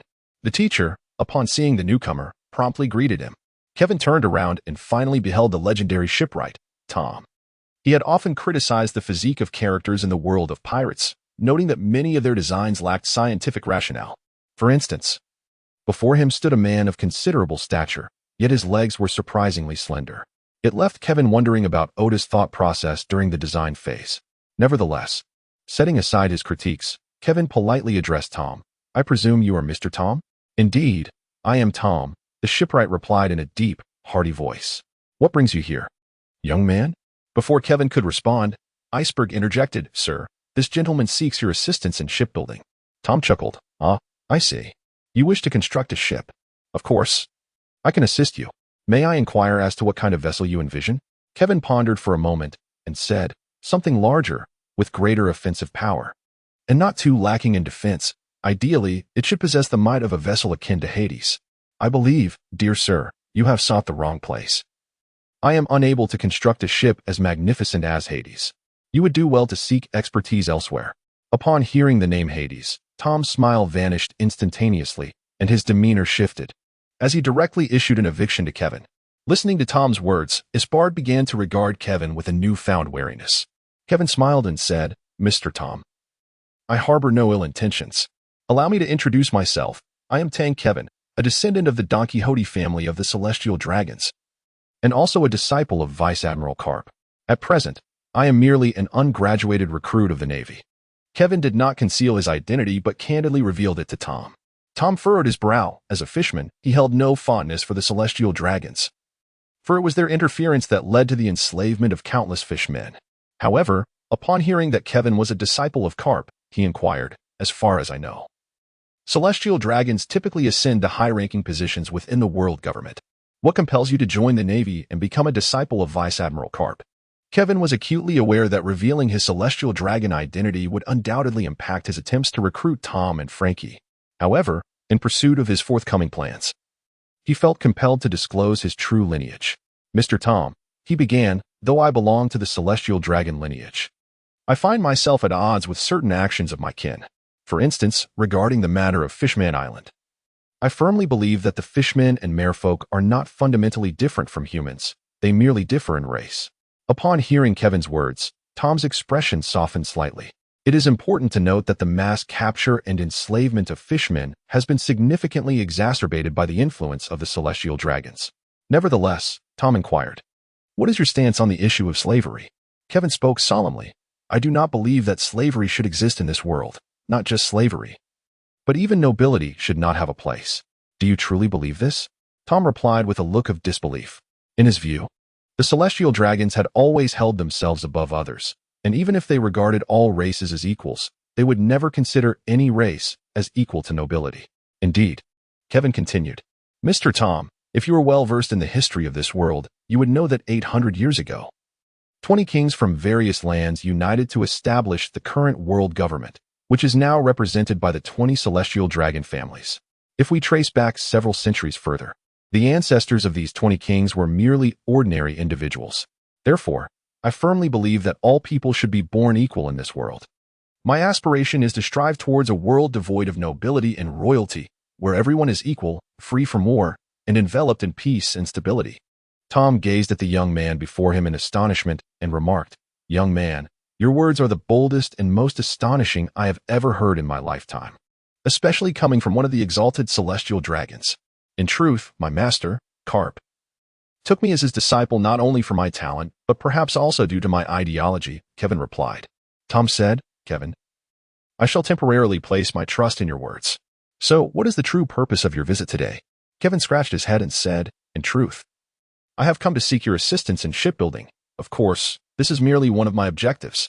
If you are willing to provide sufficient funds, I assure you that I can construct the vessel you desire." Tom responded, "Please, go ahead. I can assure you that the funds will be more than adequate." Upon hearing Tom's agreement to assist with the shipbuilding, Kevin proceeded to unveil his secondary aim. "Regarding the matter I just mentioned, I have already begun to take action. However, as you are aware, my identity as a celestial dragon and a member of the Navy makes such endeavors quite cumbersome. Therefore, I require a spokesperson or partner. And I have selected your disciple, Ispegu, who stands before us now." Tom, puzzled, inquired, "May I ask why you have chosen my disciple?" Kevin elucidated that his ambition was to seize control of the Seven Water City. In his original scheme, he intended to identify a suitable individual to whom he would provide funding, enabling this person to gradually amalgamate all the shipbuilding enterprises in the area into a singular, formidable corporation. This entity would then be nurtured to become the exclusive shipbuilding company of the world government, ideally producing all naval vessels henceforth. In doing so, he aimed to surreptitiously grasp one of the vital arteries of the world government, thereby laying the groundwork for future endeavors. Kevin pondered for a moment before continuing. After discreetly observing, "I have determined that your disciple, Sparring, is the most suitable candidate. Firstly, he is your student and possesses ample prestige. Secondly, he is composed and prudent, making him less likely to cause complications. Thirdly, he has the capability to adeptly manage the affairs at the forefront." Kevin would certainly not disclose to Tom that his disciple, after his demise, took 8 years to consolidate several shipbuilding companies in Water City and subsequently ascended to the position of mayor. "What do you think, Ispegu? Are you intrigued?" Tom inquired. Kevin and Tom both turned their gazes towards Ispegu. After a brief moment of contemplation, Ispegu spoke, "I am unable to make a decision at this moment. May I have some time to consider?" Kevin smiled and said, "Of course, I will be staying at the largest hotel in the city for the next few days. You should be able to find me. I will certainly respond to you as soon as possible." Ispegu replied. At this moment, Ispegu had yet to endure the devastating loss of Tom and the disappearance of Frankie. Thus, he was unable to make a decisive commitment. Naturally, Kevin was not in a hurry, as he had at least a decade to strategize. "In that case, I shall take my leave and contemplate the design requirements for my ship," Kevin remarked to Tom. Tom, brimming with confidence, responded, "Rest assured, young Kevin. I will undoubtedly construct the vessel of your dreams. Well then, I shall take my leave. Farewell," Kevin said to Tom and Ispegu. "Goodbye." Tom smiled and waved at Kevin. Kevin took a few steps and suddenly halted. "Ah, just now I received a message. The covert organization CP5 under the world government has set its sights on you. Or rather, on the design blueprint of the ancient weapon Pluto that you possess. The commander of CP5, Spadum, has already embarked on his journey to Water 7. And I hope that Mr. Tom will make the necessary preparations." Just as Kevin was about to depart, he recalled the message from the fierce tiger and stopped in his tracks to relay the information to Tom. "Thank you, young Kevin, for your reminder. I shall remain vigilant." Tom replied gravely. Once Kevin had left, Spark expressed his concerns to Tom, saying, "Master, if what that man Kevin claims is true, you may indeed be in danger this time. Perhaps we should destroy the blueprint of Pluto." However, Tom laughed heartily, unfazed by the threat. "Spark, have you forgotten my words? A true man should fear no storm. Besides, the blueprint is the culmination of our predecessors' efforts. We cannot squander it so carelessly." Isbarg wished to voice further concerns, but was interrupted by Tom. "Rest assured, Isbarg, as long as I deny the existence of the blueprint, the world government cannot touch me. Moreover, the sea train is nearing completion, and as per our agreement, This will sufficiently offset my obligations regarding Roger's shipbuilding. So, you need not worry. Tom declared with a booming laugh. Sparring lowered his head, silent, with no one knowing the thoughts swirling in his mind. 2 days later, on a bright morning, Kevin had just risen when he heard a commotion outside. After tidying up briefly, he exited his room and happened upon the innkeeper excitedly rushing outside. Curiosity piqued. He grabbed the innkeeper and asked, "What is it, boss? Why the haste?" The innkeeper, initially ready to scold, softened upon recognizing Kevin and replied with enthusiasm, "My dear sir, have you not heard? The sea train designed by Master Tom has officially launched. The route from Water 7 to the culinary city of Puki is now open, and everyone is eager to experience the inaugural journey. If you have no other business, you should definitely give it a try. It promises to be spectacular." Kevin smiled and said, "Is that so? Then I shall certainly give it a try. But where is this sea train located?" The boss chuckled and replied, "I was just about to head there. You can accompany me, young master." "Very well, I appreciate your guidance, boss," Kevin responded. "Not at all, not at all." The boss quickly reassured him. Upon departing from the inn, Kevin rode the rented Agalaburu, trailing behind the boss, and mused to himself. It seems the advent of the sea train is occurring earlier than depicted in the anime. It appears the plot where Spandam frames Tom and his associates is about to unfold. I must prepare swiftly. When Kevin arrived at the sea train's departure station, it was already bustling with people. The residents and visitors of Water 7 eagerly vied for the chance to experience the sea train. However, with limited seating, only 100 fortunate individuals would partake in the inaugural voyage of the sea train. 3 hours later, when the news arrived via the telephone bug that the sea train had successfully reached the culinary city of Puki, the judge declared that in 3 days, he would formally announce in the Grand Plaza of Water 7 that Tom, through his endeavors in constructing the sea train, had absolved himself of the crime of shipbuilding for the pirate king Gold. Roger, Tom, Espagu, and Frankie erupted into ecstatic cheers. The following day, while the townsfolk basked in the joy of the sea train's inauguration and the impending revival of Water 7, a judicial ship from the world government docked at the harbor. 5 individuals disembarked, among them a man clad in a black coat, bearing dark circles under his eyes, a chestnut-colored nose, and cascading purple wavy hair. Strutting with an air of arrogance, this man was Spandam, the commander of the CP5, an agency under the world government. Behind him followed 4 members of CP5, all dressed in white suits. Spandam surveyed the dock, where the faces of the hopeful residents of Water 7 beamed with anticipation, and without turning back, he inquired of his 4 subordinates, "Do you know where that fishman named Tom is?" "We do not," the 4 responded in unison, shaking their heads. Spandam immediately turned to them, his voice rising in a furious roar. "Then why aren't you searching for him? Do you expect me to do the searching?"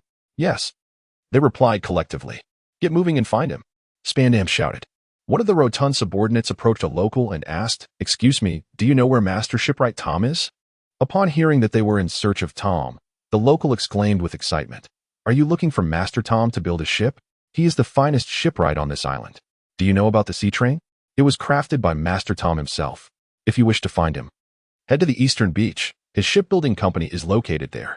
"Thank you," the stout subordinate replied, returning to Spandam to relay. "I found out that Master Tom's company is on the eastern beach. What are we waiting for? Let us go at once," Spandam commanded. "Yes," they affirmed. The 4 individuals spoke in unison once more. At the makeshift shipyard of Tom's shipbuilding company, Tom and Espagu were diligently constructing the vessel that Kevin had ordered. As Espagu reinforced the hull, he expressed his concerns to Tom. "Although everyone is delighted that we can now traverse the sea via the maritime train, trading with other islands still seems to pose a challenge. If this continues, governance will remain unchanged."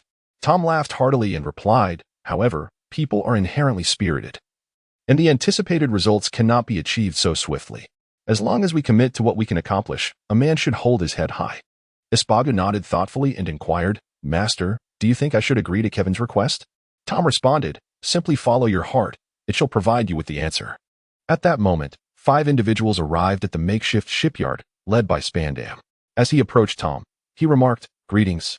You must be the shipwright, Mr. Tom. It has been quite a struggle to find you." Tom courteously asked, "May I inquire what brings you here?"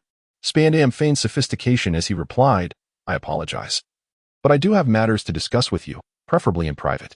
The overweight man and his companions attempted to interject, but Spandam silenced them with a sharp command.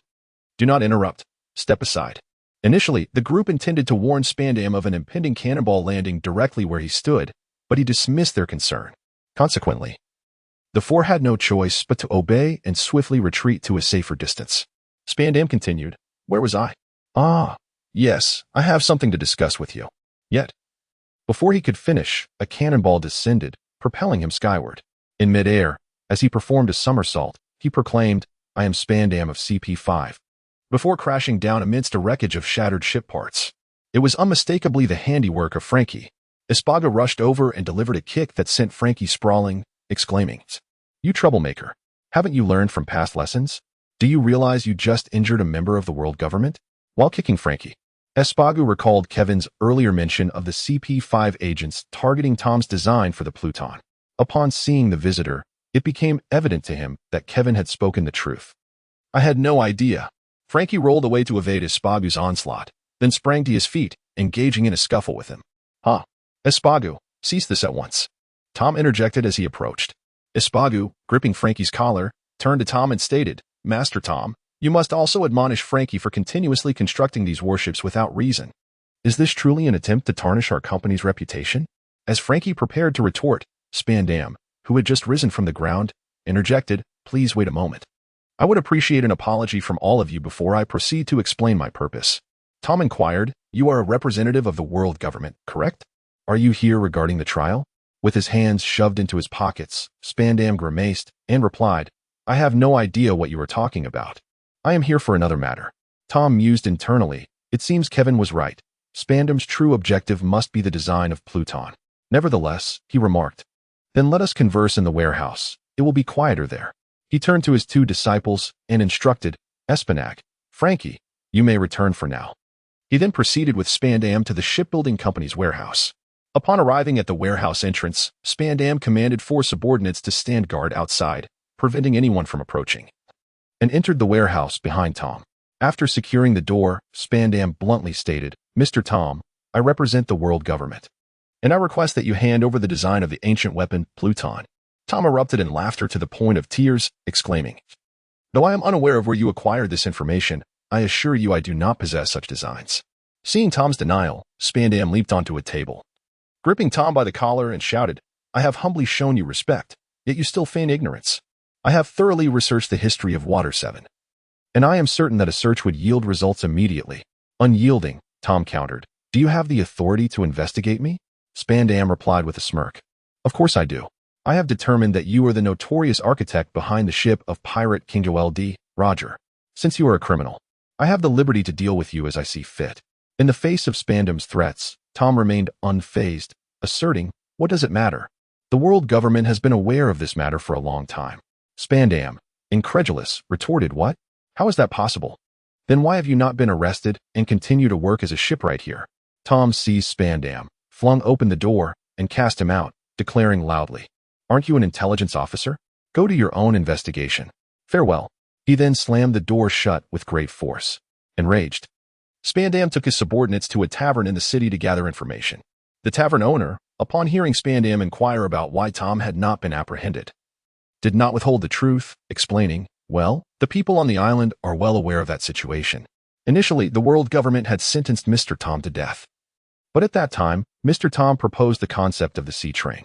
Consequently, he reached an agreement with the world government. If he could indeed construct the sea train, his role in aiding the Pirate King with shipbuilding would be forgiven. The maritime train has now been constructed, and the judge dispatched by the world government has declared that 2 days hence, in the Grand Square, Mr. Tom's merits will be weighed against his faults, leading to the commutation of his death sentence." Upon hearing this, Spandam slammed his cup onto the table with great force, exclaiming, "How can this be? Assisting Roger in such a grave crime cannot be so easily absolved. This is the result of my painstaking investigation, if I fail to see it through. How can I expect a rise in rank?" Infuriating, the corpulent man suggested, "Commander Spandam, perhaps we should retreat, for Mr. Tom is not a criminal." Spandam retorted, "That is out of the question. I shall not relent." Suddenly, he recalled, "That young man who attacked me, the cannonball was launched from a ship, was it not?" He inquired of the rotund man and his companions. "Indeed," came the reply. A nefarious scheme began to form in Spandam's mind. "You shall covertly return to Tom's shipbuilding company and ascertain the number of armed vessels docked there. Then, gather some personnel from the ships. I have a use for them. Spandam commanded. Understood. The 4 men promptly turned and departed to carry out his orders. Spandam drained his cup and ominously declared, if he is innocent, I shall make him guilty. No one shall thwart my ascent to power and wealth. Later that night, within the office of Tom's shipbuilding company, Tom opened a concealed compartment hidden behind a cabinet and retrieved the treasured design of the ancient weapon, the Pluton. He called to Frankie and Iceberg, Come here, you two. I have something of great importance to entrust to you. Curious, Frankie asked. What is it, Teacher Tom, that demands such seriousness? Tom laid the design upon the table, stating, You may take a look. As they leaned closer, Iceberg and Frankie found themselves astonished to behold the design of Pluton. Staring at the thick stack of blueprints, they were both left speechless. Iceberg exclaimed, This is incredible. How can such a thing even exist? Frankie added, Is this truly something humanity can create? Tom nodded gravely.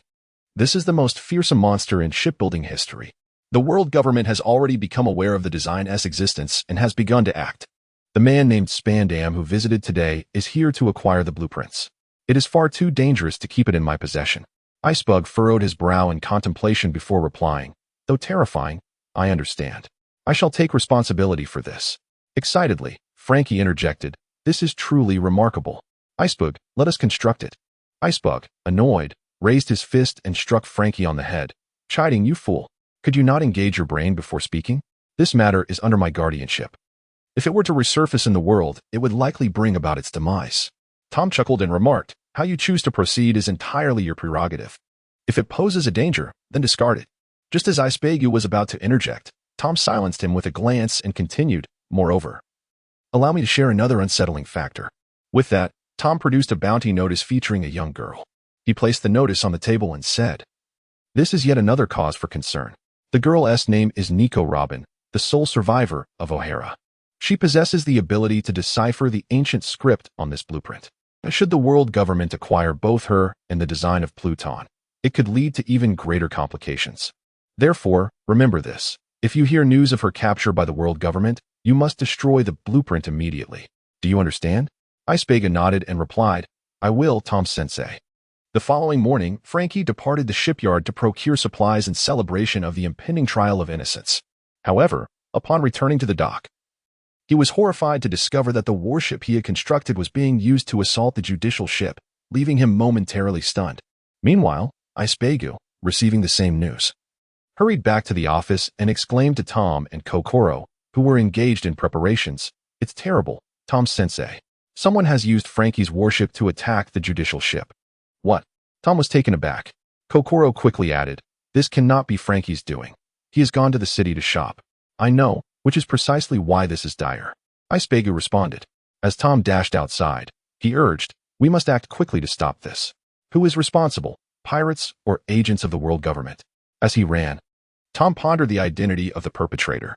Iceberg intended to join him but suddenly thought of Kevin, wondering if he could assist. With this thought, Iceberg turned and sprinted toward the city in search of Kevin. On the rooftop of a hotel not far from the port in Water 7, Spandam observed as his subordinates utilized Frankie's warship to attack the judicial vessel, while instructing them through a den mushy, proceed to the next phase swiftly. This is for justice, an unavoidable sacrifice. Understood. Spandam's subordinate on the other end acknowledged. After disconnecting the call, Spandam gazed at the judicial ship slowly sinking into the water. A sinister smile creeping across his face as he mused, How dare they reject my goodwill? Now, let the trial commence, Tom's shipyard. At sea, upon receiving the command, Spandam's subordinates immediately ceased fire and returned the warship to the scrapyard of Tom's shipyard. Meanwhile, in the lavish noble suite of the most opulent hotel in Water 7, Kevin was savoring a delightful lunch. At that moment, a servant from a luxurious noble suite approached and bowed to Kevin, saying, Young Master Kevin. Master Tom the shipbuilder's disciple, Iceberg, has urgent matters to discuss with you. Would you like to meet with him?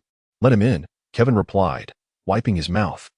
Very well, young Master Kevin, the servant responded respectfully before exiting the room. Before long, Iceberg entered, guided by the servant.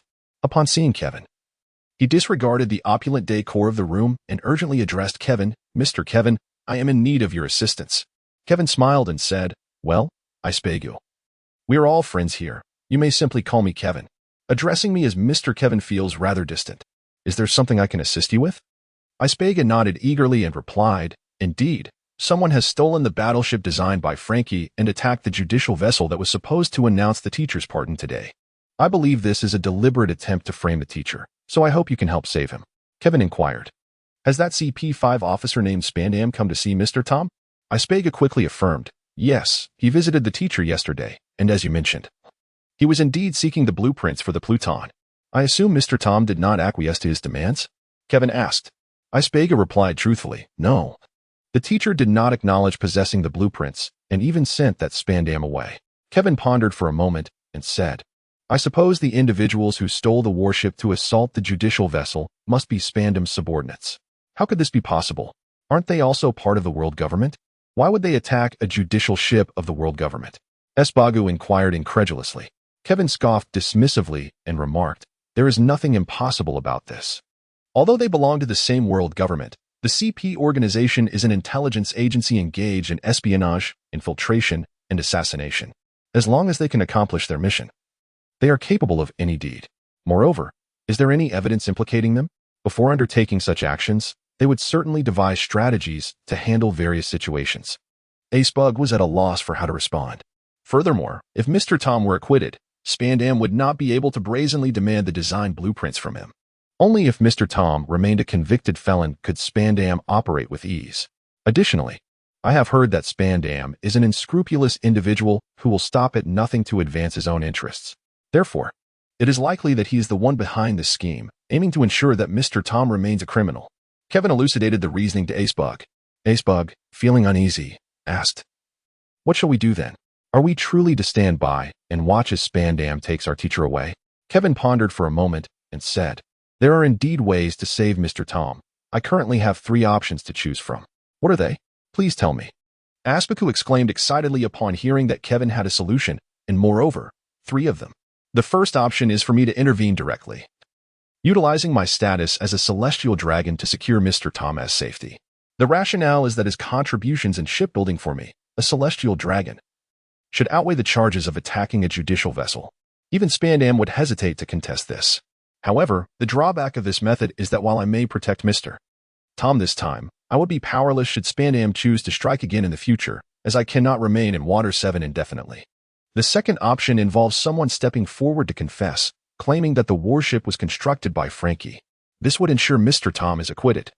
But the individual confessing would undoubtedly face execution. Furthermore, similar to the first method, this does not guarantee that Spandam will refrain from targeting Mr. Tom in the future. The third option is for Mr. Tom to feign death. This does not imply actual demise, but rather a ruse to ensure that as long as he does not expose himself, Spandam would likely cease his pursuit of Mr. Tom. The downside, however, is that as Mr. Tom's disciple, both you and Frankie could become targets for Spandam. Additionally, Mr. Tom would be forced to live in the shadows, unable to reveal himself to the world. Those are the 3 options I propose. Please select one." Kevin laid out his methods, candidly revealing their respective drawbacks, ultimately leaving the decision in Aspiku's hands. After a moment of contemplation, Aspiku replied, "I choose the third option, but how shall we proceed?" Kevin said, "You need not worry. I will arrange for someone to handle it. However, there is one thing you must ensure. You must keep the secret of Mr. Tom's fake death. It must not be disclosed, not even to those closest to you. Do you understand? Not even to the teacher and Frankie?" asked Aceberg. Kevin nodded and said, "Indeed. It is imperative that no one be informed of this matter. Should they become aware, it would pose a significant threat to them. It is far wiser to keep them in ignorance and bear the burden of danger yourself. After all, we are deceiving the world government. And the fewer individuals privy to this knowledge, the better." "Understood. What course of action should I take?" Aspegu inquired with unwavering determination. "What you must do now is return and feign ignorance, accompanying Mr. Tom to face judgment. I will ensure that assistance is provided," Kevin replied with gravity. "Thank you, Kevin." Aspegu expressed his gratitude. Having grown up an orphan, Aspegu had always regarded Tom as a paternal figure. Thus, Tom's predicament filled him with urgency. In his eyes, Kevin's involvement seemed irrelevant, and whether he offered help or not was inconsequential. Nevertheless, Kevin's willingness to assist in rescuing Tom deeply moved Aspegu. Kevin waved his hand dismissively and remarked, "There is no need for gratitude. I have my own motives. After all, I still rely on Mr. Tom for the construction of my ship. Once he bid farewell to Ace Bug, Kevin retrieved his phone book and promptly contacted Liahu. Liahu, where are you at this moment? He inquired directly as the connection was established. Young Master Kevin, I am currently aboard the sea train en route from Puki to the city of Seven Waters. I anticipate my arrival in approximately an hour. How may I be of service to you? Liahu responded. Kevin was elated to know that Lieutenant Liahu was on his way, as this would greatly facilitate their endeavors. He inquired, Lieutenant Liahu, you must be aware of which part of the body, when attacked, can induce a state of apparent death. Correct? I am indeed aware, Liahu replied, albeit somewhat perplexed by Kevin's intent behind the question. Kevin promptly commanded, wait a moment. The shipwright Tom will soon be tried on charges of assaulting the judicial vessel. I need you to intervene, feigning Tom's death, and then, under the pretext of collecting specimens of the fishmen for my uncle, retrieve Tom's corpse. The fierce tiger immediately replied, this poses no issue. However, I fear there may be obstacles, such as Spandam and the presiding judge of the judicial vessel. Kevin was quite pleased with Yehu's meticulous thoughts and said, you need not worry. If anyone obstructs you, simply contact me via the snail phone, and I shall resolve it. Are there any other difficulties?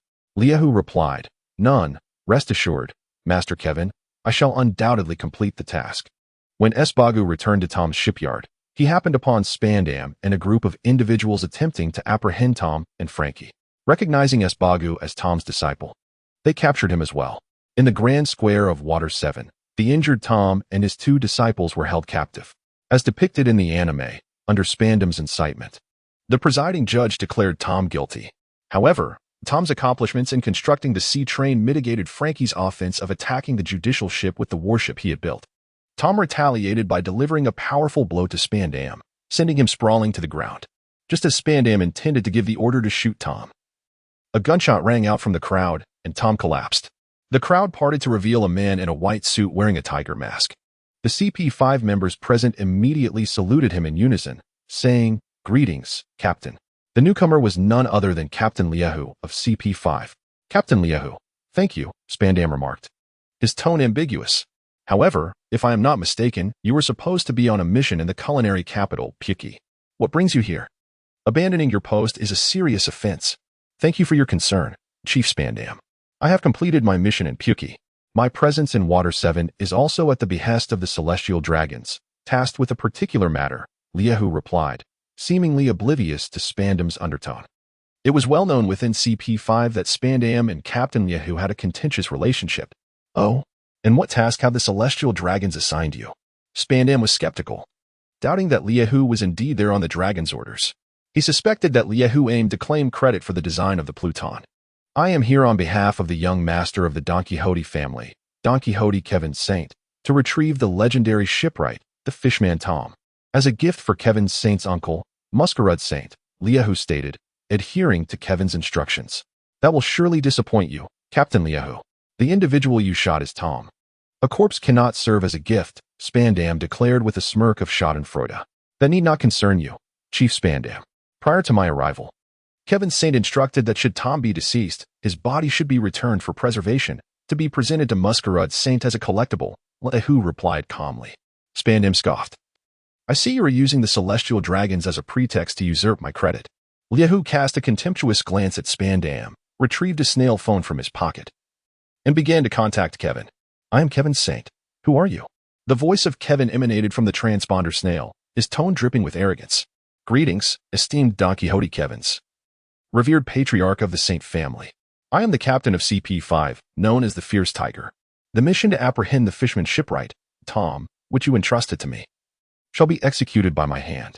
The Fierce Tiger feigned unfamiliarity with Kevin, addressing him with utmost respect. Is that so? You have my gratitude for your efforts. Have you succeeded in capturing him? Kevin's tone remained condescending. It is an honor to serve you, the Fierce Tiger replied respectfully. However, I regret to inform you that this mission may not come to fruition. Why is that? Is some lowly wretch resisting? Kevin's tone turned icy. The Fierce Tiger glanced at Spandam before responding. No one has resisted, but our superior, Commander Spandam, is present. He refuses to relinquish Tom to me, claiming that I seek to usurp his credit. Is that so? Hand the transponder snail to him. I wish to speak with him directly, Kevin commanded. The Fierce Tiger passed the transponder snail to Spandam, saying, Commander Spandam, Lord Kevins has words for you. Though masked, The fierce tiger knew that beneath it lay a smirk of schadenfreude. With trembling hands, Spandam accepted the transponder snail. From the respectful manner in which the fierce tiger had spoken in the tone of the other party, Spandam was certain that he was dealing with a celestial dragon. It seemed he had landed himself in grave trouble. In an excessively deferential tone, he began, "Great and esteemed celestial dragon Don Quixote Kevins." Yet before Spandam could finish, Kevin interrupted him, nearly roaring, "You are the so-called commander of CP5, Spandam, are you not? You possess quite the audacity. What business is it of yours if I desire a Fishman? Who gave you the gall to obstruct my agents from capturing him?" Kevin's thunderous roar nearly caused Spandam to drop the transponder snail from his grasp. He hastily clarified, "Lord Kevin, you have misunderstood me." "How? Are you suggesting that I am in the wrong? How dare you question me? You possess quite the audacity. It seems imperative that I report this to the world government. In this age, it appears that any common wretch can ascend to the position of CP5 commander." Kevin once again interrupted Spandam, denying him any opportunity for explanation. Should anyone else have the temerity to label Spandam as a mere commoner, he would certainly respond with vigor. Yet, this was a celestial dragon speaking, and Spandam could not muster a shred of defiance. Instead, he was engulfed in terror, for the implication was unmistakably that Kevin intended to take severe action against him. Should Kevin escalate this matter to the world government, the Gorosei would undoubtedly seek to placate the ire of the celestial dragons by sacrificing him. Spandam had no desire for death, thus he swiftly capitulated. "My lord, I was in error. Please grant me your forgiveness. Treat me as inconsequential as a passing breeze. I shall have the fierce tiger take him away at once. However, that Fishman Tom is already deceased. Otherwise, I would procure his remains for you." Spandam now resembled a pitiable dog, wagging his tail in supplication, yet survival necessitated such submission. Seemingly satisfied with Spandam's demeanor, Kevin remarked, "Do you truly believe that our celestial dragons would find a craftsman less capable of preparing specimens than you? Simply hand over the individual, and consider yourself fortunate to escape unharmed this time." "Thank you, my lord, thank you." Spandam fervently nodded and bowed in deference, embodying the very image of a sycophant. Upon disconnecting the transponder snail, Spandam hurriedly returned the device to the fierce tiger and instructed his subordinates to present Tom's remains to him. The fierce tiger accepted the body without engaging with Spandam further and led his men away from Water 7. Kevin lingered in Water 7 for yet another day. It was only after Spandam and his entourage departed that Kevin discreetly met with Icebarge, facilitating communication between him and Tom, who had been rescued by the fierce tiger. In a gesture of gratitude, Icebarge pledged to assist Kevin in taking control of Water 7 in the shortest possible time. With matters in Water 7 reaching a conclusion, Kevin set his sights on his next destination, the elusive fox, Frosi, who was hiding in Magic Valley Town. This time, Kevin boarded a merchant vessel that would pass through Kaya Island. Initially, the ship's owner was reluctant to accommodate a stranger. However, upon Kevin revealing his identity as a disciple of the esteemed marine hero, Vice Admiral Garp, the owner's demeanor shifted dramatically. He graciously invited Kevin aboard. The rationale behind this sudden change was rather straightforward.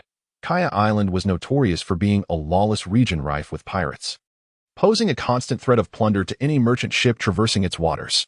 The presence of a marine hero's disciple offered a semblance of security. As for whether Kevin truly was the disciple of a marine hero, the owner was merely taking a gamble. If he were correct, the voyage could proceed safely, leading to substantial profits. If wrong, he risked losing everything. Yet, as the adage goes, fortune favors the bold. For a businessman, shying away from such risks would stymie any growth in his enterprise. To curry favor with Kevin, the ship's owner even relinquished the finest cabin on board to him. Kevin, recognizing his responsibility for the safety of both cargo and crew on this journey, graciously accepted the offer. Once the ship's owner departed, Kevin was greeted by the system's notification sound. "Congratulations, host, on completing the mission Alter the Shipwright Tom's inevitable fate. The system has determined that you have exceeded the mission's requirements, resulting in a doubled reward. You have earned 2 B-rank mystery boxes. We hope you continue your diligent efforts." The system's announcement left Kevin momentarily stunned. "What is happening, Jarvis? Why have I been notified of exceeding the mission and receiving a doubled reward this time?" he inquired eagerly. "Indeed, Master," Jarvis responded. "Originally, the task of altering Shipwright Tom's inevitable fate required only that you ensure Tom's survival. However, not only did you accomplish that, but you also secured his future safety from the world government's machinations and brought him under your wing. Thus, the system has deemed your completion as exceeding expectations, leading to the doubled reward. Then if I can exceed expectations on every mission, wouldn't that be exhilarating? Double rewards, Kevin exclaimed with excitement. If I could achieve S rank or higher mystery boxes with doubled rewards, it would be absolutely delightful. Master, that line of thinking is impractical, Jarvis retorted, dousing Kevin's enthusiasm with a splash of cold reality. Kevin, perplexed, inquired, "Why is that, Jarvis?" To which Jarvis responded, "It is as follows. Firstly, the difficulty of rewards in A-grade blind boxes is at least 5 times greater than that of B-grade ones, resulting in a significantly higher probability of task failure. Achieving an excessive completion is akin to climbing a mountain. Secondly, the criteria for exceeding completion are exceedingly stringent, with no hints provided. Even the slightest oversight may prevent one from surpassing the requirements. Goodness, I had no idea there were so many intricacies involved. I thought it impossible for the system to be so generous," Kevin remarked. "All right, Jarvis, I am now ready to open the 2 B-grade blind boxes." "Understood, Master." "Ding. Congratulations. Host, you have acquired the ability of young Magneto from the B-grade blind box, an alpha-level mutant power that allows you to control magnetic fields." "Ding. Congratulations, Host. You have obtained the shadow clone technique from the B-grade blind box, which enables the creation of physical clones using energy. Each clone possesses 100% of the original strength, with the number of clones determined by the user's energy capacity. Is the system showing unprecedented generosity this time? Such remarkable gifts," Kevin exclaimed in astonishment. Who is Magneto? Anyone familiar with the X-Men series would undoubtedly recognize him as an exceptionally formidable character. His power to manipulate any form of magnetic field is unparalleled. The extent of his maximum capability remains unknown, however, in the comics. He has been depicted moving massive planets and effortlessly levitating a 30,000-ton nuclear submarine. His abilities can even extend to the atomic level, allowing him to manipulate chemical structures and alter matter. Although the system indicates it is the ability of young Magneto, presumably prior to being enhanced by Apocalypse, it is nonetheless extraordinary. With this power, one would be utterly invincible against all but the highest-ranking admirals in the Navy. The shadow clone technique is derived from another renowned anime, Naruto. While it is classified as an A-grade ninjutsu, it is deemed forbidden due to the immense energy it requires, which most individuals cannot withstand. Yet, some practitioners refer to it as a training bug, as upon dispelling the clones, their memories and experiences return to the original. The protagonist, Naruto Uzumaki, utilized this very method to quickly master the Rasengan technique. Kevin contemplated that the body cultivation technique he was currently practicing involved the continuous absorption of the spiritual energy from the universe to enhance his own capabilities. In other words, the very essence of this world served as the wellspring of Kevin's powers. Surely, this energy could be harnessed to employ the technique of multiple shadow clones, he mused. With this thought in mind, Kevin promptly executed the technique. Bang, bang, bang, bang. Kevin conjured 4 shadow clones in quick succession. However, just as he attempted to create a 5th, an overwhelming sensation of fatigue surged through his body, abruptly halting his efforts. It appeared that the energy required for the technique of multiple shadow clones must be drawn from his own physical reserves. It was insufficient to temporarily siphon stray energy from the surrounding environment. Kevin contemplated this realization inwardly. Kevin dispelled his shadow clone and once again tested Magneto's formidable abilities. Indeed, this power was nothing short of extraordinary. Unlike the portrayal in the films, Magneto's capabilities extended far beyond mere metal manipulation. As long as the objects were within the confines of Kevin's spatial control, he could command them at will. Currently, however, his control radius was limited to a magnetic field of 100 meters. Nevertheless, Kevin felt a sense of satisfaction, for Magneto's powers held the potential for further development. In the comics, Magneto could even utilize magnetic fields for spatial displacement, and Kevin was confident that he, too, could cultivate this mutant ability to that extent. For the time being, though, Kevin had no intention of revealing these 2 skills, choosing instead to keep them as his hidden trump cards. Days swiftly passed, and on one particular day, as Kevin stepped out of his room, he was startled by the sound of cannon fire, followed by the violent rocking of the merchant ship. Had they encountered pirates? Just as this thought crossed his mind, the ship's owner stumbled towards him, desperation etched on his face as he implored, "My lord, we are beset by pirates. Please, help us drive them away." Kevin chuckled and said, "Of course. I promised you when I boarded the ship that I would ensure your safety. Let us go and see which pirate crew it is. Thank you ever so much." "My lord," exclaimed the merchant ship owner upon hearing Kevin's intention to protect them. As Kevin and the ship owner ascended to the deck, Kevin surveyed the situation and jested. "Is your vessel laden with gold? What could possibly attract 3 pirate crews?" The merchant ship owner hastily replied, "My lord, this ship carries only silk and spices. Nothing of great value." Observing the owner's flustered demeanor, Kevin reassured him, "Do not worry. Inform your helmsman to be vigilant and evade the cannon fire. I shall deal with these pirates one group at a time." Interestingly enough, the very brigands attempting to plunder the merchant vessel were 3 of the 18 pirates originally selected by Smoker, Captain Blood Axe Kokot of the Blood Axe pirate crew, Captain Butcher Benjamin of the Slaughter pirate crew, and Captain Surgeon Black Crow of the Black Doctor pirate crew. How fortuitous it is. Arriving early is not as advantageous as arriving just in time. Even before reaching their destination, 3 pirates came bearing blind boxes.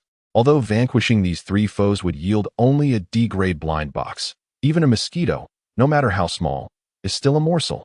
Kevin's initial target was the pirate crew situated directly ahead of the merchant vessel, led by their captain, the notorious Benjamin the Butcher, who boasted the highest bounty among the 3 pirates. Kevin directly employed the moonwalk technique, swiftly making his way towards the pirate ship of the Butcher Benjamin's marauding crew. Upon witnessing Kevin's graceful strides through the air, Benjamin found himself utterly bewildered, unable to fathom how one could traverse the skies. As Kevin set foot aboard the pirate ship, the Butcher Benjamin, accompanied by a group of subordinates, encircled him. With a gleaming blade in hand, Benjamin pointed it at Kevin and inquired, "Do you know who I am?" "Boy." Butcher Benjamin, the captain of the Slaughter pirates, hailing from the North Sea, with a bounty of 11 million berries. Not a devil fruit user. He possesses slightly below average strength, yet employs ruthless tactics, often resorting to killing his victims. He once ambushed a naval fleet from the North Sea, which had ventured to rescue a merchant ship in distress, mercilessly slaughtering all 31 sailors aboard and sinking the warship. "Am I correct in my assessment?" Kevin retorted, his eyes flashing with fury as he spoke. Benjamin, upon hearing this, erupted into laughter and said, "Since you are aware of my notorious reputation, what brings you here, boy? To court death?" Kevin spoke with a frigid tone. "I have come to exact vengeance for the souls that perished at your hands." At that moment, Kevin's gaze toward Benjamin was akin to that of a man staring at a corpse. In response to Kevin's words, Benjamin erupted into maniacal laughter. "With your capabilities? I must concede, I lack your skill of traversing the air, but to kill you would be as effortless as crushing an ant." "Is that so?" Kevin replied coldly. This time, he intended to test his newfound abilities, as he had no intention of leaving any survivors aboard the ship. Thus, he slowly raised his right hand and activated his magnetic control. As his hand ascended, the pirates' weapons, the cannonballs stacked upon the ship, and even the large blade in Benjamin's grasp were wrenched from their hold and suspended in midair. These objects, under the terrified gazes of the pirates, encircled them. With a facade of bravado, Benjamin confronted Kevin, who was ensnared by his own crew. "Don't forget, you are surrounded as well. If those cannonballs explode, you shan't escape." "I apologize, but I fear you may be disappointed." With that, Kevin's figure vanished within the encirclement, only to reappear 10 meters away from the pirate ship. Having utilized his moonwalk technique, how is this possible? Where has he gone? Benjamin shouted. "If you possess any skill, come back and face us. I do not wish to die, spare me." In that moment, the pirates were a cacophony of pleas and defiance. Yet their captain, the Butcher Benjamin, remained silent. For he understood that this time, he was beyond salvation. "In the name of naval justice, I hereby pronounce your death sentence." Kevin's icy voice resonated as he clenched his right hand fiercely. Instantly, agonized screams and explosions filled the air, as flames rapidly engulfed the pirate ship. Once Kevin sensed the absence of life aboard the vessel, using his temperature-dampening observation hockey, he surged toward the pirate ship on the left side of the merchant vessel. Ding! "Congratulations, host. Graduation assessment task completed. 2,200 points awarded and a D-grade blind box received. Please continue your efforts." The attack on the left side of the merchant ship was led by the Black Medicine Pirates, commanded by Surgeon Kuro. As the pirate ship entered Kevin's magnetic control range, he detonated the cannonballs aboard without a backward glance, charging toward the final pirate ship. Ding!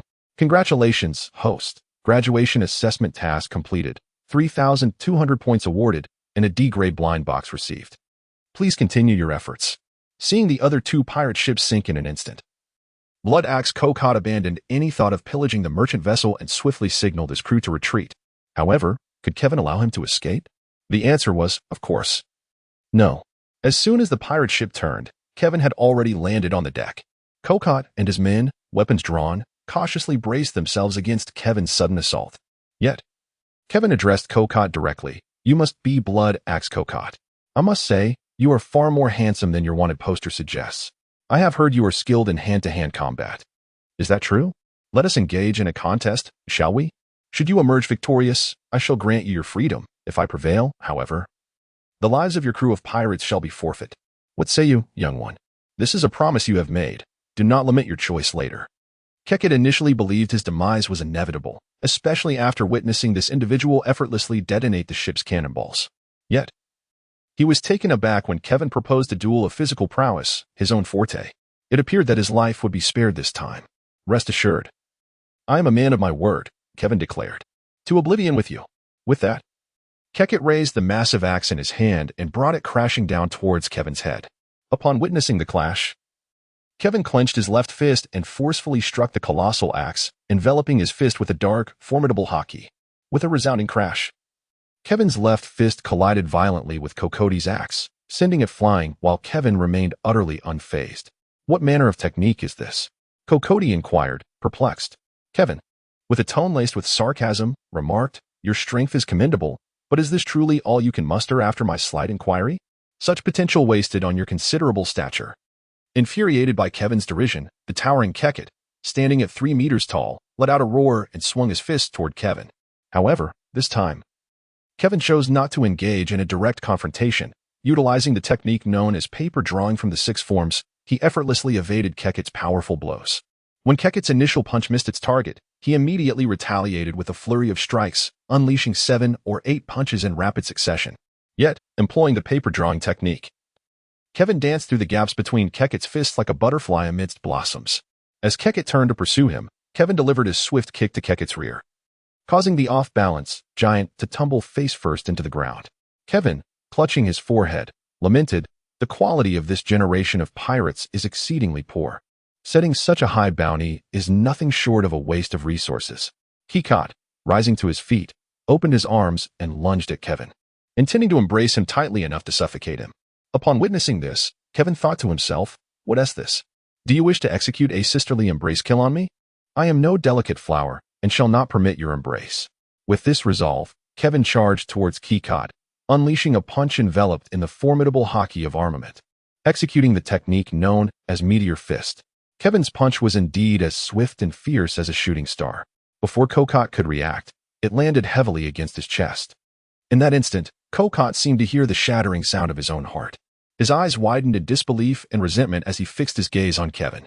It took a full minute before Kokot's lifeless body collapsed onto the deck. Even in his final moments, he could not fathom that he was unable to withstand even a single blow from Kevin. Ding! Congratulations to the host for completing the graduation assessment task, earning a D-grade mystery box. The host is encouraged to continue striving. Kevin glanced at the lifeless body of Keket, then leaped towards the merchant ship, just as the pirates believed they had evaded death. Kevin activated his magnetic field manipulation ability, igniting the cannonballs aboard the vessel. The crew on the merchant ship erupted into thunderous cheers upon witnessing Kevin's return. The ship's owner, in particular, bowed and expressed his utmost reverence, proclaiming Kevin as a heroic prodigy, truly deserving of being the disciple of a naval hero. Kevin said little and headed straight to his room. The ship owner paid no mind to this, as Kevin had just saved the entire crew along with their cargo. Once in his room, Kevin eagerly opened 3 D-grade blind boxes. Ding! Congratulations, host. You have obtained the D-grade blind box reward, Body Double Technique, from the Naruto universe. It is one of the essential techniques for ninjas, allowing the user to instantly switch identities with an animal or plant to evade attacks. Ding! Congratulations, host. You have obtained the D-grade blind box reward, Transformation Technique, also from the Naruto universe. This technique enables the user to transform into any person or object.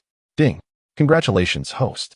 You have obtained the D-grade blind box reward, a bag of Senza beans, from the Dragon Ball universe. Consuming 1 restores all injuries instantly. With a total of 10 beans in the bag, take 1 at a time, as consuming too many may lead to complications. Use with caution. What constitutes happiness in this world? Some say it is a cat feasting on fish, a dog relishing meat, or Ultraman battling monsters. others believe happiness is a clear, sweet spring in a desert or a guiding light in the darkness, or perhaps a refreshing breeze on a summer's day. The answers to happiness are manifold. Yet at this moment, Kevin felt a profound sense of happiness. Previously troubled about concealing his true identity and developing his clandestine power, he now found that the system had entirely alleviated this burden. In Kevin's eyes, this D-grade reward was certainly on par with a B-grade reward. To begin with, the Senza beans are a creation from the Dragon Ball manga, arguably one of the most overpowered elements in the entire series, regardless of the severity of injury sustained. Consuming a single bean instantly revives one to full health. With this, Kevin felt fearless in the face of combat, envisioning future battles where both he and his opponent might be gravely wounded.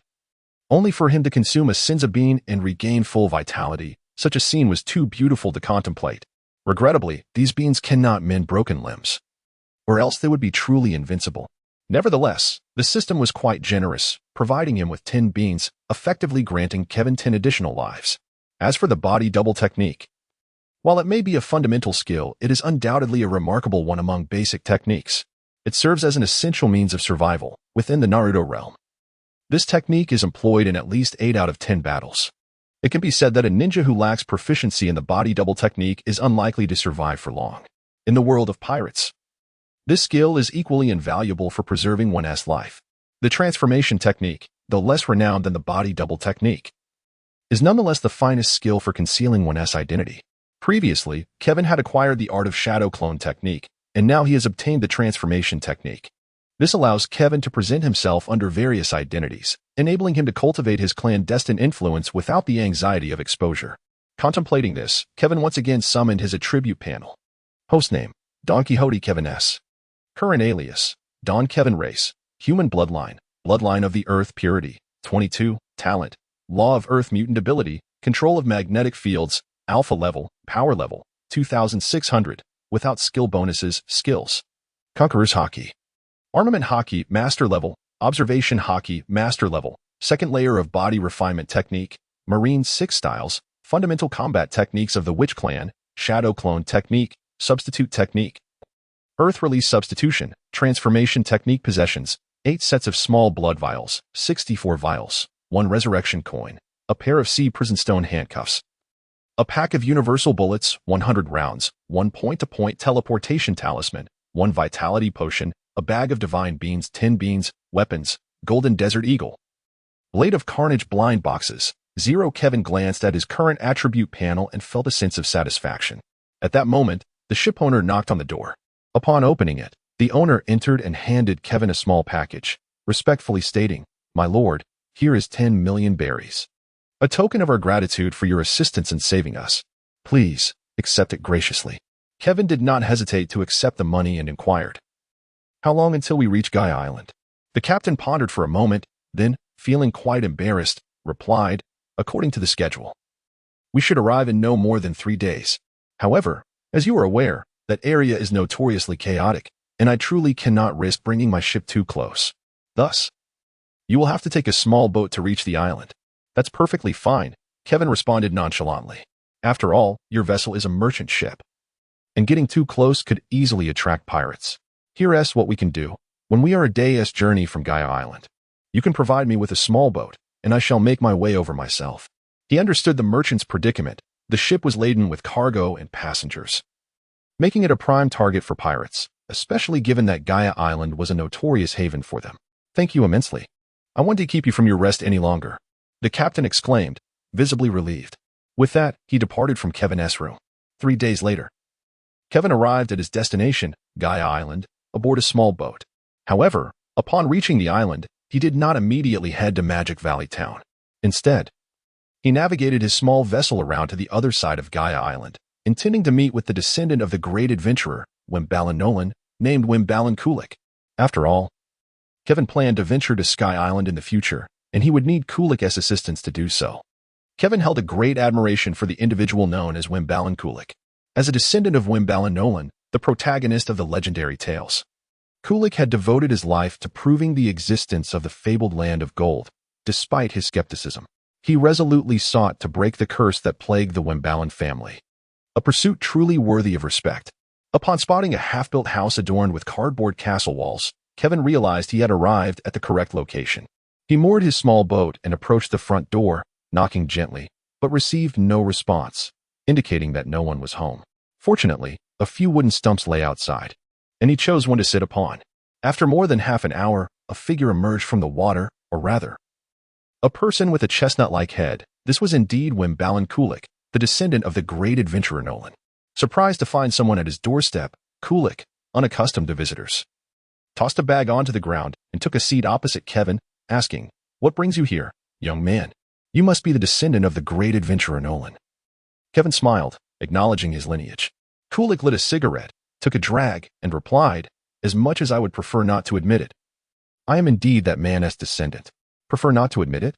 Then why come here?" Upon encountering Kulik, who clearly acknowledged his ancestry yet spoke contrary to his heart, Kevin could not help but inquire. Kulik, taken aback by Kevin's words, eventually responded, "I merely wish to ascertain whether the Golden Land, as spoken of by the man who brought disgrace to the Rimblin family, truly exists." Kevin shook his head with a smile and said, "Uncle Kulik, how should I greet you? Deep down, I wish for the existence of the Golden Land, to prove that Wimbalin Nolan did not speak falsely. Yet I adamantly deny it with my words. Uncle, do you truly feel comfortable being so contradictory?" Kulik, taking a few puffs from his cigarette, cast it to the ground in irritation and replied, "Kid, did you come here merely to mock me? If that is your intention, then you are not welcome here. Please leave." Kevin, seeing Kulik seething with anger, issued an ultimatum without rising from his wooden stool, yet still smiling as he declared, "The land of gold truly exists." What did you say?" Kulik leapt to his feet, his gaze fixed intensely on Kevin, unable to fathom that someone could still believe in the existence of such a place. "I repeat, the land of gold is indeed real." Kevin reiterated his assertion. "How can you be so certain?" Kulik inquired, perplexed. Kevin retrieved a weathered nautical chart from his pocket and, with utmost care, unfurled it upon the wooden post that served as a table. He remarked, "This was discovered by chance. It is a maritime map dating back over a millennium." Kulik leaned in closely to scrutinize the chart, which depicted an island shaped like a skull. He then looked up at Kevin, perplexed, and inquired, "What does this signify?" Kevin reached out, placing his hand upon the nautical chart, obscuring the upper half of the skull, leaving only the teeth visible. With a smile, he remarked, "How about this perspective, Uncle Kulik? Does it look familiar to you? This is Gaia Island." At last, Uncle Kulik discerned that the island, with only the teeth remaining visible, was indeed the present-day Gaia Island. This nautical chart depicts the ancient city of Zandora, over 1,000 years ago, which is also known as the Golden Kingdom. Do you recall the words uttered by Wimbalin Nolan just before his demise? A broader smile graced Kevin's face. "I saw gold in the right eye of the skull." Kulik echoed the astonishing words spoken by Wimbalin Nolan before his execution. Kevin pointed to the location of the right eye of the skull on the nautical chart and said, "Here lies the ancient city of Zandora." Kulik looked at Kevin once more and inquired, "Could it be that the Golden Land spoken of by that man refers to the ancient city of Zandora?" Kevin nodded and remarked, "I believe the adventurer speaks of this magnificent golden kingdom that vanished without a trace 1,100 years ago." Kulik shook his head and replied, "Impossible. How could such a thing exist? For years, I have dived into the depths of the sea searching for it. I have scoured the waters surrounding this island. Yet there has been no discovery whatsoever. What if it is not beneath the sea, but rather above in the sky?" Kevin gradually guided Kulik's thoughts. "Impossible. How could such a vast island ascend into the heavens?" Kulik shook his head, rejecting Kevin's assertion. "Indeed, from a rational human perspective, it is difficult to believe that a colossal island could soar into the sky. Why not?" Kevin smiled and inquired, "Uncle Kulik, why can't an island rise into the sky?" Kulik regarded Kevin and said, "This is a matter of common knowledge. Do you not understand the immense weight of an island? It would require an extraordinary force to lift it into the air. What force in this world could elevate an island? Moreover, the Earth has its gravitational pull, and any island that ascended would inevitably fall back down. Uncle Kulik, your reasoning is flawed. There are many phenomena in this world that defy common sense. Take, for instance, the devil fruits. Those who consume a Logia-type devil fruit can transform their bodies into elements, while those who partake of a Zoan-type devil fruit can metamorphose into animals. Can these be explained by common knowledge?" Kevin queried. Kulik was momentarily taken aback, unsure of how to respond to Kevin's challenge. "Uncle Kulik, to my knowledge, there are at least two methods by which an island could ascend into the sky. One is through the consumption of a devil fruit. You must have heard of the notorious Captain Shiki of the Flying Pirate Crew, correct? His crew is named the Flying Pirate Crew because he consumed the float fruit, which enables objects to levitate in the air. Kevin paused for a moment and then said, as for the other possibility, it is merely a conjecture. Since you have been here for quite some time, you must be aware that there are numerous currents surging skyward near the island of Gaia. If these currents were to erupt simultaneously, could they not propel the island into the heavens? He continued, both of the methods you proposed have their flaws. Indeed, the devil fruit could elevate the island into the sky, but once its power is nullified, the island would inevitably descend, would it not? The same applies to your second method. Even if the island were to ascend, there is no rationale for such a massive landmass to remain suspended indefinitely in the air. Kulik immediately contemplated the dilemma. Even if the island could rise to the skies, how could it avoid descending and instead remain afloat? He then spoke up. I once came across a reference in a book about a phenomenon known as Sky Island. Sky Island? Kulik inquired, looking at Kevin, intrigued, as it was the first time he had encountered such a term. Indeed, Sky Island, Kevin replied. According to the records, a sky island is a landmass that floats in the heavens. If a portion of Gaia Island were to rest upon a sky island, it would not fall, would it? Does this sky island truly exist? Kevin shrugged and said, I have only read about it in books. I cannot ascertain the existence of sky islands. However, it is said that pirate King Joel D. Roger once reached such an island. So, your purpose in seeking me is to verify the authenticity of your claims regarding the existence of sky islands, is it not? Kulik immediately grasped Kevin's intention. Kevin did not hide his thoughts, nodding in acknowledgement and stating, Uncle Kulik is indeed astute, immediately discerning my intentions. However, this way, you can attest to the existence of Golden Country, while I can validate the existence of Sky Island, achieving two objectives with one endeavor. What is there to lose? Do you have a way to reach Sky Island? Kulik directly addressed the crux of the matter. Indeed. In order to substantiate the existence of both Golden Country and Sky Island, one must first ascend to the heavens. Yet, the question remains, how to ascend? Uncle Kulik, do you recall the second method I mentioned? Why not experiment with the rising currents? Kevin proposed. However, I suspect not all rising currents will lead us to Sky Island. So I will need you to diligently observe and meticulously record the data on the rising currents near Gaia Island.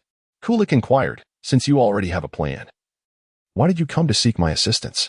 Allow me to introduce myself, Kevin replied. I am a disciple of Vice Admiral Garp, which means I am also part of the Navy, although I have yet to graduate from training camp.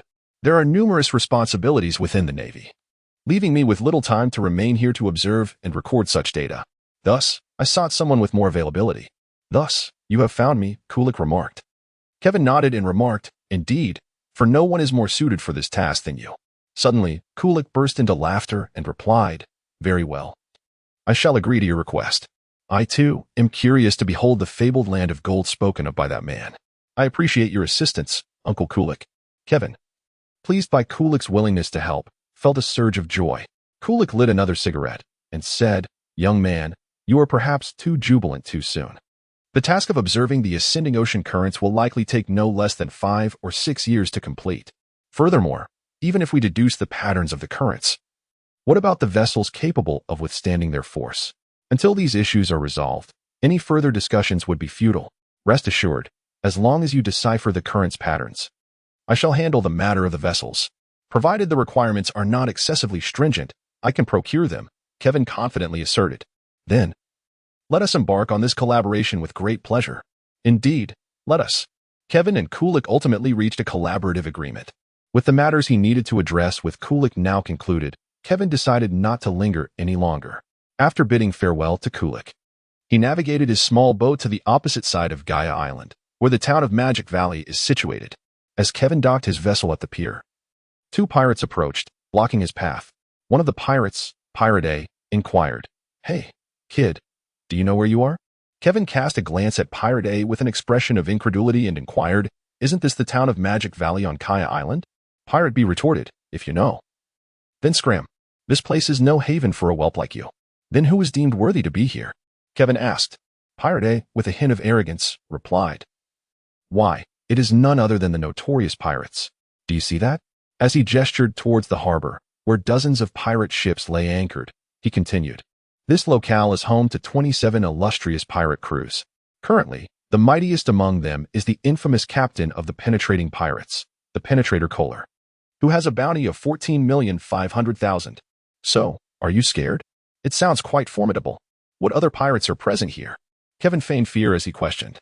Upon hearing Kevin's inquiry about the other pirates, it seemed these two brigands rarely had anyone to boast to. So they eagerly exchanged names of the remaining 26 pirate crews on the island. After listening, Kevin smiled, a radiant smile, because all 27 pirates on the island fell within the scope of his assessment targets. Suddenly, he had the prospect of 27 blind box delivery men, which was splendid indeed. Perhaps buoyed by this delightful revelation, Kevin chose not to eliminate the two pirates but instead rendered them unconscious and tossed them into a patch of grass. Observing the two figures obscured by weeds, Kevin remarked, "Thank you for the information, gentlemen. Now, do rest well here, lest you unwittingly lose your lives in Magic Valley Town." With that, he strode towards the heart of the town. Meanwhile, the other pirates at the dock appeared oblivious to the unfolding events, continuing with their own affairs. As Kevin entered Magic Valley Town, he suddenly felt a peculiar urge to rename it. It seemed more fitting to call it Bar Street. Indeed, the town featured but a single thoroughfare, flanked on either side by taverns, save for the towering clock tower situated at the center. Behind these taverns were only a few scattered wooden houses. Among these establishments, Kevin quickly located the tavern owned by the cunning fox Flossie, aptly named Brilliant Moments. It was not merely Kevin's keen eyesight, but rather the tavern's oversized sign, perfectly positioned directly across from the clock tower, that made it nearly impossible to miss. Kevin no longer tarried, for time was of the essence and the urgency of his task was palpable. Who could fathom the magnitude of the narrative shifts instigated by his butterfly effect? The sooner he acted, the more decisive his actions would be. Thus, he strode purposefully toward his moment of glory. As Kevin pushed open the doors of the tavern, the once boisterous establishment fell into an immediate hush. All eyes within the tavern turned toward him, and he quickly surveyed the crowd. This fleeting glance, however, brought him immense joy. All 27 of the blind box couriers were present in this very tavern. What is meant by traveling far and wide only to find what lies close at hand? What exemplifies the adage early arrival pales in comparison to fortuitous timing? This was it. Had these 27 pirates not congregated in one location, capturing them would have posed a considerable challenge, potentially allowing one or two to escape. Yet now, gathered together, Kevin was determined not to let a single one slip away. Kevin paid no heed to the surrounding pirates and strode purposefully towards the bar of the tavern. As he walked, he silently urged himself, strike swiftly, strike swiftly. I must eliminate a few pirates to alleviate the impending pressure. As if responding to Kevin's fervent thoughts, a voice rang out from behind him. Hey, which fool dares to disrupt my drinking pleasure? Go repent in hell. With that, a gunshot echoed through the air, and a bullet raced towards Kevin. Kevin did not evade. He allowed the bullet to strike the back of his head. Contrary to the pirate's expectations of a gory spectacle, upon being hit, Kevin transformed into a wooden door amidst a cloud of smoke. This wooden door bore an uncanny resemblance to the grand entrance of a magnificent hall. Ah, the individual who fired from behind. You must be the infamous Black Gun Res, with a bounty of 10 million berries, correct? Quite the cowardly act to shoot from behind. Your moniker is indeed well-deserved. However, might I request that you aim more accurately next time? What was the point of shooting at the tavern's door?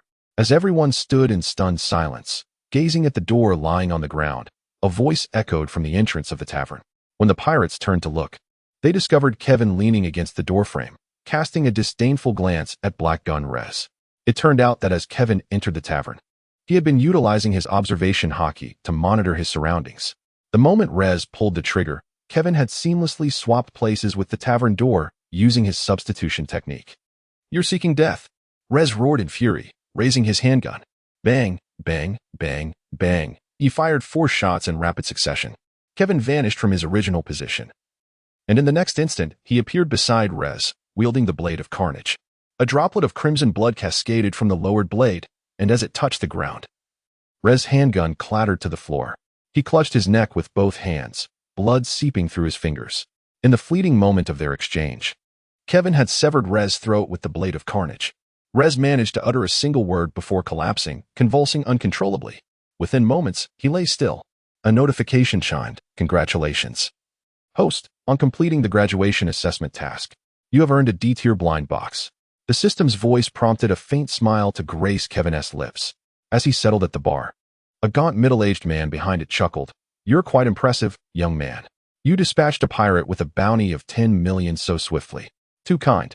It's not my prowess, but rather that fellow's weakness, Kevin replied humbly, smiling as he addressed the man. Despite the man's scruffy beard, glasses, and noticeable weight loss, Kevin recognized him immediately. This was none other than the cunning fox, Flosi, from years past. Indeed, I am Flosi, the proprietor of this tavern. What might you wish to drink? Young sir? Flosi inquired with a smile. Kevin, without a moment's hesitation, remarked, just a glass of juice will suffice. Flosi handed him a glass of juice, and then commented, You are quite an unusual fellow. Since I opened this bar, you are the first patron to request only juice and abstain from alcohol. Kevin downed the juice in one gulp and turned to Flosi, saying, Is that so? The juice is delightful, my good sir. Please, bring me another glass. Certainly, Flosi replied, turning to pour Kevin another glass of juice. After taking a sip, Kevin sighed resignedly, There's no choice. Soon I must engage in a fight. And too much alcohol would impair my performance. Is there a guest here with whom you harbor a grudge? If so, I kindly ask you to resolve it outside. This establishment is a modest venture and cannot withstand such turbulence. Moreover, this shop is under the protection of the newly appointed warlord of the Seven Seas, Don Quixote da Flamingo. To act violently here would be a slight to him. Additionally, high-ranking officials from Da Flamingo's crew will soon arrive in Magic Valley Town to collect protection fees. It would be prudent to avoid trouble. Though Flosi spoke with a smile, the undertone of his words conveyed a palpable threat. Ding. The host has triggered the side quest Eliminate Da Flamingo's influence. Capture or kill the high-ranking officer Rauji of the Don Quixote family to receive a C-grade blind box. Ding. The host has triggered the side quest Eliminate Da Flamingo's influence. Capture or kill the high-ranking officer Mahabais of the Don Quixote family to receive a C-grade blind box. Initially resolved to take action after finishing his juice, Kevin, upon hearing the system's notification, decided to bide his time and await the arrival of Da Flamingo's capable subordinates. Both Rauji and Mahabais were among Da Flamingo's earliest subordinates, their loyalty unquestionable. They belonged to the fighting force under Diamante, and while Kevin was uncertain of their exact capabilities, he surmised they were likely on par with his current self. Thus, he resolved to conserve his strength for the moment, planning to confront these two first. With time to spare, Kevin began to recall the information he had memorized about the major factions at sea before his departure, quickly retrieving data on Rauji and Mahabais. Rauji, 58 years of age, was an officer in the Don Quixote family established by Da Flamingo, part of the fighting force under Diamante, skilled in unarmed combat, favoring unique physical techniques. His weakness, presbyopia, requiring him to wear reading glasses during combat. Mahabais, now 40, was also an officer within the Don Quixote family, affiliated with Diamante's fighting force, with a bounty of 11 million berries, possessing the powers of the Paramecia-type ton-press fruit, able to manipulate his weight for attacks. His weakness, average physical skills, as increasing his weight could inadvertently cause self-harm due to the resultant impact. They don't seem particularly strong, Kevin mused quietly to himself. As Kevin finished his fifth glass of juice, a man reeking of alcohol rushed in, exclaiming loudly to Flosi, Don Quixote da Flamingo has sent Rauji and Mahabais to collect the protection fee. You must prepare. They will be here shortly. Flosi retrieved 2 bulging bags from beneath the bar and, shaking them before the man, declared, This month's 2 million berries are all here. In any other establishment, the tavern owner would have been foolish to flaunt such a sum, as it would have been swiftly seized by pirates. However, in Magic Valley Town, no one dared such audacity, for this money was destined for the illustrious Don Quixote da Flamingo. Unless they wished to court death, they would never lay a finger on it. Moments later, the remaining half of the tavern's door was pushed open, revealing 2 figures.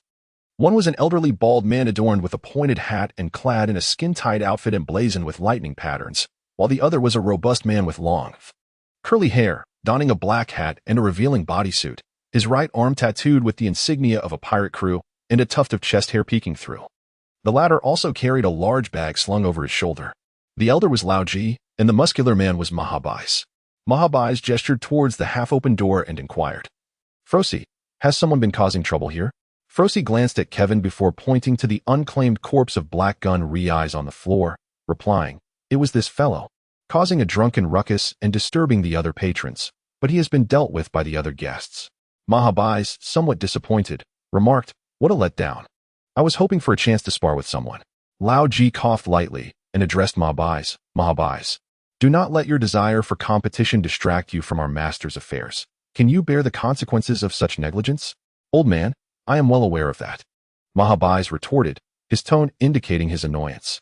Lao Ji dismissed him and approached the bar, asking Frosi, have you prepared this month's protection fee? Indeed, it is all ready.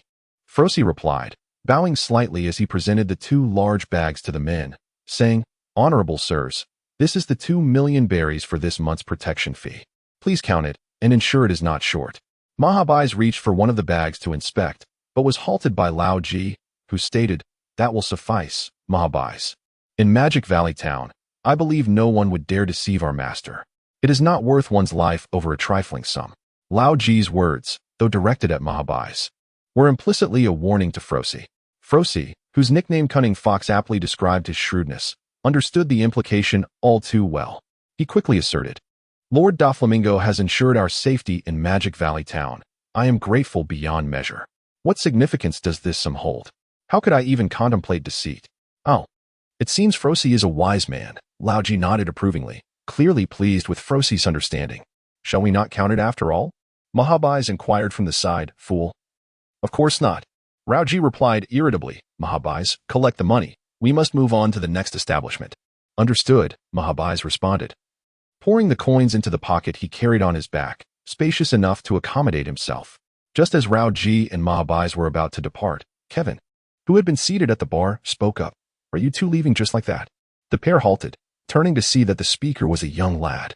Lao Ji then addressed Mahabais, saying, Mahabais, you proceed to the next place. I shall have a word with this young man. Mahabais let out a sound of acknowledgement and left with the pouch. Kevin did not impede Mahabais' exit, but instead fixed his gaze upon Lao Ji. Lao Ji scrutinized Kevin for a moment longer before saying, Young man, could you kindly repeat what you just said? My old ears and eyes are failing. I did not quite catch your words. Deaf and blind? Kevin thought to himself, incredulous that Lao Ji could utter such a thing. 2 years ago, when you were pursuing Carlson, you didn't seem to be deaf or blind. Soon, when you encroach upon Dryrothas, you are not deaf or blind then either. And now you speak to me of such things? I would be a fool to believe you. Nonetheless, Kevin replied, since you are deaf and blind, perhaps it would be prudent not to wander about. Should you accidentally succumb to senile dementia, your young master would have to scour the world for you. However, considering your advanced age, I shall reiterate my previous statement. Did you truly intend to leave just like that? Oh, I see. May I interpret this as a provocation towards our family, the Don Quixote? Lao Ji fixed Kevin with a piercing gaze. Indeed, Kevin smiled. It seems you are not yet so senile as to miss the fact that I am indeed provoking you. It appears a lesson in the inviolable majesty of the Don Quixote family is in order for you, young man, Lao Ji asserted. Kevin spoke with an expression of disdain, remarking, the grandeur of the Don Quixote family? Pray tell, is this some sort of jest? It is indeed the most ludicrous joke I have ever heard. A man cast out by his own kin dares to invoke the family name to rally a motley crew of miscreants. Alas, if only Doflamingo were present, I would truly inquire whether he possesses any semblance of self-respect. Who exactly are you? Lao Ji asked in astonishment. From Kevin's words, it was apparent that he seemed privy to certain secrets regarding Doflamingo, information reserved for those within their inner circle. How could this youth be aware of such matters? Old man, do not regard me with such suspicion. After all, I have some connections with Doflamingo, Kevin replied. Lao Ji refrained from uttering the words celestial dragon, for that was Doflamingo's greatest secret. If the individual before him were indeed a celestial dragon, it would elucidate why he could so brazenly label Doflamingo as shameless for establishing the Don Quixote family. The person before him must be a member of the Don Quixote family, one of the 20 royal families of the celestial dragons. Kevin discerned that Lao Ji had likely guessed his identity. He chose to remain silent, merely nodding in acknowledgement of Lao Ji. This tacit acceptance left Lao Ji momentarily at a loss. Initially, he had intended to teach this impudent young man a lesson. Yet the latter's identity now rendered him hesitant to act rashly. He feared that any aggression on his part might jeopardize Doflamingo's plans. Young man, what do you intend to do? Lao Ji inquired in a grave tone. What do I intend to do? I have a score to settle with Doflamingo, but at this moment, I am not his equal. Therefore, I shall first collect some interest from his underlings, Kevin declared as he drained his glass of juice and rose to his feet. Ha ha, Lao Ji chuckled awkwardly. Young man, while your identity may indeed be exceptional, you have insulted the heir of my family, which is a grave offense. Should you be willing to apologize, I can choose to overlook this transgression. However, should you persist in your obstinacy, know that despite my advanced years, my skills remain formidable. As Kevin engaged in his warm-up exercises, he remarked, "Are we to resort to violence? Young man, it seems you are resolute in your decision. In that case, allow me to introduce you to my esteemed technique. The D-wing fist. This martial art grows more formidable with age. The more it inflicts pain, the heavier the strikes become, embodying a philosophy of becoming stronger with time. You still have the opportunity to reconsider." Lao Ji continued to implore Kevin to acknowledge his error. He was at a loss, unaware of Kevin's true identity. If he were a distant relative or a servant of the Don Quixote family, a confrontation would be inconsequential, as the family's young master would surely shield him. However, if this young man were a scion of the esteemed Don Quixote lineage, the situation would be dire. At that moment, having completed his warm-up, Kevin addressed Lao Ji, saying, "Elder, I comprehend your intentions. Nevertheless, my enmity with Don Quixote da Flamingo is irreconcilable. Thus, let us settle this matter through our skills." "Very well then, young man. Prepare to experience the D-wing fist, lumbar pain style, gaze of the eye," Lao Ji proclaimed, leaning forward, bending at the waist, and positioning his hands to form the letter G, his entire body trembling in anticipation of the assault. Yet, before Lao Ji could finish naming his technique, Kevin executed a swift maneuver from the Marine 6 styles, evading to Lao Ji's rear. Enveloping his leg with armament hockey, he delivered a powerful kick to Lao Ji's posterior. Lao Ji felt a sharp pain at the base of his spine, and like an arrow released from its bow, he was propelled forward, crashing through the wall and into the adjacent tavern. Inside the tavern, Mahabais had just pocketed his earnings when he was abruptly knocked over by the crashing Lao Ji. "What are you doing, Lao Ji? You nearly killed me," Mahabais exclaimed, rising from the ground with indignation. "That young man ambushed me. I must teach him a lesson." Lao Ji retorted, getting to his feet and gingerly making his way back through the breach he had created. Mahabais followed closely behind, returning to the Glorious Moment Tavern. Upon his return, Lao Ji pointed an accusatory finger at Kevin, seething with anger. "Young man, you lack martial ethics to have ambushed an elder." Kevin, upon hearing Lao Ji's words, nearly laughed out loud. He was genuinely curious whether Lao Ji had also traversed time, as he seemed to be aware of the humorous quip regarding the young practitioner of Hunyuan Shingi Taijiquan, Master Ma Baohua, who was criticized for his lack of martial ethics. "Old man, during a life-and-death struggle, the only objective is to vanquish the adversary. Poisoning, ambushes, what tactics are off-limits?" Kevin remarked with a smile. "Youngster, if that's your stance, I shall not hold back." With that, Lao Ji surged toward Kevin with astonishing speed, fists poised to strike at Kevin's throat. Kevin swiftly evaded, but just as he dodged Lao Ji's attack, he was unceremoniously collided with by Mahabais, who had followed closely behind, sending him hurtling out of the tavern. Kevin ultimately halted his advance upon colliding with the clock tower. After this brief exchange, he discerned that the abilities of his adversaries were only marginally inferior to his own. In a one-on-one confrontation, he felt confident in his ability to overcome both individuals, yet in a two-on-one scenario, he recognized his inevitable defeat. Shadow Clone Technique. Kevin directly conjured a shadow clone. As soon as the clone emerged, it teased Kevin, saying, "Oh, the original has really inflated its ego this time, hasn't it? Encountering trouble. Are we?" Kevin cast a glance at his doppelganger, irritation evident in his tone as he remarked, "We are two sides of the same coin. If I am humiliated, does that enhance your reputation? Enough with the idle chatter. We shall each take one. I shall claim Mahabais, while you contend with Lao Ji." The doppelganger, resigned, retorted, "So you have decided to let me handle the weak and infirm, have you?" Despite his words, he lunged at Lao Ji, observing the doppelganger in motion. Kevin also advanced towards Mahabais. Both Mahabais and Lao Ji were momentarily taken aback by the sudden appearance of two Kevins. However, they quickly regained their composure, realizing that the youth before them might be a user of a devil fruit ability, and each resolved to confront one of the Kevins. The collision between Mahabais and Kevin's original form resulted in both being forced back several paces. With a grin, Mahabais pointed at the doppelganger engaged in combat with Lao Ji and inquired, "Your strength is quite impressive. Are you a devil fruit user? Is that your power?" Kevin chuckled and said, "Defeat me, and I shall reveal the secret to you." How intriguing, how utterly fascinating. As he spoke, the enormous figure of Mahabais astonishingly levitated into the air. "Behold my technique, the 10-ton bash." Barely had the words escaped his lips when Mahabais's colossal form streaked downward like a meteor, accompanied by a deafening roar, hurtling towards Kevin. As a wielder of the ton-pressure fruit, Mahabai's assaults typically involved ascending into the skies, adjusting his weight, and then plummeting down to inflict damage upon his adversary. Kevin would certainly not stand idly by and allow the attack to strike him. He leapt backward, deftly evading Mahabai's assault. With a resounding crash, Mahabai's massive form slammed into the ground, causing the very earth to tremble and leaving a substantial crater in its wake. Rising from the impact, Mahabai's cried out, "It hurts. Oh, it hurts." Despite his formidable physical prowess, Mahabai's had yet to attain an invulnerable state if he missed his target and instead struck the ground. The resultant force could injure him. Kevin seemed to have discerned this flaw, yet he sought further confirmation of his hypothesis. With a playful smile, he beckoned Mahabai's with a finger, tauntingly saying, "Come over here." Enraged by Kevin's provocation, Mahabai's levitated once more. Boom, boom, Tinton Mahabai's. He bellowed, crashing down toward Kevin again, only to be thwarted once more. Observing Mahabai's clutching his abdomen and repeatedly exclaiming in pain, Kevin felt assured that his assumptions were indeed correct. "You see, employing the same tactic against me a second time is futile," he declared with an air of arrogance.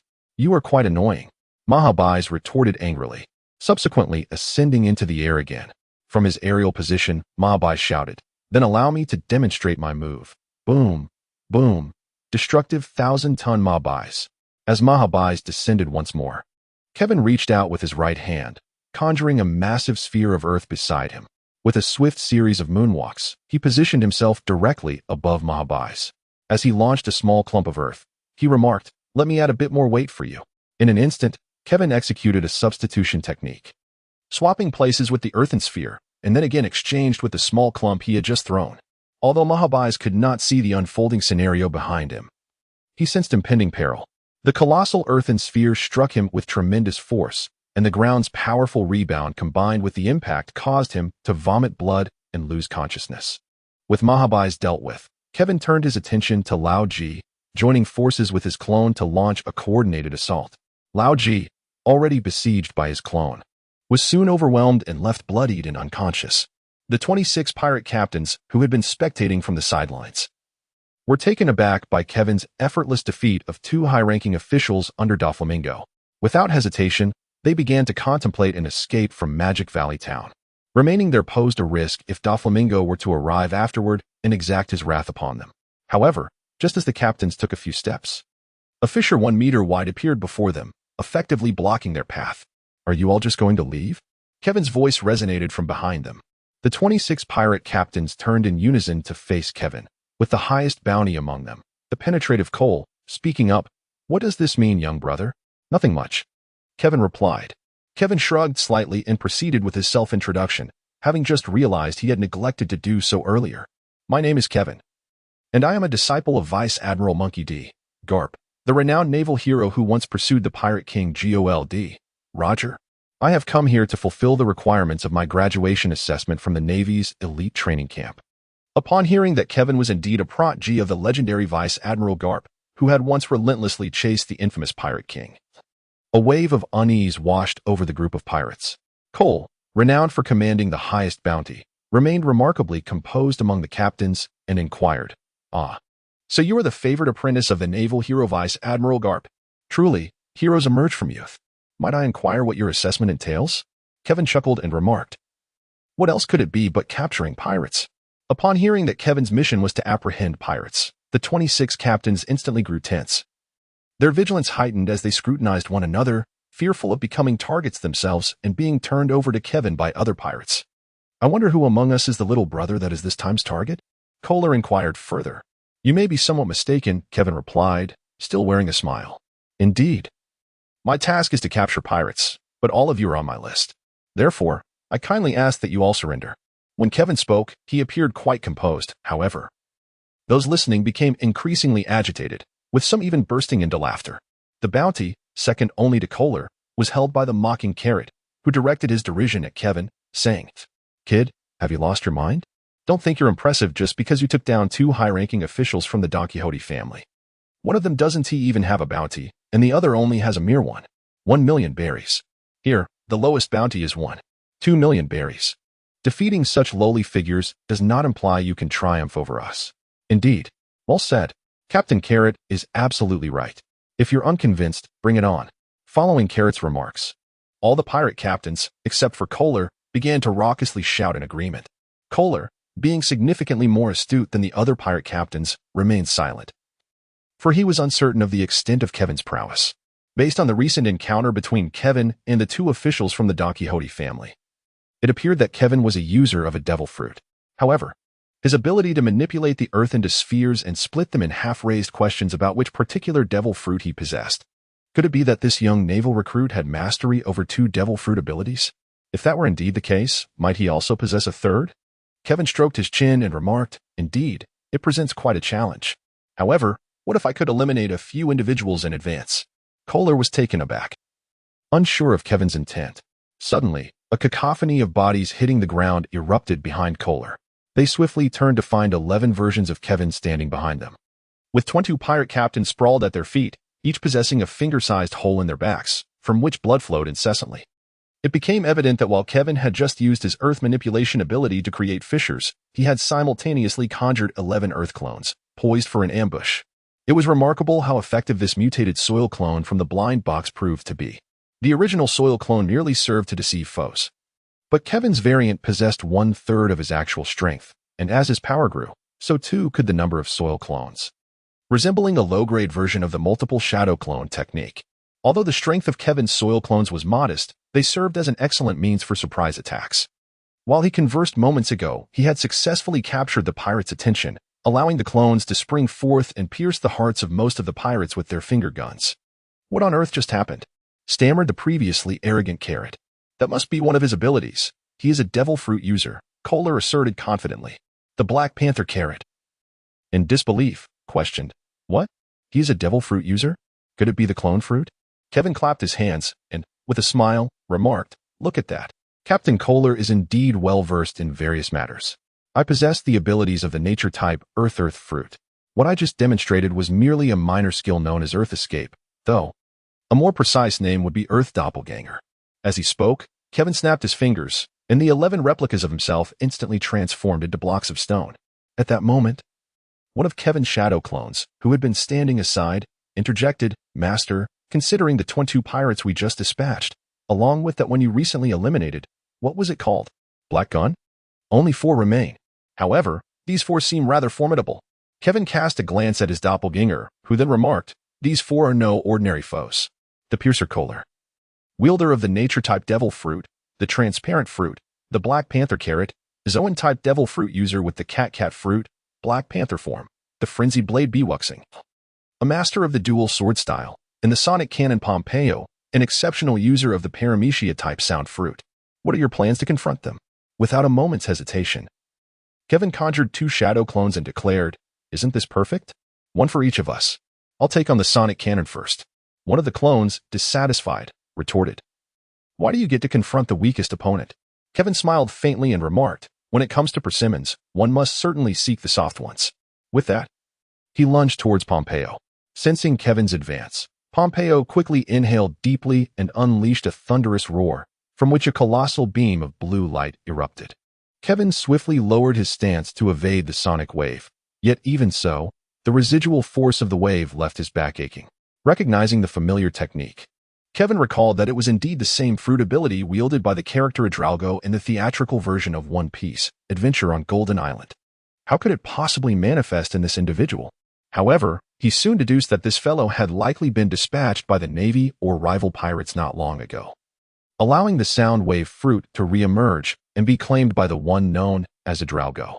Kevin swiftly recalled the scenes from the anime, smiling as he addressed Pompeo. "You know, your weakness is exceedingly apparent." Pompeo, with a dismissive tone, retorted, "Anyone can talk big. If you have the ability, defeat me." With that, he began to inhale, preparing to unleash another sonic cannon attack on Kevin. "I have already mentioned that I do not wish to encounter the same technique twice. Why have you failed to remember?" Kevin exclaimed as he charged towards Pompeo. Just as the blue sonic beam was about to erupt from Pompeo's mouth, Kevin reached him. Arm color whoosher technique, hook fist, rising dragon. Kevin delivered a powerful uppercut that struck Pompeo squarely on the chin, sending him flying. The Soundwave Cannon, which was primed and ready, detonated in his mouth with a thunderous explosion, resulting in a gruesome spectacle of blood mist enveloping the air. Kevin was momentarily taken aback by the horrifying scene. Goodness, this fellow met a most tragic end, he remarked, contemplating that perhaps among all the pirates, only this one had been obliterated so completely by his own abilities. Ding. Congratulations, host, for completing the graduation assessment task, earning 6,200 points and 1 D-grade mystery box. Please continue your efforts. Excellent. Another box acquired. Who shall be the next target? Kevin surveyed the battlefield. Black Panther Carrot was thoroughly suppressed by his clone using the Marine 6 styles, and victory for the clone seemed imminent. The duel between the Frenzied Blade Bewuxing and Kevin's clone was fiercely contested, with neither side gaining the upper hand. However, the clone engaged with the penetrator Kohler fared poorly, bearing numerous wounds inflicted by Kohler's dagger. Thus, let us first deal with Kohler. Kevin swiftly approached Kohler, subsequently dispelling the clone. In an instant, the memories of the clone surged back into Kevin's mind. The unfortunate fate of the clone stemmed entirely from the peculiar abilities of Kohler's transparent fruit. Every attack from the clone simply passed through Kohler's form, failing to inflict any harm. Conversely, Kohler's counterattacks consistently left wounds of varying severity upon the clone. Observing the disappearance of the Kevin he had just engaged in combat with, Kohler remarked, "That must have been a type of your clone, right? You're quite astute to have noticed that." As Kevin pondered how to defeat Kohler, he replied, "Indeed, while you were battling with Doflamingo's subordinates, you didn't employ those abilities of yours, such as summoning those earthen spheres or transforming your limbs into black. You didn't use those against me." Kohler responded. "Sharp eyes you have," Kevin praised.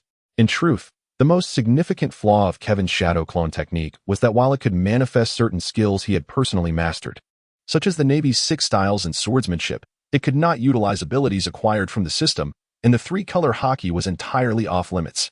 Kohler's ability to discern this in such a brief encounter spoke volumes of his keen observation and meticulous nature. "You know, it's a pity for someone like you to be a pirate," Kevin remarked. "If you were not a pirate, I would certainly want to recruit you as an advisor." Kohler, with a gentle smile, replied, "To receive such praise from the esteemed apprentice of Marine Hero Vice Admiral Garp is indeed an honor. But my dream is to sail freely across the seas like Pirate King Roger, so I must disappoint you." "Freely sailing the seas? Then why do you slaughter innocents?"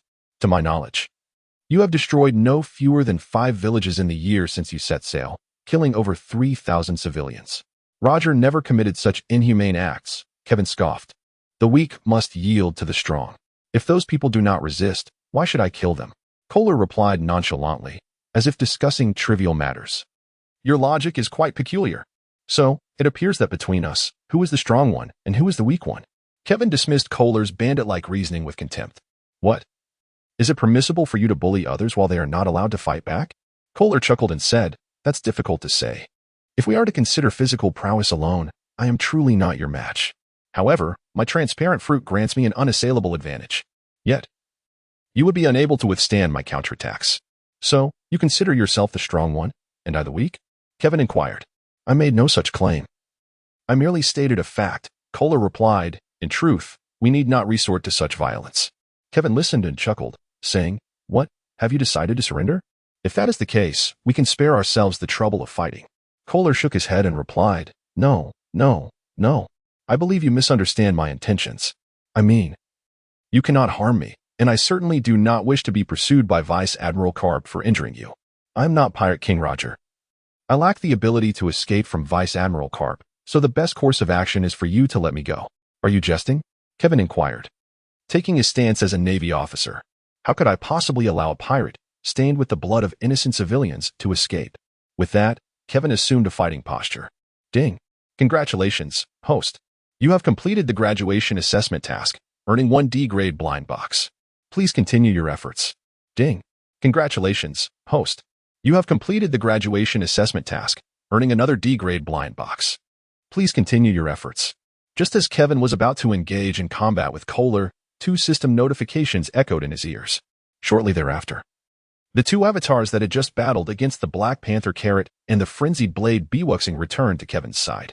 "Master, we have taken care of that knife wielder," the avatars proclaimed eagerly. "Thank you. Now, please deal with those who are still breathing. After all, those ruffians have blood on their hands." Kevin instructed the 2 avatars. Upon hearing this, the avatars fell silent and immediately departed. Moments later, system notifications once again filled Kevin's ears. Ding. Congratulations, host. You have completed the graduation assessment task, earning 1 D-grade blind box. Please continue your efforts. Ding. Congratulations, host. You have completed the graduation assessment task, earning another D-grade blind box. Please continue your efforts. Ding. Congratulations, host. Ding. Congratulations, host. You have completed the graduation assessment task, earning yet another D-grade blind box. Please continue your efforts. In such a short span, 25 blind boxes had been acquired. It was truly effortless. After the avatars returned once more, Kevin dispelled the shadow clones and turned to Kohler, stating, "All right, now let us have a proper contest. A battle to the death, shall we?" Kohler realized that Kevin had no intention of letting him off the hook. Thus, he resolved to face the consequences of offending Vice Admiral Garp, as it was better than dying at this moment. With that thought in mind, Kohler declared, "Then I shall not hold back." Raging Gale, 3 swallows strike. Kevin unleashed a trio of wind blades with a swift kick, sending them hurtling toward Kohler. In response, Kohler activated his transparent fruit ability, allowing the blades to pass harmlessly through his body. Realizing that ranged attacks were ineffective, Kevin charged forward, unleashing a flurry of finger jabs. Unfortunately, his fingers merely passed through Kohler, inflicting no damage. Kohler remained steadfast, allowing Kevin's assaults to rain upon him, while calmly stating, "Your attacks hold no merit against me. With the power of the transparent fruit, I am invulnerable. Let us negotiate. Kindly allow me to depart." After numerous fruitless attempts to penetrate Kohler's defenses, Kevin withdrew, retreating swiftly while asserting, "In your dreams. For the sake of the innocent lives lost at your hands, I shall never grant you freedom." As Kevin retreated, Kohler lunged at him, a dagger aimed directly at his heart. Kevin swiftly coated his chest with armament hockey, the dagger clashing against him with a resounding metallic clang. Seizing the moment, he retaliated with a powerful punch aimed at Kohler's torso. Although Kohler immediately employed his fruit's ability, Kevin nonetheless made contact with his clothing, startling Kohler into a hasty retreat. It became clear to Kevin that he had discovered a method to defeat Kohler. While the transparent fruit allowed Kohler to render attacks ineffective by letting them pass through him, any attempt to counterattack required him to cease using his fruit's power. If Kevin could strike during that fleeting moment, he could indeed harm Kohler. However, he faced a dilemma. The opportunity to attack was singular. If he failed to inflict substantial damage, Kohler would simply resume his fruit's ability, leaving Kevin with no recourse. In his moment of frustration, Kevin recalled the pair of sea prism stone handcuffs in his system space. If he could restrain Kohler with them, the latter would be rendered incapable of utilizing his fruit S powers. With this strategy in mind, Kevin advanced once more to confront Kohler. "I have already informed you that such attacks are futile," Kohler remarked, biding his time for an opportunity to strike back at Kevin.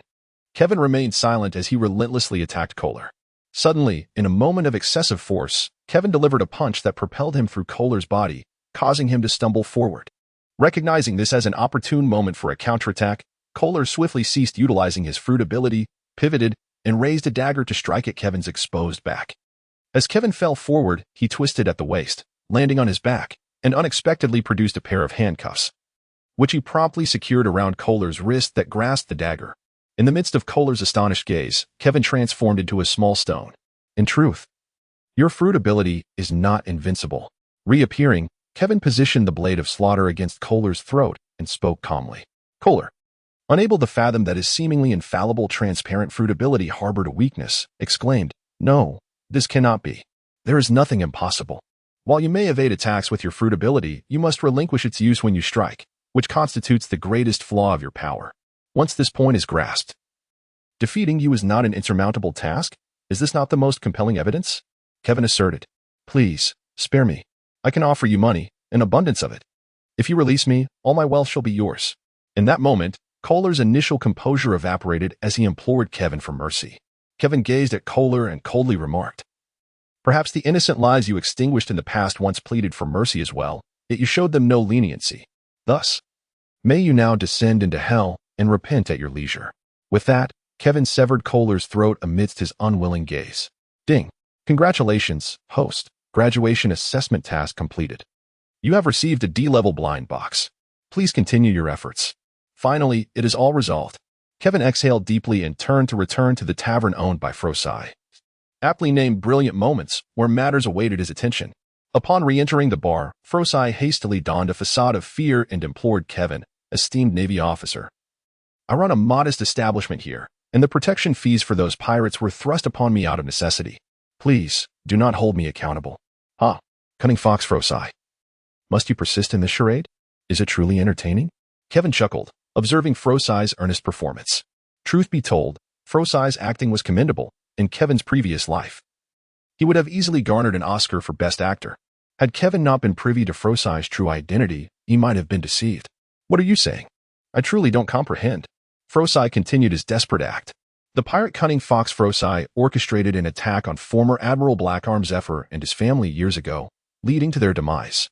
You are the sole survivor among those who conspired, and subsequently, you fled to Magic Valley Town, adopting the alias Frosai while managing this tavern. Brilliant moments. Am I correct? Kevin stated. Frosai removed his glasses and sighed. Alas, I never imagined my concealment would eventually be unveiled. I am curious, how did you discover my whereabouts?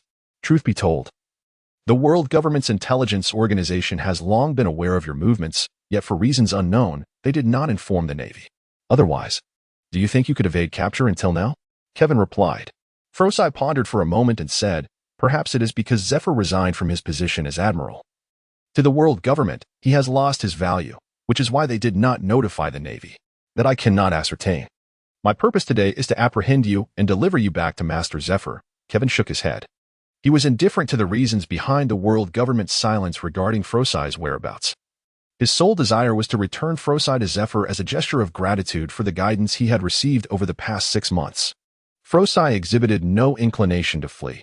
Instead, he seated himself at the bar and poured himself a drink, then remarked, Navy lad. Do you know why we plotted against Zephyr all those years ago? I am eager to learn, Kevin replied. Many within the Navy remained perplexed as to why the pirates dared to confront Zephyr, known for his principle of not killing admirals. Kevin, too, finds himself intrigued by this enigma. In truth, our intention was to eliminate Zephyr, not his family. Frosai drained his cup in one gulp and continued, stating that Zephyr has always believed that by capturing pirates and sending them to the underwater prison of Impelled Down instead of executing them, he could guide them towards redemption. However, has he ever considered how many pirates emerge alive from that dreadful prison? Even those who wish to reform find little hope in a place where they may remain until death.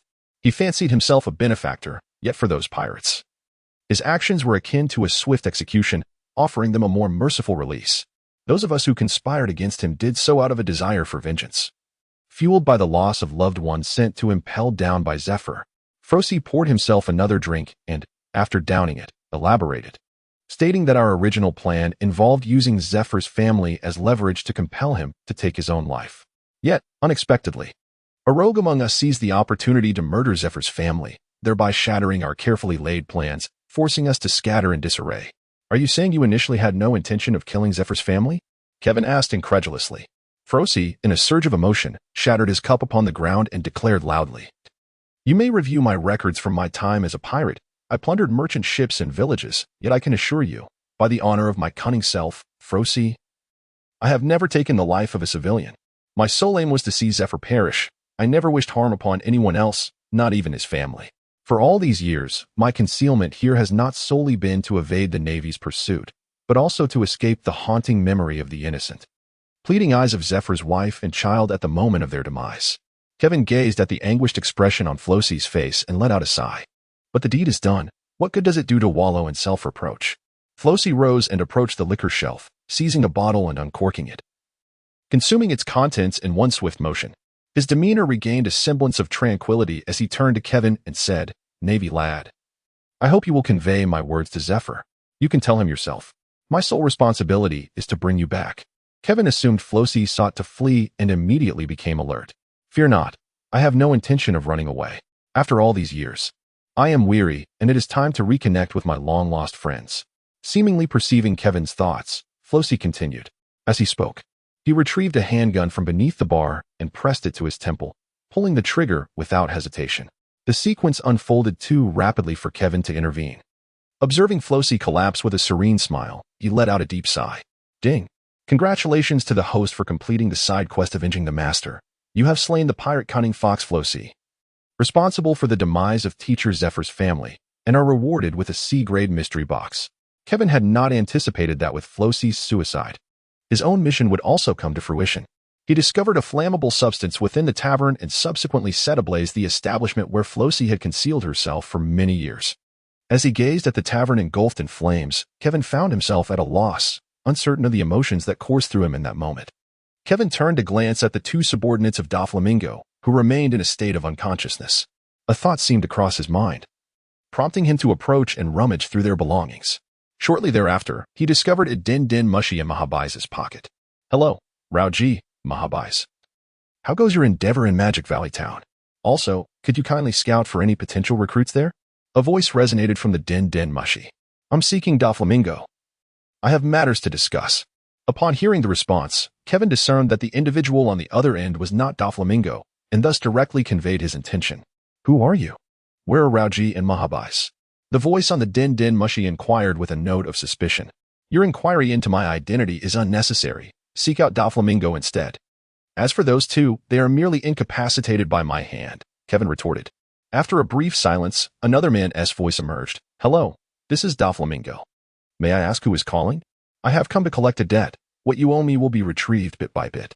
For now, I shall spare your two subordinates, but next time, I shall not hesitate to end their lives. Don Quixote Doflamingo. As for my identity, I trust you can ascertain it." With that, Kevin terminated the call. Ding. Congratulations, host, on completing the side mission Eradicate Doflamingo's Influence. You have successfully captured and released the high-ranking officer of the Don Quixote family, Mahabais, and earned a C-grade blind box. Ding. Congratulations, host, on completing the side mission Eradicate Doflamingo's Influence. You have successfully captured and released the high-ranking officer of the Don Quixote family, Raoji, and earned a C-grade blind box. Kevin had just hung up the phone when the system's voice resonated once more. It seemed that the system had determined that Kevin had indeed apprehended two individuals. Kevin cast one last glance at the remnants of the tavern, now reduced to mere ashes, before turning his back and departing without hesitation. Upon reaching the dock, he swiftly seized two pirate lackeys, compelling them to navigate a seemingly superior pirate ship to ferry him away from the town of Magic Valley. During the return journey, Kevin summoned Jarvis once more. "Jarvis, how many blind boxes do I have left unopened?" "Master, you currently possess 27 D-grade blind boxes and 3 C-grade blind boxes. Would you like to open them now, Master?" Kevin pondered for a moment and said, "Let us open 10 D-level blind boxes. A tenfold draw to test our luck." "Certainly, Master," Jarvis replied. Ding. Congratulations, host. You have received a D-level blind box reward, Instant Step, a skill from the world of death, one of the fundamental abilities of a Shinigami, allowing for rapid, instantaneous movement, enabling one to traverse to the side of an opponent or to a more distant location at an imperceptible speed. Ding. Congratulations, host. You have received a D-level blind box reward, a stack of explosive talismans, 20 pieces, originating from the world of Naruto, also known as blast talismans. A type of charm that, once detonated, generates a tremendous explosion. Ding. Congratulations, host. You have received a D-level blind box reward, the formula for a life potion, which can be crafted according to the recipe and will restore health. The potion's grade is random. Ding. Congratulations, host. You have received a D-level blind box reward, an upgrade card, which can elevate a chosen skill by 1 level. The skill to be upgraded must be system-generated. Ding. Congratulations, host. You have received another upgrade card, which can elevate a chosen skill by 1 level. The skill to be upgraded must be system-generated. Ding. Congratulations, host. You have received a D-level blind box reward, the 9 Yang Divine Skill Manual, from the world of Jean Yang's novels, an exceedingly rare internal martial arts practice method, divided into 4 layers. Achieving the 4th layer grants boundless internal energy. Ding. Congratulations, host. You have received a D-level blind box reward, a fragment of the Dugu 9 Swords Manual, from the world of Jean Yang's novels, designed to counter all forms of sword techniques. Ding. Congratulations, host. You have received yet another upgrade card, which can elevate a chosen skill by 1 level. The skill to be upgraded must be system-generated. Ding. Congratulations, host. You have received a D-level blind box reward, the Sky Dance Technique Manual, a secret technique from the Crane Immortal lineage that allows one to fly in the air. Ding. Congratulations, host. You have received yet another upgrade card, which can elevate a chosen skill by 1 level. The skill to be upgraded must be system-generated. Upon witnessing the bountiful rewards from the blind boxes, Kevin nearly exclaimed in disbelief. Is the system being this generous this time? The upgrade card, life potion formula, and explosive talisman aside, the skills of instant step, sky dance technique, blade shattering style, and 9 Yang divine art are undoubtedly what Kevin yearns for. Instant step is one of the 4 fundamental skills of the Grim Reaper, allowing for rapid movement while simultaneously enabling attack and defense. Its speed surpasses that of the Marine 6 style Sora. The sky dance technique, a skill from the Dragon Ball universe, is essential for aerial combat in the later stages, granting the user the ability to maneuver freely in the air. With this skill, Kevin can forego the moonwalk from the Marine 6 styles. The blade shattering style from the Duga 9 swords is renowned, and given that the pirate world predominantly utilizes swords, it seems the system rewards the style precisely for that reason. The specifics will reveal themselves through Kevin's future training. The 9 Yang divine art is undoubtedly what Kevin has longed to acquire. Mastering this art offers manifold benefits. It facilitates the transformation of muscles and marrow, generates ethereal violet chi, accelerates internal energy regeneration to an astonishing degree, allowing for immense power in even ordinary strikes, provides unmatched defense, automatically shielding the body and rebounding external attacks, achieving an indestructible physique, significantly enhances the practitioner's speed, serves as a divine healing scripture, preventing all ailments and resisting all poisons. When the pure yang heat is unleashed, it can incinerate a person to ashes, specifically countering all cold and toxic internal energies. This is truly an existence akin to a game-breaking bug. Jarvis, why are we directly receiving skills this time instead of manuals? This situation has not occurred before, Kevin inquired. It is as such, Master. If you possess a manual, the skills learned, such as Shadow Clone, can be utilized. However, if the skills are given directly, only you may employ them, and Shadow Clone cannot be used, Jarvis responded. Can I use Shadow Clone to practice the manual? And will the experience gained by the clone count towards me? Kevin asked. Indeed, Master. However, only one Shadow Clone may practice a single manual skill at a time. Your main body is not subject to this limitation, meaning that the manual skill may be practiced by both your main body and one Shadow Clone simultaneously. And the training value will be the sum of both, Jarvis explained in detail to Kevin. Kevin nodded and remarked, I see.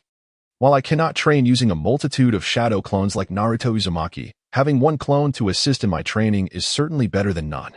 Jarvis, please open the remaining D-grade mystery boxes for me. Certainly, Master. Ding. Congratulations, host. You have received a D-grade mystery box reward, an upgrade card, which allows you to elevate a selected skill by 1 level. The upgraded skill must be produced by the system. Ding. Congratulations, host. You have received a D-grade mystery box reward, a deprivation card, which can strip a selected character of 1 random ability. Ding. Congratulations, host. You have received another D-grade mystery box reward, an upgrade card, which allows you to elevate a selected skill by 1 level. The upgraded skill must be produced by the system. Ding. Congratulations, host. You have received a D-grade mystery box reward, a fully automatic alchemy furnace. Simply place the ingredients from the recipe into the furnace, and it will automatically concoct the elixir. Ding. Congratulations, host. You have received a D-grade mystery box reward, 500 million berries, the currency of the pirate world. Ding. Congratulations, host. You have received a D-grade mystery box reward, 1 billion berries, the currency of the pirate world. Ding. Congratulations, host. You have received yet another D-grade mystery box reward, an upgrade card, which allows you to elevate a selected skill by 1 level. The upgraded skill must be produced by the system. Ding. Congratulations, host. You have received a D-grade mystery box reward, the Indestructible Divine Skill Manual, comprising 10 levels. When utilized, the user's body turns golden, granting immense strength, immunity to cold and heat, fearlessness of water and fire, invulnerability to blades and bullets, and resistance to all poisons. It seemed that Kevin's streak of good fortune had run dry.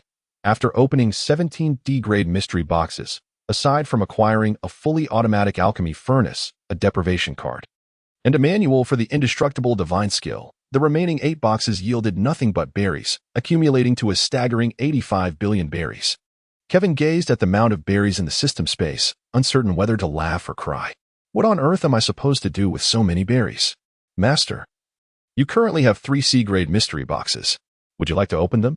Jarvis inquired at that moment. Open them. I refuse to believe that the C-grade boxes will only yield more berries. Kevin thought for a moment, gritted his teeth. and resolved to continue opening the remaining 3 C-grade mystery boxes. Please hold on, Master. I will open the C-grade mystery boxes for you shortly. Ding. Congratulations, host. You have received a C-grade mystery box reward, a complete set of the bronze cloth of Andromeda, a marvelous armor from the world of Saint Seiya. When worn, it automatically grants the wearer the skills of its previous user, enhancing all attributes significantly. Ding. Congratulations, host. You have received a C-grade mystery box reward, a resurrection pill, which can revive someone who has been dead for no more than 24 hours, provided that the body remains intact. Ding. Congratulations, host.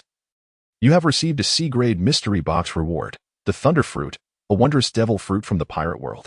Upon consumption, it bestows the power of lightning. This fruit has been modified by the system and carries no side effects, making it safe for consumption. It seems that Kevin has recently accumulated a considerable amount of good fortune. This time, he was not afflicted by misfortune. He acquired a complete set of Saint Armor, a resurrection pill, along with a devil fruit. The Andromeda Saint Armor appears to be of little use to him, as its associated abilities necessitate the use of chains, a skill he seemingly lacks. In the pirate world, Kevin knows of no one who employs chains, though there are 2 who wield whips, Suddy from Impel Down and Khalifa, a future member of CP9. Surely, there must be some commonality between chains and whips? Perhaps he could recruit one of them to his side? Suddy can be dismissed. But Khalifa seems promising. The thought of Khalifa as the Andromeda Saint Warrior is indeed thrilling. As for the resurrection pill, its nature is well known. It is best to keep it for now, as it may prove useful for saving lives in the future. The reason he does not intend to use it himself is rather straightforward. Have you ever witnessed a deceased individual rising to consume medicine? Lastly, the Thunder Fruit is a remarkable treasure. This devil fruit is reputed to be the most formidable among the natural type, though such claims may be somewhat exaggerated. It certainly ranks within the top 3. It grants the consumer a physique akin to lightning, rendering physical attacks ineffective against them. They can unleash high-voltage currents for offensive maneuvers and move at lightning speed. Additionally, it enhances the range of observation hockey through electrical waves. With its terrifying destructive potential and the ability to heal through electrical therapy, one might say it is an almost perfect fruit. Moreover, the system has eliminated its side effects. Typically, the drawbacks of a devil fruit include an aversion to seawater and sea stone, but with those removed, it possesses no weaknesses aside from the armament hockey and Luffy's rubber fruit. Kevin let out a sigh of relief. It seemed that this round had proven to be quite rewarding. Without a moment's hesitation, he mastered the techniques of the Nine Suns Divine Art, the Blade Breaker style, the Sky Dance technique, and the Indestructible Body method. He utilized 10 upgrade cards, allocating 4 to the Nine Suns Divine Art, thereby maxing out its level, while the remaining 6 were dedicated to the Indestructible Body method, elevating it to level 6. Without a second thought, Kevin retrieved the Thunder Fruit from the system space and consumed it. Habitually, he summoned his character attribute interface. Hostname, Tang Chica de Kevin S. Current alias, Tang Kevin Race. Human bloodline, Bloodline of the Earth Purity. 22. Talent, Law of Earth Special Ability, Magnetic Field Control, Alpha Level. Thunder Fruit Power Value, 6,600 Skills, Conqueror's Hockey, Armament Hockey, Master Level, Observation Hockey, Master Level, Body Refinement Technique, Second Layer, Nine Suns Divine Art, Indestructible Body Method. Marine 6 Styles, Shuanpa, Basic Witch Clan Combat Techniques, Shadow Clone Technique, Substitute Technique, Earth Escape and Substitute, Transformation Technique, Sky Dance Technique.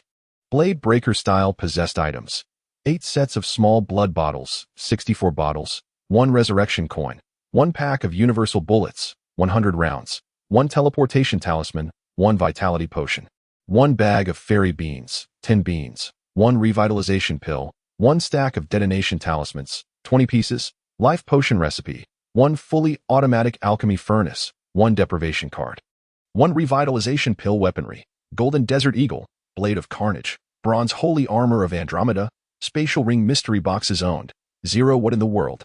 When did my power value surge to 6,600? I distinctly remember it being around 2,600 before. Kevin exclaimed in disbelief upon seeing his power value. Due to the mastery of the Nine Suns Divine Art, your power value has increased by 4,000 points, Jarvis promptly clarified, dispelling Kevin's confusion. Oh, I see. Jarvis. If I were to elevate the Indestructible Body method to its maximum level, how much would my power increase during its use? Kevin inquired further. Please hold, Master, Jarvis responded. Approximately 3 minutes later, Jarvis's voice resonated once more, after computation. Should you attain mastery of the indestructible body method, your power value would increase by an astounding 15,000 points during its use, granting immunity to fire, water, and poison attribute attacks, with defensive capabilities sufficient to withstand a nuclear explosion. Currently, as you have reached level 6 of the indestructible body method, your power value increases by 7,000 points during its activation, reducing damage from fire, water, and poison attribute attacks by 60%, with the ability to endure missile explosions. Notably, the first 5 levels of the indestructible body method each confer an increase of 1,000 power value, while the latter 5 levels bestow an enhancement of 2,000 power value each. Upon hearing Jarvis's words, Kevin found himself momentarily taken aback. According to Jarvis, in his full state, his spiritual power could exceed 10,000 points. Additionally, when factoring in his various skills, he estimated that he could rank among the top positions among the mid-ranking generals. Jarvis, if I were to cultivate, how long would it take to master the indestructible diamond skill to the 10th level? Kevin posed a crucial question to Jarvis. If he could indeed reach the 10th level, his spiritual power would undoubtedly surpass 20,000 points, allowing him to make a noticeable impression before the 3 great generals. Hiki. Jarvis chuckled awkwardly and replied, if you were to cultivate on your own, it would take 50 years to reach the 7th level, 100 years for the 8th level, 200 years for the 9th level, and 400 years for the 10th level, totaling 750 years. However, if you employ shadow clones to assist in your training, the required time would be halved, amounting to 375 years. Kevin felt an overwhelming sense of embarrassment. 375 years, surely he would need to consume the fruit of the underworld to live that long? Since he could not accomplish this, he decided to cast aside such trivial thoughts. He summoned 4 shadow clones, one devoted to mastering the breaking blade technique, another to honing the dance of the sky technique, while the remaining 2 focused on fundamental swordsmanship and physical techniques respectively. As for Kevin himself, he closed his door and plunged into the comfort of his bed. Surrendering to slumber, Kevin was leisurely making his way back, yet the news from Magic Valley Town had erupted across the globe. Propelled by the seagulls delivering the World Economic Journal, the newspaper boldly featured a front-page headline declaring Navy rookie, future star, tomorrow's naval admiral, reporting how Kevin single-handedly annihilated 27 pirate crews and dispatched the elusive pirate, the cunning fox Flossie, who had evaded capture for years. It further speculated, based on the scenes of Kevin's battle, that he was likely a user of a natural-type devil fruit, with a strong possibility of ascending to the rank of admiral in the Navy, even bestowing upon him the formidable nickname Crimson Azura. In East Blue, at Windmill Village, Ace brought Luffy to Makino's tavern early in the morning to celebrate Luffy's triumph over a gigantic tiger. Makino handed 2 glasses of juice to Ace and Luffy, simultaneously presenting a newspaper to Ace, saying, Ace, there's news about Kevin here. Would you like to see it? Ace politely responded, thank you, Makino, as he took the newspaper. Upon reading its contents, Ace's jaw nearly dropped in astonishment. Makino, is what the paper says true? Ace inquired, his surprise evident. Makino shrugged, replying, I don't know. But it's unlikely that the newspaper would publish false information. Luffy, who was happily sipping his juice, leaned in to see Ace's astonished expression. Upon reading the news, he sprayed juice all over Ace's face in disbelief. Kevin is that incredible. He defeated 27 pirate crews. I wish I could be that strong. I want to challenge him. Luffy exclaimed exuberantly. Ace, looking at Luffy with disdain, retorted, Luffy, at your current level, I bet Kevin could take you down with just 1 finger. Luffy, unwilling to back down, shot back. Ace, you're not much stronger than me. Kevin could probably bring you down with just 2 or 3 fingers. What? Luffy, are you asking for a fight? Ace glared at Luffy. If you're so tough, then let us fight. Luffy defiantly replied. With that, Ace grabbed Luffy by the scruff of his neck and dragged him out of the tavern. Meanwhile, on a certain unknown island in the Grand Line, at the temporary headquarters of the Don Quixote family, Toribol approached Don Quixote da Flamingo, presenting him with a newspaper. Sir, today's newspaper has an intriguing front-page story, he announced. Oh really? Da Flamingo took the paper and scrutinized the headline, then remarked, it seems the one who contacted me through Lao Ji's Din Din Mushi is this person, Don Kevin? I suppose he should be called Saint Don Quixote Kevin. I never imagined he would join the Navy. Toribol, puzzled, asked, is this Kevin a celestial dragon? Do we have a grudge against him? Da Flamingo chuckled, hee. Certainly, The position of the 7 warlords was acquired at the cost of their parents' lives. Shall we proceed? Tori Bull gestured with a hand across his throat, inquiring. We cannot touch him, for doing so would inevitably provoke the wrath of Mariewa. Our primary concern must be reclaiming the throne of Dressrosa, Doflamingo stated. That lad is of no consequence to us. Indeed, sir. At the Sabaody archipelago, at Summer's bar. Rayleigh set down the newspaper he was reading and took a sip from the drink that Shaki had placed beside him, chuckling as he remarked, Kevin has truly surprised me. How audacious of him to act on the territory of the 7 warlords. Does he not fear the repercussions from the world government? Rayleigh, do not forget young Kevin's lineage. Would the world government dare to move against him? I doubt Doflamingo will take any action either. Perhaps we could place a wager, Shaki replied, smoking a cigarette from her perch at the bar. A wager? Forget it. The last time that rascal Kevin swindled me, you took all my winnings. I have no money left to gamble with. Rayleigh resolutely shook his head in refusal. How dull. Yet this time, young Kevin has truly made a name for himself. Shaki remarked. Rayleigh pondered for a moment before stating, it appears my old bones need some exercise. Are you serious? Shaki asked in astonishment. I merely wish to see if he can fulfill the dreams of our captain from years past, Rayleigh replied with a smile. At Water 7. When a shipwright presented a newspaper to Iceberg, he chuckled upon reading the contents. It seems my employer has begun to make strides. I cannot fall behind.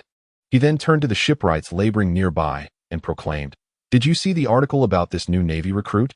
We are constructing his vessel. So let us all strive to maintain the reputation of our shipyard. Understood, Mr. Iceberg. Just you wait and see. The shipwrights responded enthusiastically, their determination visibly heightened. At the Navy headquarters, in the conference room. Truly, my disciple is remarkable. To single-handedly annihilate 27 pirate crews, such a feat even I did not accomplish at his age. Garp exclaimed, joyfully slapping the table upon seeing the report about Kevin. This lad truly resonates with me. Fleet Admiral Sengoku, once he completes his assessment, bring him to my side. The usually taciturn Akainu surprisingly praised Kevin, even expressing a desire to take him under his wing. Garp, upon hearing this, became displeased, slamming his hand on the table as he stood abruptly, pointing at Akainu. You young rascal, do you not see that I am still here? Of course. My disciple will remain with me. What need has he to go to you? I merely wish to ensure that a promising talent is not squandered in your hands, retorted Akainu defiantly to Garp. Admiral Tsuru, witnessing the brewing argument between Garp and Akainu, interjected, You two must cease your bickering. The arrangements made by Kevin regarding Admiral Sengoku have already been established. However, there remains a crucial question. Will the pirates take action? After all, if Kevin matures, our Navy's strength will significantly increase, which is something the pirates would undoubtedly oppose, typically indifferent and detached. Kazara surprisingly expressed eagerness. Why not allow me to go and meet him? After all, Dr. Vegapunk wishes to see him. Sengoku pondered for a moment. Among the Navy, Kizaru was renowned for his agility and swiftness. Thus, Sengoku declared, Very well, Admiral Borsellino, just to be safe, you should make the trip. Bring him back directly to headquarters. Understood, Admiral Sengoku, Kizaru replied, and promptly departed from the conference room. Meanwhile, Seijo rushed into Zephyr's office, holding a newspaper, breathlessly addressing Zephyr, who was seated at his desk writing, Admiral Zephyr, Kevin. Zephyr lifted his gaze, set down his pen, and removed his glasses, saying, Seijo, how many times must I remind you? I am no longer an admiral. Refrain from addressing me as such. I understand, Mr. Zephyr, Seijo replied. What is the matter? Did something happen while Kevin was out for his graduation assessment? Zephyr leaned back in his chair, inquiring. Seijo placed the newspaper on Zephyr's desk, stating, Mr. Zephyr, perhaps it is best if you see for yourself. You truly are enigmatic, Zephyr remarked, as he picked up the newspaper and began to read. Upon discovering that Kevin had single-handedly defeated 27 pirate crews in Magic Valley Town and had avenged himself by killing his nemesis, the cunning fox Flosi, Zephyr's eyes glistened with tears that swirled within their confines. This boy went to Magic Valley Town solely to capture Flosi, Zephyr murmured. Seijo, puzzled, asked, Mr. Zephyr, are you suggesting that Kevin went to Magic Valley Town specifically to apprehend Flosi? Indeed, Zephyr replied, retrieving 2 reports from his desk drawer, one detailing Kevin's capture of a pirate crew in the Sabaody archipelago, and the other recounting his annihilation of 3 pirate crews en route to Magic Valley Town. He then remarked to Seijo, Do you see? That lad had already completed his assessment tasks. By all rights, he could have returned, Yet he chose to venture to Magic Valley Town. Do you truly believe he did so to confront the captains of those 27 pirate crews? After a moment of reflection, Seijo finally responded, "This boy is remarkably determined. He surpasses me." During Zephyr's tenure as an admiral, Seijo served as his aide. Following the incident, Zephyr took on the role of chief instructor at the elite training camp. And Seijo accompanied him, one of the few privy to Zephyr's past. He understood the profound impact that incident had on Zephyr, particularly the fact that the mastermind, Frosh, had evaded capture, which had long plagued Zephyr's mind. Rising to his feet, Zephyr seized the cloak emblazoned with the word justice that hung on the coat rack and turned to Shiozwa, commanding, "Inform the crew to prepare the ship. I must go retrieve Kevin." Shiozwa, perplexed, inquired, "Mr. Zephyr, Kevin is already on his way back and is expected to return in a little over a week. Why must you go to fetch him? Have you not seen the newspaper's appraisal of Kevin? The Navy's rising star, a prospective candidate for future leadership. Do you truly believe those pirates would allow someone like Kevin, who disrupts the delicate balance of power between the Navy and piracy, to exist unchallenged?" Zephyr replied as he donned the cloak. "Are you suggesting that pirates might ambush Kevin en route?" Shiozwa asked, his voice laced with uncertainty. Zephyr shook his head, stating, "It is not a certainty that pirates will target Kevin, but the possibility cannot be dismissed. He is my student, and I cannot permit my student to be in peril." Shiozwa urged, "You only just returned with the ship yesterday and have yet to rest. Allow me to go instead." Zephyr resolutely shook his head, asserting, "No. That lad has become my benefactor, so I must undertake this journey myself." Shiozwa refrained from further argument and prepare the ship. Knock, knock, knock. While Kevin was in the cabin studying the formula for the life elixir he had discovered in the mystery box, a sudden, urgent knocking echoed through the space. Kevin opened the door to find a pirate henchman he had captured standing outside. Upon seeing Kevin, the henchman, filled with trepidation, exclaimed, "My lord, a pirate has blocked our path. Judging by the flag, it appears to be members of the war pirate crew." "The war pirate crew?" Kevin inquired, noting that he had never heard of such a crew before. The henchman hastily explained, "The captain of the war pirate crew is a notorious pirate with a bounty of 50 million, named Baika. He possesses the power of the weapon-wielding devil fruit and is extraordinarily formidable." Upon hearing about the weapon-wielding devil fruit, Kevin was momentarily taken aback. In his recollection, that fruit's ability belonged to a woman named Baby, 5 from the Don Quixote family. How could it be in the possession of this Baika? Could it be that, like the sound fruit, it was acquired by Baby, 5 after its original owner was defeated? "Let us proceed and investigate," Kevin declared, stepping outside. The henchman quickly followed suit. Upon reaching the deck, Kevin spotted a towering man emerging from the opposing pirate ship. The man stood at the rail and called out to Kevin, "I am Baika, the one known as the human weapon arsenal. The newspapers proclaim you as a prospective admiral in the Navy. Allow me to test your mettle." "What prospective admiral? What is happening?" Kevin asked, utterly bewildered. The henchman, standing beside Kevin, promptly handed him a newspaper, respectfully stating, "My lord, this is the latest edition, released this morning. You will understand the situation upon reading it." After perusing the article, Kevin erupted in expletives. "Which scoundrel wrote this nonsense? Have I not merely defeated 27 pirate captains? How did it turn into me single-handedly annihilating 27 pirate crews? Is this an attempt to garner haters against me?" Though unfamiliar with the term haters, the henchman quietly remarked, "My lord, in fact, small pirate crews like ours rely heavily on their captain's reputation. Once a captain is vanquished, it is tantamount to the entire crew's annihilation." Kevin, upon listening to the pirate henchman's explanation, let out a resigned sigh. He then turned to Baika and exclaimed, "What do you intend to do?" Baika, bursting into laughter, replied, "Of course, I shall kill you. This way, my reputation can ascend to a new height." Kevin was amused by Baika's arrogance. "So, I am merely the stepping stone for your rise in reputation, am I?" He then exclaimed loudly to Baika, "I must inform you that you have successfully provoked me, and the consequences of inciting my wrath can be quite severe. Are you prepared for that?" The young man, boasting is something anyone can do. Do not presume that a few flattering articles in the newspaper elevate you to the status of a commander. Baika retorted, and with that, his hands transformed into rocket launchers, unleashing 8 rockets towards Kevin. Kevin exhibited no intention of evasion at the very moment the rocket was about to strike him. He unleashed the indomitable power of the diamond body technique. Boom, boom, boom. A cacophony of explosions erupted, and as the smoke from the detonations billowed forth, Baika let out a hearty laugh, proclaiming, "What future admiral of the Navy? He couldn't even dodge my attack, It's utterly laughable. The captain's bounty is about to double. Tomorrow, our captain will be the headline of the newspapers as a notorious pirate. Baika's crew fervently extolled his praises. Do I even need to evade such feeble attacks? A voice emerged from the smoke, rendering everyone on Baika's ship momentarily speechless. All eyes turned toward the source of the haze, where a golden figure gradually ascended into the sky. It was none other than Kevin. How could you possibly withstand my attack? Baika, gazing at Kevin, who was enveloped in gold yet bore tattered clothing, asked in disbelief. Kevin's body hovered in the air as he disdainfully addressed Baika with such feeble attacks. What is there to fear? To me, it feels akin to a mere tickle. You insolent fool, how dare you underestimate me? Prepare to meet your end. With that, Baika's hands morphed into rocket launchers, and 4 additional launchers emerged from his chest. A total of 6 rocket launchers unleashed a barrage of missiles, raining down upon Kevin. Not this tactic again. Do you not tire of it? Kevin sighed in exasperation. Finger gun, air bullet.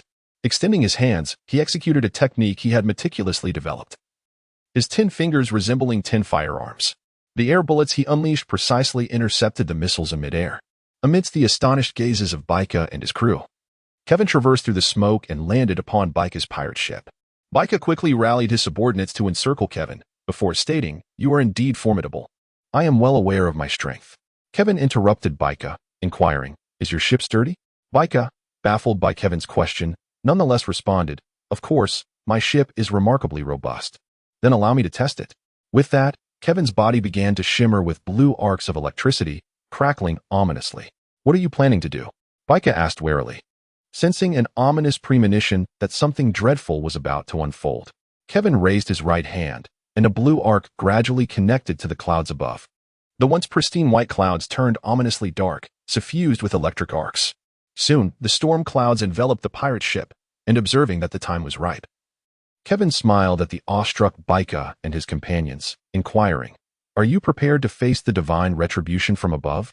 The divine punishment, the thunder punishment array," unleashed countless bolts of lightning from the storm clouds, completely engulfing Baika's pirate vessel. In an instant, the air was filled with cries of despair and pleas for help. 3 minutes later, where the pirate ship had once been, only charred remnants of wooden debris remained. Kevin had just returned to his ship when a flash of light suddenly descended beside him. "Admiral Kizaru, what brings you here?" Kevin inquired, gazing at the newcomer. Kizaru shrugged and replied, "There was no other choice. Fleet Admiral Sengoku feared you might encounter trouble on your journey, so he dispatched me to assist you. It appears you have already crossed paths with those intent on your demise." Kevin nodded and said, "Yes, it is that pirate named Baika." "Baika? Is he not the one who consumed the Logia-type weapon fruit and is referred to as the human weapon vault?" Kizaru pondered before asking. "Indeed, that is him." Kevin affirmed with a nod. "He is a bounty of 50 million. To be able to single-handedly defeat a pirate with such a bounty before even graduating from the training camp, the youth is indeed formidable," Kizaru remarked with a sly grin. However, he abruptly shifted the topic and inquired, "What was that terrifying lightning just now? Can you enlighten me, Kevin?" "It is the ability granted by my newly acquired fruit." Kevin replied candidly, having no intention of concealing the truth. Upon hearing this, Kizaru's expression changed as he said, "If I am not mistaken, you were originally a user of a Logia-type devil fruit, correct? Your fruit was the Dokadoka no Mi, which has no connection to lightning. Have you consumed another devil fruit?" "Indeed, I have consumed another devil fruit, the Logia-type Raijin fruit," Kevin disclosed. "What?"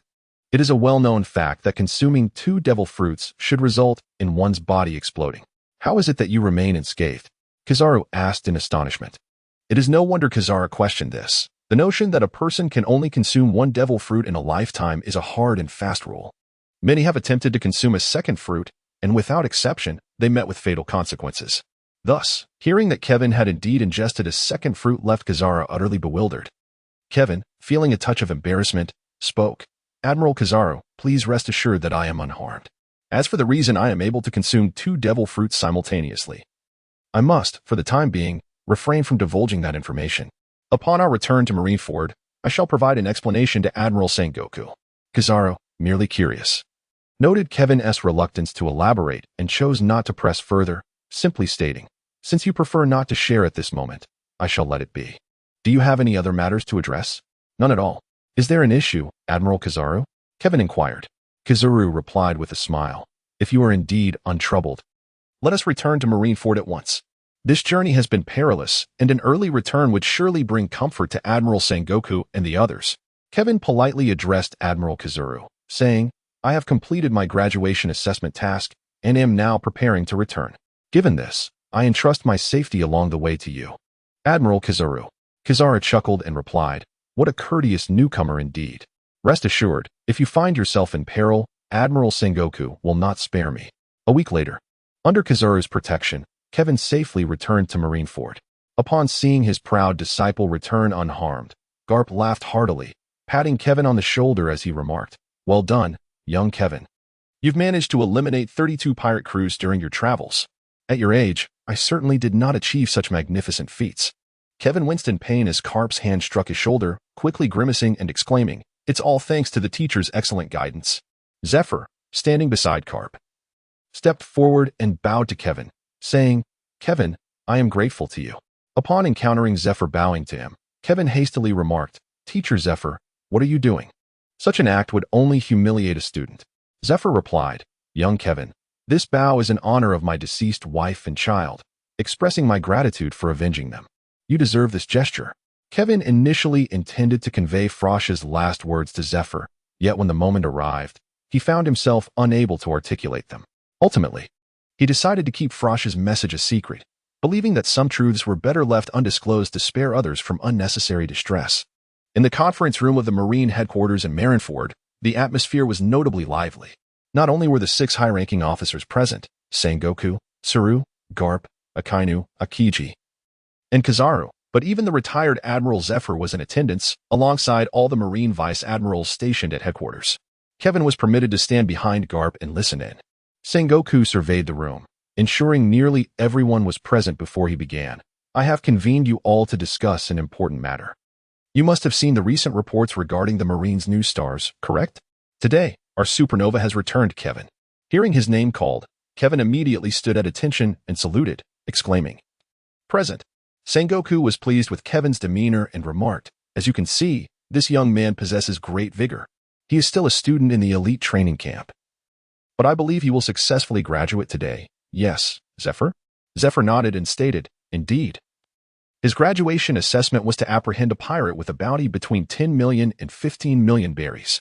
However, he has exceeded expectations.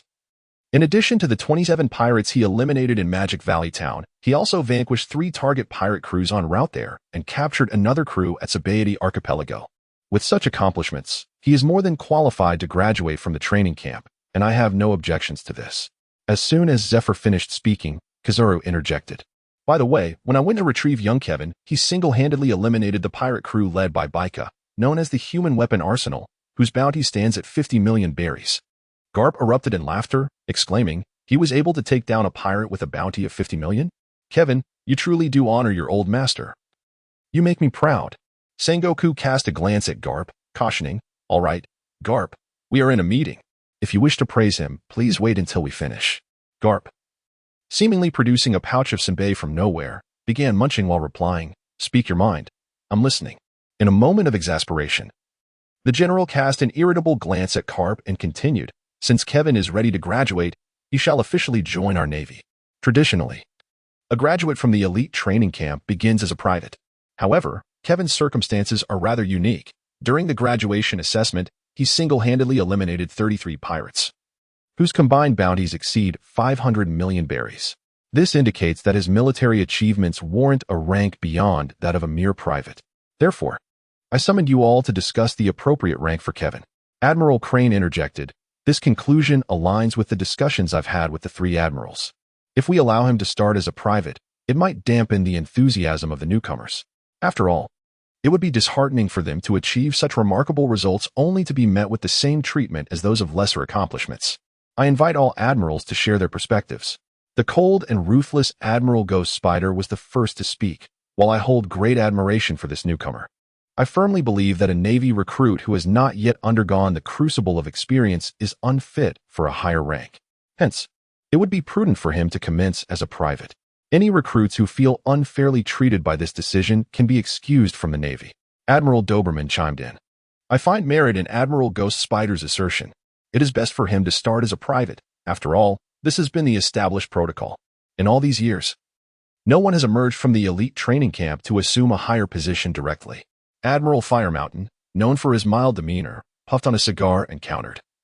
I cannot concur with the sentiments expressed by Admirals Ghost Spider and Doberman. Such an exceptional young man deserves a higher starting point. Furthermore, his ability to vanquish so many pirates single-handedly is something I doubt any of us achieved before graduating from the elite training camp. As he surveyed the assembly of admirals and the three admirals, he added, if anyone among you has accomplished such feats, I invite you to speak.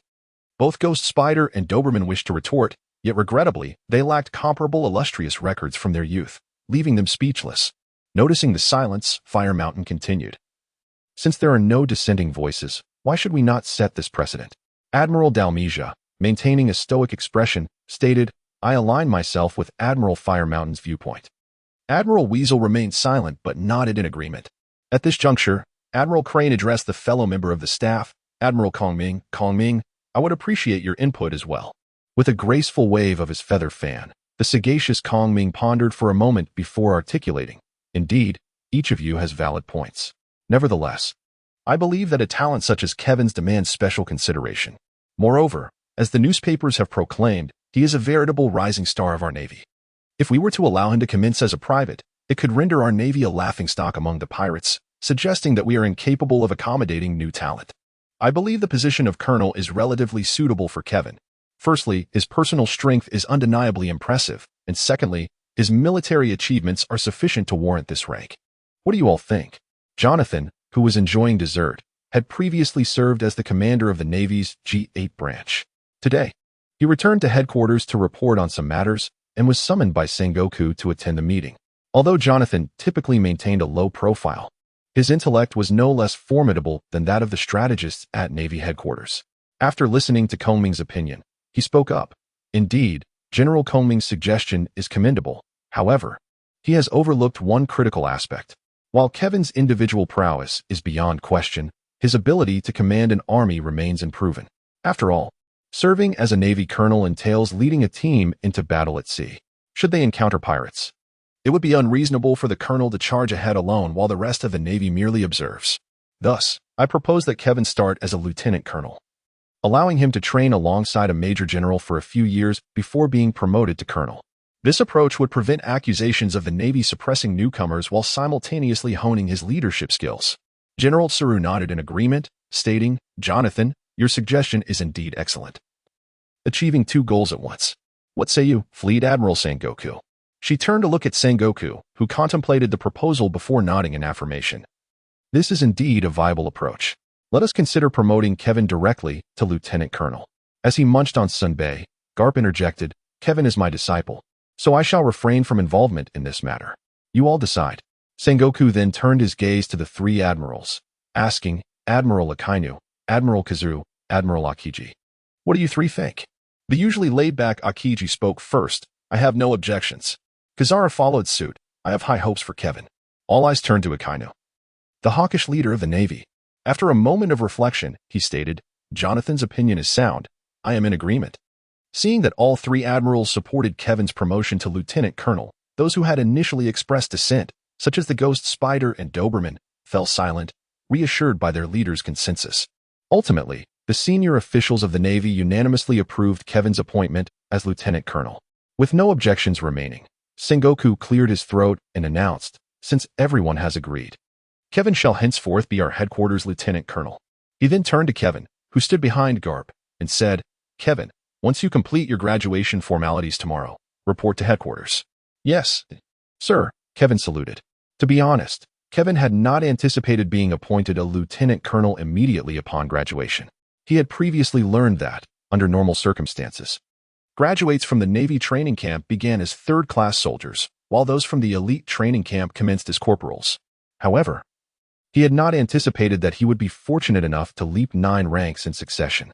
In truth, Kevin's elevation to such heights was largely attributable to the reports published by the World Economic Journal, had it not been for the coverage regarding him. The Navy headquarters would not have made an exception to promote Kevin. Once the discussions at the meeting had concluded, most of the vice admirals departed the conference room to attend to their own affairs. Yet, the 6 high-ranking officials and Zephyr remained. Kevin, why don't you speak for yourself? Admiral Kizaru, please, The floor is yours. Kevin and the Yellow Ape exchanged glances, then simultaneously spoke. The Warring States directly addressed Kevin, saying, "You go ahead, Kevin." Kevin, upon realizing that Sengoku had called upon him, spoke up. "On this recent expedition, I inadvertently acquired a devil fruit, specifically the nature-type thunder fruit." Upon hearing that Kevin had obtained a nature-type devil fruit, renowned for its formidable offensive capabilities, Sengoku and the others gazed at him with palpable excitement. It was well understood that should a member of the Navy consume the thunder fruit, their strength would be significantly augmented. With a hint of anticipation, Sengoku inquired, "Young Kevin, where's the thunder fruit?" Kevin feigned a look of embarrassment and said, I consumed it." "Are you out of your mind, Kevin? Have you lost your senses?" Garp and Zephyr exclaimed in unison, rising to their feet and rushing to Kevin's side to check for any abnormalities. The others also gazed at Kevin with concern, apprehensive about the fate of such a promising junior. "Rest assured, I am perfectly fine," Kevin reassured them. "How is that possible? A person can only consume one devil fruit in their lifetime. If one attempts to consume a second, they will perish. How could you possibly be unharmed?" Sengoku inquired, astonished. The others wore expressions of bewilderment as they looked at Kevin. Kevin had long contemplated his response, and thus he began to speak. "In truth, there is something I have been concealing from all of you. As you may know, my devil fruit is the Dokudoku no Mi. And it is a well-known fact that this fruit cannot be elementalized, is it not?" The crowd nodded in agreement. Kevin continued, "Perhaps as compensation for the inability to elementalize the Tutu fruit, those who consume it may partake in other devil fruits, albeit only the Logia type. Should they attempt to consume a Paramecia or Zoan type, it would result in their immediate demise." Vice Admiral Crane promptly inquired, "Is there a limitation on the quantity that can be consumed?" Kevin shook his head and replied, "I am unaware of that. But the previous user of the Earth fruit had consumed 5 natural-type devil fruits. Moreover, the devil fruits devoured by the Earth fruit user will reappear after a short while. For instance, after I consume the thunder fruit, it is possible that another thunder fruit may emerge somewhere in the world. That would be truly terrifying. If Kevin were to possess the abilities of 6 natural-type devil fruits, his combat strength might rival that of half the Navy headquarters," said Kizaru, his face reflecting sheer terror. "This matter must not be disclosed, at least until Kevin reaches the rank of Rear Admiral. Otherwise, those pirates would undoubtedly target him." Even if it meant clashing with the Navy, General Tsuru immediately recognized the gravity of the situation and urged, "No one else must know about this." Zifa, who had remained silent until now, added, "Kevin was, after all, his disciple, and given that Kevin had avenged his wife and child, Zifa did not want any misfortune to befall him." Sengoku, known for his strategic acumen, was not oblivious to the implications of this issue. He addressed those present, saying, "I kindly ask everyone to keep this matter confidential for the time being. Should we report this to the Gorosei?" Akainu inquired. Sengoku shook his head and replied, "This matter cannot be reported to the Gorosei. After all, both the Navy and the world government have spies from the pirates or the Revolutionary Army. Once the information is leaked, the consequences are all too clear. Rest assured, Admiral, those present are trustworthy individuals," General Tsuru assured. At that moment, Kevin spoke softly, "I have obtained another piece of information from Magic Valley Town, though its authenticity is uncertain." General Tsuru asked, "Kevin, please share this information." Kevin revealed, according to the intel, the base commander of the Navy's G5 branch, Virgo, is actually the highest-ranking subordinate of Don Quixote Doflamingo. In other words, Virgo is an undercover agent sent to the Navy by Doflamingo. Furthermore, many years ago, our undercover agent, Rosinante, who was sent to the Don Quixote family, was betrayed by him, which led to Rosinante's demise at the hands of Doflamingo. Kevin recounted the narrative he knew. While he was not currently a match for Doflamingo, he could still weaken Doflamingo's forces to some extent. Additionally, since Rosinante was Sengoku's adopted son, Kevin doubted Sengoku could remain passive about Virgo. "What did you say?" "Virgo is actually an undercover agent sent by Doflamingo." Akainu, a man who could not tolerate any impurity, was furious to learn that there was an undercover pirate among the Navy's ranks, wishing to eliminate Virgo immediately. In contrast to Akainu's fiery temperament, Akiji remained composed and asked, "How did you come by this information?" Know that accusing a Navy Vice Admiral is a grave offense you cannot bear. I assure you, I am not making any baseless accusations. In fact, during my time in Magic Valley Town, I managed to defeat 2 of Doflamingo's subordinates, the executives Lao Ji and Ma Bais. I gleaned this information by eavesdropping on their conversation, Kevin asserted with unwavering confidence. Upon hearing Kevin's explanation, Admiral Crane spoke up, stating, if what Kevin claims is indeed true, then it is plausible that Virgo is an undercover agent. It is essential to note that only the upper echelons of our Navy are aware of Rocinandi's infiltration into Doflamingo's ranks. Had no one disclosed information regarding Rocinandi, he would not have been exposed.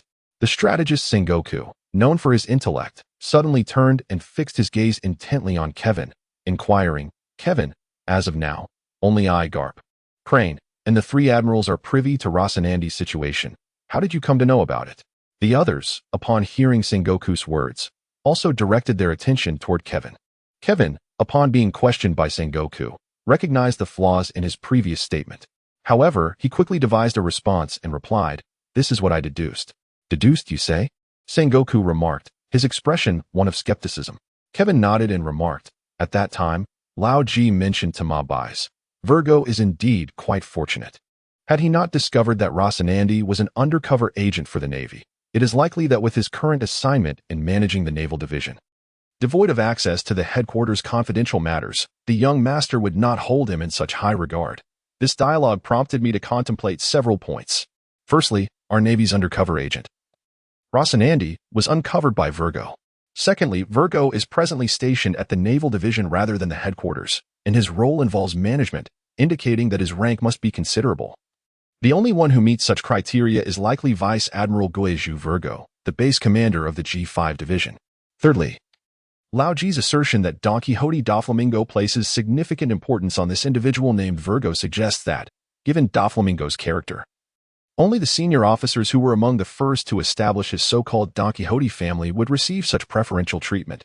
At this moment, Kevin seemed to embody the essence of a perennial elementary school student, akin to Conan. Clearing his throat, he proclaimed, there is but one truth, and that is that the base commander, Virgo, of G5 is indeed an undercover agent planted within our Navy by Don Quixote Doflamingo. At this revelation, a flicker of murderous intent surfaced in Sengoku's normally unflappable gaze, for Rocinandi was not merely an undercover operative, but also Sengoku's adopted son. It is worth noting that Sengoku, having devoted his life to the Navy without ever marrying, regarded Rocinandi as his own flesh and blood. Upon receiving the news of Rocinandi's demise, Sengoku had often shed silent tears in solitude. Initially believing it all to be a misunderstanding, he was taken aback to discover that the information had indeed been leaked, and that the perpetrator had attained the rank of Vice Admiral. This revelation filled Sengoku with both shame and fury. Consequently, he commanded sharply, Admiral Kazan, Admiral Akainu, since you find yourselves unoccupied at this juncture, I entrust you with the investigation of Virgo. Should it be confirmed that he is indeed an undercover agent, ensure he is confined to Impel Down. Before Kazan and Akainu could respond, Kevin interjected, Marshal Sengoku, I believe it would be prudent to eliminate him on the spot. Why? Inquired Vice Admiral Tsuru. Kevin replied calmly, currently, Doflamingo is one of the 7 warlords of the sea. If we were to send Virgo to Impel Down, he could easily leverage his position to extricate himself from there. Virgo's promotion to Vice Admiral indicates his formidable strength. Allowing him to return to Doflamingo would undoubtedly bolster his power. Thus, immediate termination is the most judicious course of action. It appeared that Kevin was consistently targeting Doflamingo, and the previously silent Kizaru suddenly spoke up.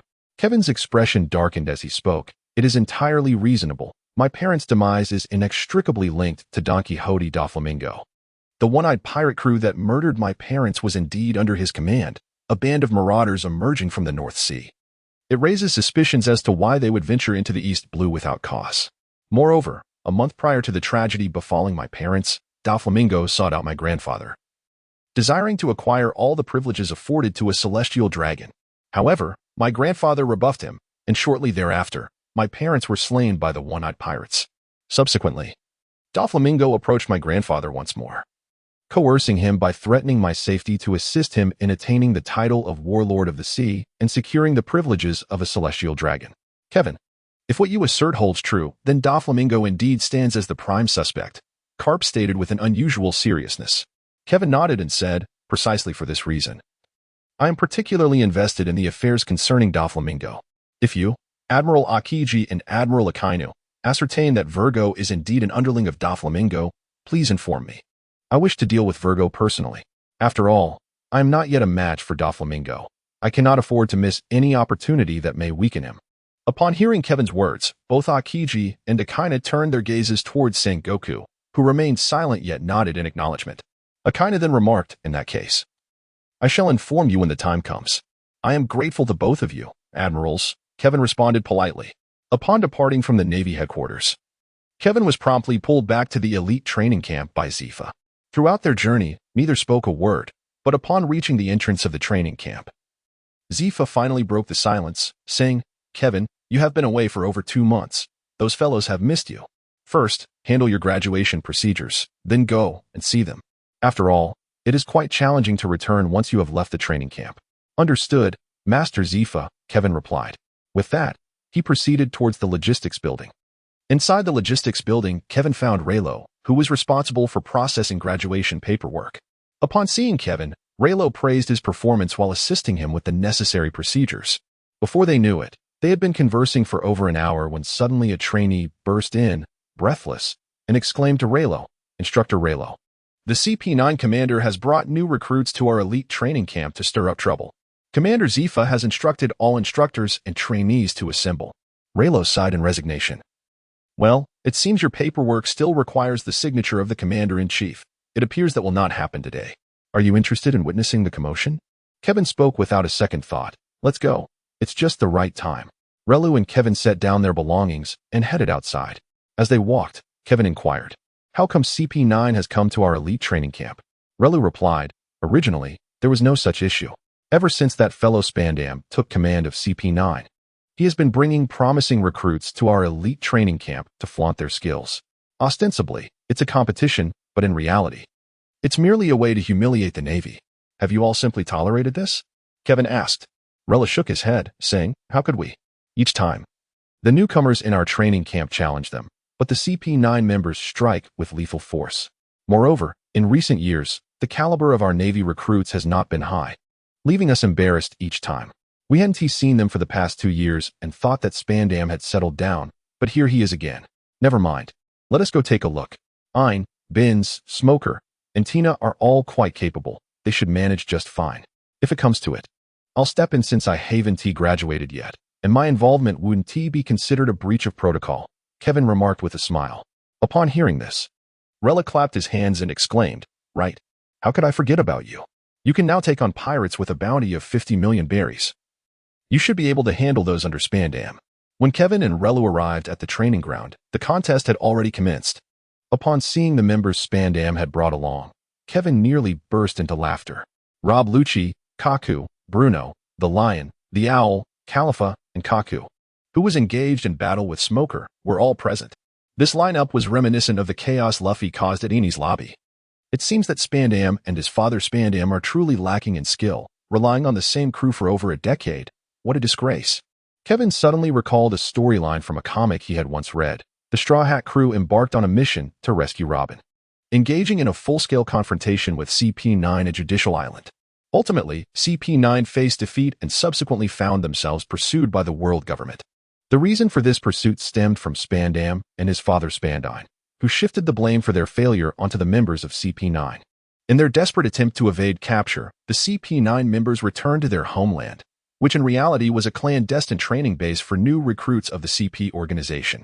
The pursuing Navy sought to apprehend the members of CP9 on the island, but they were vanquished. In a bold move, these individuals commandeered a naval warship and departed from their homeland, sailing across the vast expanse of the ocean. At this moment, Kevin was struck by a thought. How delightful it would be to recruit these individuals. The prowess of Rob Luchi is beyond question during the events at Judicial Island.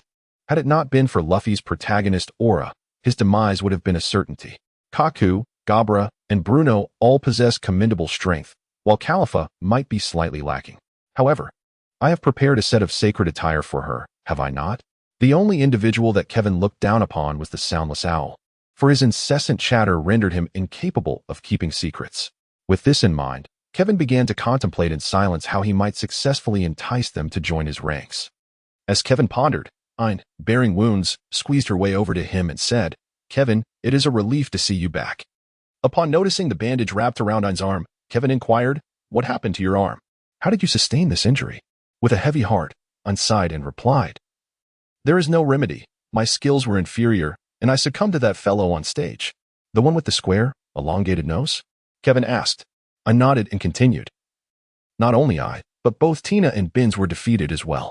Now, only Smog remains, though it appears he cannot hold out for much longer. Ein. What if I were to make those individuals my subordinates? Kevin whispered mysteriously to Ein. Startled, Ein looked at Kevin with astonishment and said, You cannot possibly be thinking. Kevin nodded before Ein could finish her sentence and said, Indeed, I intend to bring these individuals under my command. Ein countered, That is impossible. The commander of CP9 would never relinquish such promising talents to you. How about we make a wager? If I manage to secure these individuals, you will join my crew as my subordinate after you graduate.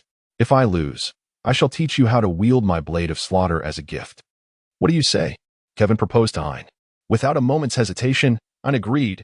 She had coveted Kevin's blade for quite some time, as no swordsman could resist a renowned weapon. Thank you for the guidance, young Kaku remarked to Smoker, whom he had just knocked out of the ring. Smoker rose from the ground and said, You are formidable. I bear no grievances in my defeat. It is a pity that fellow is absent. Otherwise, none of you would stand a chance against him. Who are you referring to? Aren't you the strongest among the elite training camp? Kaku inquired. Smoker brushed off the dust from his clothes and replied, That individual has already applied for early graduation and is currently undergoing evaluation outside. If you read the newspapers, you would find reports about him. Kaku expressed some excitement. Is it the Navy personnel named Kevin? I heard he single-handedly annihilated numerous pirate crews. Before Smoker could respond, Spandam interjected, Kaku, do not be naive. It is inconceivable for such a powerful newcomer to exist. Even Luchi could not achieve that, let alone the Navy. Upon hearing Spandam's words, the expressions of those present from the elite training camp darkened. It was evident that he was implying the Navy was inferior to their CP9. Kevin was acutely aware that it was his moment to step into the fray. He deliberately cleared his throat and remarked, What do you mean by that? Are you questioning my abilities? As he spoke, Kevin strode confidently through the crowd. The return of Kevin signaled calamity for CP9. They were in for a reckoning. Kevin. Send them flying. Teach them a lesson, Kevin. The members of CP9 were brimming with bravado, but with Kevin back, they were destined to face their comeuppance. The onlookers, upon recognizing Kevin, clamored for him to deliver a thorough reprimand to Spandam and his cohorts. Spandam, regarding Kevin with disdain, inquired, Who are you? And how dare you speak to an officer in such a manner? I am the very newcomer you deemed non-existent, Kevin replied, advancing towards Spandam. Spandam then turned to Zephyr, standing nearby, and said, Mr. Zephyr, is this how you educate your naval recruits? This is utterly disrespectful. Before Zephyr could respond, Kevin had closed the distance to Spandam, raising his right hand to deliver a resounding slap across Spandam's face. The sound echoed, a sharp crack, followed by the thud of Spandam collapsing to the ground. And then a cry of anguish escaped his lips. Clutching his swollen face, Spandam shouted at Luchi and the others, Are you all dead? He struck me. Why didn't you intervene? He bears no intent to kill, so you shall not perish. Therefore, we see no need to act, Luchi replied coldly, his words nearly provoking Spandam to faint from rage.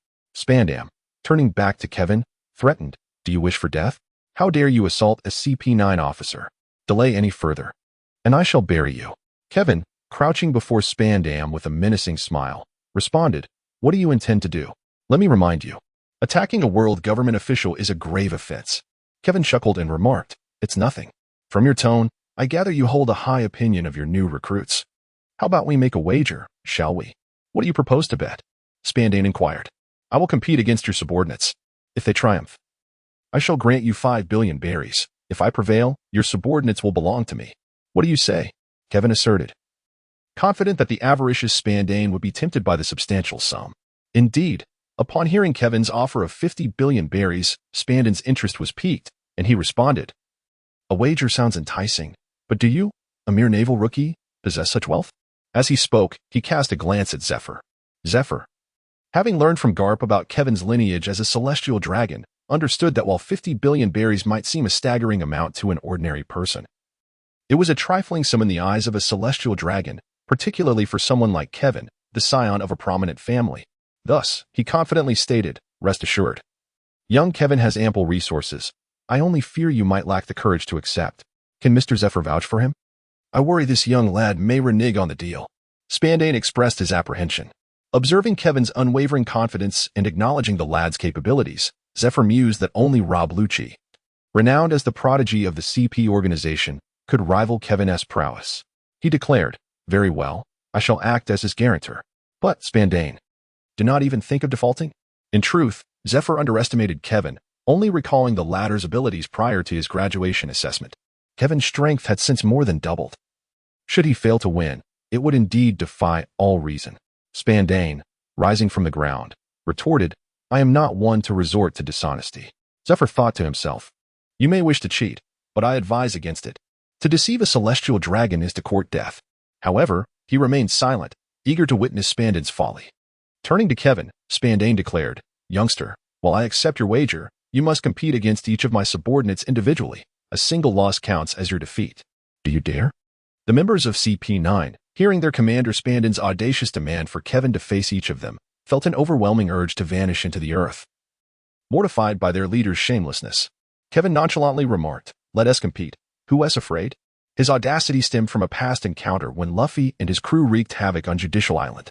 During that tumultuous time, the enigmatic owl conducted a power assessment for all CP9 members. Luchi emerged as the strongest, boasting a power level of 4,000. Followed by Kaku at 2,200, and then Gabra with 2,180. Among the others, Bruno possessed a power level of 820. While the formidable lion's share stood at 810, Owl himself measured at 800, and Khalifa at 630, none exceeding 1,000 power points.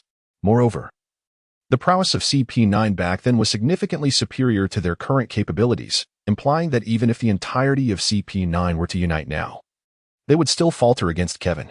Upon witnessing Kevin's agreement, Spandam gestured to Khalifa, instructing, "Khalifa, you possess the least strength here. Go forth and teach this navy what it means to be outclassed." A striking figure with flowing golden locks, Khalifa stepped forward and introduced herself. "I am Khalifa, the weakest in CP9. I humbly request your guidance." Kevin smiled and said, "It's a pleasure to meet you, Khalifa. Could you please wait a moment? I have some words to share with your superior." Khalifa politely responded, "Of course, take your time." "Thank you," Kevin replied, turning to Spandam. "Commander Spandam, I believe there has been a misunderstanding regarding my challenge. When I mentioned a contest, I meant to challenge all of your subordinates at once rather than one by one, as that would be far too time-consuming." Upon hearing Kevin's words, even the usually stoic Luchi's expression changed. They felt that Kevin was insulting them. However, Spandam was quite pleased. To him, if his subordinates were to collectively assault Kevin, he was certain that Kevin would falter, thus allowing him to acquire 50 billion berries without any effort. He then commanded Luchi's group, "If he invites you to join forces, then you should indeed unite against him." Kaku hesitated, saying, "Commander, that may not be the best course of action." Spandam shot Kaku a disapproving glance and declared, "This is an order. I command you to engage together and ensure that this Navy rookie is defeated." Though reluctant, Luchi and the others had been indoctrinated from a young age by the CP organization to prioritize obedience to orders, and despite their reservations, they found themselves surrounding Kevin. "Now that everyone is prepared, shall we commence?" Kevin observed that his adversaries had assembled, and without hesitation, he activated his earth manipulation ability, transforming the ground beneath them into quicksand, while simultaneously charging towards Gabra, who ranked third among them. Luchi and the others were caught off guard by Kevin's sudden assault. Except for Luchi, Kaku, and Gabra, the rest of the group was ensnared in the quicksand, with only their bags visible, rendering them incapable of movement. As Gabra saw Kevin rushing towards him, he swiftly utilized his fruit ability to transform into a werewolf, his clawed hands lunging directly at Kevin's face. Kevin lowered his head to evade Gabra's claws, and with his hands crackling with electric energy, he pressed them against Gabra's chest, unleashing the power of the Thunder Fruit. Thunder Fist, 100,000 volt strike. The immense voltage sent tremors throughout Gabra's body, ultimately causing him to lose consciousness. Luchi and Kaku exchanged glances, their expressions grave. They had not anticipated that so soon into the skirmish, they would be left as the only two standing. Kevin did not immediately pursue the two individuals. Instead, he released several people trapped in the ground. He then addressed Luchi and Kaku, asking, "Do you believe it is still necessary to continue this competition?" Luchi replied, "You are stronger than I, yet I still wish to gauge the extent of our differences." Kaku nodded in agreement, adding, "I share the same sentiment." Kevin observed that neither of the two showed any intention to retreat, so he nodded and said, "In that case, I shall refrain from further words. However, I shall give my utmost effort this time. You two must be cautious. Kaku was the first to speak, declaring, "You are stronger than I. Thus I shall make the first move. I humbly ask for your guidance." With that, Kaku unsheathed his twin blades, executing the dual-wielding technique known as Swallow Slash. The blades sliced through the air like swallows in flight, aimed directly at Kevin. Meanwhile, the taciturn Luchi transformed into his beastly form, lunging towards Kevin as well. Enveloped in the fierce aura of armament hockey, his body radiating an intimidating presence, Kevin, confronted with the assaults of the two adversaries, did not flinch. Instead, he fortified his physique with the color of armament hockey, resembling a black colossus as he met their strikes head-on. Just as Kaku's slash was about to connect with Kevin's body, one would typically employ the armament hockey for defense. However, Kevin did not shield himself.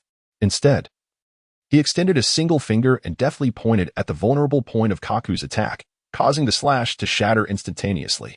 Kaku was taken aback.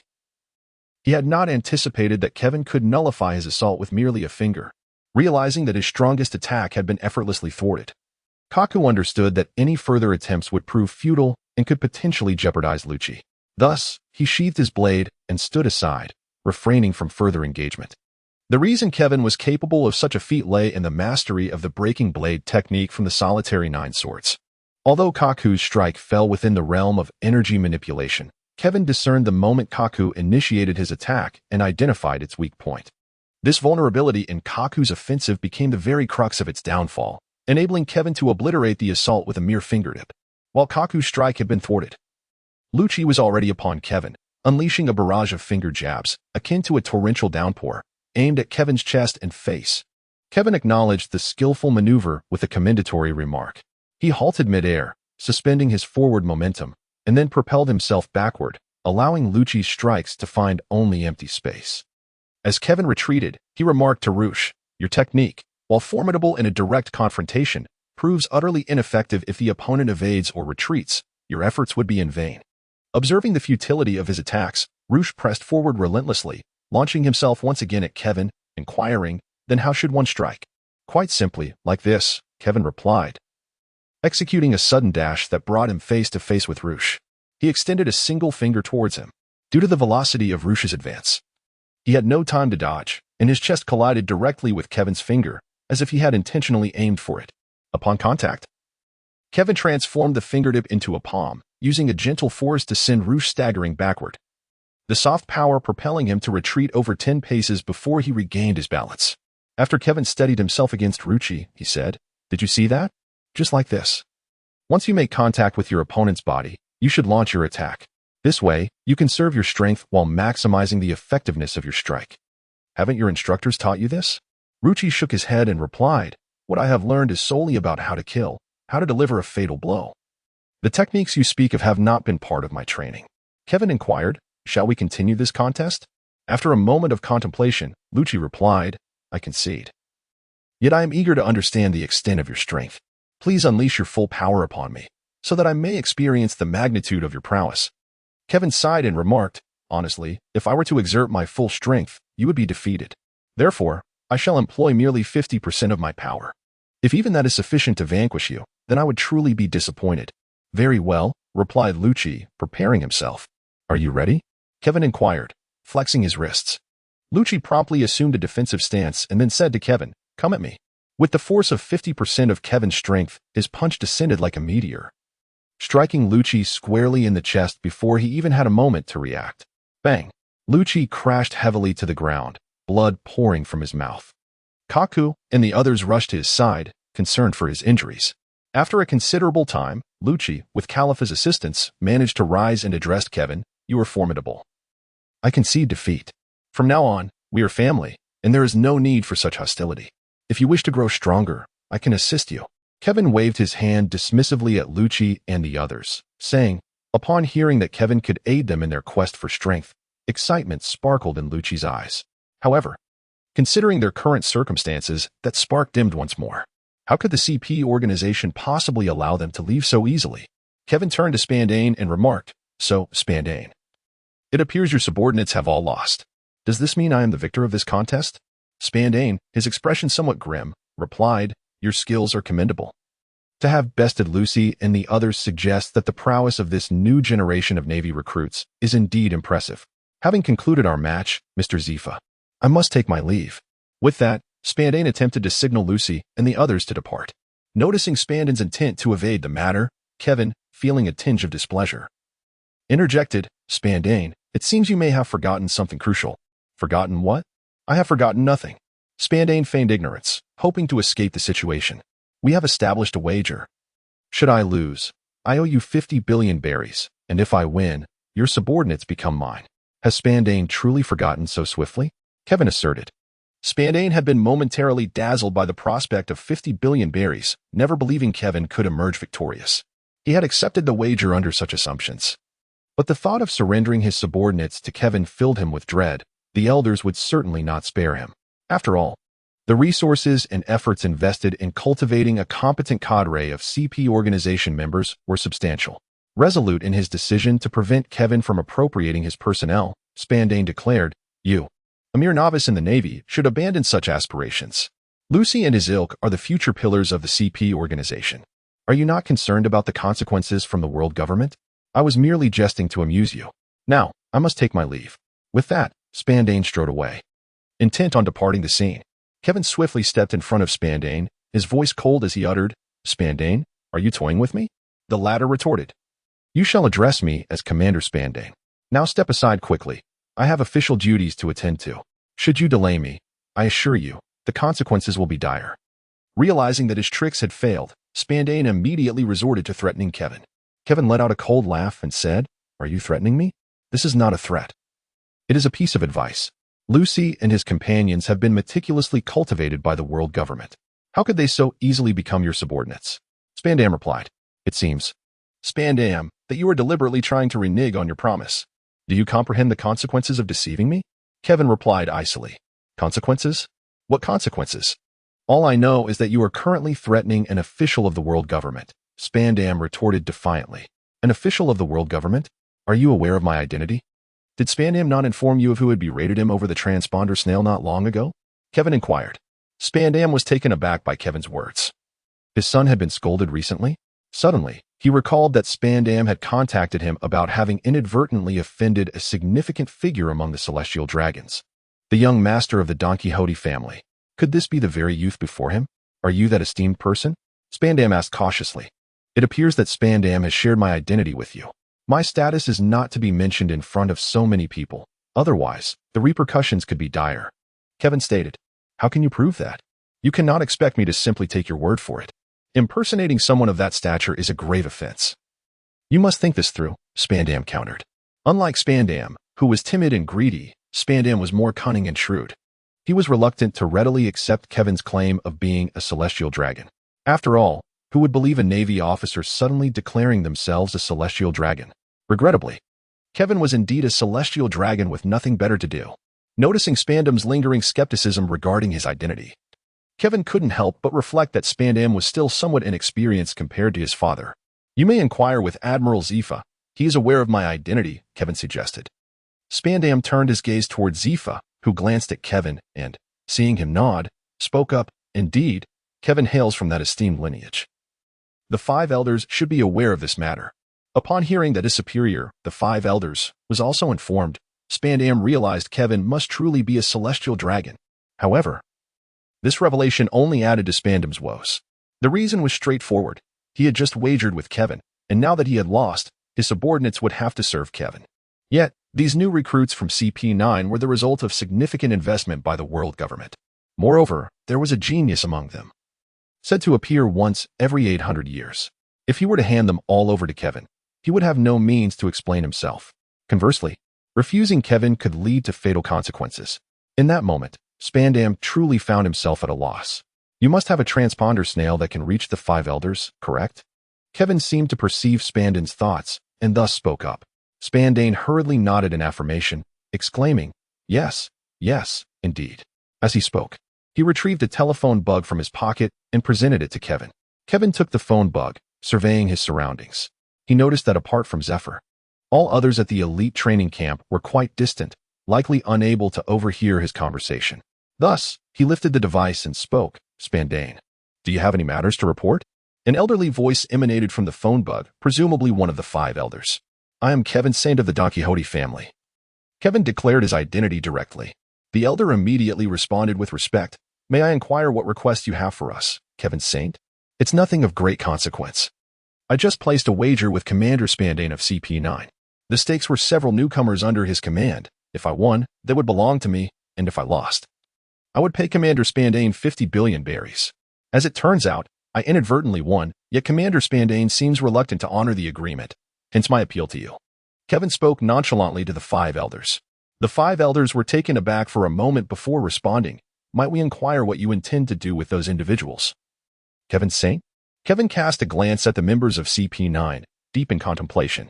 If he were to recruit all of them, the 5 elders would certainly object. Thus, he could only select a few.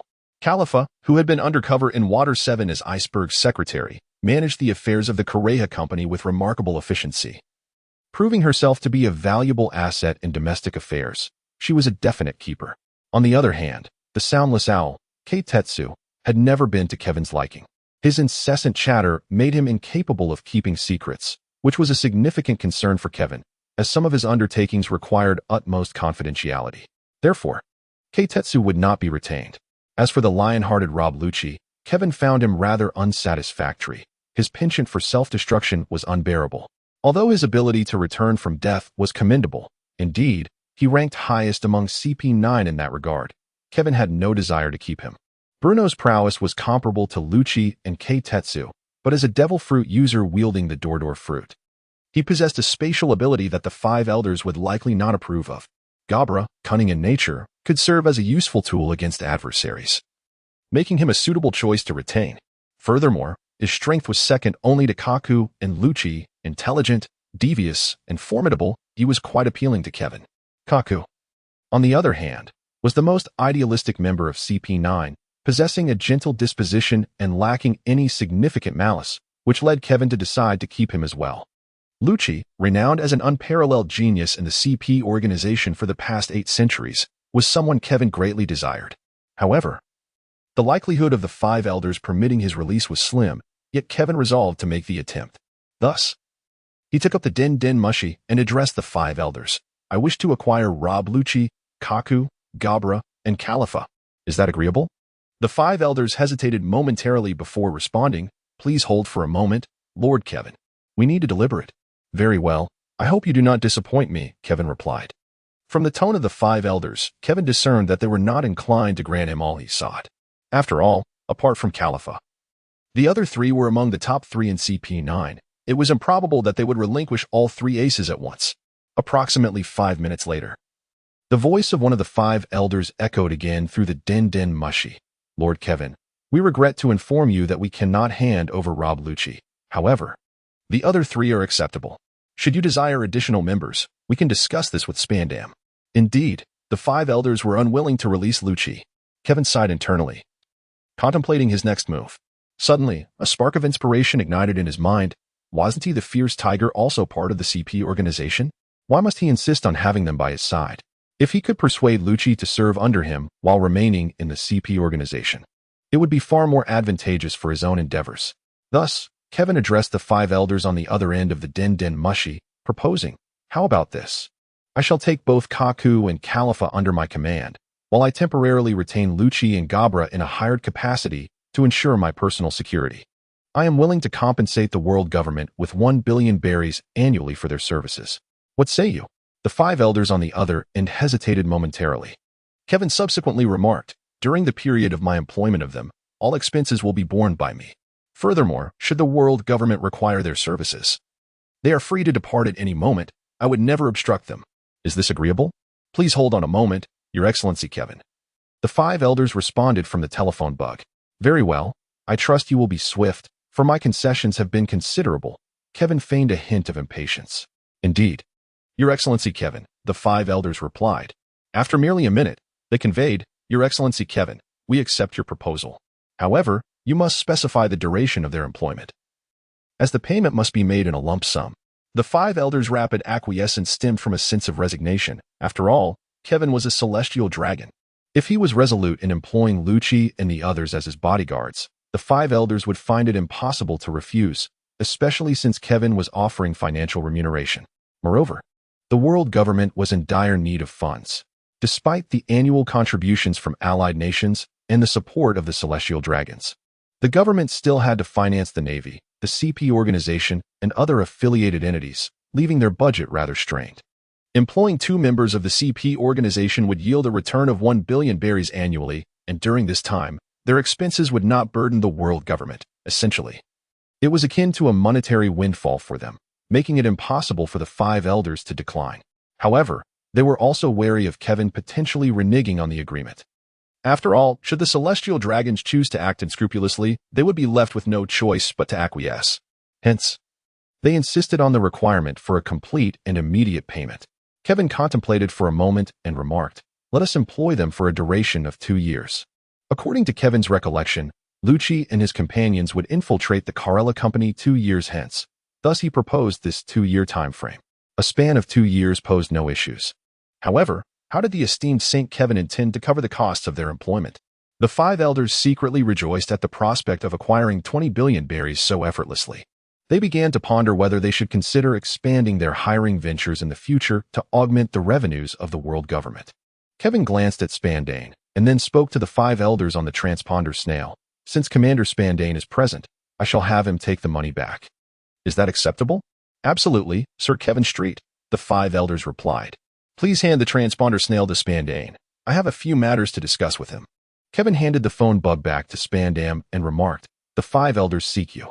Flustered, Spandam hastily accepted the device and respectfully inquired, "What instructions do the esteemed 5 elders have?" The voice from the phone bug, laced with displeasure, responded, "Spandam, you possess quite the audacity to wager everything without hesitation." Terrified, Spandam quickly replied, "Esteemed ones, I acknowledge my misstep. It shall not happen again." The voice continued, "Let this matter rest for now, but should there be a next time, I assure you, you will vanish from this world. I now assign you a task." "What task?" "Please, command me," Spandam responded, relieved that the 5 elders were not continuing their reproach. "When you return, bring back the 20 billion berries that Lord Kevin has employed for Luchi and Gabra. If even a single berry is missing, we shall hold you accountable," the 5 elders warned. Spandam hastily assured, "Rest assured, it will not be short. I promise you."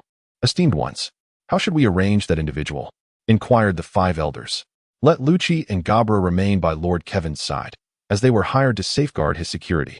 Also, from this day forth, Kaku and Khalifa shall no longer be members of CP9, but rather Lord Kevin's personal guards. Do you understand? And ensure that Lord Kevin's identity remains concealed." "Understood," Spandam promptly replied. "Very well." The 5 elders concluded the conversation. Spandam put away the phone bug. Inhaling deeply before addressing the members of CP9, "Luchi, Gabra, you two will henceforth be by Mr. Kevin's side for the next 2 years, tasked with ensuring his safety. As for Kaku and Khalifa, from today on, you are no longer part of CP9. You will serve as Mr. Kevin's personal guards. The rest of you shall depart with me shortly." Upon hearing Spandam's words, Kaku and Khalifa felt immense joy, relieved to escape their previous existence shrouded in darkness. Who desires to dwell in obscurity? Although Luchi and Gabra remained part of CP9, the prospect of spending the next 2 years alongside Kevin presented a fortuitous opportunity for growth. The others felt a tinge of disappointment, yet they recognized their own limitations. After all, they were not endowed with beauty. "Yes, Commander Spandam." The newcomers of CP9 responded in unison. With that, Luchi, Kaku, Gabra, and Khalifa stepped out of the formation to stand behind Kevin. Spandam turned respectfully to Kevin and said, "Mr. Kevin, matters have been settled. May I receive the remuneration for the employment so that I may take it back?" With a wave of his hand, Kevin summoned a magnificent earthen dwelling from the ground. He gestured towards the structure and remarked, "You may enter and retrieve what you desire. There should be no less than 2 billion berries within." This wealth had recently been conjured from his spatial ring, with a portion having been pilfered from Doflamingo's casino in the Sabaody archipelago, another segment collected as protection money in Magic Valley Town, and the remainder procured from a mystery box. Spandane promptly assured, "Rest assured, Mr. Kevin, we shall not take more than what is rightfully ours. Integrity is paramount in our dealings." Kevin was overwhelmed with an impulse to deliver 2 resounding slaps to Spandane after hearing his words. "You speak of integrity. Yet when you lose, you refuse to pay. I have squandered 20 billion berries in vain. Although this fortune was acquired from Doflamingo, it was still earned through my own efforts, was it not? Enough of this idle chatter. Go fetch the money," Kevin said impatiently. Spandane, having procured some large bags from Zephyr, led Bruno and the others into the earthen dwelling, where they retrieved the 20 billion berries to fill their pockets.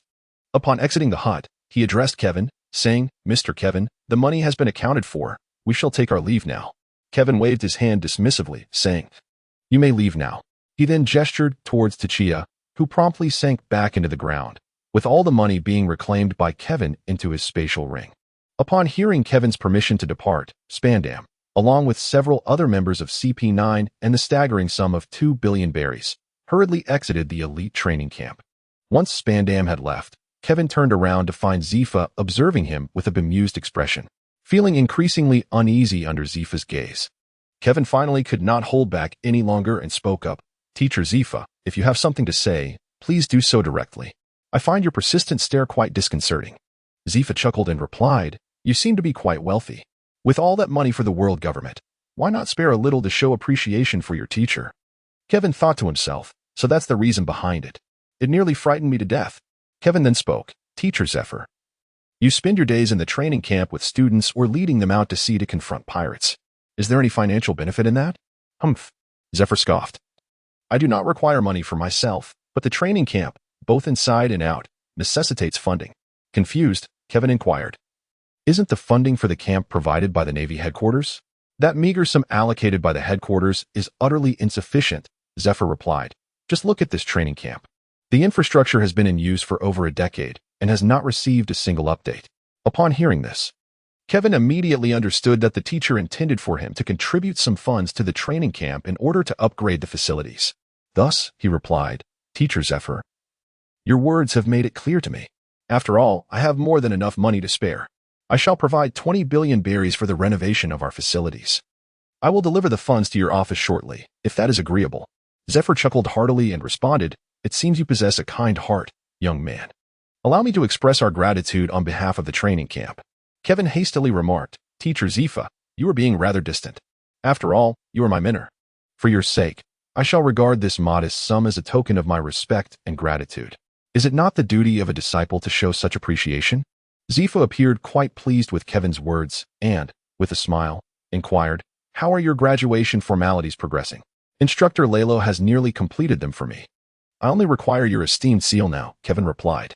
Zifa chuckled and said, "Very well then, when you bring the funds to my office shortly, I shall affix my seal for you."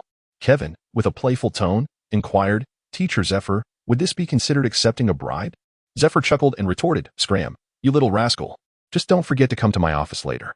"I certainly won't forget," Kevin replied with a grin, then turned to the four standing beside him, Lucy and the others, saying, "Follow me."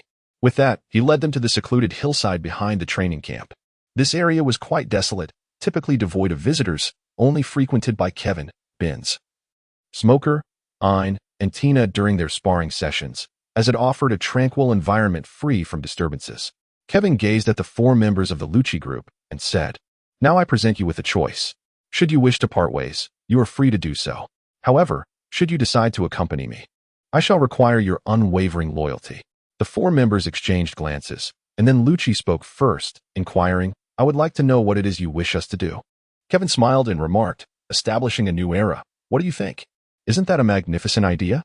Kaku replied, "Regardless of what you choose to pursue, I shall stand by you unwaveringly.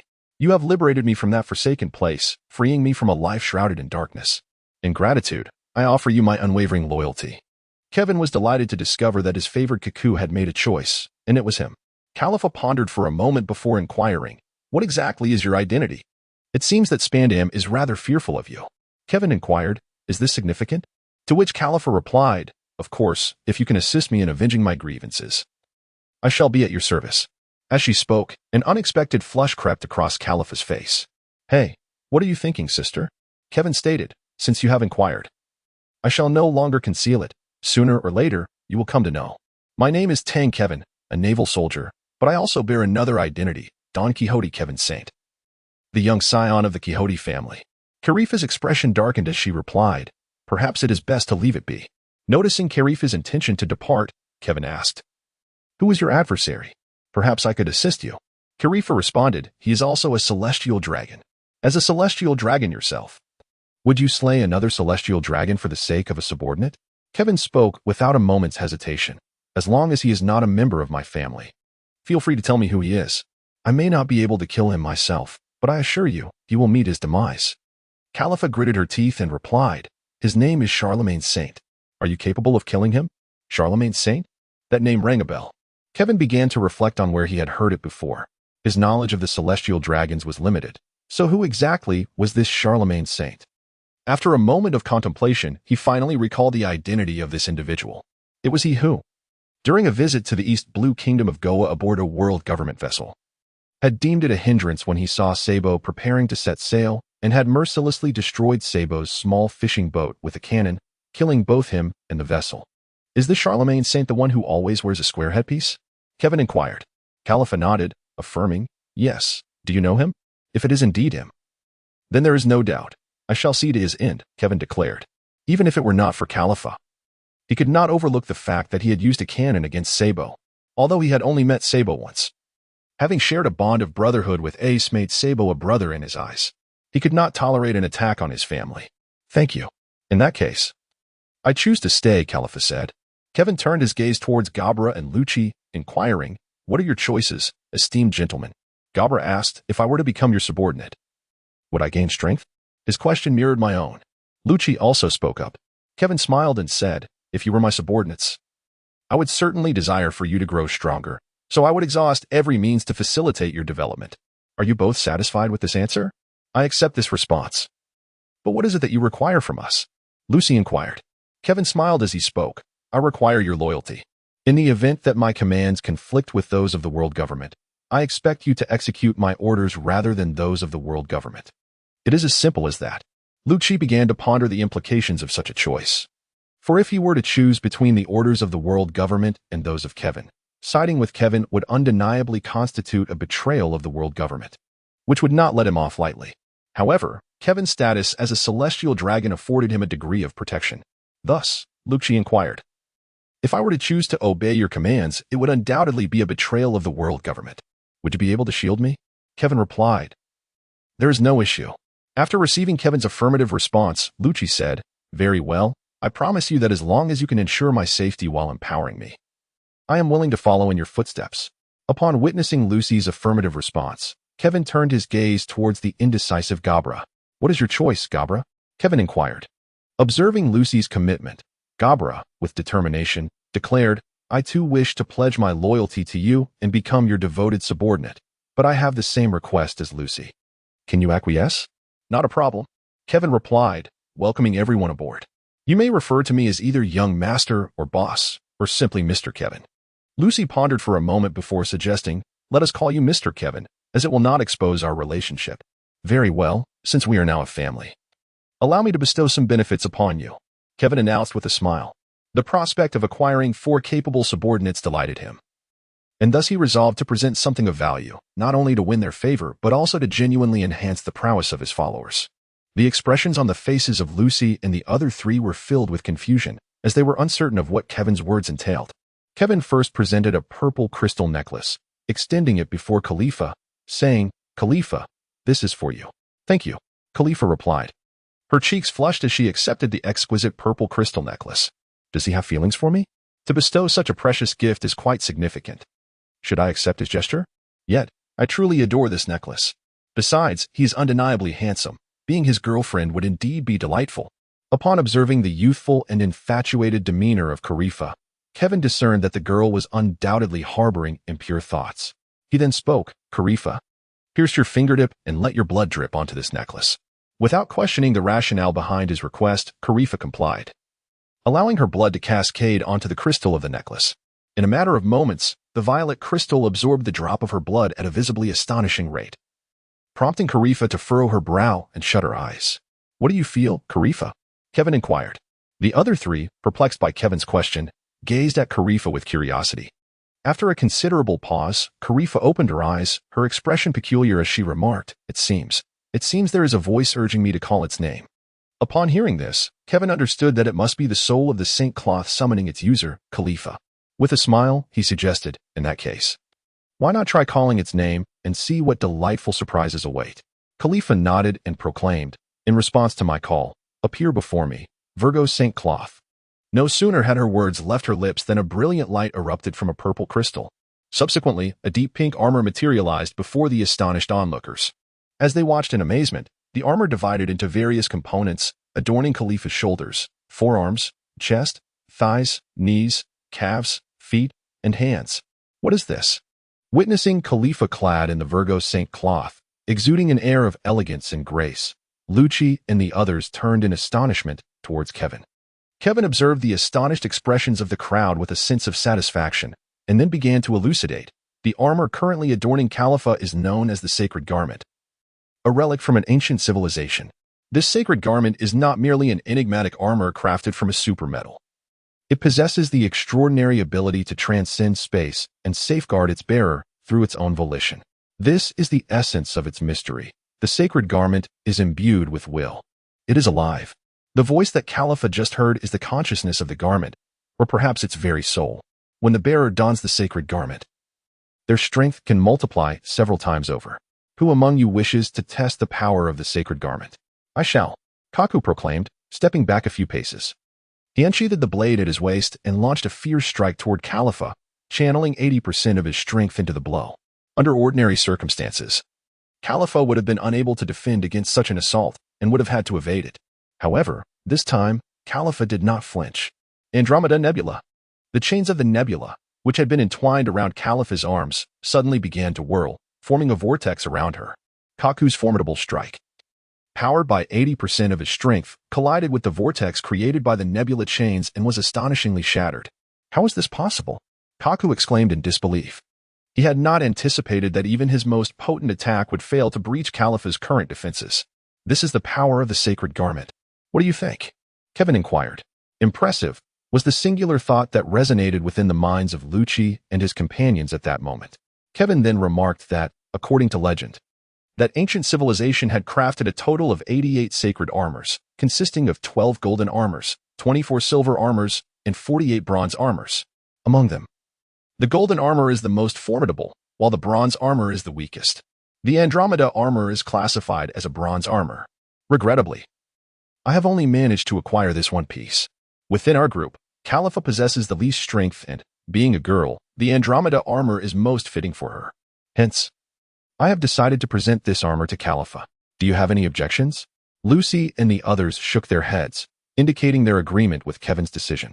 It is worth noting that Lucy and her companions had trained together since childhood in the clandestine training camp of the CP organization, fostering a strong camaraderie among them. Upon witnessing Khalifa's enhancement in strength, far from harboring jealousy, they felt genuine joy for her advancement. Naturally, Kevin was not partial. He subsequently retrieved the manual for the Dugu 9 swords, breaking the blade technique from his spatial ring.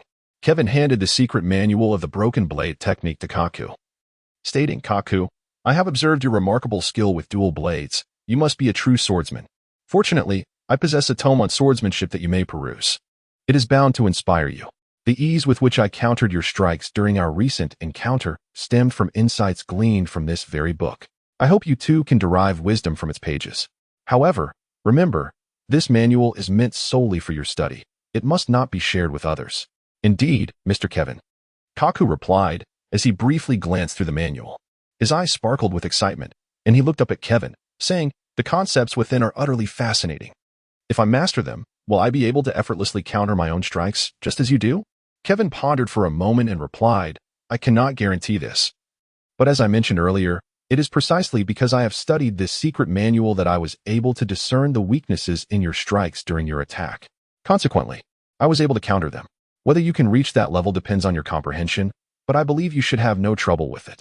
Kevin glanced at Luchi and Gabra, contemplating the lack of suitable items for the two of them at the moment. He retrieved the first layer of the 9-Sun Divine Skill Manual from his spatial ring and handed it to Luchi and the other 3 individuals. Addressing them, he said, Luchi, Gabra, currently I do not possess anything appropriate for the two of you. Should I come across something fitting, I will provide it to you. Here is a manual for a cultivation technique. Mastering it will allow you to cultivate a form of energy known as inner strength. The function of inner strength is quite akin to that of armament hockey, as it can enhance both offense and defense. However, it possesses a slight advantage over armament hockey in that it can accelerate the recovery of your injuries when you are wounded. I am presenting you with the first layer of the manual. I hope you will practice diligently and strive to cultivate inner strength as soon as possible. It is estimated that once you succeed, your Tao power value will increase by at least 500 points. What I require of you during this time is to exert yourselves in your training to significantly enhance your abilities. Kevin was uncertain whether the Nine-Sun Divine skill could elevate Luchi and the others' Tao power by the same 1,000 points as his own. So he expressed a more conservative expectation. Yes, Mr. Kevin, Luchi, and the others replied, bowing respectfully. Kevin waved his hand and said, enough. There is no need for such formality. I provide this for you all in order to empower you to become stronger, so that you may serve me better. No need for further words. Now, everyone, follow me. I will arrange accommodations for you. We shall return to the naval headquarters tomorrow. Yes, Mr. Kevin. The four responded in unison. The next morning, Kevin departed from the military training camp and returned to the naval headquarters. After accommodating the four individuals at his residence in Marineford, Kevin proceeded to report to the naval headquarters with his graduation paperwork. Kevin arrived at the entrance of the Warring States office, gently rapping on the door before announcing loudly, reporting in. Newly appointed Lieutenant Commander Kevin is here to report for duty. Come in, came the reply. Kevin entered Sengoku's office. At that moment, Sengoku was engaged in discussion with Captain Garp and Vice Admiral Crane about a certain matter. Upon seeing Kevin's arrival, Sengoku immediately smiled and suggested, "Why don't we assign this task to young Kevin? He should be capable of handling it well." Kevin respectfully bowed to Admiral Sengoku and inquired, "May I ask if there are any tasks you require me to undertake?" In response, Sengoku handed Kevin a bounty notice. The notice depicted a whale shark fisherman, characterized by tempestuous eyebrows and sideburns, a short, coarse black beard adorning his chin, and a scar resembling a lightning bolt at the corner of his left eye. His robust physique was accentuated by two prominent teeth jutting from his jaw. Beneath the image, the name Sanjay the Sea Hero was inscribed in bold letters. After glancing at the bounty notice and then back at Sengoku, Kevin remarked, "I am familiar with this individual. He is the newly appointed captain of the Sun Pirate crew." Admiral Sengoku, "Do you require me to apprehend him?" Sengoku shook his head and replied, "No, I do not need you to capture him. The situation is as follows. There are still several vacancies within the 7 warlords of the sea. The world government believes that Sanjay the Sea Hero possesses commendable strength and is inclined to recruit him as one of the 7 warlords. I entrust this matter to you. Is that agreeable?" Kevin pondered for a moment and then spoke. "Of course, it is no trouble for me. However, to recruit Pirate Hunter Jinbei as one of the 7 warlords of the sea, merely dispatching a mid-ranking officer like myself seems rather disrespectful, does it not? This approach may not only fail to attract Jinbei, but could also jeopardize our relationship. Such a course of action might not be prudent." Sengoku reflected on this and replied, "You make a valid point, Kevin. I have indeed been remiss in my considerations. Very well, Garp, you old rascal. Accompany Kevin on a trip to Fishman Island." Garp, finishing the donut in his hand and wiping his mouth, responded, "All right then. I also wish to sample the donuts from Fishman Island. I have heard much about their exquisite desserts. I shall seize this opportunity to indulge." He then turned to Kevin and added, "The task of recruiting Jinbei as a warlord rests entirely upon your shoulders. I shall not interfere, but should you falter, it would certainly reflect poorly on me." Kevin spoke with unwavering confidence. "Master Garp, rest assured, I shall not bring shame upon you. Surely, you trust my capabilities." Garp chuckled, "Indeed. You have always proven to be quite reliable." Sengoku then added, "Thus, the matter is entrusted to you, young Kevin. Do you have any further inquiries?" Kevin replied, "I wish to understand the conditions we can offer in our pursuit of Jinbei. After all, persuading Jinbei to join the 7 warlords of the sea is not a matter to be taken lightly. It cannot simply be achieved through mere words, without substantial benefits. It is unlikely that Jinbei will acquiesce." He continued, "If the world government cannot provide generous terms, Jinbei will certainly not agree. The world government's position is that should Jinbei choose to join the 7 warlords of the sea, the fishmen on Fishman Island would be granted rights equal to those of humans, making the capture of fishmen an illegal act. This has already been approved by the Gorosei, and you may relay this directly to Jinbei. I believe he will consent." Sengoku conveyed the conditions stipulated by the world government to Kevin in one breath. "What if Jinbei raises the issue of releasing fishmen slaves as a condition?" Kevin inquired. Sengoku pondered for a moment before responding, "We shall address that when the time comes. If Jinbei indeed presents that condition, contact me via Den Mushi. As this matter involves the celestial dragons, and I must consult the Gorosei." "Understood, Marshal Sengoku, I shall take my leave to prepare. With that, Kevin exited Sengoku's office. After Kevin departed from Sengoku's office, the smile faded from Garp's face, and he questioned Sengoku with a tone of incredulity. What do you mean, Sengoku? Are you not aware of the deep-seated animosity the inhabitants of Fishman Island harbor towards humans? Sending that young rascal, Kevin, is fraught with peril. Do you not understand? Sengoku adjusted his spectacles and replied, Of course, I am well aware, which is precisely why I insisted you accompany him, rather than dispatching any random vice-admiral from the headquarters. Garp retorted, Why not simply send another vice-admiral? Why must we complicate matters? Because of Kevin's background, Sengoku elucidated. Do not forget that your precious apprentice is a young scion of a celestial dragon family. His demeanor can significantly influence the stance of his lineage. If Jinbei were to propose conditions that infringe upon the interests of the celestial dragons, we would find ourselves in a precarious position. Even if we acquiesced, the world government may not comply. However, should Kevin approach them, the world government would be unlikely to disregard his standing. Sengoku patiently explained the rationale behind selecting Kevin for this recruitment mission. Garp, still somewhat disgruntled, remarked, Why must we recruit the Knight of the Sea, Jinbei? To become a warlord of the sea? I find this title quite displeasing. Jinbei has no notorious record and is known for his generosity.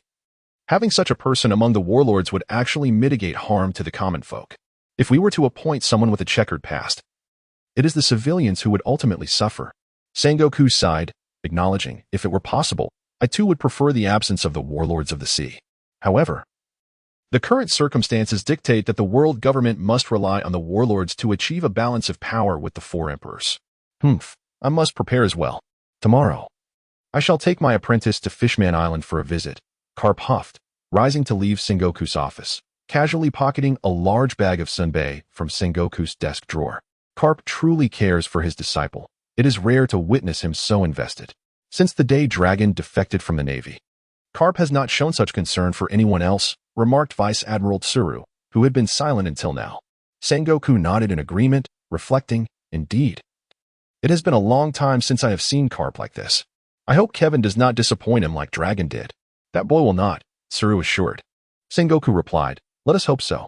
Upon returning to his quarters, Kevin summoned Luchi and Khalifa, stating, Just now, Admiral Sengoku assigned me a mission to visit Fishman Island, representing the world government to recruit Knight of the Sea Jinbei as the new warlord of the sea.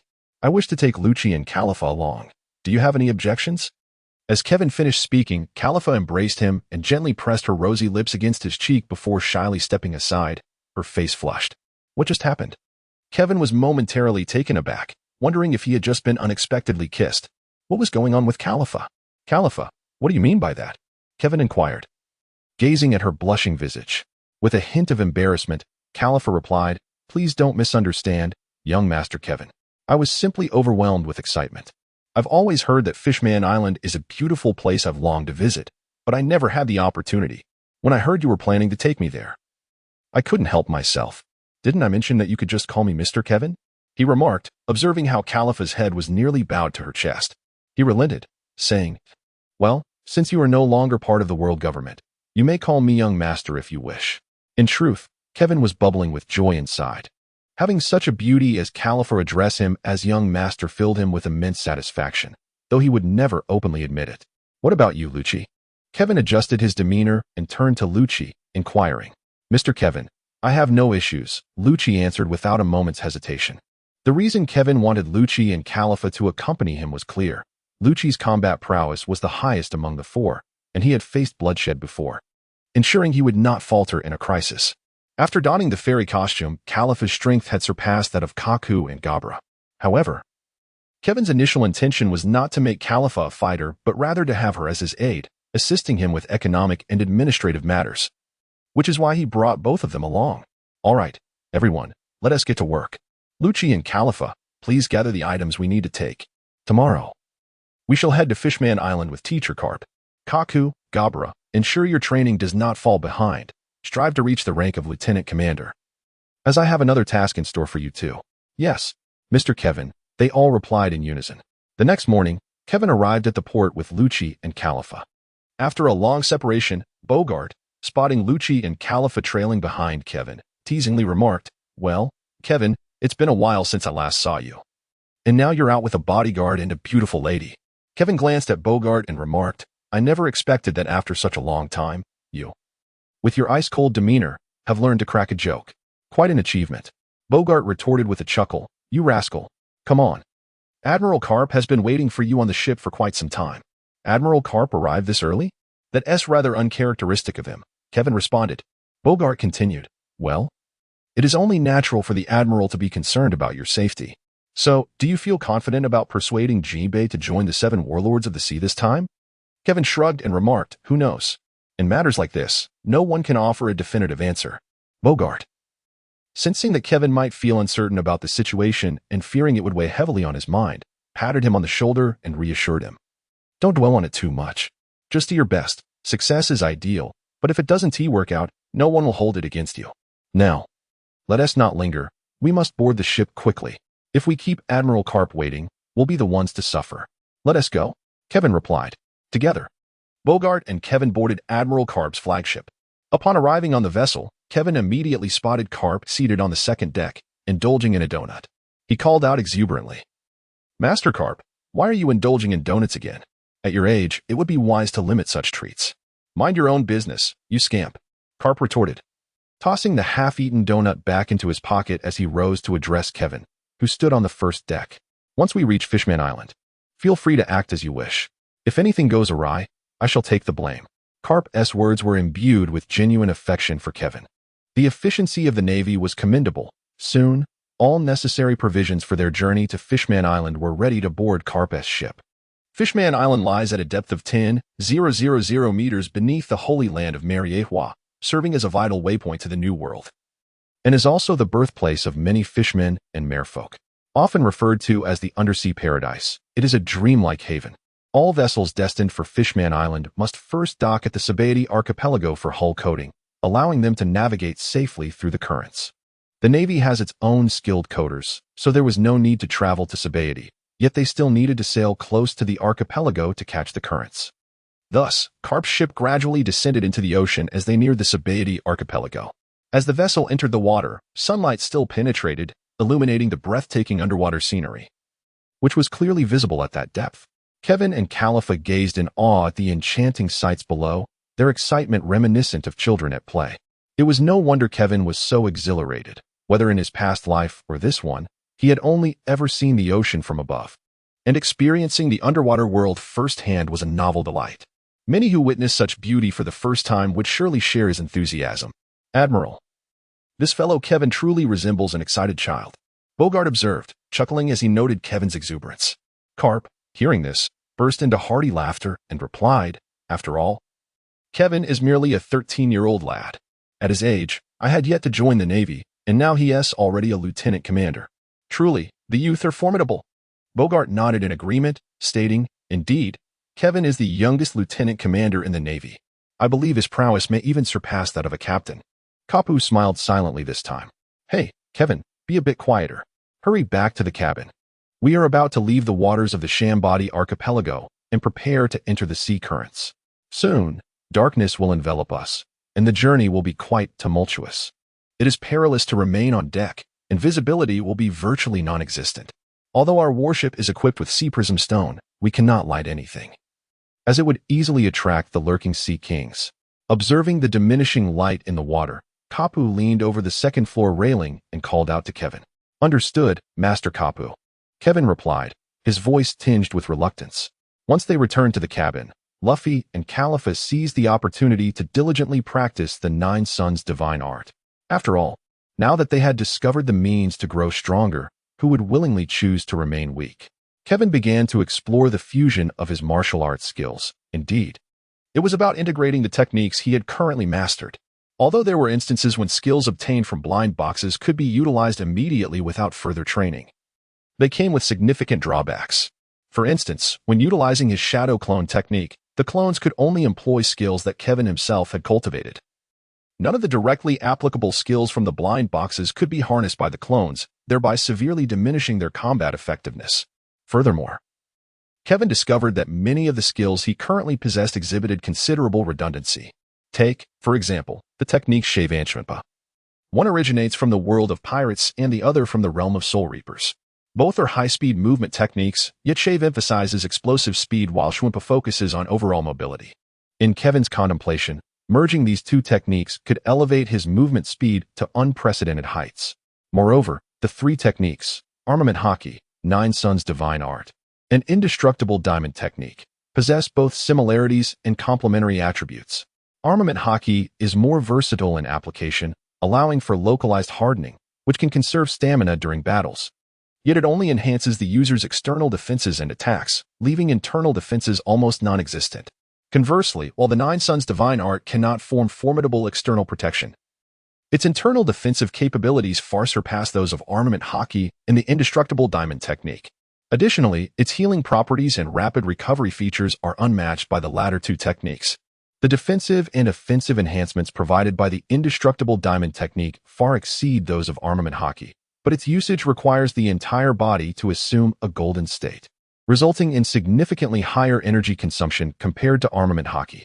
If Kevin could successfully fuse these three techniques into a new one that embodied the flexibility of armament haki, the internal defense and healing of the Nine Suns divine art, and the formidable offensive and defensive enhancements of the indestructible diamond technique, his strength would undoubtedly undergo a qualitative transformation.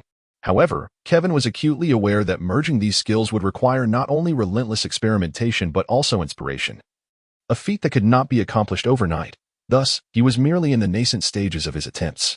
When Bogart knocked on Kevin's door, he realized that the day had slipped away unnoticed. "What is it, Bogart?" Kevin inquired upon opening the door and seeing him. "We're nearing the vicinity of Fishman Island." "Admiral Garp sent me to fetch you," Bogart replied. "Is that so? Then let us go and see. I am eager to witness what the legendary undersea paradise truly looks like." As he spoke, Kevin ceased his exploration of the skill integration and joined Bogart on the deck. The darkness outside had begun to lift as the colossal tree, the sun tree Eve, flourishing near Fishman Island, was able to channel sunlight to the surface, thus bestowing the submerged Fishman Island with both light and the rhythm of day and night.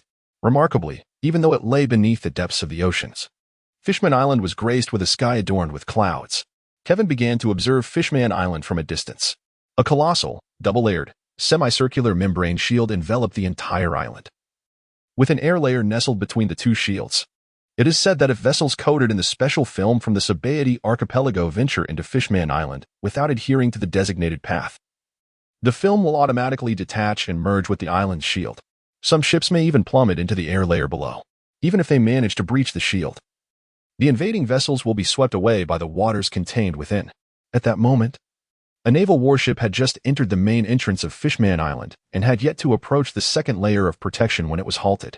The one who obstructed the warship was a whale shark fishman, with eyebrows and sideburns like a tempest, a stout figure adorned with a thick, black short beard, and a scar shaped like a lightning bolt at the corner of his left eye. He wore a patterned bathrobe and draped a black cloak over his shoulders. This was the individual Kevin intended to recruit, the newly appointed captain of the Sun Pirates, known as Jinbe, the Knight of the Sea.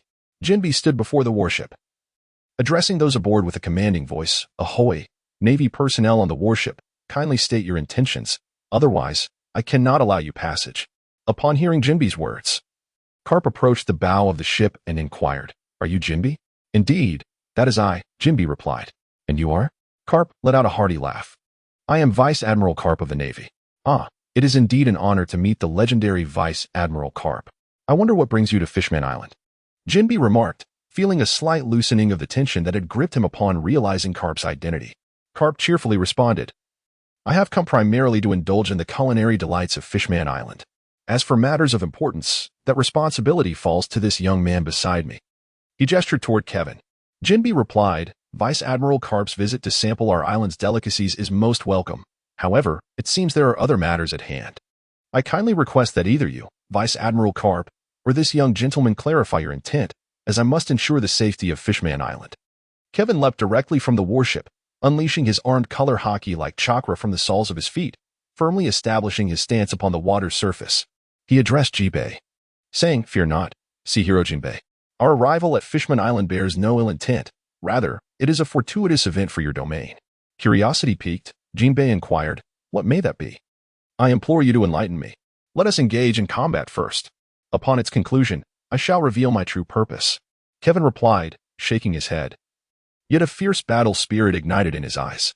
Jinbei, undeterred, responded with a hearty affirmation. If you seek a fight, then I shall gladly oblige. With a sweeping motion of his mighty hand, Jinbei unleashed the Fishman karate technique, gung wave. A powerful surge of water shot forth, propelled like a cannonball towards Kevin. Unflinching, Kevin charged forward to meet the oncoming wave, raising his hand to deliver a decisive punch. Armed color witchcraft technique, straight punch, meteor. Kevin's fist collided with the waves conjured by Jinbei, propelling him through the air. Before his body could touch the ground, he twisted midair, adjusting his form, and with a sudden burst of speed, he dashed back towards Jinbei, delivering a powerful punch.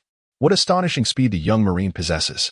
Jinbei exclaimed, complimenting Kevin's swiftness.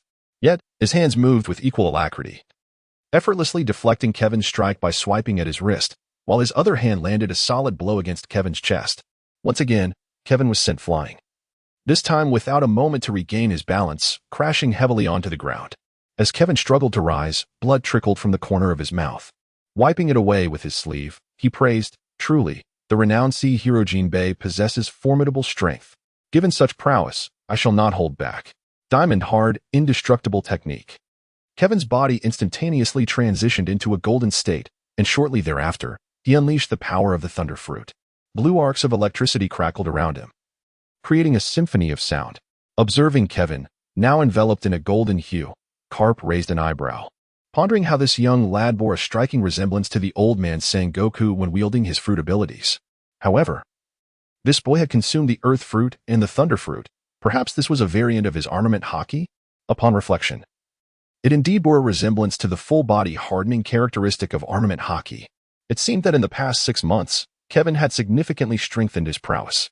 Truly, he was worthy of being my disciple.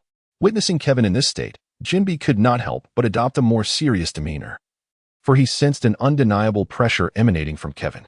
A voice within him incessantly urged that if he did not approach their duel with utmost seriousness, he might very well find himself defeated by Kevin.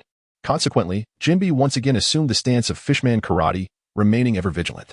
With a firm grip, Kevin summoned a spear forged from lightning into his hands, wielding it with grace as he lunged fiercely towards Jinbei.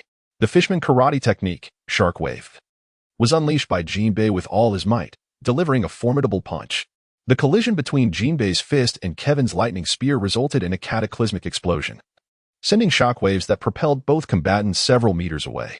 The tremendous force of the blast left them both aching and disoriented, and after an extended moment, they struggled to rise from the ground. Kevin, having withdrawn from his state of combat, addressed Jinbei. I have long heard that the Sea Knight Jinbei is a master of Fishman karate. Having witnessed your prowess today, I must concede defeat. Given that the situation did not involve a life-or-death struggle, Kevin graciously accepted his loss, thereby preserving the cordiality between them. Observing Kevin's voluntary surrender, Jinbei, rubbing his somewhat scorched knuckles, replied with a hearty demeanor, Navy lad, you are far too modest. You were utilizing the powers of the rumble fruit just now, were you not? Kevin nodded and remarked, indeed, it is the power of the thunder fruit. Jinbei chuckled and replied, while I consider my martial prowess to be commendable, I am but a mere mortal and hold a healthy respect for lightning. If the young naval officer were to persist in utilizing the abilities of his fruit for attacks or unleash its powers on a grand scale, I might very well find myself at a disadvantage. Jinbei spoke the truth. In this world, aside from the user of the thunder fruit, the only individual who remains unafraid of lightning is Luffy, who has consumed the gum fruit.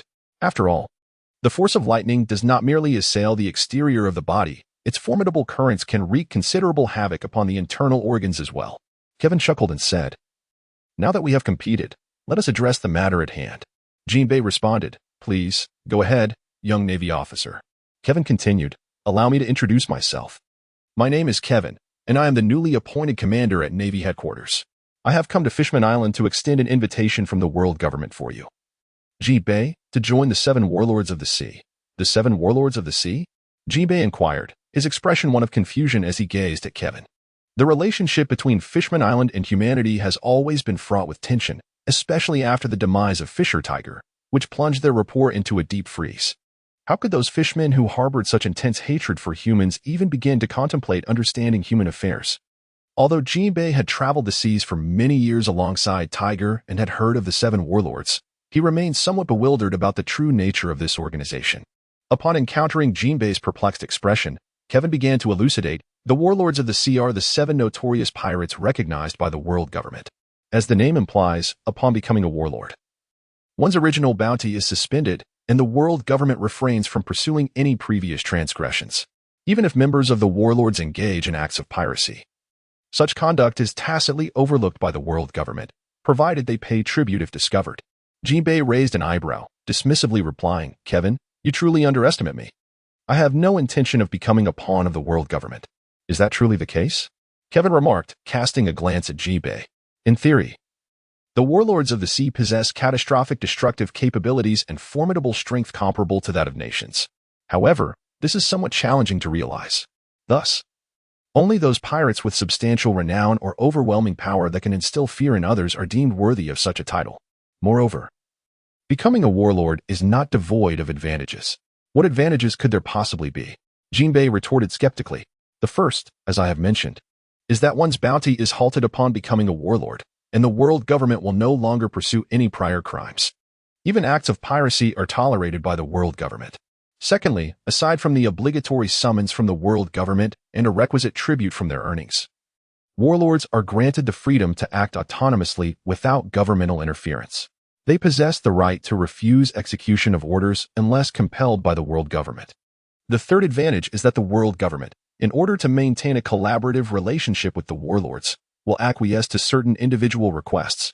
For instance, Boa Hancock, the captain of the Kuja pirates and the Empress of Amazon Lily, stipulated that no naval vessels may approach the waters surrounding her kingdom upon her induction as a warlord. Similarly, Don Quixote da Flamingo, the newly inducted heavenly demon, seeks to leverage the power of the warlords to expand his enterprises, even engaging in illicit trade, all of which has been sanctioned by the world government. I believe this point would certainly be advantageous for you, Jinbei. What do you think?" Jinbei pondered Kevin's words in silence, contemplating the implications. If Kevin's assertions were accurate, joining the warlords could indeed allow him to advocate for equal status between fishmen and humans, while simultaneously prohibiting the enslavement of fishmen. This would undoubtedly be a commendable outcome. However, would the cunning humans acquiesce to such conditions? Jinbei found himself at a crossroads of indecision. Kevin stood quietly opposite Jinbei, allowing him the space to contemplate. After a while, Jinbei raised his head and addressed Kevin, saying, "This matter is beyond my authority to decide. How about this? You accompany me to meet King Neptune, and we can discuss the possibility of joining the 7 warlords of the sea? If King Neptune does not object, I am willing to join the 7 warlords of the sea. But I must stipulate certain conditions." Kevin found himself in a state of indecision. Initially, he believed that by presenting the matter to Shinpachi along with its benefits, Shinpachi would undoubtedly agree without hesitation. However, to his astonishment, Shinpachi insisted on consulting Neptune first. In his helplessness, Kevin turned his gaze towards Garp. Noticing Kevin's look, Garp waved his hand and said, "Kevin, my young protege, you are my most esteemed disciple. Rest assured and proceed boldly with this matter. I have faith that you will manage it exceptionally well. Even if complications arise, fret not. I shall stand by you. What is there to fear?" Kai understood that Garp was intentionally honing his skills to elevate his status within the Navy, and thus addressed Jinbei, saying, "Then I must trouble you, Jinbei, to take me to meet King Neptune." "Very well." Jinbei nodded in agreement, before turning to Garp and stating, "Vice Admiral Garp, I kindly request that you dock your warship at the harbor, then I shall escort you to the Dragon Palace to meet King Neptune." Garp chuckled heartily and replied, "That is no issue. However, I shall not accompany you to the Dragon Palace. As I have mentioned, I am here to savor the culinary delights of Fishman Island. Therefore, let young Kevin go in my stead." Garp's words caused Jinbei to furrow his brow. He had initially thought Garp was jesting in suggesting that Kevin, merely a lieutenant, should engage in discussions with a king. Such a disparity in rank seemed inappropriate and appeared to belittle Neptune. Observing Jinbei's frown, the astute Garp discerned his thoughts and spoke.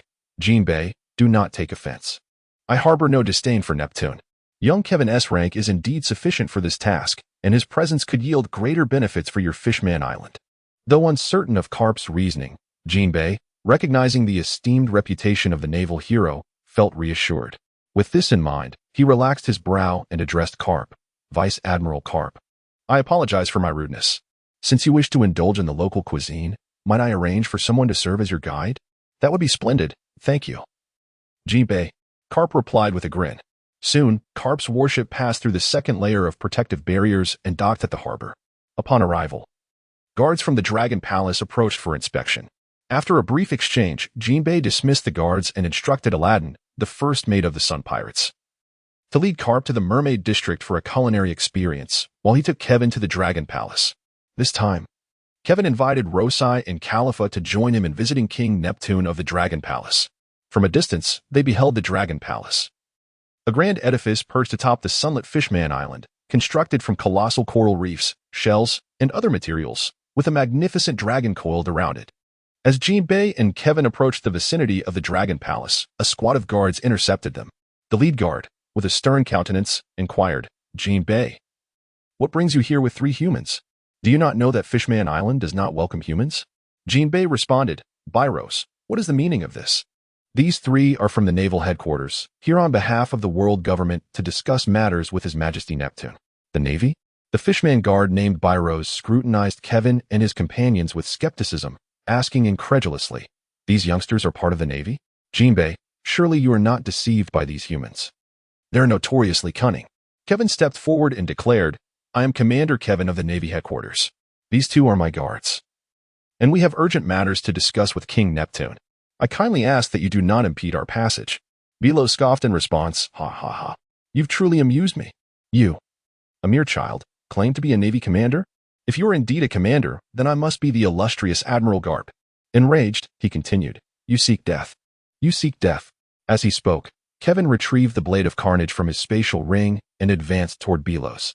Sensing the impending violence, Jinbei quickly restrained Kevin, saying, "Brother Kevin, I apologize on behalf of this man.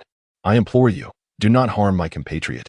As Kevin encountered Jinbei blocking his path, he offered an apology and intended to sheath his blade, for his primary objective was to recruit Jinbei into the 7 warlords of the sea. Engaging in unnecessary conflict would be counterproductive. Alas, as the saying goes, one fears not a godlike adversary, but rather a pig-headed ally. Byros was undoubtedly the epitome of an inept comrade. Witnessing Kevin being persuaded by Jinbei only emboldened his insolence. He taunted Kevin, "What's the matter? Wherein you planning to strike? Do you realize where you are? This is Fishman Island. If you dare to lay a hand on me, you won't be leaving here unscathed. Are you afraid, you worthless human? Go ahead, kill me." Initially inclined to retract his blade, Kevin let out a derisive chuckle and replied to Jinbei, "Brother Jinbei, it's not that I lack respect for you, but this fool has been incessantly provoking me." Jinbei promptly interjected, "Kevin, my dear brother, I implore you to remain calm. Once we meet King Neptune, I will relay this matter to him, and I believe King Neptune will provide you with a satisfactory resolution." Jinbei was tempted to eliminate Byros himself, having already managed to dissuade Kevin. Could Byros not restrain himself for just a moment? Byros and Jinbei were old acquaintances. In the past, when Jinbei served as the captain of the Ryugu Kingdom's Guard, Byros was his vice-captain, yet he harbored resentment towards Jinbei, believing himself to be his equal. The humiliation of being subordinate fueled his antagonism. And upon seeing Jinbei accompany 3 humans to the Ryugu, he seized the opportunity to undermine Jinbei's stature. However, he did not foresee that his actions could precipitate his own demise. "Very well, brother Jinbei, I shall grant you this favor and not pursue him further. But should he utter another disrespectful word, I shall not be held accountable," Kevin stated, suppressing his fury. "Thank you, young brother Kevin," Jinbei responded. Regrettably, Byros remained oblivious to Jinbei's goodwill, continuing his tirade. "You pathetic human. Come on, if you have the guts, use your knife on me." As Byros persisted in his reckless bravado, Kevin could no longer contain his anger. He turned to Luchi, who was trailing behind him, and remarked, "That guy is insufferable." Luchi, with a stoic expression, inquired, "Shall we kill him or incapacitate him?" "Someone so intent on self-destruction has no place among us," Kevin gritted his teeth. "Understood," Luchi acknowledged. Making his way towards Byros, Jinbei attempted to intervene, but Kevin firmly grasped his arm, saying, "Brother Jinbei, this fool is courting his own demise. I am left with no choice." Byros remained blissfully unaware that he was teetering on the brink of death. As he noticed Luchi advancing, he shifted his taunts, directing them towards him. "What do you intend to do? Do you dare to strike me? Look around. This is the Ryugu Palace. If you lay a hand on me, King Neptune will not let you off easily." Luchi coldly replied, Mr. Kevin has stated that you are too intent on self-destruction, thus you are not worth sparing. As he spoke, Luchi raised his hand, intending to dispatch Byros with a finger gun. However, at that moment, an inexplicable sense of peril surged within him, prompting Luchi to hastily retract his hand and retreat abruptly. Just 5 steps back, a colossal trident plunged into the very spot where Luchi had just stood. You possess quite the audacity to dare harm a member of my Dragon Palace's guard before my very eyes, boomed a resonant voice. Kevin and the others quickly turned their gaze toward the source of the voice. It belonged to a figure adorned with a crown, a merman of formidable stature, boasting a luxuriant mane of fiery orange hair and a beard, with arms embellished by tattoos resembling flames, and covered in a dense coat of body hair. This individual was none other than Neptune, the king of the Ryugu kingdom. Upon seeing Neptune's arrival, Jinbei hurriedly approached and addressed him, Your Majesty, this is a misunderstanding. Ah, it is you, Jinbei. Just moments ago, I witnessed that human attempting to assault a member of my guard. Can this be mere fabrication? Neptune responded, Your Majesty, these 3 are from the Navy.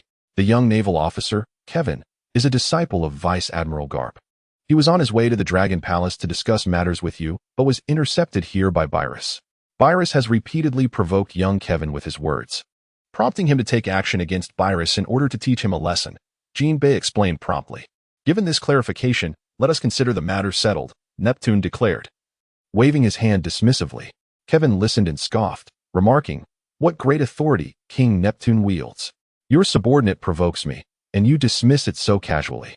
What shall we say about the attack on me just moments ago? Neptune, displeased by Kevin's tone, retorted, When did I ever attack your people? It was clearly your subordinate who attempted to assault a member of my guard, prompting my response. How astutely Neptune can distort the truth. No wonder the rift between Fishman Island and humanity continues to widen. With a leader like you, do you not fear leading your people astray? Kevin gazed at Neptune with disdain. Neptune's eyes turned icy as he threatened, What do you mean, human? Do you comprehend the consequences of insulting a king? Insult? Please, do not trivialize the term insult. How can a king, who fails to uphold justice, govern a nation effectively? Kevin replied with scorn. How have I acted unjustly? Pray tell, Neptune challenged. Very well, I shall elucidate, Kevin said, gesturing toward Paros. My brother Jinbei and I intended to visit the Dragon Palace to discuss matters with you. Yet your subordinate obstructed us. I sought to assert my identity, but he claimed that if I were a Navy lieutenant, he would be the Navy hero, Admiral Garp. Out of respect for my brother Jinbei, I chose not to engage with him. Yet this fellow, audaciously, continued to provoke me with his words, which compelled me to allow my associate to act. King Neptune, please enlighten me.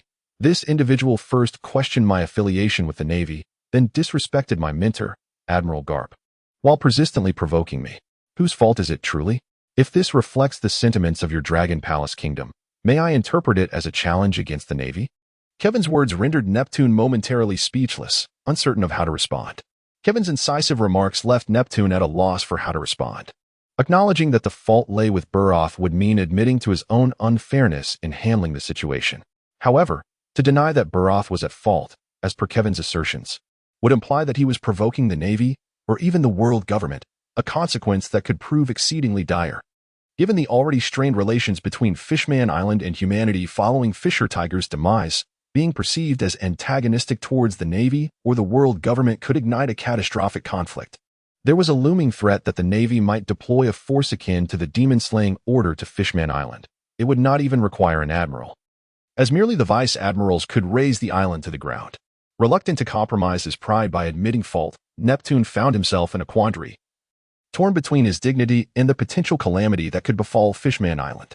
I apologize on behalf of the Ryugu kingdom. This is our error, a gentle voice resonated. Everyone turned to see a tall and striking beauty, with cascading waves of golden hair, azure eyes, adorned with an orange hairpiece, and clad in a long robe patterned with fish scales. Jinbei and the members of the Ryugu guard knelt before her, exclaiming in unison, Lady Otohan. Kevin scrutinized the woman before him, a figure mired in controversy in his previous life. In that incarnation, he had encountered an article in an online forum that depicted Princess Otoheim as a naive individual, one who recklessly gambled the future of Fishman Island by rescuing the celestial dragons. In response, Kevin had fervently countered such claims in the same forum, igniting a fervent debate surrounding Princess Otoheim. In truth, she was an idealist, and idealists often meet tragic fates. They selflessly devote themselves to the welfare of others, striving tirelessly for the greater good. Undoubtedly, Princess Odoheim was remarkable. Her greatness lay in her endurance of scorn, apathy, and misunderstanding. In the face of her ideals, all grievances, including hatred, seemed insignificant. Indeed, in this world, adult perspectives had hardened. Humans looked down upon fishmen, while fishmen harbored animosity towards humans. All hope rested solely upon the shoulders of the next generation. Princess Odoheim understood this truth and tirelessly worked towards a future where the children of fishmen could coexist with humans. Even Fisher Tiger, who harbored deep-seated hatred for humanity, had to concede that Odoheim's efforts represented the only viable path forward for their people. This woman, who dedicated her life to securing a brighter future for fishmen, truly deserved Kevin's admiration. He stepped forward, placing his right hand over his left chest, bowing respectfully to Princess Odoheim, and said, "Greetings, esteemed Princess Odoheim. Your tireless efforts for peace between fishmen and humans command my utmost respect." Both Neptune and Princess Odoheim were taken aback by Kevin's gesture, for he had employed one of the most ancient customs of the celestial dragons. "Who are you?" Before Odoheim could finish her question, Kevin interjected, "Esteemed Princess Odoheim, I have indeed come with a matter of great significance, one that pertains to the future of Fishman Island." Odoheim's beautiful eyes sparkled with excitement as she asked, "Is that true?" Jinbi chimed in, "What Kevin speaks of is indeed crucial to the future of Fishman Island." "That is wonderful. What is it?" Neptune inquired, his spirits lifted. Kevin disregarded Neptune and addressed Princess Iji instead, saying, "Princess Iji, this place is too crowded and noisy to discuss such matters. Perhaps we should find another location?" "Very well. Let us proceed to the Dragon Palace," responded Princess Iji. "That is for the best," Kevin agreed. Seeing that Kevin had completely ignored him, Neptune cleared his throat several times in an attempt to remind Kevin that he was indeed the king of the Dragon Palace. "Your Majesty, are you feeling unwell? Do you require any medication?" The kind-hearted Princess Iji inquired upon noticing Neptune's coughing. Neptune's face turned crimson at her concern, and he quickly replied, "Oh, it's nothing, really. I just choked on some water." "Just water, I presume," Kevin remarked nonchalantly from the side.